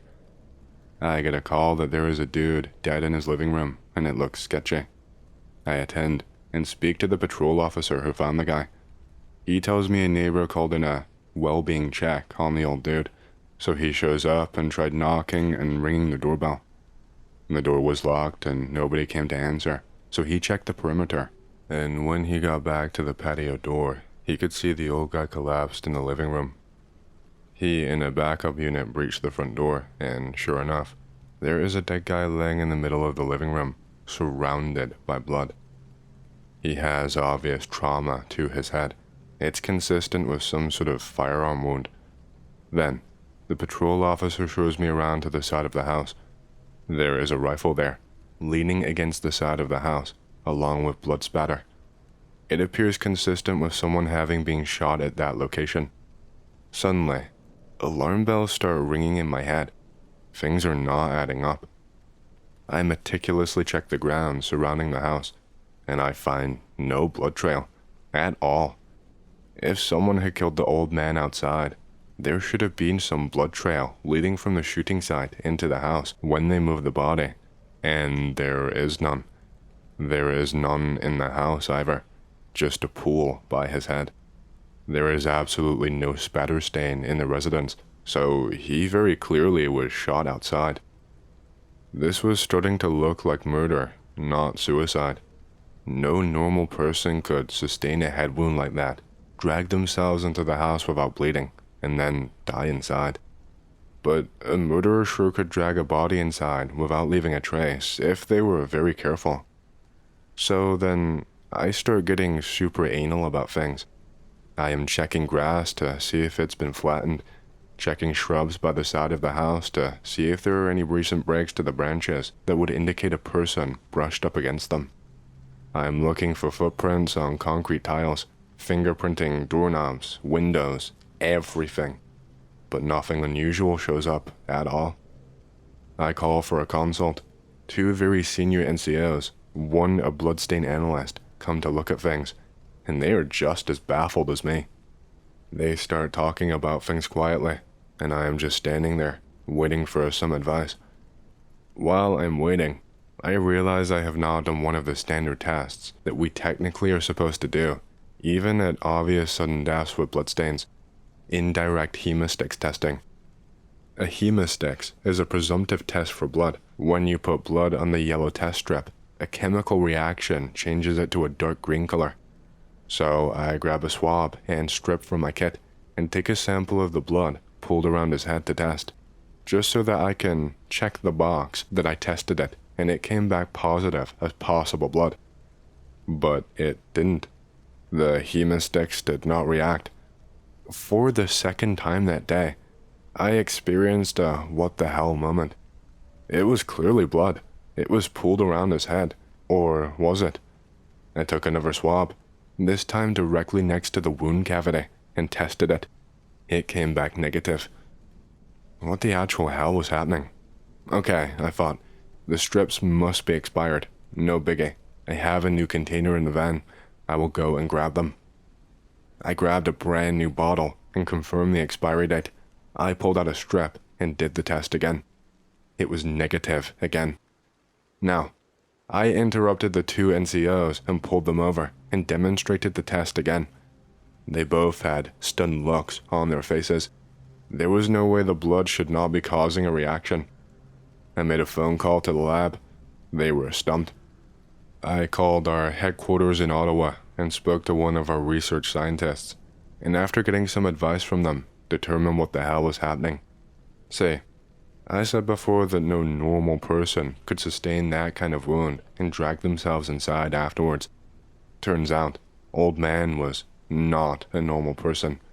He was in very poor health and suicidal due to constant chronic pain and health issues. One of the meds that he was on was known to not only have the side effects of causing false negative reactions to blood reagent testing, but to also dramatically lower user blood pressure in colder temperatures. The old man went out with a rifle and shot himself in the head, hoping being outside someone would hear the shot and call 911 so the police would find his body, explaining the stains on the side of the house. But he was a bad shot, and the wound was not immediately fatal. Unfortunately, nobody heard the shot. He passed out from the pain, and the combination of the medicine and lower temperatures slowed his circulation enough that the wound partially clotted, and with the lower pressure, he did not bleed out right away. When he regained consciousness, he stumbled into the house and locked the door behind him, laying down on the floor. The activity and increased ambient temperature got his circulation going enough again, increased his blood pressure enough, and he bled out on the living room floor. It turned out to be a suicide after all, and we later found evidence locked up that included a recent note in his own handwriting. This one happened to my friend on his first day on the job as a cop. He is driving with his partner. Normally, we don't have partners, but for the first 6 months, when you start, you are paired up. Also, we have community volunteers, which are like unarmed but trained individuals who assist the peace officer. So, 3 people in total. He is driving down a highway when he sees a man on the side of the road near an entrance to an access road for a cottage. The man is naked and covered in blood and pointing down the access road, trying to get their attention. They turn on the lights and go down the road. The man is signaling them, and when they pull over, he just leaps into the woods and starts running alongside the road. They follow. They get to a cottage, and the door is open. They turn to look at the naked man, and he is gone. Vanished into the woods. There is also visibly blood all over the door and deck. The supervisor gets out and goes into the trunk. He grabs the shotgun and gives it to the unarmed auxiliary, saying something like, "Cover our back and try not to shoot us. We are going in." He and my friend draw their pistols and go. When they get inside, there is blood everywhere. Like from a movie. All over the walls, furniture, just everywhere. They enter the living room. There is a man on the couch with a couple of knife wounds to his stomach. But he is alert and seems actually not that bad, but he is holding a pit bull on a leash. The supervisor says, "If you let that dog go, it is dead." The guy ties the leash to the side of the couch. He puts his hands up, but he won't say a word. "Is there anyone here? What happened? Are you okay?" Nothing. He won't give an answer to anything. They place him under arrest, and auxiliary takes him to the car. They continue searching upstairs, clearing rooms out until they get to one of the bedrooms. They look in, and there is a guy underneath some covers, but still obviously awake. "Show me your hands." The guy hears them, throws the blanket off to reveal that he is also naked, stabbed, and basically about to die from blood loss. The paramedics come by. The house is fully cleared out. As it turns out, the three guys, including the naked forest man, they were all drug dealers, just having a get-together. They started doing ecstasy, and after getting really high, it turned into a bit of a gay orgy. In a moment of lucidity, one of the drug dealers realized he was not gay and grabbed a knife, which escalated into a gay orgy knife fight, hence all of the blood. That was day one of him being a cop. Okay, so this is my uncle's story. He's not actually a cop, but the call was sent to the fire department instead, due to the strangeness. The truck was sent on a call for an unknown disturbance, which basically means it could be anything in the world. They get sent to an address, and that's pretty much it. The truck drives down the street looking for this address, and they get to the end, and all they can see is an abandoned lot with nothing but bushes. Even though they cannot see anyone, they have to get out and investigate, so my uncle and a couple of the guys get out of the truck and start walking around with the usual fire department call out. They called out for a while, but they did not hear anything, and they were about to pack it in as another pointless prank call when my uncle walked past a bush and heard rustling. He looks over and sees a man standing kind of awkwardly behind a bush. "Hey, Mr. Fireman, did you call 911, is what my uncle says. Yes, sir." My uncle steps a bit closer and realizes how the man is buck-ass naked and standing at a strange angle. He motions to another firefighter that he found the caller and goes behind the bush to begin assessing. He is a firefighter/paramedic. That is when he realizes that the man has what he refers to, a fucking bunny tail, on his butt. Of course, they tried to get the man to explain why he had called in distress and what was going on. After a bit of avoidance, the man finally admits that he had taken a toilet brush cleaner and shoved the handle up his ass. Honestly, no idea why anyone would think this is a good idea in general. Being the enlightened individual that he is, he chose one with a hook on the end to hang up in a bathroom. What my uncle and the other firefighters assumed was that the hook had gotten stuck on something internally because they could not pull it out and caused the men significant discomfort when they tried. My uncle left the man with another firefighter, getting his information, and went back to the truck to call for an ambulance. Of course, at this point, he always mentions that he walked around the truck to see the rest of the company trying to silently die of laughter out of view of the bushes. When the ambulance arrives, my uncle meets them with a grin on his face and tells them to brace themselves before walking them over to the bushes. They assess the man and conclude that there is no way for them to remove the toilet brush in the field and that they have to admit him to the hospital for surgery. The only problem was that they could not figure out how to get him onto the gurney without causing him to move in a way that caused him more pain. They end up throwing a blanket over him, and the firefighters help maneuver him into a sort of downward dog/mountain position with his ass in the air to keep the toilet brush at the right angle. At that point, my uncle decides that the fire department was done with the call and that the paramedics could handle it from there and loaded up the company onto the truck. As they began to drive away, he says, "They were loading this guy into the rig as we drove off, and the last thing I saw of him was that blanket falling off and that damn bunny tail of his sticking straight up into the air." My uncle did follow up on this call with a friend at the hospital. The brush was removed surgically due to the hook getting stuck on something internally and causing the man to have some serious health complications.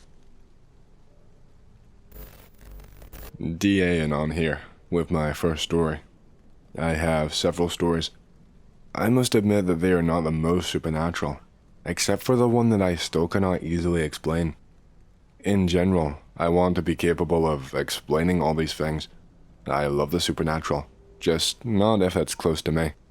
I'm not writing these to scare you, but just to interest you with some OC.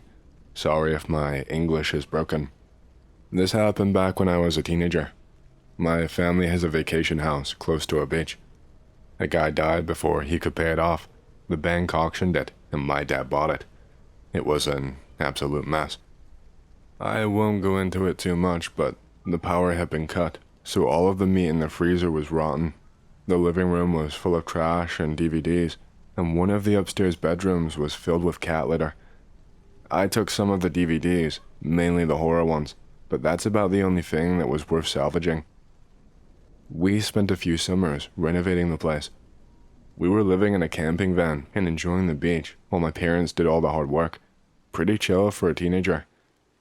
During the renovation, as my mom is moving the floorboards away, she suddenly screams, "There's a hole."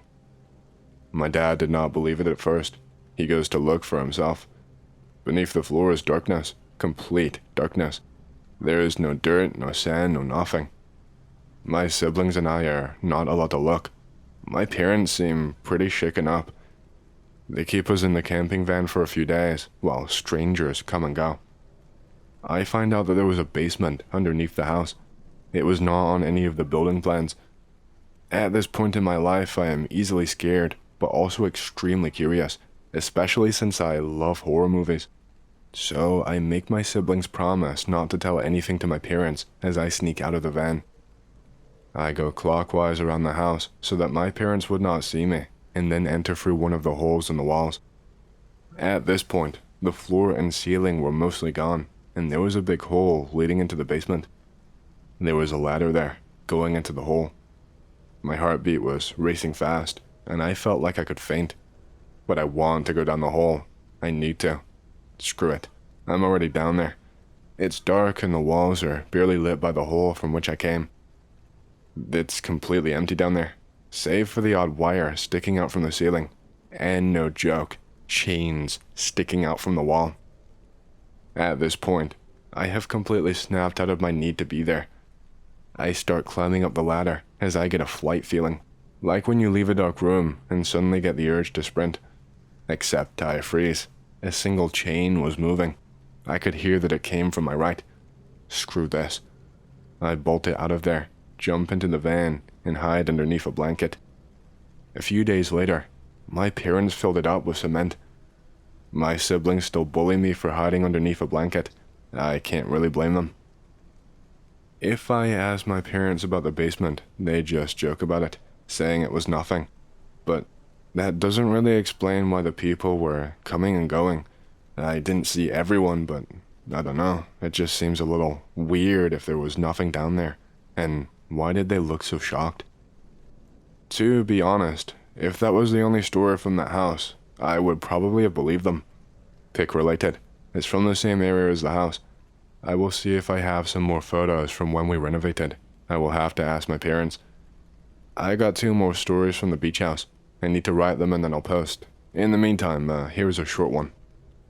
Whenever we left the beach house, my mom would clean the place, close all the windows, and close all of the doors to stop heat getting out and sand getting in. The beach house had been done for years at this point. Due to past events, which I will cover in my next story, I was a firm believer that the house was haunted. My parents would have none of it, and only my sister really believed me. We enter the house. I already have a bad feeling in my gut. It took a few seconds until I realized why. The door to the kitchen and the bathroom is open. As we walk through the house, every single door is open. My sister screams. There were footprints on the couch, like someone had walked on the beach, then the couch, without drying off the sand first. Instead of being scared, I'm actually happy. Now they have got to believe me. Nope, they don't believe me. They tell me it's just the wind going through the house. Damn. I sleep in the bedroom, next to the living room with the couch. I go to bed the first night and there is nothing. My bedroom has the door at the foot end of the bed, with the couch being placed along the right side of the room. The second night, I hear faint footsteps on the couch, going away from the bedroom door. On the third night, I hear the same footsteps, except this time, they are going the opposite way, towards my bedroom door. Please, God, no. I run up, lock the door, and jump back to bed. I hear no more footsteps, but I also get no more sleep. We leave the day after. Mom makes sure to close the doors and clean the house before we leave. Appalachia is a very spooky place. The mountain range is the oldest in the world. Some land is obviously cursed, others are obviously soured.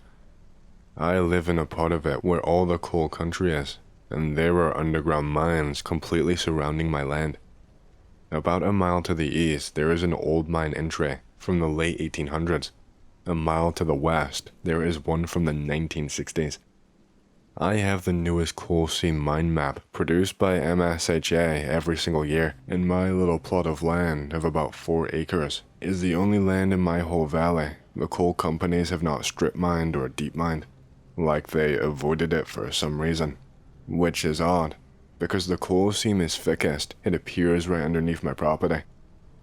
Whatever the reason, as kids I would explore these mountains with a buddy, and right on top of the mountain where my land is situated is a false doorway, obviously made by someone. But it's crazy to think the huge rocks that are in place there were actually moved by someone to make the false doorway. I have not been there since I was a kid, because the last time I went to that place, I had nightmares for a week. Visions in my sleep, visions of human sacrifice. The rocks sat perfectly up on top of the ridge of the mountain. You could jump up on them, and they were flat, huge, square-shaped rocks. They were about 3 feet off the ground, the tops of the rocks, so you would walk up to them, and the floor of the rocks was waist-high. After you pulled yourself up onto the rocks, they made a walkway/floor that was about 10 feet wide and 10 feet long. If I remember correctly, there were 4 rocks in total that made this floor, and on the center of this rock floor was some other huge rocks. 2 rocks about 10 feet tall by 10 feet wide, with a doorway in between the 2 rocks, with a single rock stacked on top of the other 2 stones in the center. The doorway had constant air blown through it. The wind was constant, no matter if the air was stirring or not. Very bad vibes coming from this place.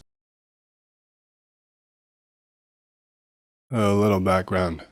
I hardly see any threads about some of the nightmarish things that occur here in Albania if you ever bother going up the mountains or down some of the underground tunnels. Bunkers are generally crappy little concrete igloos, but if you are literal underground, now abandoned complexes, but those are in the mountains, which is the basis for the story. I was around 6 years old. I am a gun bro, but never got into K. I have 2 bros with me. The plan is to hike up a mountain chain for a few hours and shoot our Albanian manufactured Kalashnikovs, eat some food, and then walk back down and go home. I head up into a village via a shitty little Yugo in the mountainous northeast Albania region. We start walking up the hills until we do not see the village. The mountain is steep, probably around 6,000 feet above sea level, and it's cushioned in between several other large mountains. We picked this mountain because the road in the village ends at its base. We walk across a foresty mountain till we reach a clearing, where we proceed to start shooting like maniacs. Bullets are cheap as all hell. We get really bored. We start walking randomly because we have no fear, and because we have military-grade flashlights and can just walk back down. I am gassed up because we feel like hot shit with our shitty AKs. The sun starts to set. No worries, because there is no chance that we will get ambushed by some wolves or bears. Wild animals are generally scared of people, but they start getting a little bit courageous when it's nighttime. The real threat are vipers, which are venomous. Most of this area, as well as with all of the mountainous parts of Albania, are desolate. You can literally murder somebody here, and they will never be found, as nobody bothers hiking this far up unless they have some little hut to chill in. It's almost dark. Bro number 1, let's call him Frank, notices a dark hole on the side of a gigantic, semi-circular boulder that seems to be attached on a hill. He wants to go inside and see if there is a brown bear to shoot up. He knows how to skin animals, so it might be worthwhile as it's good coin, and eating raw bear heart and balls supposedly makes you strong, as some old-timer would say. We hike up and enter the tunnel. It's around 18 feet high. We have our military-grade flashlights, which are more like those police batons with flashlights on the end, but good shit made in Germany. 3 of us start walking down the tunnel single file. It's a pretty large opening, but the tunnel starts shrinking the more we go down. It's now around 6 to 8 feet high, and the width being around 4 feet. It was initially around 8 feet wide at the entrance. "I don't think a bear would live here," remarks bro number 2. Let's call him John. There is literally nothing inside, just dirt on the ground and smoothish, almost black surroundings of tunnel wall. Not obsidian, but something like a black granite. We still walk to see what's at the end. Both Frank and John are in front, even though I'm the gassed up punk thinking I could kill anything, like Spec Ops assassins with over 100 confirmed kills. After about 15 minutes of walking down a tunnel that went on for about 2,000 to 3,000 meters, we finally end up finding an iron door at the end. I am still not spooked. The door looks rusted, so it looks like nobody has ever opened the door for around 40 years, or however long it takes for an iron door to rust down a mountain tunnel. The center of the door has a large circular handle, not too different from those big handles used to unlock doors in submarines. Frank proceeds to try to turn the wheel. There is this ungodly creaking sound, but he easily manages to unlock the door without too much effort. We open up the door and enter one by one. What the hell? It's a new tunnel, but now, the flooring is iron grating. The walls and ceiling are now metal covered.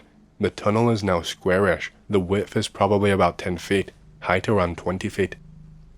We turn off our flashlights because the ceiling is lined with those small red lights that you would see in a military base. Everything is clearly visible now, albeit with a sort of creepy red tint. All of us are really happy though. It looks like this is a nuclear fallout base built for Albania's rich and powerful in case of doomsday, or perhaps just a military base. I immediately tell bros to venture forth and see what there is to scavenge. Certainly, our scumbag elites in communist times would have hidden some precious things that we can grab and sell for coin, better than a bearskin. If it's just a military type thing, maybe we can get a large personal stock of weaponry that we can each share equally. Frank literally says we are going to be rich. At this point, none of us feel scared. It's that sort of calm feeling when you know that things are alright, as opposed to that being watched feeling. I suppose it's because we can clearly see a few yards ahead of us, and the door behind us is opened so that we can get the hell out of there whenever we please. We are still toting our AKs like we are conquerors, looking for our loot. I walk a few yards to the end of the new tunnel, which spirals into 2 directions. All of us agree to go left. Continue walking, with me in advance. Turn the corner. My stomach sinks. Ah, damn, man. The tunnel ends at this balcony that is blanketed by literal blackness.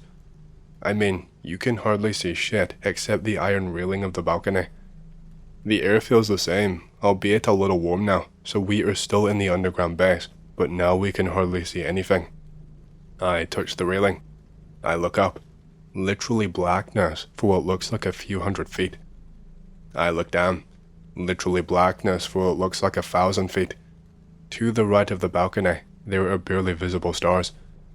John starts saying that we should go home and come back another day, as it is already dark outside. Frank and I immediately turn on our flashlights and try to peer down. We see nothing. This shit is deep, really deep.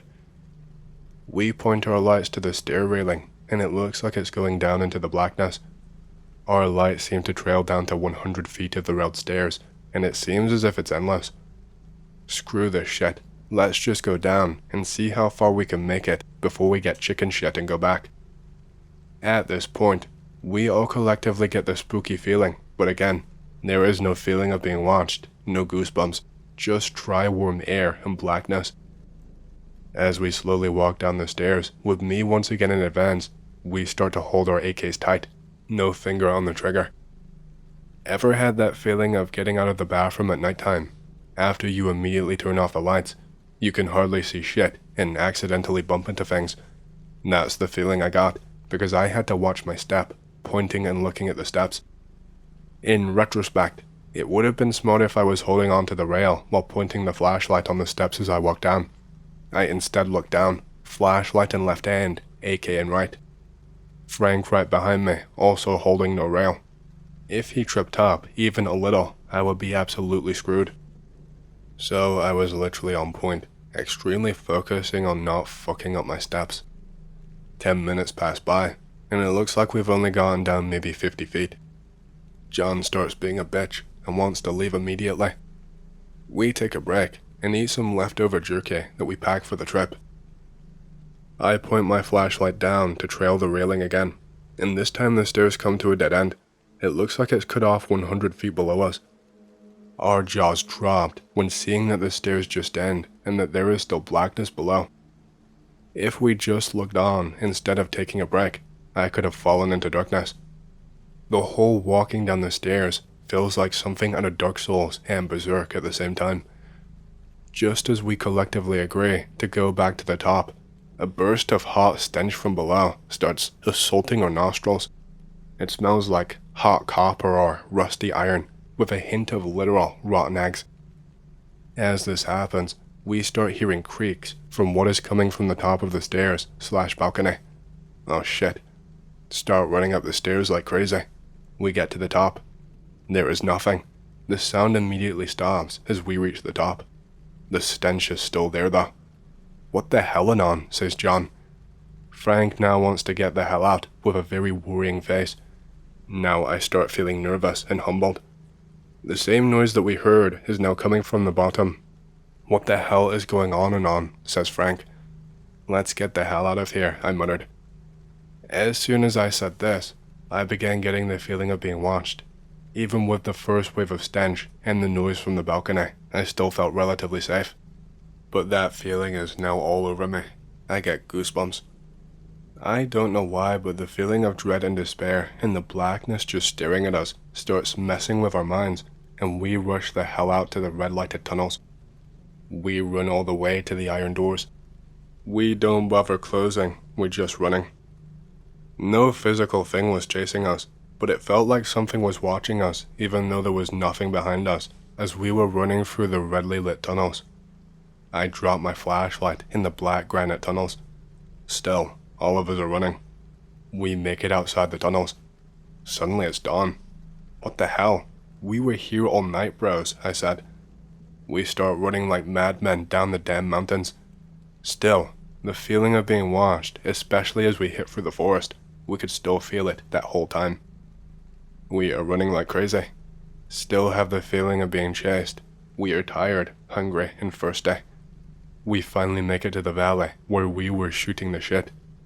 We take a break, but the feeling of being creeped up on is still there, like something jumping out of the bush and tearing us to pieces. We run again down the mountain. Finally, we see the village. It's the first time in my life I'm happy to be near an Albanian village. We make it back down to the road. We go all the way home. That's the story, guys. I have a lot of shit more scarier than this, but this is about the spookiest thing I've ever personally experienced. A few years after, I went back trying to look for the tunnel entrance, this time with some repeller gear, but I could not find it. I went again this year, but again, I could not find it. Definitely some Albanian government-made base. This next story is from an old-timer related to my granduncle. He has been dead for 13 years and was born in the late 1800s. He is old as hell. Nobody knows his real age. Be 100 years ago. End of World War I. Old-timer who then was a young man that had recently gotten married. He lived in a wooden house with rock-slate roofing up in the mountains of central eastern Albania on the border with northern Macedonia. He had his own plot of land farming corn. He made his own food. He had a cow and some chickens and stuff. He defended his turf with pride and was what you call totally off-grid, except the real deal. He would occasionally go down mountain to trade his corn for wheat, tools, and clothes. He was an avid hunter that would hunt and kill bears and wolves for their skin. He had a very large Shar sheephound. One day, he takes his hound and goes hunting for pelts, as he would also use the furs for trading, as well as personal clothing. The wife is at his place, doing whatever she's doing. He gets up to the forest and tries to find tracks. The hound is extremely intelligent and does not fuck off and run like most dumb dogs do. He stays close to him and waits for his word on where to go and what to chase. You have to keep in mind that Albania is geographically unique. The country is vertically split, one side being plains and the other mountains, although there is more mountains than plains, but also a lot of valleys. Most of the mountainous areas are very isolated, even the valley towns up there. Back then, especially in World War I, these people were like those Amazon rainforest hunter-gatherers, in that they were very susceptible to new foreign diseases and were technologically 100 years behind, although Oldtimer had a modern rifle for the time. The Oldtimer caught the Spanish flu, a year or two after the story, but easily survived it. My maternal great-grandfather family all died of the flu, except for himself, and he would later marry my maternal great-grandmother. Alright, back to the story. The Oldtimer and the Hound spot large cat paws imprinted on the ground near a small stream. They are literally the size of his head. He starts tracking whatever this thing is. I think you all know where this is going because it is obvious. Ancient Albania and the Balkans used to be filled with cave lions, the type the mythical Hercules would have fought and killed. These areas are isolated, so it just may be the case a few survived in the early 1900s. He starts tracking the beast to a large cave. The Hound immediately smells something and starts screaming and howling. Obviously, the Oldtimer now has lost the element of surprise. Quickly, a cave lion starts rushing out of the large black cavern. The Hound, without taking orders, starts rushing at the lion. The lion is huge. It has all brown-colored fur. It looks like a bear, but clearly it has a lion mane, except dark brown and black fur underneath the belly. It's obviously a lion face, except more primitive. Oldtimer knows the difference between a bear and a lion, as lions are frequently talked about around here as a mythical creature. The Hound gets ganked, but protects his master from the charge. Oldtimer immediately dumps his bullets, piercing the lion's back. The gun is a British Army Lee Enfield. The lion immediately hits the dirt, but managed to chomp on the Oldtimer's knee, which attributed to his limp that he carried for the rest of his life. The lion was huge, at least 5 feet tall, but remember, its head was pivoting downwards as it brawled with the dog, and then bit the Oldtimer's knee, all while the Oldtimer was dumping his mag on the lion's back. The whole thing, from the initial charge to hitting the floor, lasted maybe 2 or 3 minutes. The lion, from tail to head, had a length of about 7 to 8 feet. Again, it was massive. From the looks of it, Oldtimer managed to shoot its heart from the back, otherwise, the lion would not have immediately died, and he would be long dead. The bite was deadly, but no artery was punctured, so he is still alive. He immediately starts skinning the lion to take home. It took him hours to climb back down to his house. His scared wife sees his disastrous state, the new brown fleece and lack of a dog. It turns out the Oldtimer would go on to sell the lion pelt to some French general, as at the time, Albania was occupied by France after the Germans left. He was a shrewd man, and was remarked as saying that the lion made him relatively rich. Apparently, the Frenchman gave him a few thousand gold franc coins, and he still had some of it when he was alive a few years back. After healing, he went back to the cave to bury his dog and the dead Herculean lion. He explores the cave. He sees hundreds, if not thousands of skulls strewed about, both human and animal. This cave was potentially a generational cave for the species, and it seems he was the last of his kind, at least on that very remote mountain. He actually found some old Roman coins, so this cave might have been used by its ancestors for 2,500 years. He never revealed the location, because it probably still had some old ancient coins that were worth a lot of money, and he would have given the location to his sons. He had 2 daughters. Both died before marrying and having children. His wife died in the 50s. The old man moved to the capital. This is my very last story about Albania. Be my uncle, Billy Bob Thornton-looking Albanian. He works in the chromium industry as structural engineer for mines. Albania has a lot of chromium. There is a mine in the northeast, along the Kosovo-Albania border. He inspects the mine for structural integrity. He is all by himself. Nobody is working at that time. The mine is fairly large, both in terms of height, width, and depth. He canvasses the whole mine. He starts walking back outside. Suddenly, at the right corner of his eye, he notices an opening to a human-sized tunnel that he swore he never saw before as he was doing the initial inspection. He told us that he was scared to go inside. It felt like something was inside, but he had to go in so as to make sure that the hold is not compromised and cause a cave-in while people are working in there. He has a headlamp and also a giant flash lamp. He starts making his way through the tunnel.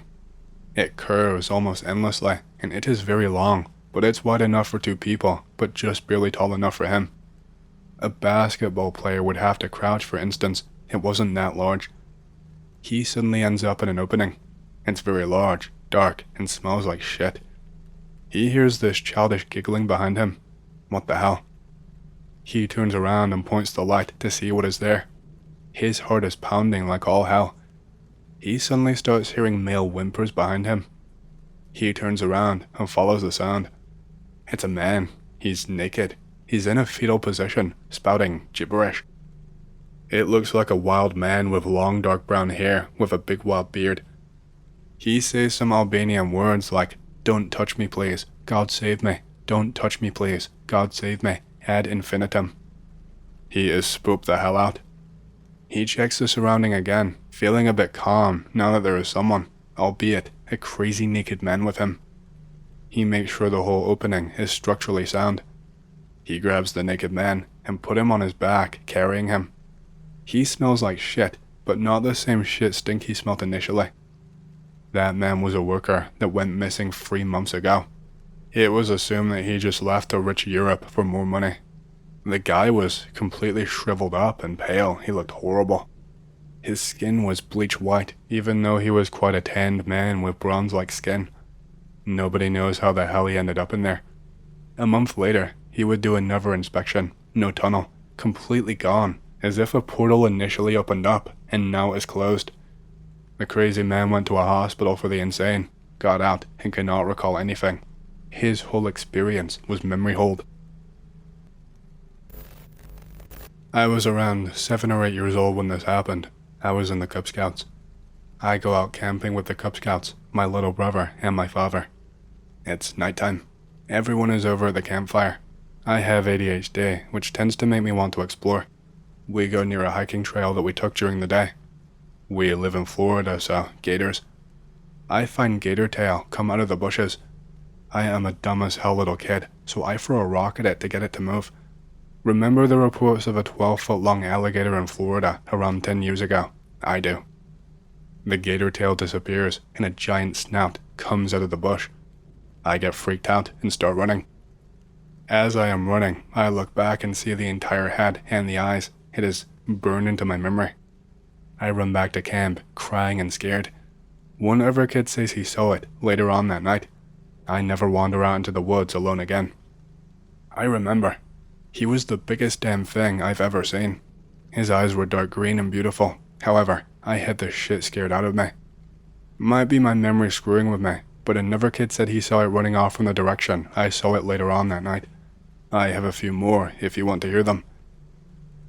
I am around 12 years old and moved to a different area in Florida.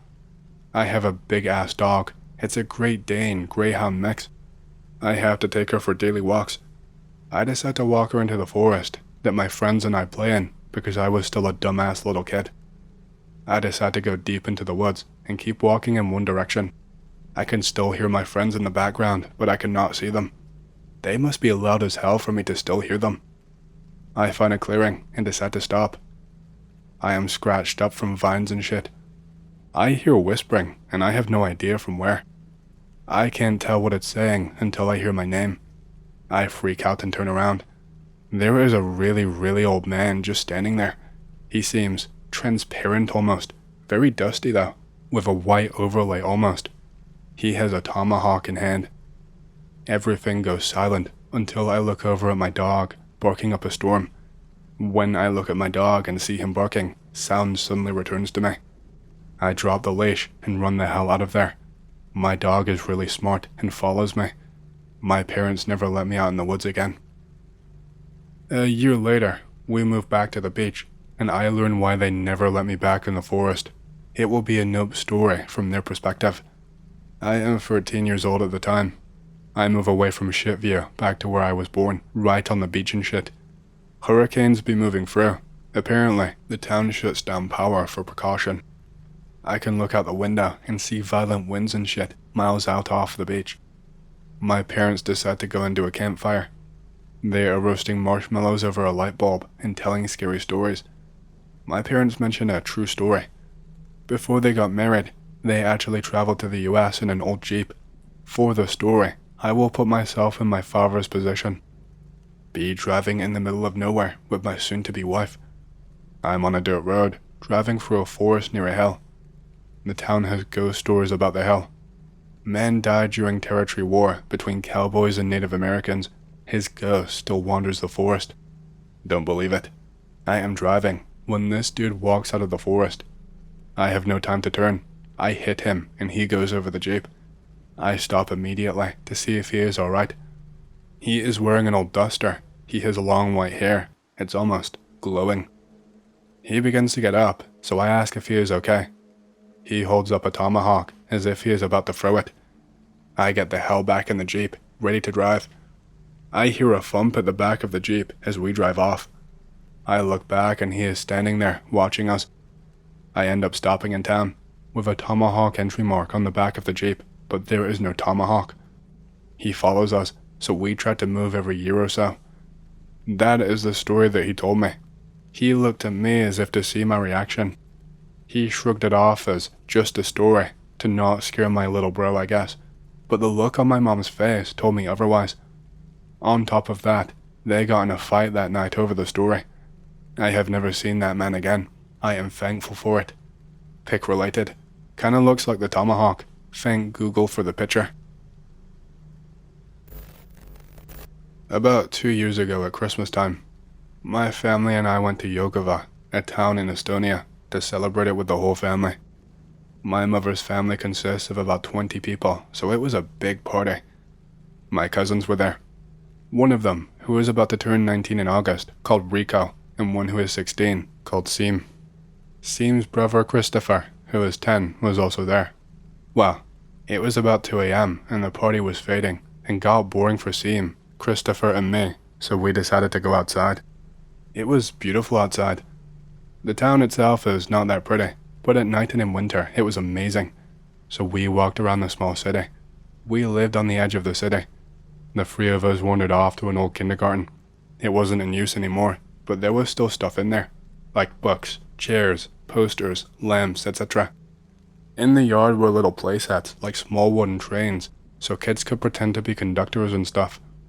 There were swings and slides. We wandered into the yard to fool around and act like kids. I climbed on top of some kind of climbing structure. I got onto the roof and saw that Seem and Christopher were approaching me. I had not paid attention to the building that we were next to. They were getting closer to me, and I started hearing this weird buzzing or humming noise. It was weird. They were about 30 feet away from me when I looked into the darkness of the back of the building. The front was lit up, but the back was completely dark, and all you could see was a platform for the buses that transported food. I stared for about 2 seconds, as I thought the buzzing was coming from there. And suddenly, some kind of tall creature, about 3 to 5 meters tall, just fell. It fell with superb speed. It seemed to be wearing some kind of red bag or sack over its head, and it just fell right into the ground, disappearing right there. After that, the buzzing and humming stopped on impact with the ground. The roof of the thing I was standing on was about 3 meters high, but after seeing that thing, I was in shock. I was really literally in shock. I just jumped down and started running toward the gate. I was yelling so loud that Seem and Christopher started running with me. As we arrived at the gate, I looked back and saw something completely white in the distance, just about where the corner of the dark area started. It was just standing there, so I started running even faster. I ran home as fast as I could. When this happened to me, it was the end of high school. I went to a European Catholic school.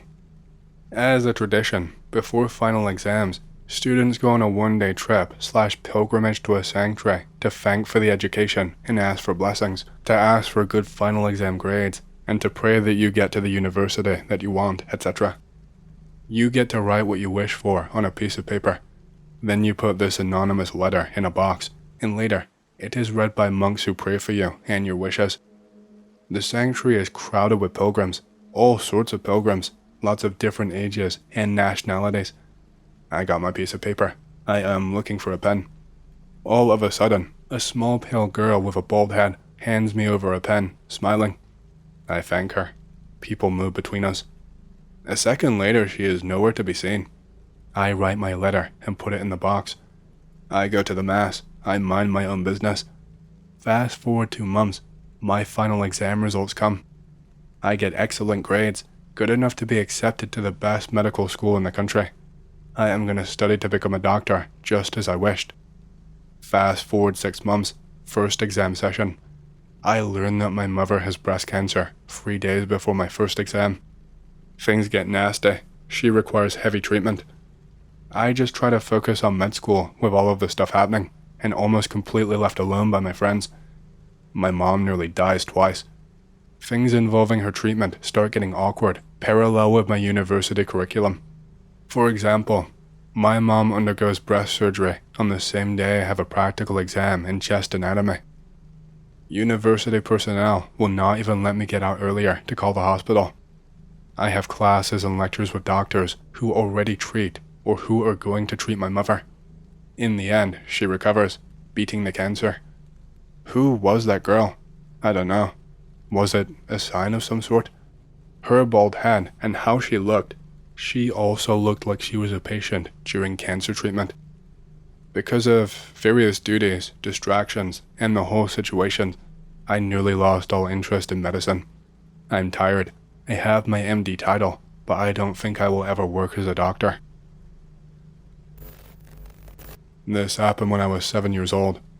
I could not fall asleep, so my parents let me sleep in their bed between them.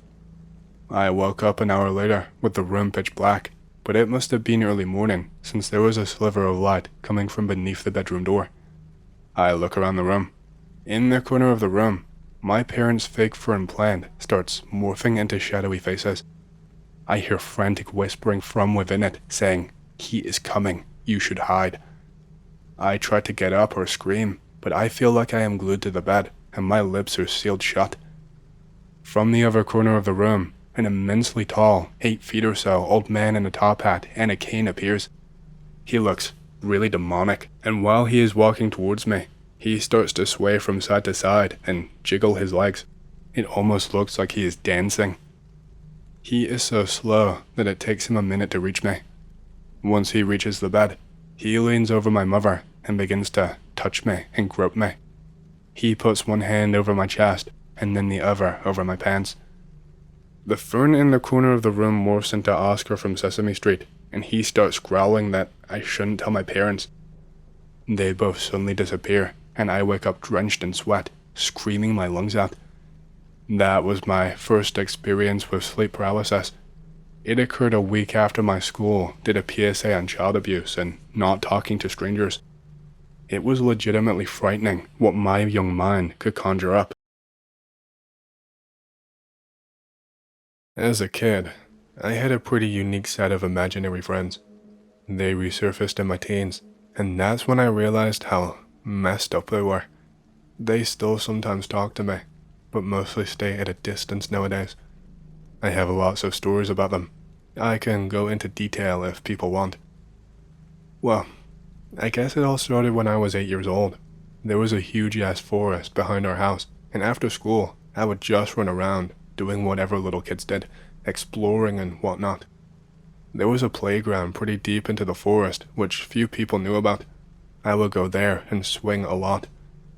One day, I found myself drawing with chalk on one of the concrete walls which surrounded the park. As I stepped back to admire my work, I noticed that my shadow was kinda twitching. I stood there, staring at my shadow for a while. I remember being pretty confused. Then it said something. My shadow's head would twitch more violently than the rest of its body while communicating with me. It spoke with a beautiful voice, but definitely masculine. It said that it was from a faraway land and had been waiting for someone to find him for a long time. I talked back to it, but the shadow did not respond, and the shaking gradually stopped completely. Well, the next day, I decided to go back down to the park and try to talk to the shadow again. I approached the same concrete wall and stared at my shadow. Soon, the twitching started, and once again, the shadow talked. It seemed happy that I had returned, and apologized for leaving yesterday. I got the impression that the shadow was an adult, even if it was the same size and proportions as me. The shadow and I talked for a long time, and he informed me that he is an ambassador from somewhere that is not here. Those were his exact words. I asked him something to the effect of, "Why are you in this park?" To which he replied, "Because only you know of this place." I remember feeling a chill when he said this, remembering that I was all alone in an abandoned park in the middle of the forest. Feeling more than a little creeped out, I quickly said goodbye and started walking away. As I got further away from the wall, my shadow obviously began lying face down on the forest floor. It seemed to cause him a lot of pain, but being a scared 8-year-old child, I continued on walking. I remember the twitching stopped on all of the shadow that was on the floor and not the concrete wall. The shadow did not want me to go, and the last thing he said as his head reached the forest floor was, "Hold on to yourself." I had no idea what he meant, and the rest of the day went on pretty normally, until I fell asleep that night. After meeting the shadow in the park, my dreams began taking a surreal and twisted turn. This dream was extremely vivid, and all of the pain I described was actually felt. In the dream, me and the shadow, who was now fully three-dimensional, he was just a dark shadowy humanoid. We were walking up towards a massive tower, which had multiple seemingly random spikes jutting out of it. Think Empire State Building, but made out of a smooth, dark, purple stone. The tower was placed on a cliff overlooking a completely still ocean. It was nighttime. Me and the shadow were talking about something, I don't remember what, until we got to the tower's opening. There wasn't a door or a gate or anything, just an opening in the dark purple stone. The shadow said something to the effect of, "I cannot accompany you inside the tower," so I continued inside alone. The last thing the shadow says to me is, "Hold on to yourself." Continuing to walk, the tower somehow shifts into a cabin in the middle of a red desert. The cabin looked run down and was made of twisted and warped grey wooden planks. I began feeling this aura of complete hopelessness and despair. A hooded figure floated out of one of the windows of the cabin and continued to float until it was eye level with me. Now, this thing was humanoid to some degree, save for the fact that its skin was dark purple and it had 3 eyes. Its face was elongated and its mouth had very small, but seemingly infinite amounts of small fangs.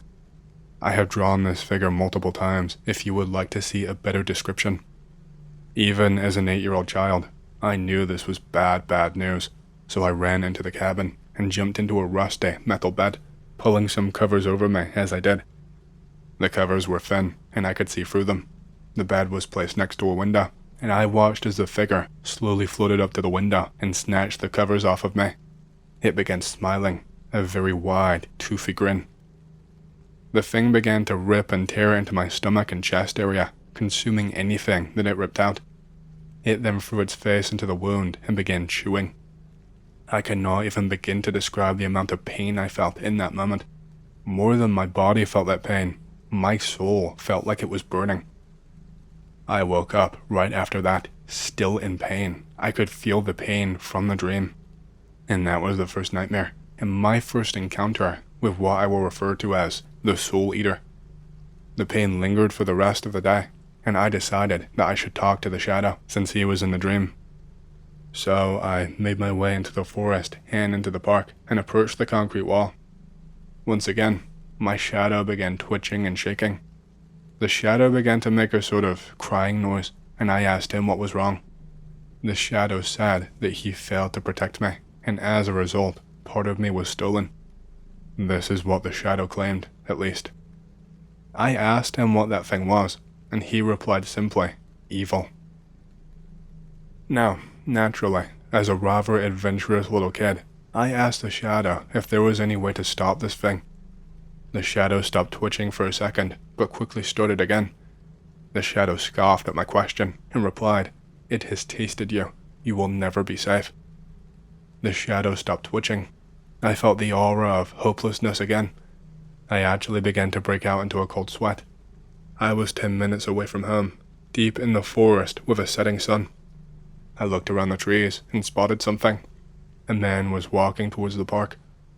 I climbed over the concrete wall and situated myself so that only my eyes were above the wall. The man swung his arms too high and kicked his legs out too far when he walked. As he got closer, his skin also stuck out. It was very pale, like the color of paper, I remember thinking. The man walked to the center of the park and sat down at a bench, staring into the woods, completely still. The feeling of dread was overwhelming. I was terrified. I figured that I would be able to walk straight out of the park area from behind the concrete wall, so that's exactly what I did. I made it back home without trouble, but the aura never dissipated. The pain in my stomach area had gone away at this point now. That night, as I fell asleep, I had another dream. I was in the park, swinging. The shadow was in the swing next to me. It was completely silent. At the peak of the swing's height, I could make out a figure walking through the woods towards the park. It was the same one from earlier, dressed and walking the exact same way. I looked at the shadow, and he turned his head towards me. Hold on to yourself. The shadow began twitching and slowly faded out of existence. I looked back towards where the figure was. It was gone. The swing stopped. I was sitting completely still in the swing, facing this man. He was dressed in a white button-up shirt with brown pants, brown shoes as well. The man's face was normal, save for being the color of paper and the lack of a mouth. The area where the mouth should have been was completely smooth. The man was staring at me, unmoving. Slowly, a mouth began to form out of nothing, and it continued growing until it went from one side of his skull to the other. He walked towards me. I could not move. His entire face had disappeared at this point. It was just smooth pale skin stretched over his skull. He reached his left hand out and touched my face. His hand did not feel strange or anything, just a normal hand, but now, his face began filling in with a mouth, a nose, 2 eyes and ears. They were mine. He smiled as I reached up to feel my own mouth. My mouth was gone, replaced by smooth skin stretched over my skull. I woke up. This was my first encounter with an entity I call Blindface. Being a kid, it never occurred to me what was going on was absolutely insane, so I again decided to go and try and talk to the shadow. When I got to the concrete wall, and my shadow began twitching, something different happened. The shadow sort of climbed out of the concrete wall. The shadow appeared as a blurry, shadowy humanoid, distinctly male, though he had no features on his body. I was in awe. The shadow just looked at me, and then down at its hands, seemingly just as in awe as I was. At least, that's the impression I got. The shadow walked up to me and put his hand on my face. It was cold. He seemed relieved that I still had my face. "You need to be more careful," he said. Slowly, 2 green points began to form where the shadow's eyes would be. I asked him what he meant, as I had done nothing dangerous. The shadow began walking around the park, often stopping to examine the leaves on trees. I asked him what he meant again, and this time, the shadow stopped and looked at me. "If you want to continue being, you must learn from me." He said this very sternly. I agreed, and he said that I would need to come and see him once a day to study, or something to that effect. I agreed, and after some contemplation, I asked if he wanted to play tag. The shadow looked at me, his head tilted as if confused, and immediately pressed against the ground, disappearing for the day. "I'm going to go to bed now. I can continue tomorrow possibly. Some weird stuff is going on now, so I'm not sure. And the OP never returned, so who knows what happened." When this happened to me, I was growing up in the middle of nowhere in the sticks of Michigan. There was obviously not much to do but be outside. My family and friends loved to hunt, and we owned a lot of land. At least twice a year, we'd go to our cottage up north a bit. Only neighbors were retired people, and maybe some yuppers that also owned cottages. Be really late at night. I am with my best friends, just walking around.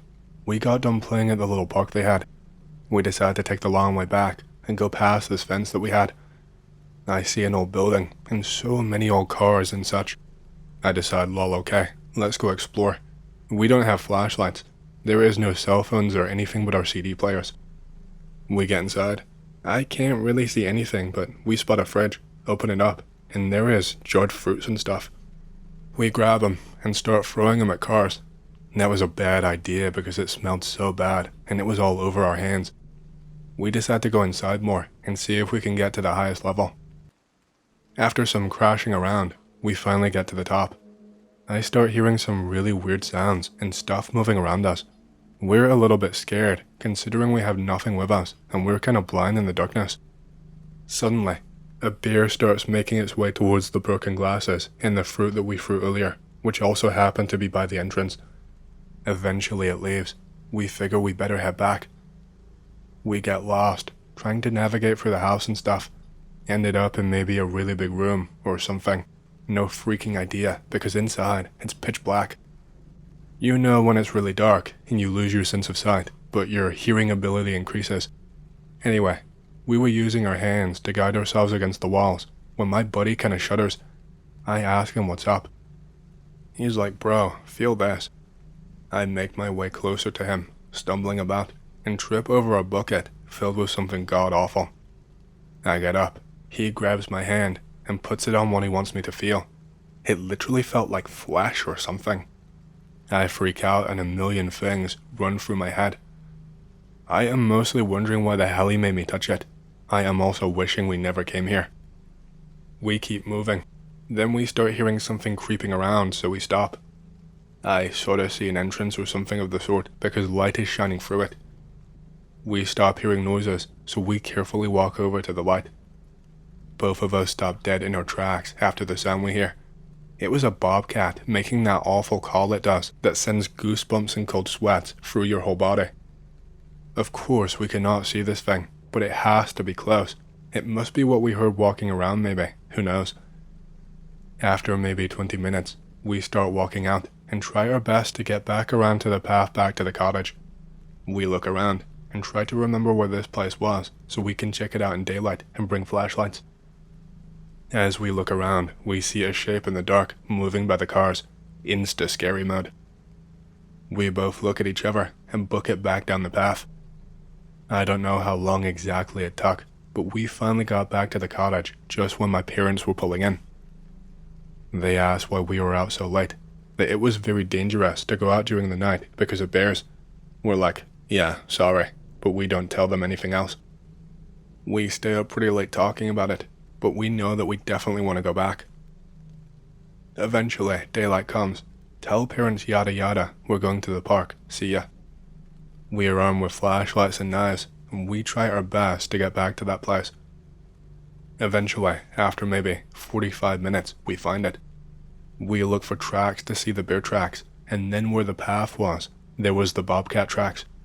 We both think about how lucky we were to be alive. Completely forgot about the figure moving by the vehicles the night before. Enter the building with our flashlights, and we start looking around a bit. We eventually find that room. Turns out it was sorta in the basement, not sure how we ended up down there. I look down on the ground and see there was like a red paint or blood, who knows, all over the ground where I tripped over. I see my shoe marks, but I also see someone else's prints. My friend said they were not his, and it would make sense, considering that these were going further into the room. It dawns on us about the thing we felt that was a fleshy feeling. We start searching around for anything that could feel like that. We don't see anything, so we're really scared at this point. We decide to follow those other prints, and they sort of lead to another staircase going deeper down, but it stopped leaving a mark. We decide, well, let's go. We go down there, and it looks like someone was sort of living there. There was some food out, like some cans, etc., and a makeshift bed, and a pretty cool looking chair that looks like it was made of bone and sticks.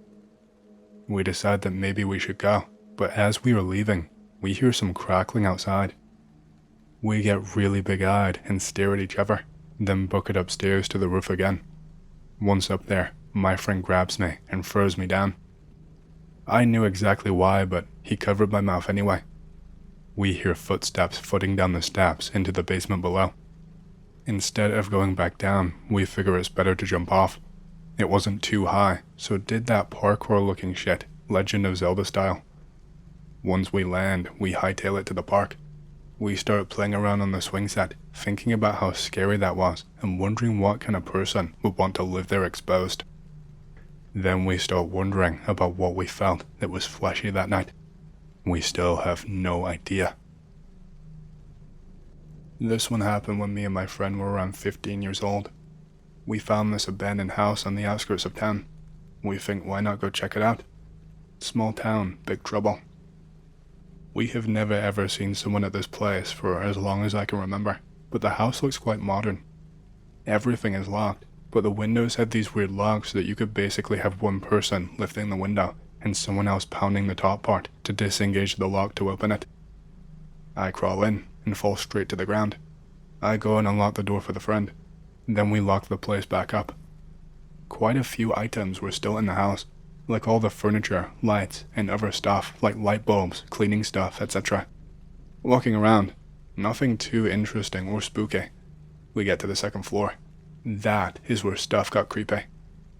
Once we got up the stairs, the first thing that we saw was a fresh pentagram in the room directly in front of us. It looked really legit too. It had tons of stuff in there, I don't even know what it was. We look around more and just see all kinds of weird stuff. We decide if we're going to explore more, we should move a couch on the stairs. Took both of us to move it down the steps and block off the entrance to the stairs. We start looking around more and find like a bunch of pictures of people that we kinda knew in school. They were graduates of some years past by, typically pretty girls and jocks. I think, this is kinda weird, considering like 4 of them are dead. Various reasons though. One committed suicide, one died in Iraq. Other 2 were together and got hit by a drunk driver. We are so freaked out, but we keep finding more and more weird stuff. Start thinking maybe it's time to leave when we start hearing footsteps and stuff downstairs. We pretty much figure that we're dead and probably getting sacrificed to Satan. We hide in a room, but there is a pentagram drawn on the wall with dried and crusty blood, and then some illegible shit that was maybe, I don't know, Latin. We are thinking of an escape plan. We might jump out the window, but that would probably break my legs. We find a nasty, rusty, crusty, bloody machete and a baseball bat, and we're like, damn, we might have a chance. We are walking down the steps and see that there is a sheriff's car. We're like, oh my god, we're saved. But then I think we're both thinking about what the officer might say and do when he looks at this place, especially if he sees us holding weapons. We head down the steps and put down the weapons. We notice that the couch is moved and in the center of the room. We're like, what the hell? I mean, we may be young, but we are pretty strong, and it took 2 of us to wedge it in there, so what's going on? We look out the window, and the sheriff car is gone. Not really sure what to think at this point. We just unlock the door and walk outside and go back into town like it never happened. You know what? I'm gonna contribute a not so great story myself. I moved into a new place with a couple of roommates back in 2010. The front yard was much bigger than the back and full of trees. 1/3 of the front yard is taken up almost entirely by this gigantic cottonwood. Specifically, a standing dead cottonwood with a huge hollow in the trunk on the side closest to the house. The tree has been bark beetle food for years. The tree is easily 4 times taller than the house and is thick enough around the trunk it would take 3 to 4 people holding hands to hug it. The house itself is 2 stories tall, complete with an attic and a duplex. My room is on the 2nd story and closest to the tree. Fast forward to January 2018. The tree is still there, no problems. We occasionally talk about cutting it down. My roommate/landlord is an AZ visiting family, and it's raining constantly for days. I wake up for no discernible reason shortly before dawn. I can see that the sky is getting lighter through my drapes, but it's still pretty dark.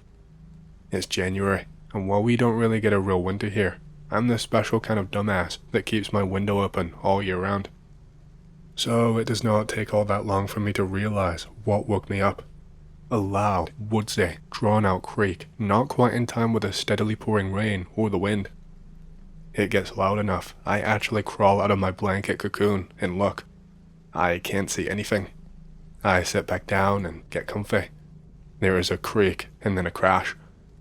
I look outside again and see a huge branch on the ground and the scar where it tore free from the tree. Holy shit, that could have been our house. I hear the next door neighbors freaking out over what the hell that was. I go downstairs and take a proper look. There is a tree branch thicker around than I can get my arms around laying on our front yard. It crushed the office chair we've been using as a lawn chair and not much else. And, well, some of the neighbors' roof shingles. The only casualties of what could have been a disaster is an office chair and some shingles. If it had not been for another tree between our house and the neighbor's house would have been smashed. Hell, even our swamp cooler, which usually gets stored underneath the tree when we're not using it, was spared. I take it as a sign from God that I should get my life together. That goes about as well as you would expect from a chronic 4chan user. My landlord/roommate comes back from vacation, chops up the branch in our yard, and hires a tree service. Local law says a homeowner cannot attempt to DIY it to give the tree a haircut. The tree is still standing, but now it's shorter than the house.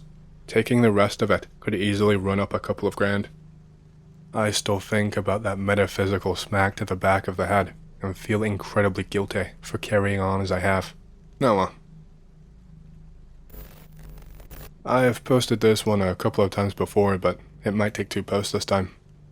I was camping with my friends in the woods when this happened. It was 3 guys and 2 girls, including me. We are planning on camping next to a big lake that's about 7 miles away from the parking lot. We stop just for lunch and snacks. We are alone the whole time, which is normal because it's mid-November and it's a pretty isolated area. We get to the lake at around 7ish. It's pretty dark, but we managed to get the tents done fairly quickly. I am munching on some candies when one of the girls points to the other side of the lake. Is that a person? I can't see it at first, but yeah. There's someone in a red trench coat walking towards us.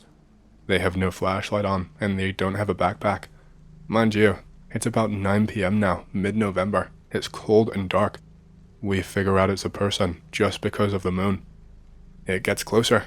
It's actually a girl in her mid-20s, pretty attractive. Acts normal. Tell her to spend some time with us. Again, normal girl is acting normal. The only unusual thing about her is how she arrived to the camp. I could have sworn she was hitting on me. Anyways, we talk for a while. Smoke and have a few beers, but at 1 a.m., she just suddenly says that she's leaving. What the hell are you talking about? You can't leave in the middle of the dark, in the middle of nowhere. She is convinced that she is leaving. We lend her one of our flashlights and a Snickers bar. That's important later. She leaves but does not use the flashlight. We cannot see any lights coming from where she walked towards. We all feel guilty. We really should not have let her go. But it's not like we could have just pinned her down and made her stay. The girl even kept saying there was nothing that we could do to make her stay. We attempt to call the police, but there was no signal. We decide to go to sleep and hope for the best for her. It's the next day. We clean up all our stuff. We make breakfast and start heading back. There is nothing weird on the way back. We are discussing about the girl from time to time, but that's it. We are all worried and feeling really guilty. About 1 hour before arriving to the parking lot, we say, "Hey, is that her?" There is a red trench coat between the trees. Thank goodness she didn't get lost. As we approach her, we realize it's not her. It's just her coat hanging from a tree branch. My fear goes to 1,000. What if she was kidnapped? What if she's dead? Start looking around the tree where the coat is hanging from to see if we can find anything else. We find what we assume is her t-shirt neatly folded on a rock. What we assume are bird bones and a half-eaten Snickers bar. No trace of her though. We start theorizing, but we all agree that we should get back and call the police. We go back to the car. We are alone for the whole time. No more people or cars. We contact the police, tell them everything, and spend this afternoon at a local bar talking about possible theories and outcomes and waiting just in case the police need us. They tell us that they will let us know if they need anything and go back home. To this day, we have no idea what happened. As I said, we have a lot of theories, but none checks all the clues and weird stuff. Not really scary, but the whole ordeal has a very eerie feel to us. In the time-trodden foothills of the Appalachians, there is a town that used to be.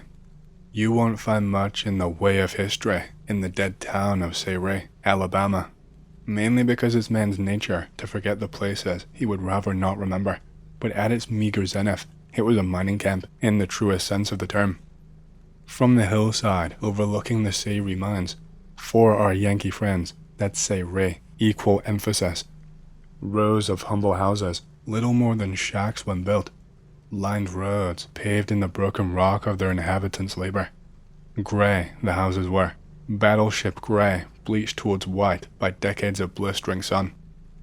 Even the occasional house of a differing shade, painted by someone fool enough to think they could bring some cheer to such a place, succumbed to the oppression of that grey community, its vibrancy crushed by forces not unlike those which form the coal, heat, time, and the pressures of deep poverty. To the locals, it was simply the camp. My people were there before the camp, living in the hills for generations before civilization caught up with us, half-breed muskogee that we were. We had fought the relocation and kept title on our land.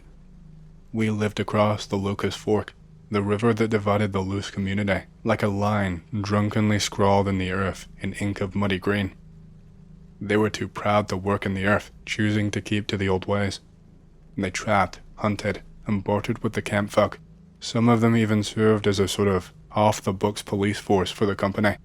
But hard times can force even the proud to humble themselves. When those hard times came, they crossed the fork and went to work for the company. My great-great-grandfather among the first. That was in the early days of American industry, before the conveyors and the steel behemoths that came to gnaw the roots of the mountains, long before the laws preventing children from risking their short lives for company scrip. He and his two brothers wriggled down into holes far too crude to dignify as mine shafts, digging at the coal seam with short-handle picks, crawling on their bellies, hauling sacks filled with the dark, noxious rock. My ancestor, the youngest of the three, was still small enough that he could turn around in that cramped space, so he was elected to haul the sacks. One day, as he was hauling out a load, he heard his brother shouting, a brief commotion, then the terrifying growl of the shaft letting go. As the tale came down to me, he described it in these words. It sounded like the biggest, meanest dog you ever heard, only bigger and meaner, and it done eat you. His oldest brother shouted for him to get out as fast as he could, and he did, hearing the tunnel collapse behind him as he went.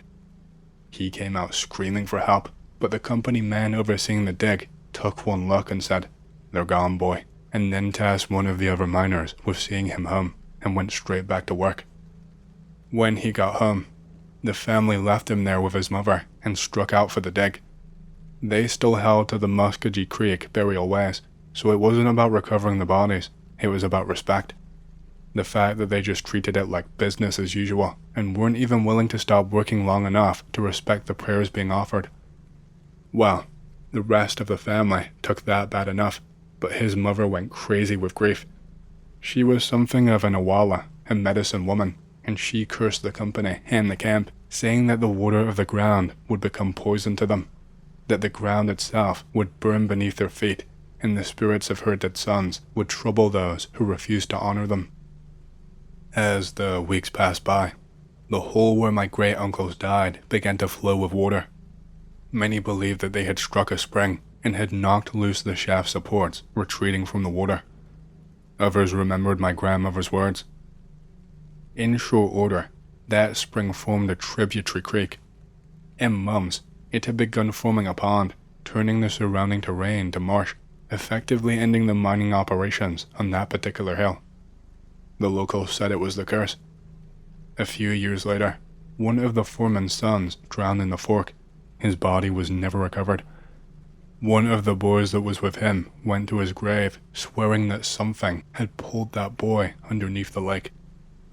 Then the well water went bad. The company was forced to spend a small fortune on a deal with the Birmingham Waterworks, running miles of pipe and new pumping stations to stop the hemorrhage in their workforce as they saw other employment other homes in water that did not stink like death. They never really recovered. Decades later, they were still leasing those dilapidated shacks to anyone they could as the abandoned mining operation descended into ruin. By the time of my youth, the old sediment ponds had evaporated, and by some means no one ever quite explained, all those tons of sediment and coal dust began to smolder. My friends used to call them the cracks of doom, because at night you could see the red of the fires below shining up through the cracks in the mud. It still serves as my reminder that there are places in the world where hell lies a little bit closer to the surface. As for the spirits of my uncles, they are still around. As a child, my mother was spending a weekend with her grandparents. From her sleep on a hide-a-bed in the living room, a sound from the kitchen awakened her. Fearing a mouse, she retrieved a flashlight from my grandparents' nightstand and went to investigate. Finding nothing, she was returning to bed when she stepped in something wet. There, beneath the kitchen window, was a small pool of water. There had been no rain for days, and there was just this inexplicable puddle. Then she noticed that leading away from it were what appeared to be the footprints of a child, footprints that stopped at the edge of her bed. I was around 14 years old when this happened to me. I was hanging out with some of our kids at a disused shopping center. We had been daring each other to do stupid stuff all day, just as teenage boys usually do. There is this one kid with us who has a really posh background. He's not really properly part of our group, but he's trying desperately to fit in. One guy dares us to jump over the big glass skylights on the roof. The first couple of guys go.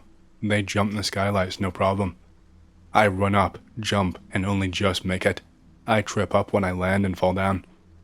Everyone is shouting, telling the posh kid it's his turn. I hear him running as I am getting up. I hear the following in quick succession. I hear a half-hearted scream. I hear the sound of breaking glass. Then I hear a dull thud, like a sack of pork chops falling off a shelf. Scott, the posh kid, has fallen through the skylight. I look down and see what happened. From the position of his head, in relation to his body, and the amount of blood that is all over the floor, not to mention how his limbs are positioned, and the fact that he is not moving or making any sound at all, it is clear that he is more than a little bit dead. We all start to panic. It's time to get the hell out of Dodge. We run up into town. We stop at a phone box. This was like 1989, so there were no mobile phones. We make up some bullshit to the operator, something like, "Someone has slipped and hurt themselves at X location. Send the ambulance, please." We all agree never to mention it to anyone, ever, under no circumstances. We all keep quiet when the police come to school, and no one talked. Everything went better than expected. I've often wondered about looking up the guy's parents, if they're still alive, just to tell them the truth about what happened to their son, but I think it's probably best just to leave it all alone. Back when I was a teenager, I was one of those kids obsessed with weed, like the ones who make it their entire personality, the completely insufferable types. I was basically fed up and wanted to do something different during my high school holidays. I was 15 at this time. This was back in 2004. A friend of mine invites me to go camping with him in this place called Ilha do Mel, literally translated to Honey Island.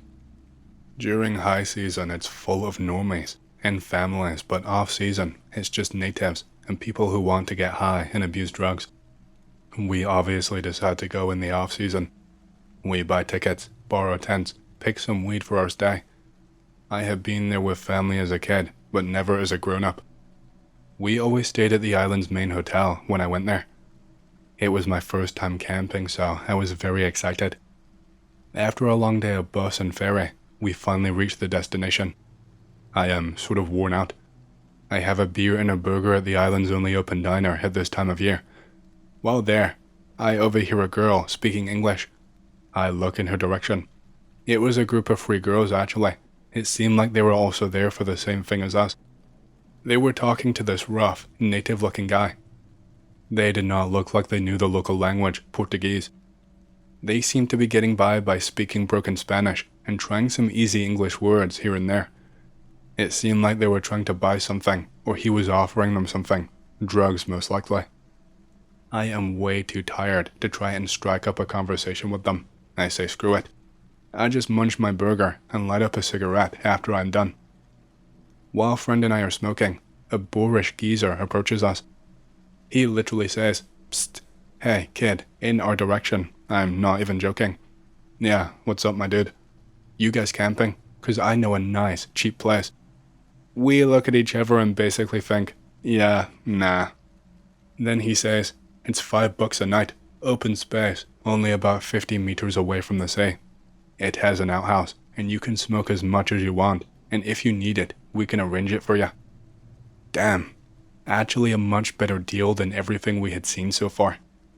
Of course, it looks like the asshole is going to rob us the first chance he gets, but then again, this is how everyone is in this place, so We were 15 and stupid. We accept his offer and go with him to the place. It turns out he was not lying. It's quite an alright place. He has a small house at the place, wherein he lives with his wife. There is also a shed and the aforementioned outhouse. As we arrive, his wife greets us and literally offers this kind of lizard soup thing. She says it stinks but tastes really good. We're like, nah, we're good. We just want to set up our tent and sleep for the night. Okie dokie. We pay for the night and for the next 4 days at the same time. I smoke and go to sleep. I wake up the next day feeling refreshed. I light up a cigarette. Let's explore. We explore the island. We are basically outside exploring the entire day. We come back at night. I am quite tired. I am rolling another cigarette when I noticed a strange man walking into camp. He passes us by. He does not say a word. He goes straight to the camp owner's house. I hear some laughter. I figure they're friends or something. Whatever. The guy comes out after some time. He comes up to me. "You got a cig, kid?" I'm like, "Sure, here you go." He lights it up. "It's a nice night, eh?" he says. This guy is odd. He looks like someone I know. It really feels like I know him, but I can't quite put my finger on where I have seen him before. He says something underneath his breath, and then pulls out a damn hunting knife out of his jean shorts. You guys ever open up a lizard or a pig? No. Gotta learn how to do it if you live here. Not much to eat, especially if you don't make a lot of money. He asks us if we want to catch some lizards with him in the deep of the island. I'm not sure what to say. I don't really want to upset the guy. He looks really unstable. Then he starts laughing. "Just messing with you, kid. Hey, got another one of those cigarettes so I can smoke one later in the night." Sure, man. Here you go." He leaves. I felt spooked, but the owner of the camp assured me that's just how the guy was. He said the guy was married, but lost his wife in some kind of accident. Living in an island by yourself does things to you, I imagine, so we did not really question it much, and just continued to smoke like a bunch of morons. On the third day, it sort of hits me who the guy was that asked for a cigarette. He was the same guy who was talking to the foreign girls I saw on the first day at the island. I recognized him because of a cap he was using of the biggest football team in our state. The third day is coming to an end. I am really, really tired. We walked and explored and covered a sizable part of the island. It was sort of raining lightly. My friend had already gone to sleep. It's about midnight. I want to smoke another before I get some shut-eye. I'm rolling and smoking. I go to my tent. I sleep. Some time passes. I'm not sure how much, but I wasn't asleep at this point. I hear a thud, and then more thuds, and then even more than that. And then I heard some muffled noise in the distance. I am really groggy. What the hell, man? I am rummaging for my phone. I check the time. It's now like 3 in the morning. It's still raining, stronger now though. I hear the sound of a door opening. I hear a dragging sound. Yup, it sounds like plastic being dragged on the ground. I hear the sound of a door again. I gotta go piss. Right as I'm about to unzip my tent, I hear that dragging and muffled noise again. I hear a door closing. I quietly unzip my tent and go outside to the outhouse to take a piss.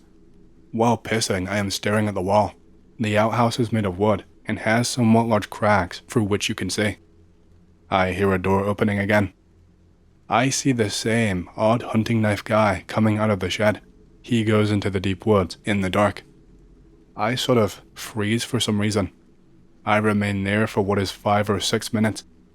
I see him coming back up. He is carrying a large bag. I swear I hear some form of crying coming from inside of it. I can see that there is something moving inside the bag. He drags it to the shed and he closes his door. I wait a bit. I wait a bit more. He does not come outside. I sprint to my friend's tent and I quietly tap on the outside. He opens up his tent and I go inside. I tell him what I saw. He is convinced that I am screwing with him, but I assure him that I am not. We wait silently inside the tent. After a while, we hear a noise. Loud banging noises, more muffled noises, more banging noises again. I hear the guy cursing out loud. I hear a door slam. I hear the sounds of someone pacing around in a hurried manner. Then he bangs the camp owner's door, or that's what it sounds like anyway. I hear some kind of conversation, but can't really properly make it out. There are more dragging sounds and doors opening and closing. This keeps going on for a good 30 minutes or so. My friend has been shitting himself for the past few minutes. I am just speechless. We are just looking at each other, not knowing what to do. After a while, the noises seem to stop. The rain increases. It's ridiculously strong at this point. We just sit inside the tent without uttering a word. Time passes by. The rain begins to die down. I look at my cell phone, and it's around 5 a.m. now. My friend asks me, what should we do? I tell him that we should just stay awake. We stay awake until 8 a.m., literally doing nothing inside the tent. Once the rain stops, we go outside. It seems like no one but us is at the camp. We start packing our things up. No shit's given. Just pack everything up as fast as we can. We leave before anyone comes back. We go and take the first ferry in the morning, back to the closest town. Thank God it was our last day there. We even left some money as a tip to the camp owner. I never bothered looking inside the shed to see if there was anything weird. I never bothered waiting. I never bothered doing anything about it. I just called it quits right there and then got the hell out of that place as soon as we could. I have no idea what was going on there. Here is an encounter that my friend had that has always sent chills up my spine. He and I have discussed the things that have happened to us on many occasions, so I know his stories as well as I do mine. My friend lives in a house completely surrounded by some of the thickest woods I have ever seen. You have to drive through them for about 500 yards before you come up to his house. It starts with him going to a buddy's house one night. It was getting late, around 1 a.m. I believe he said, so he decided to leave and go home. The dude's house he was at is only about a quarter of a mile away from his own home. As he was going to his truck, he said that things were illuminated by the moon and that it was a clear night. Before he sat down in his truck, he saw something standing down in a field behind the house. He said that the moment that he looked at it, he got the most terrifying and disturbing feeling he has ever had in his life. He said he could see the outline of whatever it was because of the moon, but it was still dark, so all he could tell was that it was a blacked out human-shaped mass. The part that shook him the most, though, was that he said it had dull glowing eyes. He said it watched him for about 30 seconds, then turned around and ran. He said he has never seen anything like that on 2 legs move so fast. Needless to say, he booked it home as fast as he could. When he got home, he told me he began to panic because what he saw really started to sink in. As he was going to his room, he passed by his large window that he has in his living room and saw whatever it was that he saw earlier staring in at him, red eyes and all. When he saw that, he told me he ran the hell to his room, locked his door, pinned himself in the fetal position between the wall and his dresser, and began sobbing uncontrollably. 15 minutes or so later, he called me and was completely irate on the phone. I calmed him down and went to his house just to give him some peace of mind. This is just one of the stories of this particular being. Alright, so I promised a couple of stories a couple days ago. I've just been super busy. These were just experiences that my mom told me about from when she grew up in eastern Kentucky. So, if you've ever been up there, you know how creepy it gets almost immediately. Trees absolutely everywhere. Building and whole towns like they've been given up for dead decades ago. Most everything is dingy as fuck. Nights are incredibly dark because there is no streetlights or anything, and winding up the side of a mountain road that's just barely wide enough for 2 cars to pass if one stops dead is just really dangerous. As I said before, there are tons of graveyards up there. A lot of them are just family owned and forgotten out in the wilderness. My grandmother was buried up there, and it takes a damn good 15-minute trek to get to her burial site. I have this branch of my family that somehow came into a ton of money, but they also did not want to leave their home, so they set up a nice as hell house in the mountains, probably back in the 60s or so. My mom told me that it was an amazing place back then. All of the rooms were spotless and clean. They had the coolest stuff, and they have a huge outdoor swimming pool. By the time I got to see it, it was nearly a decrepit mansion. The pool had probably not seen water beyond a rainstorm in years. Weeds had splintered and cracked the bottom and sides, and it was just full of trash. Right, sorry about setting this up so much. Eastern Kentucky is nice and all, but it's always creeped me the hell out growing up. I grew up in Lexington, but we would go back up there every so often to visit distant relations and all. I hated every single trip and would try to hide behind my Game Boy every chance I could get. The creepiest part about this house was just its general enormity. It wasn't necessarily a mansion, but it had tons of rooms, a small second story, and a huge basement. As a preteen, I noped the hell out and refused to look around too much, but there was one room at the end of the hallway that they used for storage. These guys were crazy hoarders, and this room was stockpiled with tons of stuff from the past century. I'm sure there's probably stuff in there worth tons of money. I've had my own experiences in there, lights flickering off and on, things falling from where they were when they were just sitting comfortably, weird sounds everywhere. Pro tip, never ask someone over there if their place is haunted. It more than likely is. There is few places to live, and these are buildings that have seen generations and generations come and go.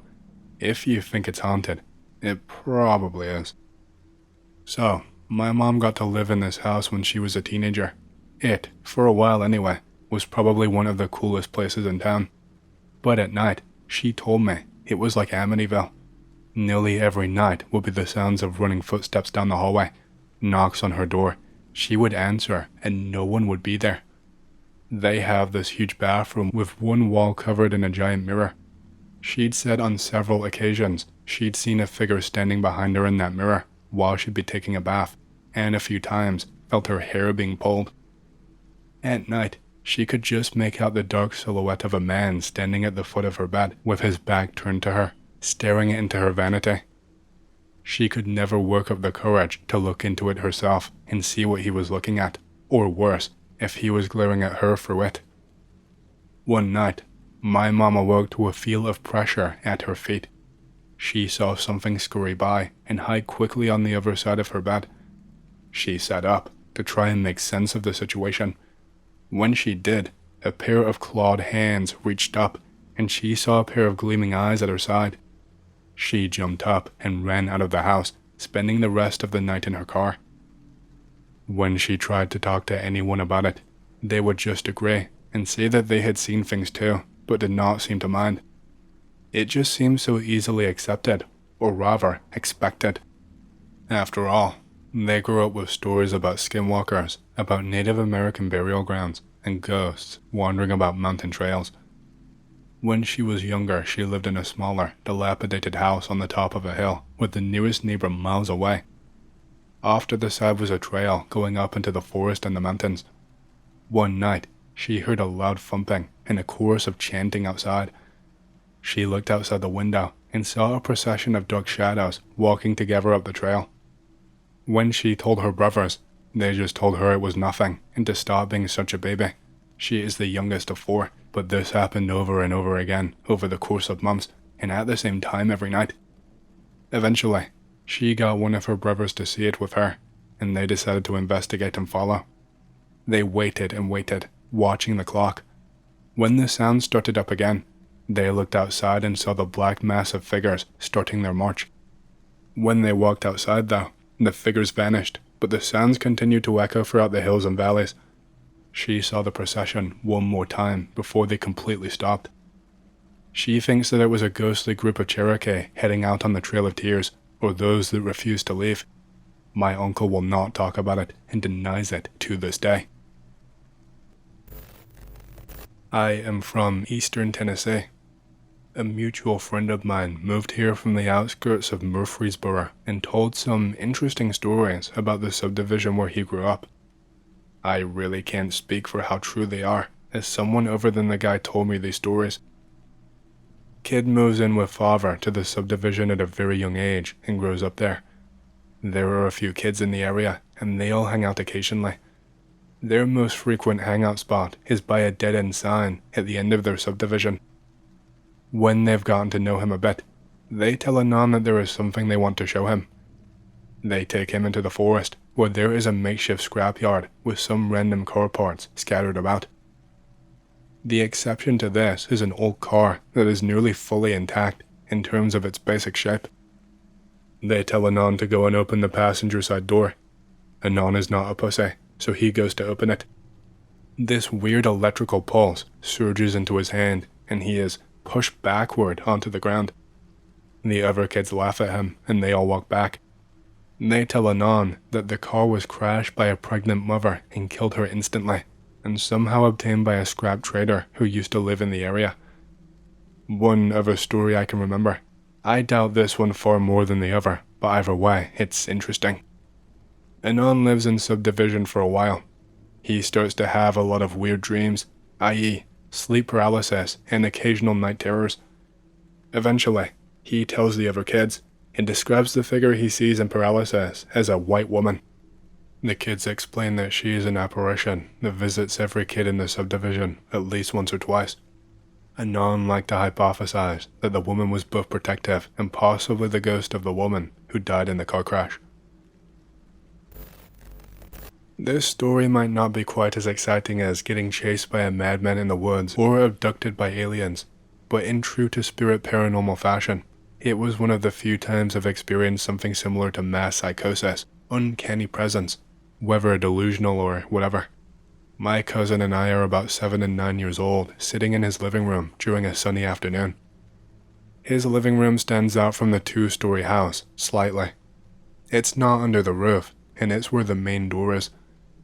Something about the house worth noting is that it's down a hill, and, for a little kid, feels somewhat isolated behind tall bushes.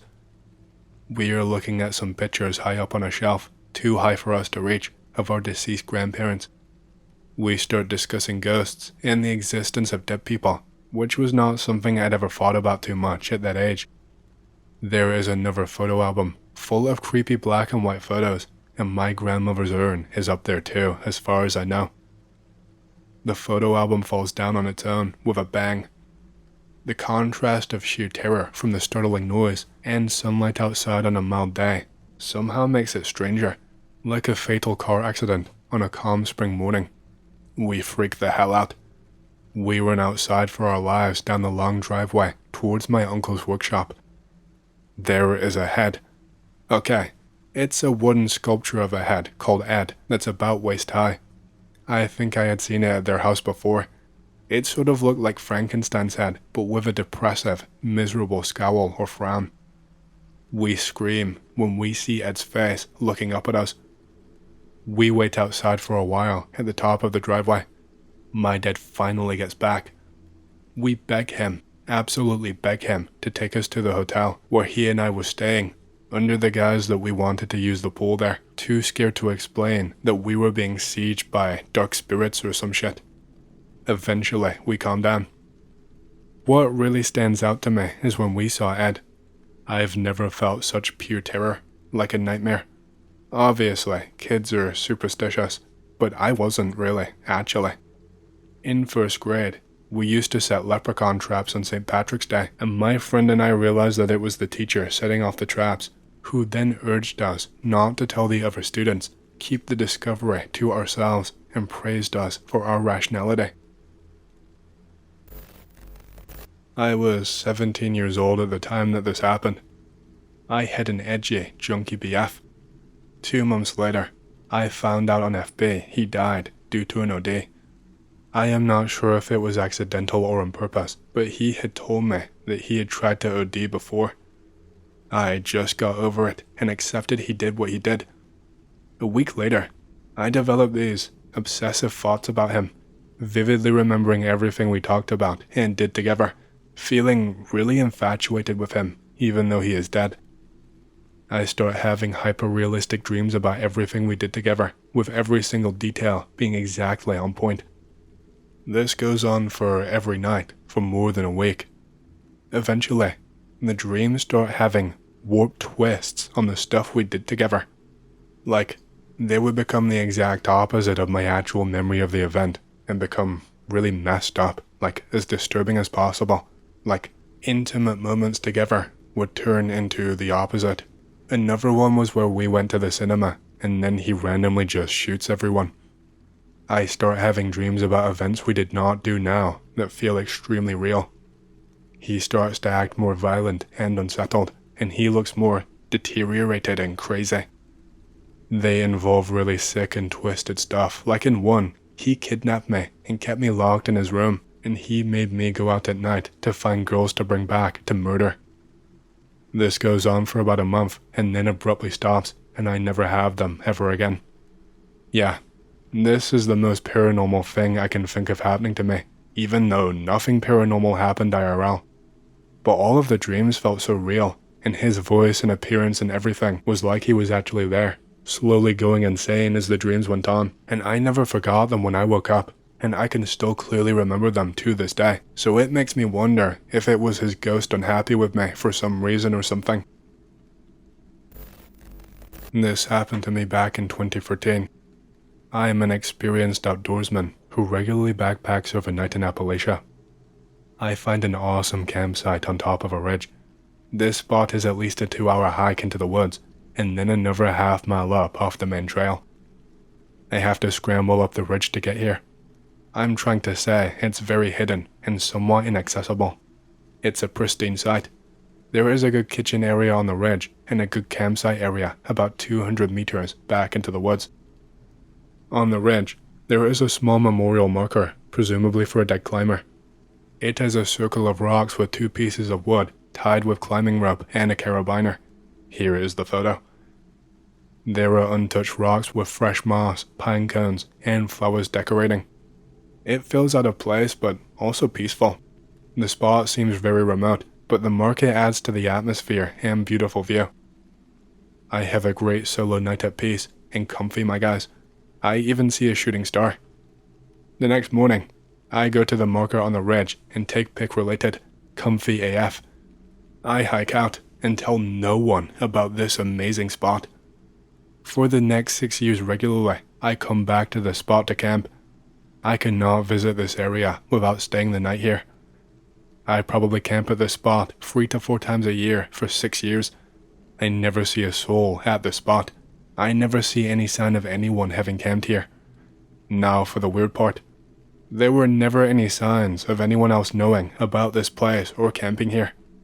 Every time I visit, there is new fresh moss and fresh flowers on the memorial marker. The marker is never disturbed and always pristine.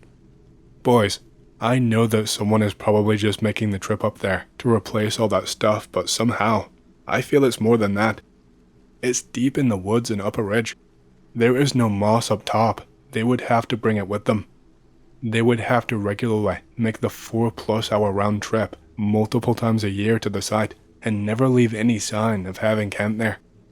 The moss and those flowers are there even in the winter. Honestly guys, part of me even thinks that has always been the same moss and flowers that have somehow never ever gone bad. It seems like something slightly eerie is going on there, more than just the logical answer. I can't explain the feeling, but make of it what you will. Bonus points if anyone can identify where I am, based off the pictures. Once, my family and I went on holiday, deep in the Kuznetsk, Alatau, near the lower tiers. Getting there was not easy. It was remote and hard to reach. My father had to rent a helicopter for 3 days, flown by one of his old classmates. In just a couple of days, I learned how to fish and I loved it. I quickly got hooked and set my sights on catching something really big. We landed in a clearing where the helicopter stayed parked. We pitched a massive military tent nearby that was so big it felt like a 2-story house. On the second evening, the weather was calm, the air was still, and a chorus of birds filled the silence with their endless music. We were camped on a small hill, so I had a clear view into the depths of the taiga. It was still light outside when I saw something strange. About 100 meters away, a whirlwind spun up from the trees like a small tornado. A strange humming sound followed. Everyone heard it, and we all turned to look. There was a sudden flash of light. Something bright lit up the whole area, and then a glowing object rose into the air and shot off at incredible speed. All we managed to see was that it was oval-shaped, like a chicken egg. Naturally, in the morning, we decided to explore the place where it happened. We had to push through thick brush and undergrowth. Fallen trees, tall grass, and dense thickets made it exhausting. It took us nearly an hour to get there. What we eventually found shocked us. A large patch of scorched grass, perfectly circular, completely blackened and charred. Even more surprising, several nearby cedar trees had their tops burned, as if singed by intense heat. But the strangest part, there had clearly been no fire. Whatever had happened here had scorched the ground and trees without actually setting the forest ablaze. It was as if something had deliberately prevented it from catching fire. This is my encounter with the Pale One. I was back home in Southern Oregon, Jackson County, in October of 2016. I am hanging out with my friends one night after work. My friends are Jay and Junior, IMC. We are bored and don't really know what to do. I suggest we go to the arena in the woods late at night for some exploration. The arena is a field/wooded area used by the 2 big high schools that rival each other in my hometown. JROTC has war simulations that they do there. We're on the way there, going through a road surrounded by dead grassy fields in the middle of the night. It's probably around 11 p.m. The way there, I'm talking about skinwalkers just to spook everyone, because they get scared really easily. They get spooked and tell me to shut up. We get to the arena entrance. The entry has grass that reaches like 10 feet high. It's spooky as hell. All we hear is the tires on gravel, and Jay turns off the headlights. We feel a weird vibe as soon as we go further. Jay reaches a spot to park. At this point, we are under a canopy of trees, and in front of us is the woods. To our left is the entry, and to our right is the entry to the field portion of the arena with CQB prop houses. The lights are still off, the windows are all down. All we hear is crickets and some other bugs. Everyone dares me to get out of the car. I get out of the car and walk around for a few minutes. I see nothing. I look around and then I get back in the car. Everyone starts talking about their previous JROTC arena battles. Junior interrupts everyone by shushing us and telling us to shut up and listen. The crickets are quiet and everything is dead silent. This weird vibe hits and everyone starts scanning the surroundings. Jay rolls up the windows. Jay hits the lights. I look at the woods in front of us and I see it. It's this pale and sickly, disgusting looking humanoid creature. It's slowly zigzagging through the woods and coming closer to us. It gets to the edge of the woods and gets behind the last tree. It's just standing there with one claw or hand gripping the tree and hiding its body while peeking out at us. Its eyes are just black pits and there is no eyeshine, but when it locked eyes with me, it was that moment when I realized I really did have a soul, and that thing wanted to take it from me, and it easily could have. All we had for defense was the car, some pocket knives, and a can of axe and a lighter. It crept back into the woods after looking at us. I don't know how long we all sat there, but it felt like around 10 minutes, and we left immediately after that. A few nights later, we go back. This time I bring a bloody T-bone steak as bait and a handgun. I placed the stake on the ground near the edge of the woods and walked backwards to the car. We see nothing at all after waiting around for a bit, and there is no dark vibe or dead silence either. We forget about the whole thing and hit up some 24/7 Mexican food place called Muchas Gracias and snag some burritos and horchata. We go back for a third time. The steak is gone, and there is a stain on the concrete where I placed it. Nothing happened, but this time, as we reached the exit to leave, we felt the vibe again, and he sped out, and we just laughed because the vibe hit as we were right in that very cramped spot at the exit. I don't know if this thing is some sort of demon or subterranean humanoid, but what really had me on edge after my encounter was knowing that during the battle in the arena, while I was laying in thick thorn bushes, covered in spiders, stalking the enemy team, I could have actually been the one being stalked by that thing, and not even have realized it. I did have that feeling I was being watched and followed that day, but I did not catch anyone or anything creeping up on me. I heard that talking about skinwalkers attracts them, but I knew it was not a skinwalker. We were way too close to town and nowhere near a Native American reservation. This thing is what's known as a crawler, I think, like from that movie, The Descent, or rake creature. I know the rake is some made-up creature, but that's the closest description of it that I could come up with, but without that weird metal claw on its end. Not sure if that was the first official sighting of one in that specific part of Oregon. Fast forward to January 2021. I am no longer in Oregon at this point, and I have not been there in 3.5 years. I reconnected with my friend Jay, who was the driver. During a phone call, he tells me he encountered it again in 2020 while he had a friend with him. 2 of the people in the back seat were asleep since this was late at night. He tells me it was in a grassy field by some trees, and they were parked up and talking about something when they immediately felt a dark vibe, and they looked at the woods in front of them. The pale one was back, and this time it was even closer than last time. It locked eyes with him this time. He told me that when they did, he had never felt so much fear in his life. The pale one then started to creep around from side to side, as if it was looking for a weak point to attack. As it was circling them, it did not break eye contact with Jay. Jay could not take it anymore, so he hit the gas and sped out of there. Jay and his friend started asking each other if they really saw that thing, and that they need to get the hell away from there. Dude tells Jay that they could all go to his house because he lives close by. Jay says, "Screw that, no, you live too close to that thing." Jay drops everyone off and dips. As he wraps up his story, I remind him of our encounter years ago in the arena, and he realizes that the most recent encounter was in the same area. He starts telling me how he has started doing intense research on this cryptid. He has become obsessed with it in a way as well. I plan on returning to Oregon in the near future to go looking for that thing. I will scout the surrounding area. I have a bit of a bonus encounter. This happened in the summer of 2011, I think. I was about 12 years old at the time. I am in the car with my grandparents. They are both deaf, so they speak sign language. My grandpa wants to go for a drive in the woods to take me and my siblings' minds off the divorce. We go on the road that heads out of Medford towards White City. We are near Shady Cove at this point. It's a long drive, lots of tall trees. I see a few deer and some roadkill. My siblings are asleep and so is Grandma.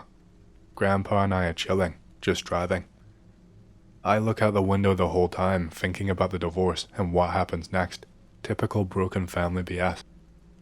Grandpa takes a road that goes upwards into the mountains. We are elevated, and I look out the window and look down at the forest below. I see what I think is a mountain lion at the time, but then I realize it's way too damn huge to be a mountain lion. This big cat is the size of a bear, and it looks buff as hell. I have been stalked by mountain lions in Oregon before. They were much, much smaller. The lion has no mane, so I assume it's a female. There is a big cat sanctuary in Oregon. I'm not sure if it's an escaped lion, but why all the way over here in this area? Surely someone would have noticed it escaping, and it would have been on the news. Years later, I remember the encounter. I realize it may have been an extinct North American lion from the Ice Age. I have heard of other people encountering these things in Colorado and Idaho. Anyway, sort of related to this, I attend high school in Medford that has college classes integrated in it instead of military boarding school. I take some outdoor leadership course because professor said it could help get my foot in the door for a career in forestry and possibly help me become a ranger. The class is okay. We go on trips to the outdoors and stuff, snowboarding at Mount Ashland, visit Cradle Lake during a blizzard, and walk on top of 15 feet of snow, go rock climbing at Smith Rock, Oregonian stuff. I asked the ranger about Crater Lake's UFO sightings and cryptid sightings and the people who went missing. She laughs it off and says it's nothing to worry about, people just get lost all the time. She pulls me aside mid-hike and asks me to help her clear a trail in the snow for the class so it's easier for everyone to get downhill. I follow her. She starts telling me how there is stuff that she cannot mention or she will get fired, but tells me to look up some dude named David Paulides and to look into the Dennis Lloyd Martin case and to look up some guy on YouTube. I do it. Loads of info and stuff I did not expect. Find out about the clusters of missing people in national parks and the deep underground military bases underneath every park and the tunnels in the underground cities. I find out about tunnels underneath Portland. I find out about giant humanoids roaming the deep woods of Oregon and the Dogmen and different types of Sasquatch. Oregon also has a goatman.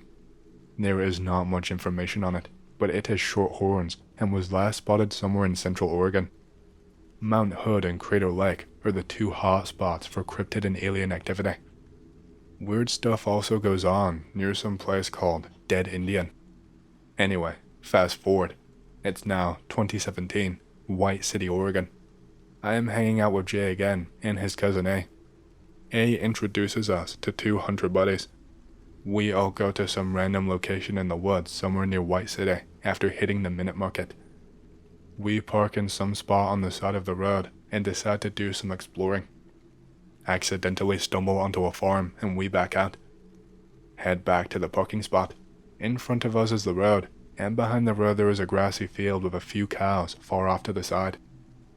Directly in front far ahead is tree line and a small mountain/hill. I see a big red light over the mountain. I assume it's a plane or a helicopter. The light disappears and I think nothing of it. The hunters start talking about the time they were hunting at night near Dead Indian. They talk about how they were in the woods and everything went dead quiet mid-hunt and they heard some lady scream, "I'm sorry, please forgive me, I'm sorry, please, no, don't do it," and then heard her screams of death. We all assume someone murdered their cheating wife or something. I look back at the mountain. The light is back, but this time it's moving upwards and then descending slowly. We all look. I can see the outline of a huge ship, and it seemed like the light was just tiny in comparison. We hear some weird noise, and everyone decides it is time to go. The light follows us for a while. We hit up that 24/7 place and get burritos again. I can't sleep that night. I stayed up until 4 a.m. I finally pass out. I have a nightmare about being abducted by aliens. Fast forward to the year 2020. I find the threads about the human hunters in Oregon. I remember the story that the hunters told me back in White City. I start to wonder if they stumbled into one of the events or something, and I start thinking that they maybe left out some details. Their story did sound pretty sketchy looking back. Oregon has a large homeless population in Oregon that was brought in by a cult that took over the town of Antelope. When they were done using the homeless, they bust them out and left them in surrounding areas in other cities in Oregon. A lot of homeless decided to live in the woods or travel to Portland. I wonder if the homeless were being snatched up and used for the human hunts. There was a guy in Oregon years ago dressed in full kit, running around in some forest, and he had wore tiger stripe camo and carried an AR. He shot at someone, but the guy he shot was not hit. He was probably one of the hunters participating in one of those events. Rewind to 2011. My parents are getting divorced. Sisters are with my mom, and I am with my dad. My dad takes me for a hike in some woods in Grants Pass. We are deep in the woods and kinda lost. There are ferns and trees all over the place, covered in spider webs. I start feeling anxious. I see spiders everywhere, the size of tarantulas. They look like gray wolf spiders. At some point, we see the ferns moving rapidly, and a spider the size of a chihuahua runs across our path. 12-year-old me is scared shitless, obviously, shitting bricks at the sight of this. My dad grabs me by my shoulder, and we start backing up quickly, but quietly, so we do not attract the attention of another one. Thinking it's running away from something bigger, we turn around and head back the way we came from. We find our way back to the trail and get back to the big green van he bought when I was born. We sit in the van. My dad tells me it was just a baby bear and that we do not want to run into Mama Bear. What bear has 8 legs? Dad, did you think I was stupid? We go out to eat at some restaurant by the river. I guess the giant spiders are also in North America and not just Vietnam and the Amazon. I have heard of people encountering gnomes in Oregon as well. Oregon, Central Point, 2016 again. Bored at night, nothing to do. We park at the memorial. We sit there, talking about the movie I Am Legend. I notice something white in the distance.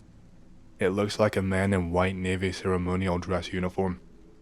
He is floating midair and looks like he's spinning around, dancing or something. I realize he is in the cemetery across the field from us. We are in the parking lot by restrooms. I realize he's a ghost because he is floating. We watch him. He disappears. I get out of the car and walk towards the field that separates us from the cemetery. It's dead silent. Junior gets out of the car and stands next to me. We start talking about the ghost. We get back in the car and try to head into the cemetery. The gates are closed. We go home. It's my first ghost sighting. Not very exciting, I know. Okay, I'm back. Oregon in 2010. I am kayaking with cousins and my uncle in some river. It's my first time in a kayak. The kayak flips and I am underwater. I think I'm going to drown again. I have been forcefully baptized by my cousins before, and I think it's them again. While underwater, I open up my eyes. The water is a bit foamy in some spots, but clear enough to see at least 6 feet in front of me. I see 2 small aquatic animals that resemble baby Loch Ness monsters, probably about 4 feet long, and they zoom past me as I am trying to flip myself back up. I later find out that there is some lake monster in Wallowa that resembles Nessie. I'm not sure if there are more in different lakes or rivers in Oregon. We are done kayaking. I eat the sandwich my uncle packed. It's a great sandwich. The sandwich was so good, I forgot to mention what I saw. This last one is in Oregon in 2016. At some random rest stop area under a bridge with those stationary barbecue grills and picnic tables. It's around midnight, I think. I'm with Jay and Junior, and we have our gear for exploration. BB gun, slingshot, flashlights. We are in the parking lot, listening to the dead silence. We exit the car and gather at the trunk. Junior starts talking about how some girl went missing in a place that looked similar to where we were. We are spooked. We decide to walk under the creepy bridge. The path is very narrow, and there is a bunch of rocks to our left and the stream to the right of us. We see what we think is a homeless dude in a sleeping bag on top of the rocks underneath the bridge. We back out and head to the car. We stand around for a bit and see a blue light in the trees. It's an orb. This orb starts slowing down, hovering through the tree line, and it flies towards us. The orb disappears once it gets closer. We get the hell out of there. Years later, we find out the orbs are souls that were ripped from their bodies during some sort of Freemason ritual. I don't think this is scary or noteworthy, but I have something similar that belongs on X. I live in a fairly isolated house for most of my youth, with a big field stretching out before a small wooded area beyond my backyard, on the outskirts of town. I have an Egyptian moucat for several years that I love dearly. She always cuddled up to me at night and was very, very sweet. It often played with our dog in the backyard, and sometimes I swear she would purposefully wake me up when I would have bad dreams. She got me through many tough times growing up, and it wasn't easy to leave her when heading off to college. Still visit frequently, and I bring her little mouse toys and such on breaks.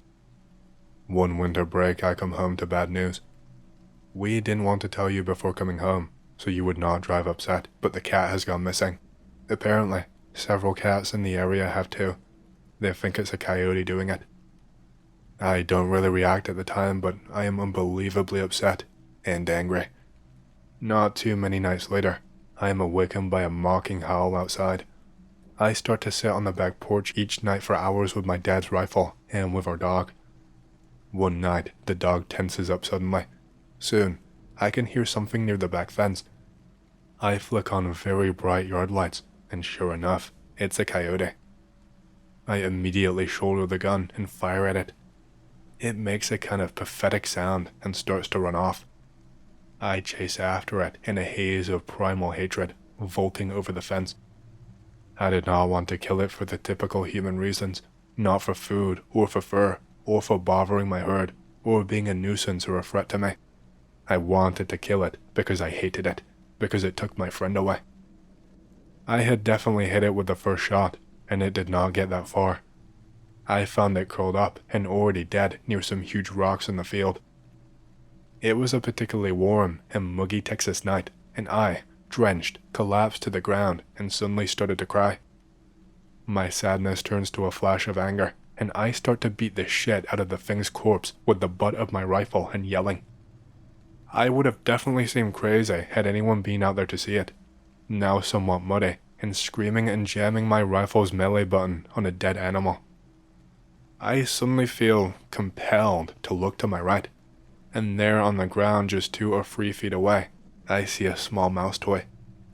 I picked it up and found it was the kind that makes the little chirping sound when you shake it or throw it. Despite being on the damp ground in the middle of the field, it looks brand new and is brightly colored. Strange that I missed it before. Holding it in my hands, I felt very calm, and the air now seemed pleasantly cool. I take back one of the smaller stones from that spot, along with the toy. I bury the toy in the backyard with the stone as a marker, with her name on it. Sometimes, when I visit my parents and sleep in my old room, as I'm just about to fall asleep, I can hear a faint purring sound. I've never really had any paranormal encounters, unless this counts. I've always felt that she gave that to me to help put me at ease, just as she would when I would have nightmares. I strongly felt back in that moment finding it that she did not want me to be angry and uselessly seeking vengeance.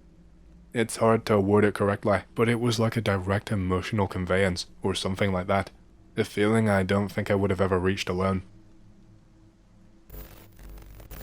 This happened to me when I was 14 and in the 8th grade.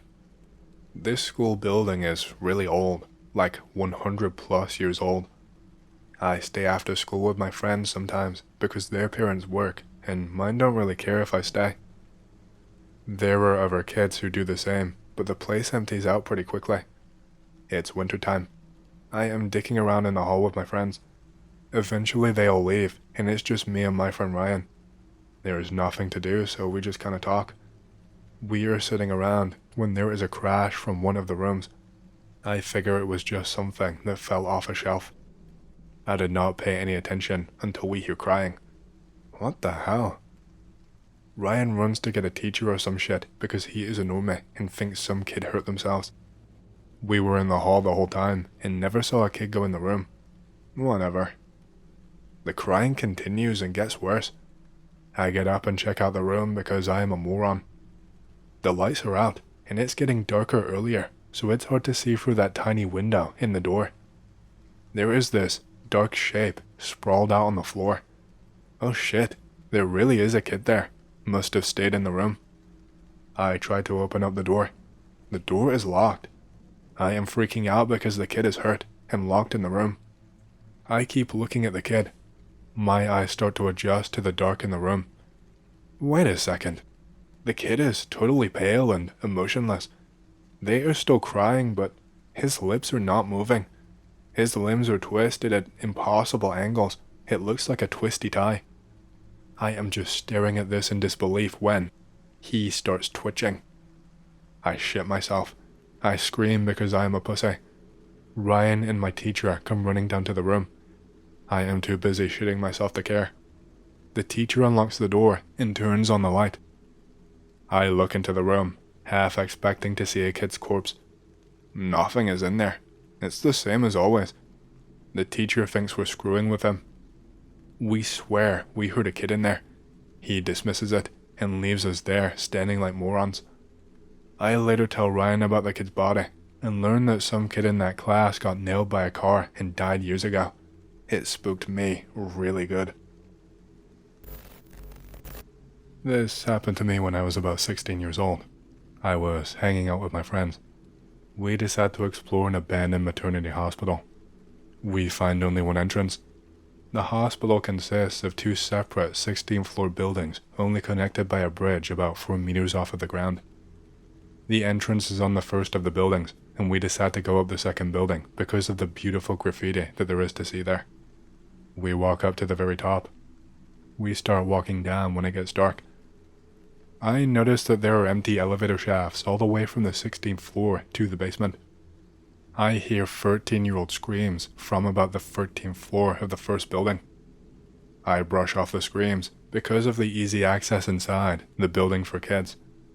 I get down to the basement by stairs, feeling uneasy the whole time, me in the back without a flashlight. Out of nowhere behind me appear 2 13-year-old looking girls speaking Russian. The events took place in Latvia. I speak Russian. The girls are asking for our help to get outside. We show them the entrance seen from the second building right at the end of the bridge. The girls weirdly reply in unison, saying, "There is no exit." We laugh it off and start walking across the bridge to check out the first building. They definitely followed us across the bridge. When we got to the end of the bridge, you can literally see a street outside the entrance. We laugh even harder to show them the exit, only to notice that they have just vanished.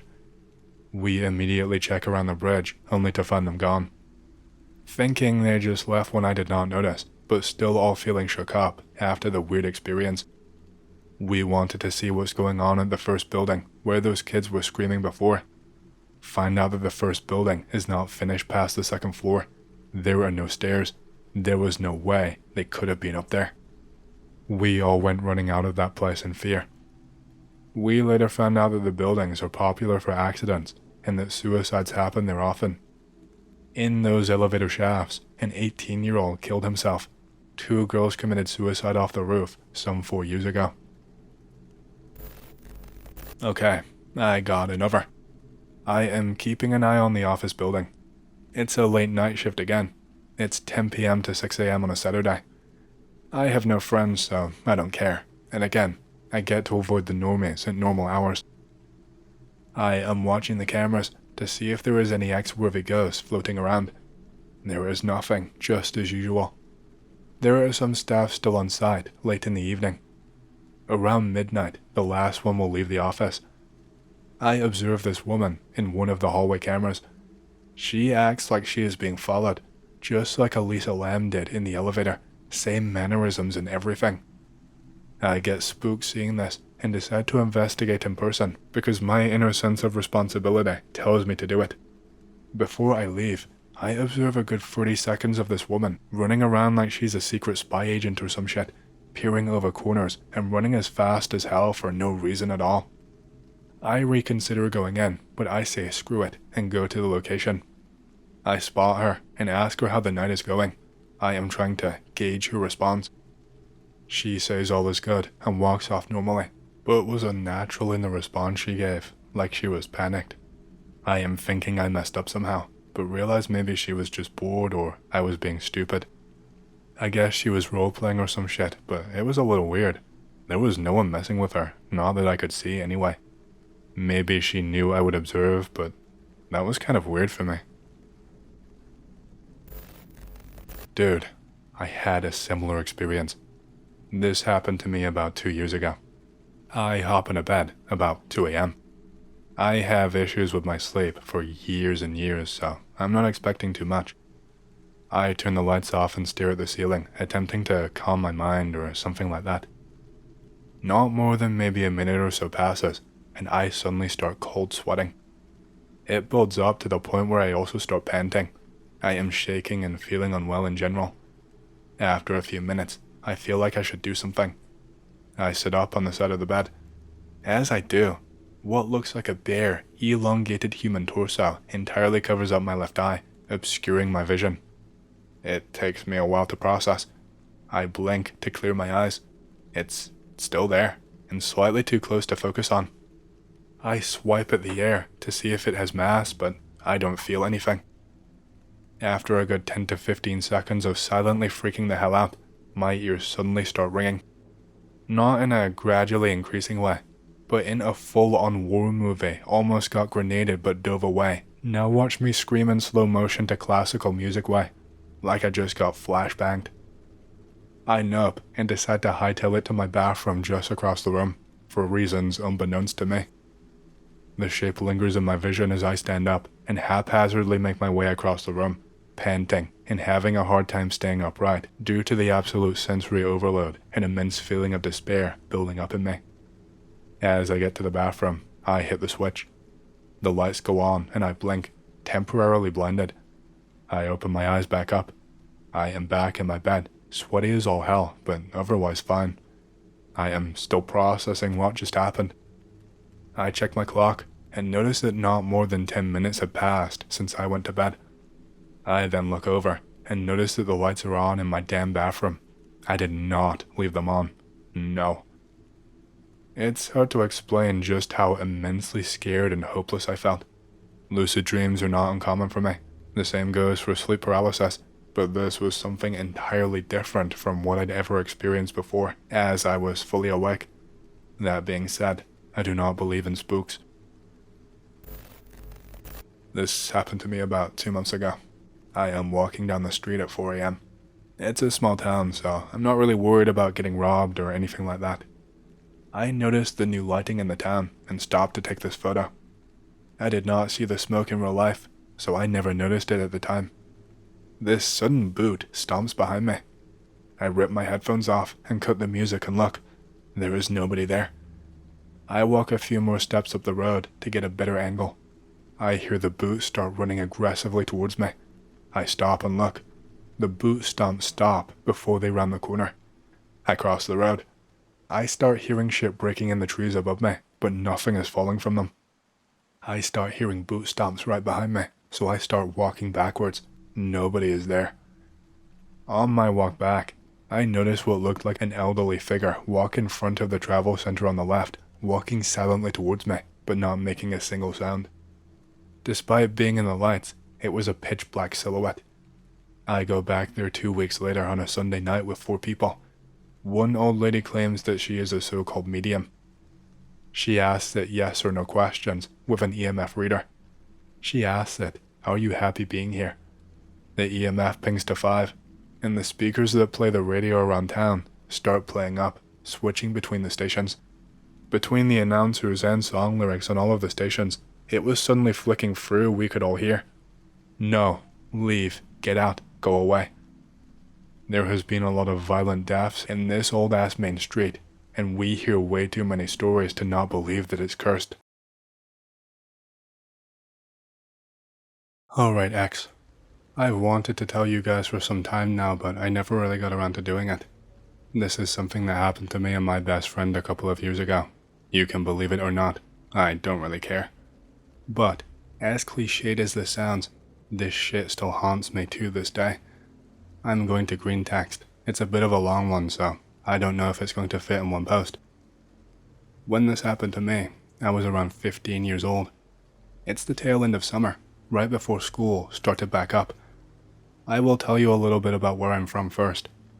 August in the Maritimes has a certain kind of drier heat when compared to the damp mugginess of June and July, at least until hurricane season starts up. I was hanging out with my best friend in the whole world. The AC was busted or something like that, and the house was getting so hot we could not even retreat to the cold sanctuary of her basement. So instead, we decided to cool off outside. 15-year-old logic. Now, we live in a small town in rural Canada of all places, so there's really not that much to do outside except walk around town, get high, or walk around town while high. Unfortunately for me, my best friend was waiting to turn 18 before they smoked pot, leaving us to walk around my small town in a boring, sober state. Because it's such a small town, we know all of the streets, paths, train tracks, and parks. My story, if that's what I'm going to call it, takes place in one of the parks. Here is some history for you guys. If you live in Canada, you certainly heard of Sobeys. No, this isn't a Sobeys conspiracy theory, even though I'm sure they illegally bought that limey Jamie Oliver, and now they're making him their little bitch or something. I don't know what that means. They first started up in my town in Nova Scotia a long ass time ago, so they've built a lot of parks and donate small amounts of money every year to keep them running. One of the parks we went to occasionally was the Sobeys Soccer Complex, made up of 2 little baseball diamonds, an indoor rink on top of a hill, an abandoned little skate park, a woods trail, a smaller soccer field, and a larger soccer field. It sounds like a lot, but if you were to take a look at the place, all you would see is 2 old run-down baseball diamonds, 2 big fields, each with its own set of rusty goalposts, a concrete safety hazard sinking into a marshy area, and some big building on a hill with its own separate road and parking lot. The baseball season was finished, and the soccer had not begun yet, so other than a couple jogging on the trail, and 2 or 3 middle schoolers at the death trap of a skate park, we had the entire place to ourselves. We spent the afternoon distracting ourselves from the heat and just messing around, clinging to the chain link fence on the baseball diamonds, climbing the creaky bleachers, and even running up the skate ramps. It was immature and juvenile fun, but fun nonetheless. I remember the sun beginning to set when we were lying on the front steps of what I think was a storage building of sorts for the netting on the goalposts and the paint that goes on the field. Pick related, it's the back of the big building. I can't believe I remember all of this. It feels like it was just last week actually. Anyways, we were carrying on and generally just goofing around, badly singing the song Don't Stop Believing with funny voices, making references to movies that we thought was funny at the time, and just generally talking about teenage shit like grades, ways to survive hypothetical zombie apocalypse scenarios, and cute boys/girls. The sun was almost fully set, leaving that one brilliant stripe of orange across the horizon. Everyone else had already gone, but before we left, we were going to do one last snoop around the trail. We were walking along and making the same chit-chat as before, but this time, we were discussing her childhood friend Kyle, who visited the previous week from BC. She mentioned that they were at the parking lot up on the hill by the rink, walking Ruby, her big black husky, and they thought they could see an animal. At first, I didn't really make that big a deal about it. Like I said, it's somewhat rural here. Animals, even big black bears, show up in town all the time. I told her that it was probably something like a coyote or a stray dog, and she just went along with it, and we continued on our trail. Before we left, I did notice something.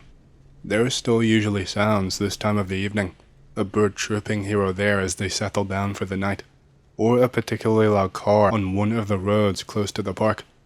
But it was just quiet, like nothing. Not even the hum of the crickets that were constantly chirping in the evenings. Picture also related. It says Valley Wood, which is technically right, since if you keep going, it will take you up to the heights, where a bunch of rich assholes live, but it's the trail by the fields. So the sun had finally set. When we were halfway around the trail, that's where we were when we first started hearing the first noises since we walked on the trail. These sounds were far away. I'm talking like so far away you could barely hear them, but continuously getting louder. This was freaking us right out.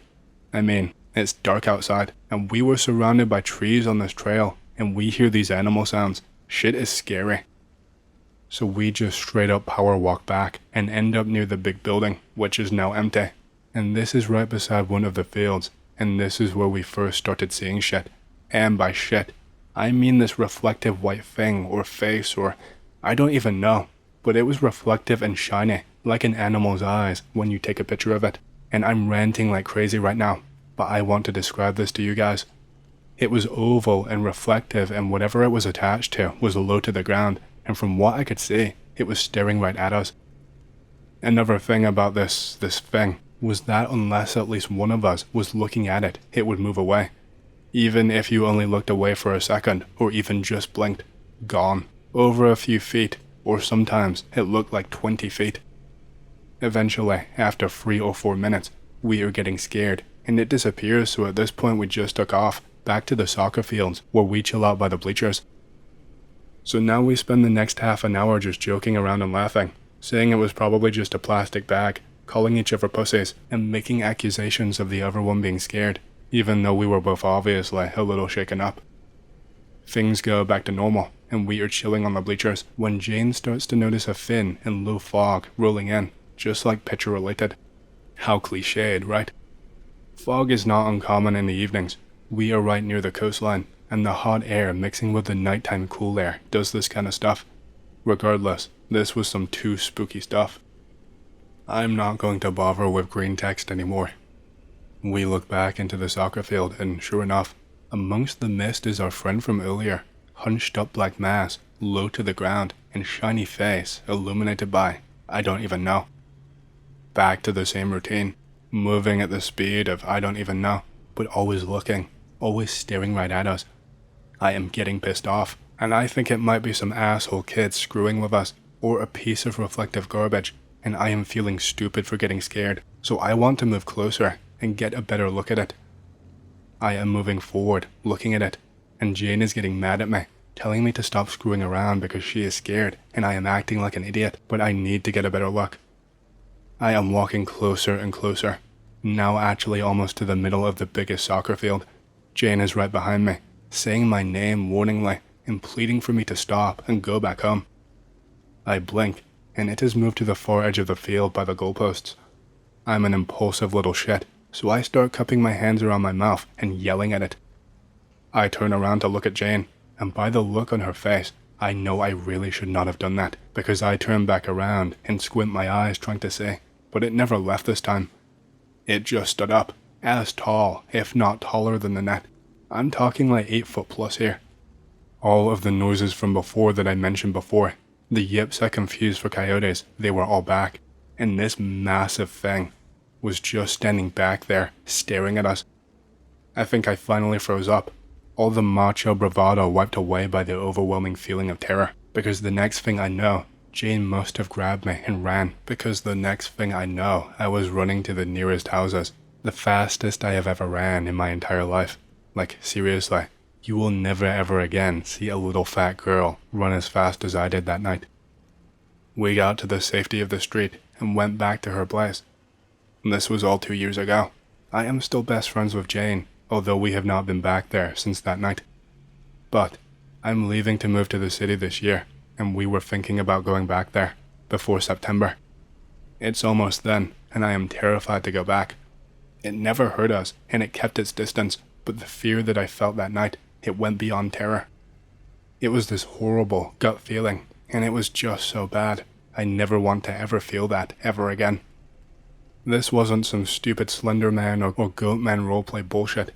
I don't know what it was, but all I can say is as much as I wish it were a weird, mutual hallucination, it absolutely happened. I just really wanted to get this off of my chest and tell someone, and if any of you actually did read this, thanks. And wish me luck for 2 weeks from now when I go back to that place. This is one of the goalposts, not the one it was near, but the opposite one, just for an idea of the height. Again, thanks Anons.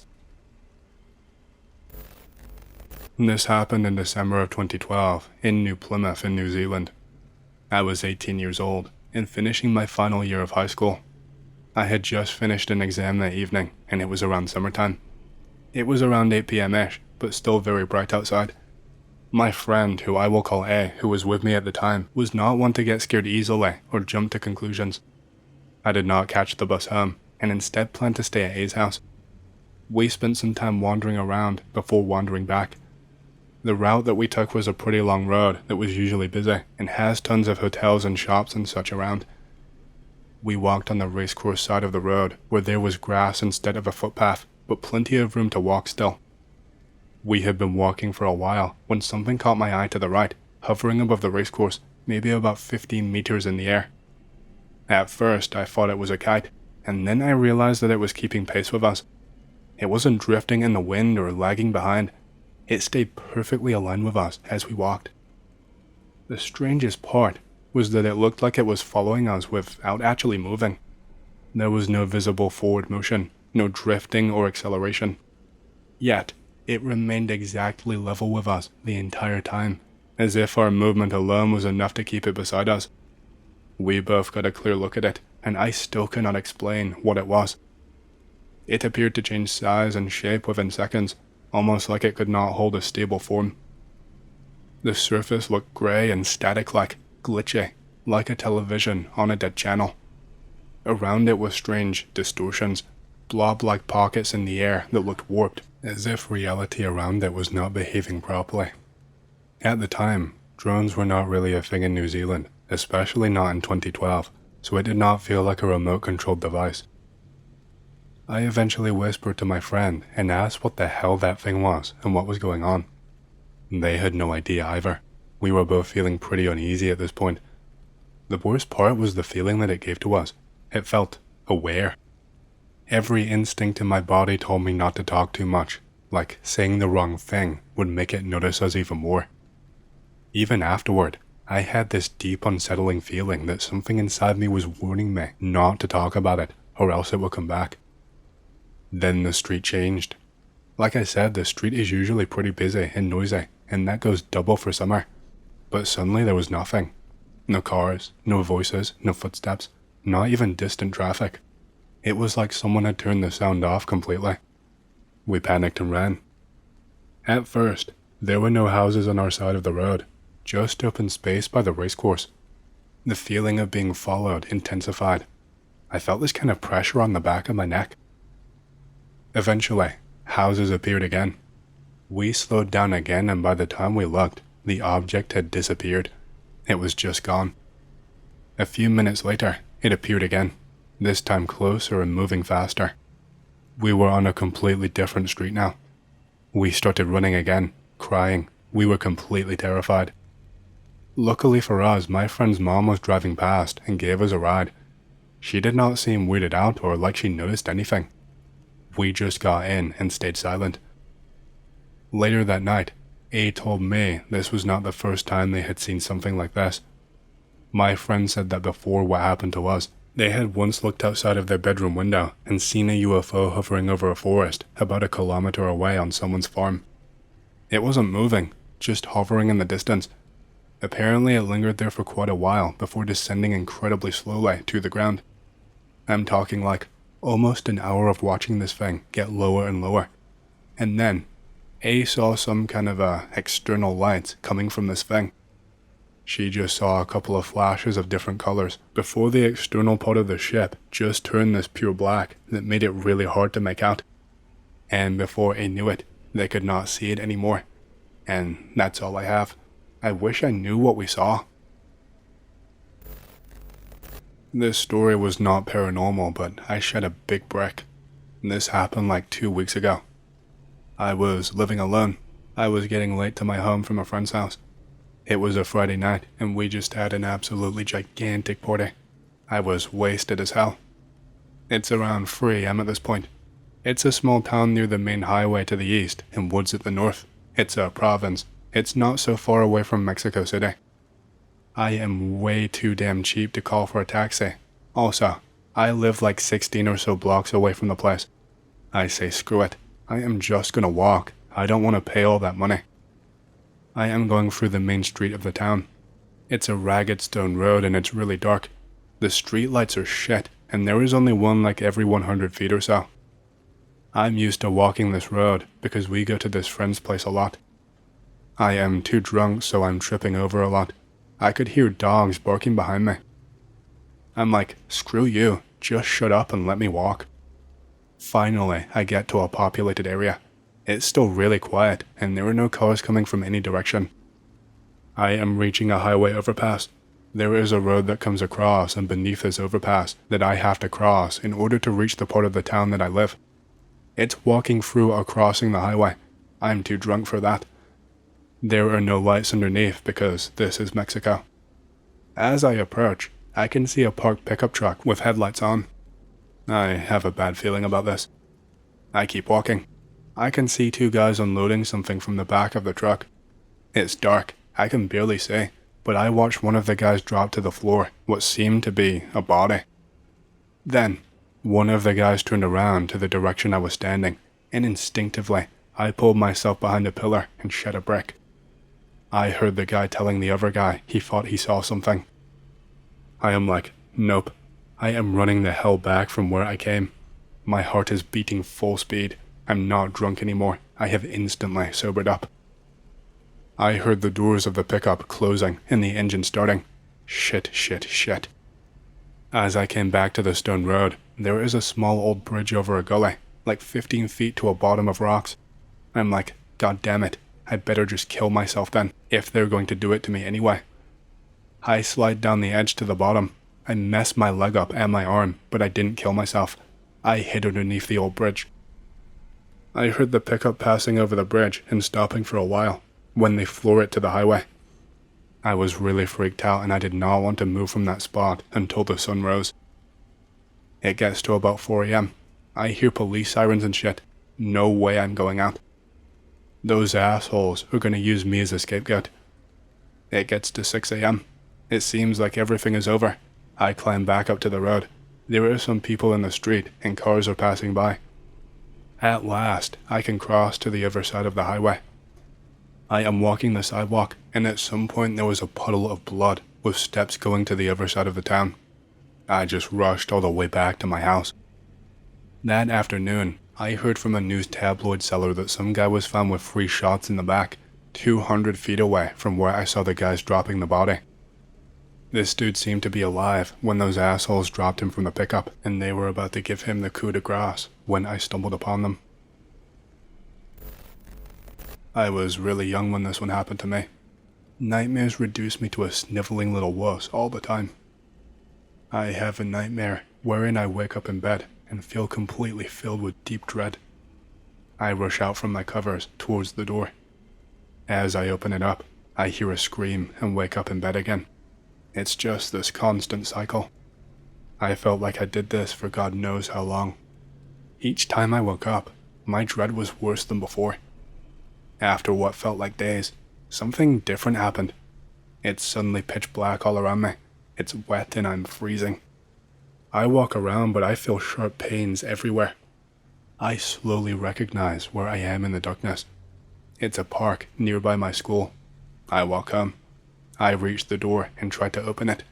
This overpowering dread dominates my body. I wake up in bed. This time though it's daytime.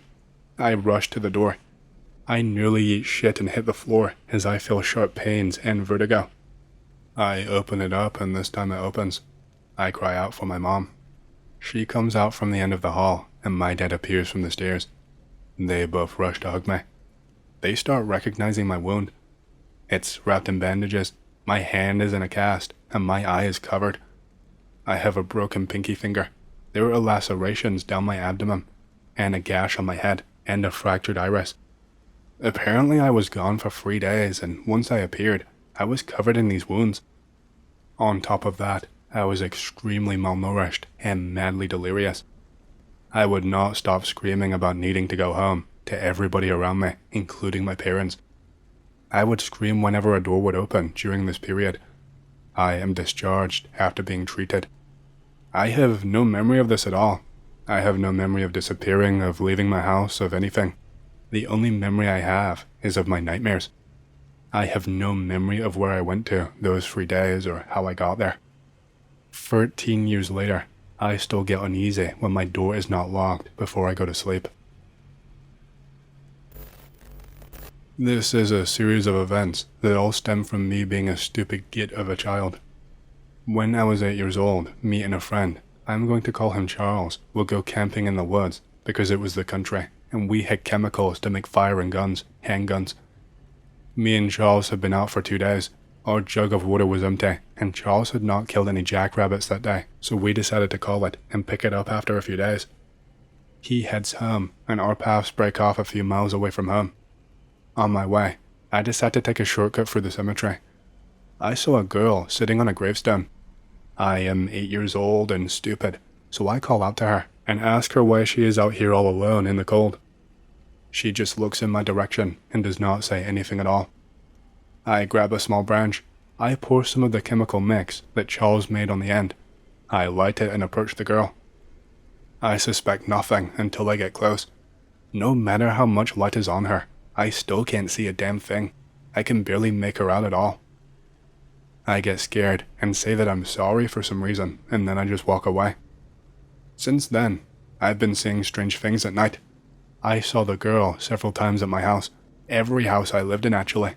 I moved around a lot. The second time that I saw her was when I moved in with my dad. I had a backlight that lit up my white room incredibly bright.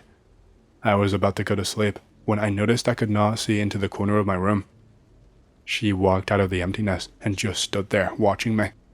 She never hurt me or made me feel scared or anything. I only ever wondered why she followed me. There is much more, mind you. So a few years passed by, and I would see her every so often. The sightings became rare, and then I did not see her anymore. I started to feel sad, strangely. I was a very lonely child, and she made me feel kinda comfortable. When I moved in with my dad in the city, I did not have any friends, and it stayed that way for years. Then one day when I was 14 years old, I woke up in the middle of the night and turned on my light. I could not see anything, but I felt something. I got happy and said, "You've been gone for a while." Then it felt odd, not the same. I shook it off and tried to go back to sleep. Then I felt a pressure at the edge of the bed next to my feet. Someone was sitting down. I sat up, rubbing my eyes, expecting to see her shadow, but it was not her. It was big and empty. It took up half the room. I tried to lay back down, but I had never felt so scared before. I was frozen. This was real. That thought replayed in my head over and over again. I blacked out and had the worst nightmare in my whole life. Instantly, I was in a hospital. The lights were flickering down both halls. I heard a banshee-like scream that shook me to my core. Through the fear, I entered one of the rooms, wanting to hide, only to find 4 doctors holding down a man. There were dark spots spreading all over his body, and no matter how much the doctors cut off, they would grow back the flesh darker than before, full of maggots and bugs and pus. Then the banshee scream came from behind me, just beyond the door, and the doctors look up, except for the one cutting. The screaming intensified as they tried to break the door down. The doctors who were holding the man bolted to the back door. I follow, looking back, to see the creature's face burst through the wooden door. Its flesh was peeled back, but some from smashing its face, but it looked at me, clawing at the hole to get through. I start sprinting to catch up to the other doctors, but as I am running through the hallways, I notice blood everywhere. Some of the hallway lights were out and completely dark. I can hear the crunching of meat and bone, but it's getting louder and louder as I run faster and faster. I nearly trip and hit the ground as I bust through what looked like the double doors of a waiting room. I start frantically barricading, couch, chairs, a big metal table. Then from the back of the room, I hear rollers of metal followed by a loud clanking sound. I turn around and it's a morgue and the bodies are squirming to get outside. I run to the back of the room and find a hallway with an exit sign. I run down that as fast as I can. I can hear the clamor of their feet on tile floor. A lot of people were running after me, but I did not look back. I bust through the exit door and it is dark outside, lit by a full moon. Not stopping, I head to the parking lot, hoping to see someone. To my luck, I see a Jeep about to take off. I sprint to it, cutting up my feet on some gravel or glass, but I still keep my pace. I jump on the back and hold on. I finally look back to see 20 or 30 pale people chasing me, their footsteps fading as we go. I knock on the back, and a passenger turns around and pulls me in. They ask what I was doing on their Jeep, and I tell them the whole story, about the doctors and the undead people and the creatures who were screaming. The passenger laughs and says, "We are all being chased here." I look at him confused, and his skin starts to develop black spots with maggots crawling out. Reeling back with terror, I fall out the back of the Jeep. I hit the pavement as the world melts away to my room, and I am sitting in the corner of my room, and it is midday. I was not in my bed sleeping anymore.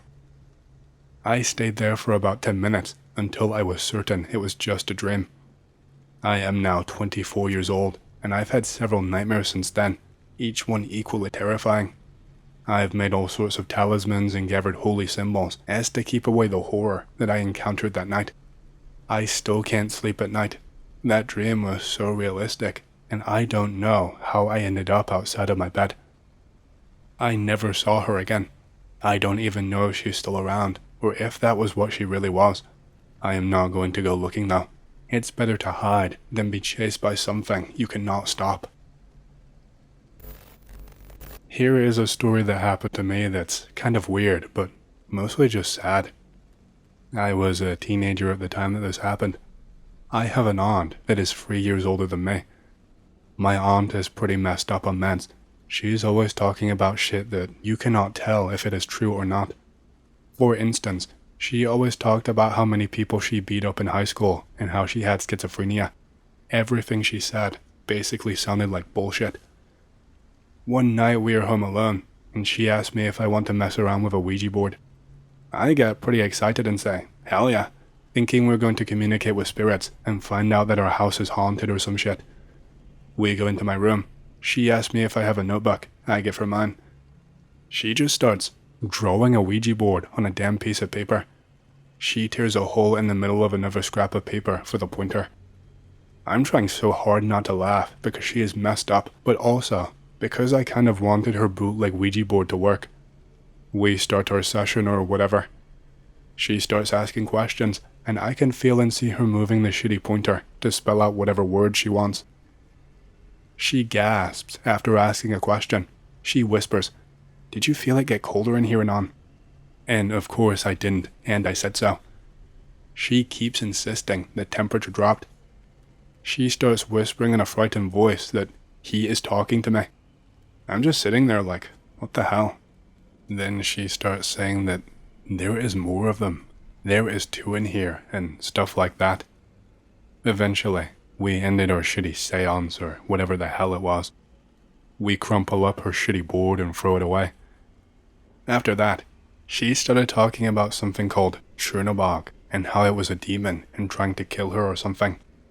Her internet girlfriend at the time encouraged her and then ditched her and did not talk to her for months, and I think that encouraged all the Chernobyl BS. She would talk about how it was always there and that she was haunted. I feel bad for her, since she was so messed up though. I was a boy when this happened, 8 to 10 years old. There is a group of old women praying novena in our house, Philippines, at night. My sister and I had a fight. I went to tell my mom, but she is too busy praying with the old women. I went to my room crying and kicking things. I sat on my bed all alone. I am not spooked or creeped out by being alone. I heard a knock on my window 2 meters away about 3 times. I'm not sure exactly. I looked at the window. There is an arm. Long green sleeves with white collar printed with a crucifix sign. That's the typical clothes of nuns in here, with an exposed hand and wrinkled, like an old Filipino hand. It just started slowly coming out from the right side of the window, reaching for the left wing of the window. It held the left window leaf, then slowly pulled and closed it. I watched it without horror, but with curiosity. The hand then disappeared. I ran towards it. I peeked outside the window and shouted, "Who is there?" I asked if it was my sister. I saw nothing and I heard nothing. I should be able to hear footsteps, as the floor is made up of a bunch of unglued small stones, but I did not hear anything. I slowly realized that that was not human. I start crying while going out of my room. I never slept in that room ever again. Imagine that crucifix sign on their chest, on the collar of the green sleeves.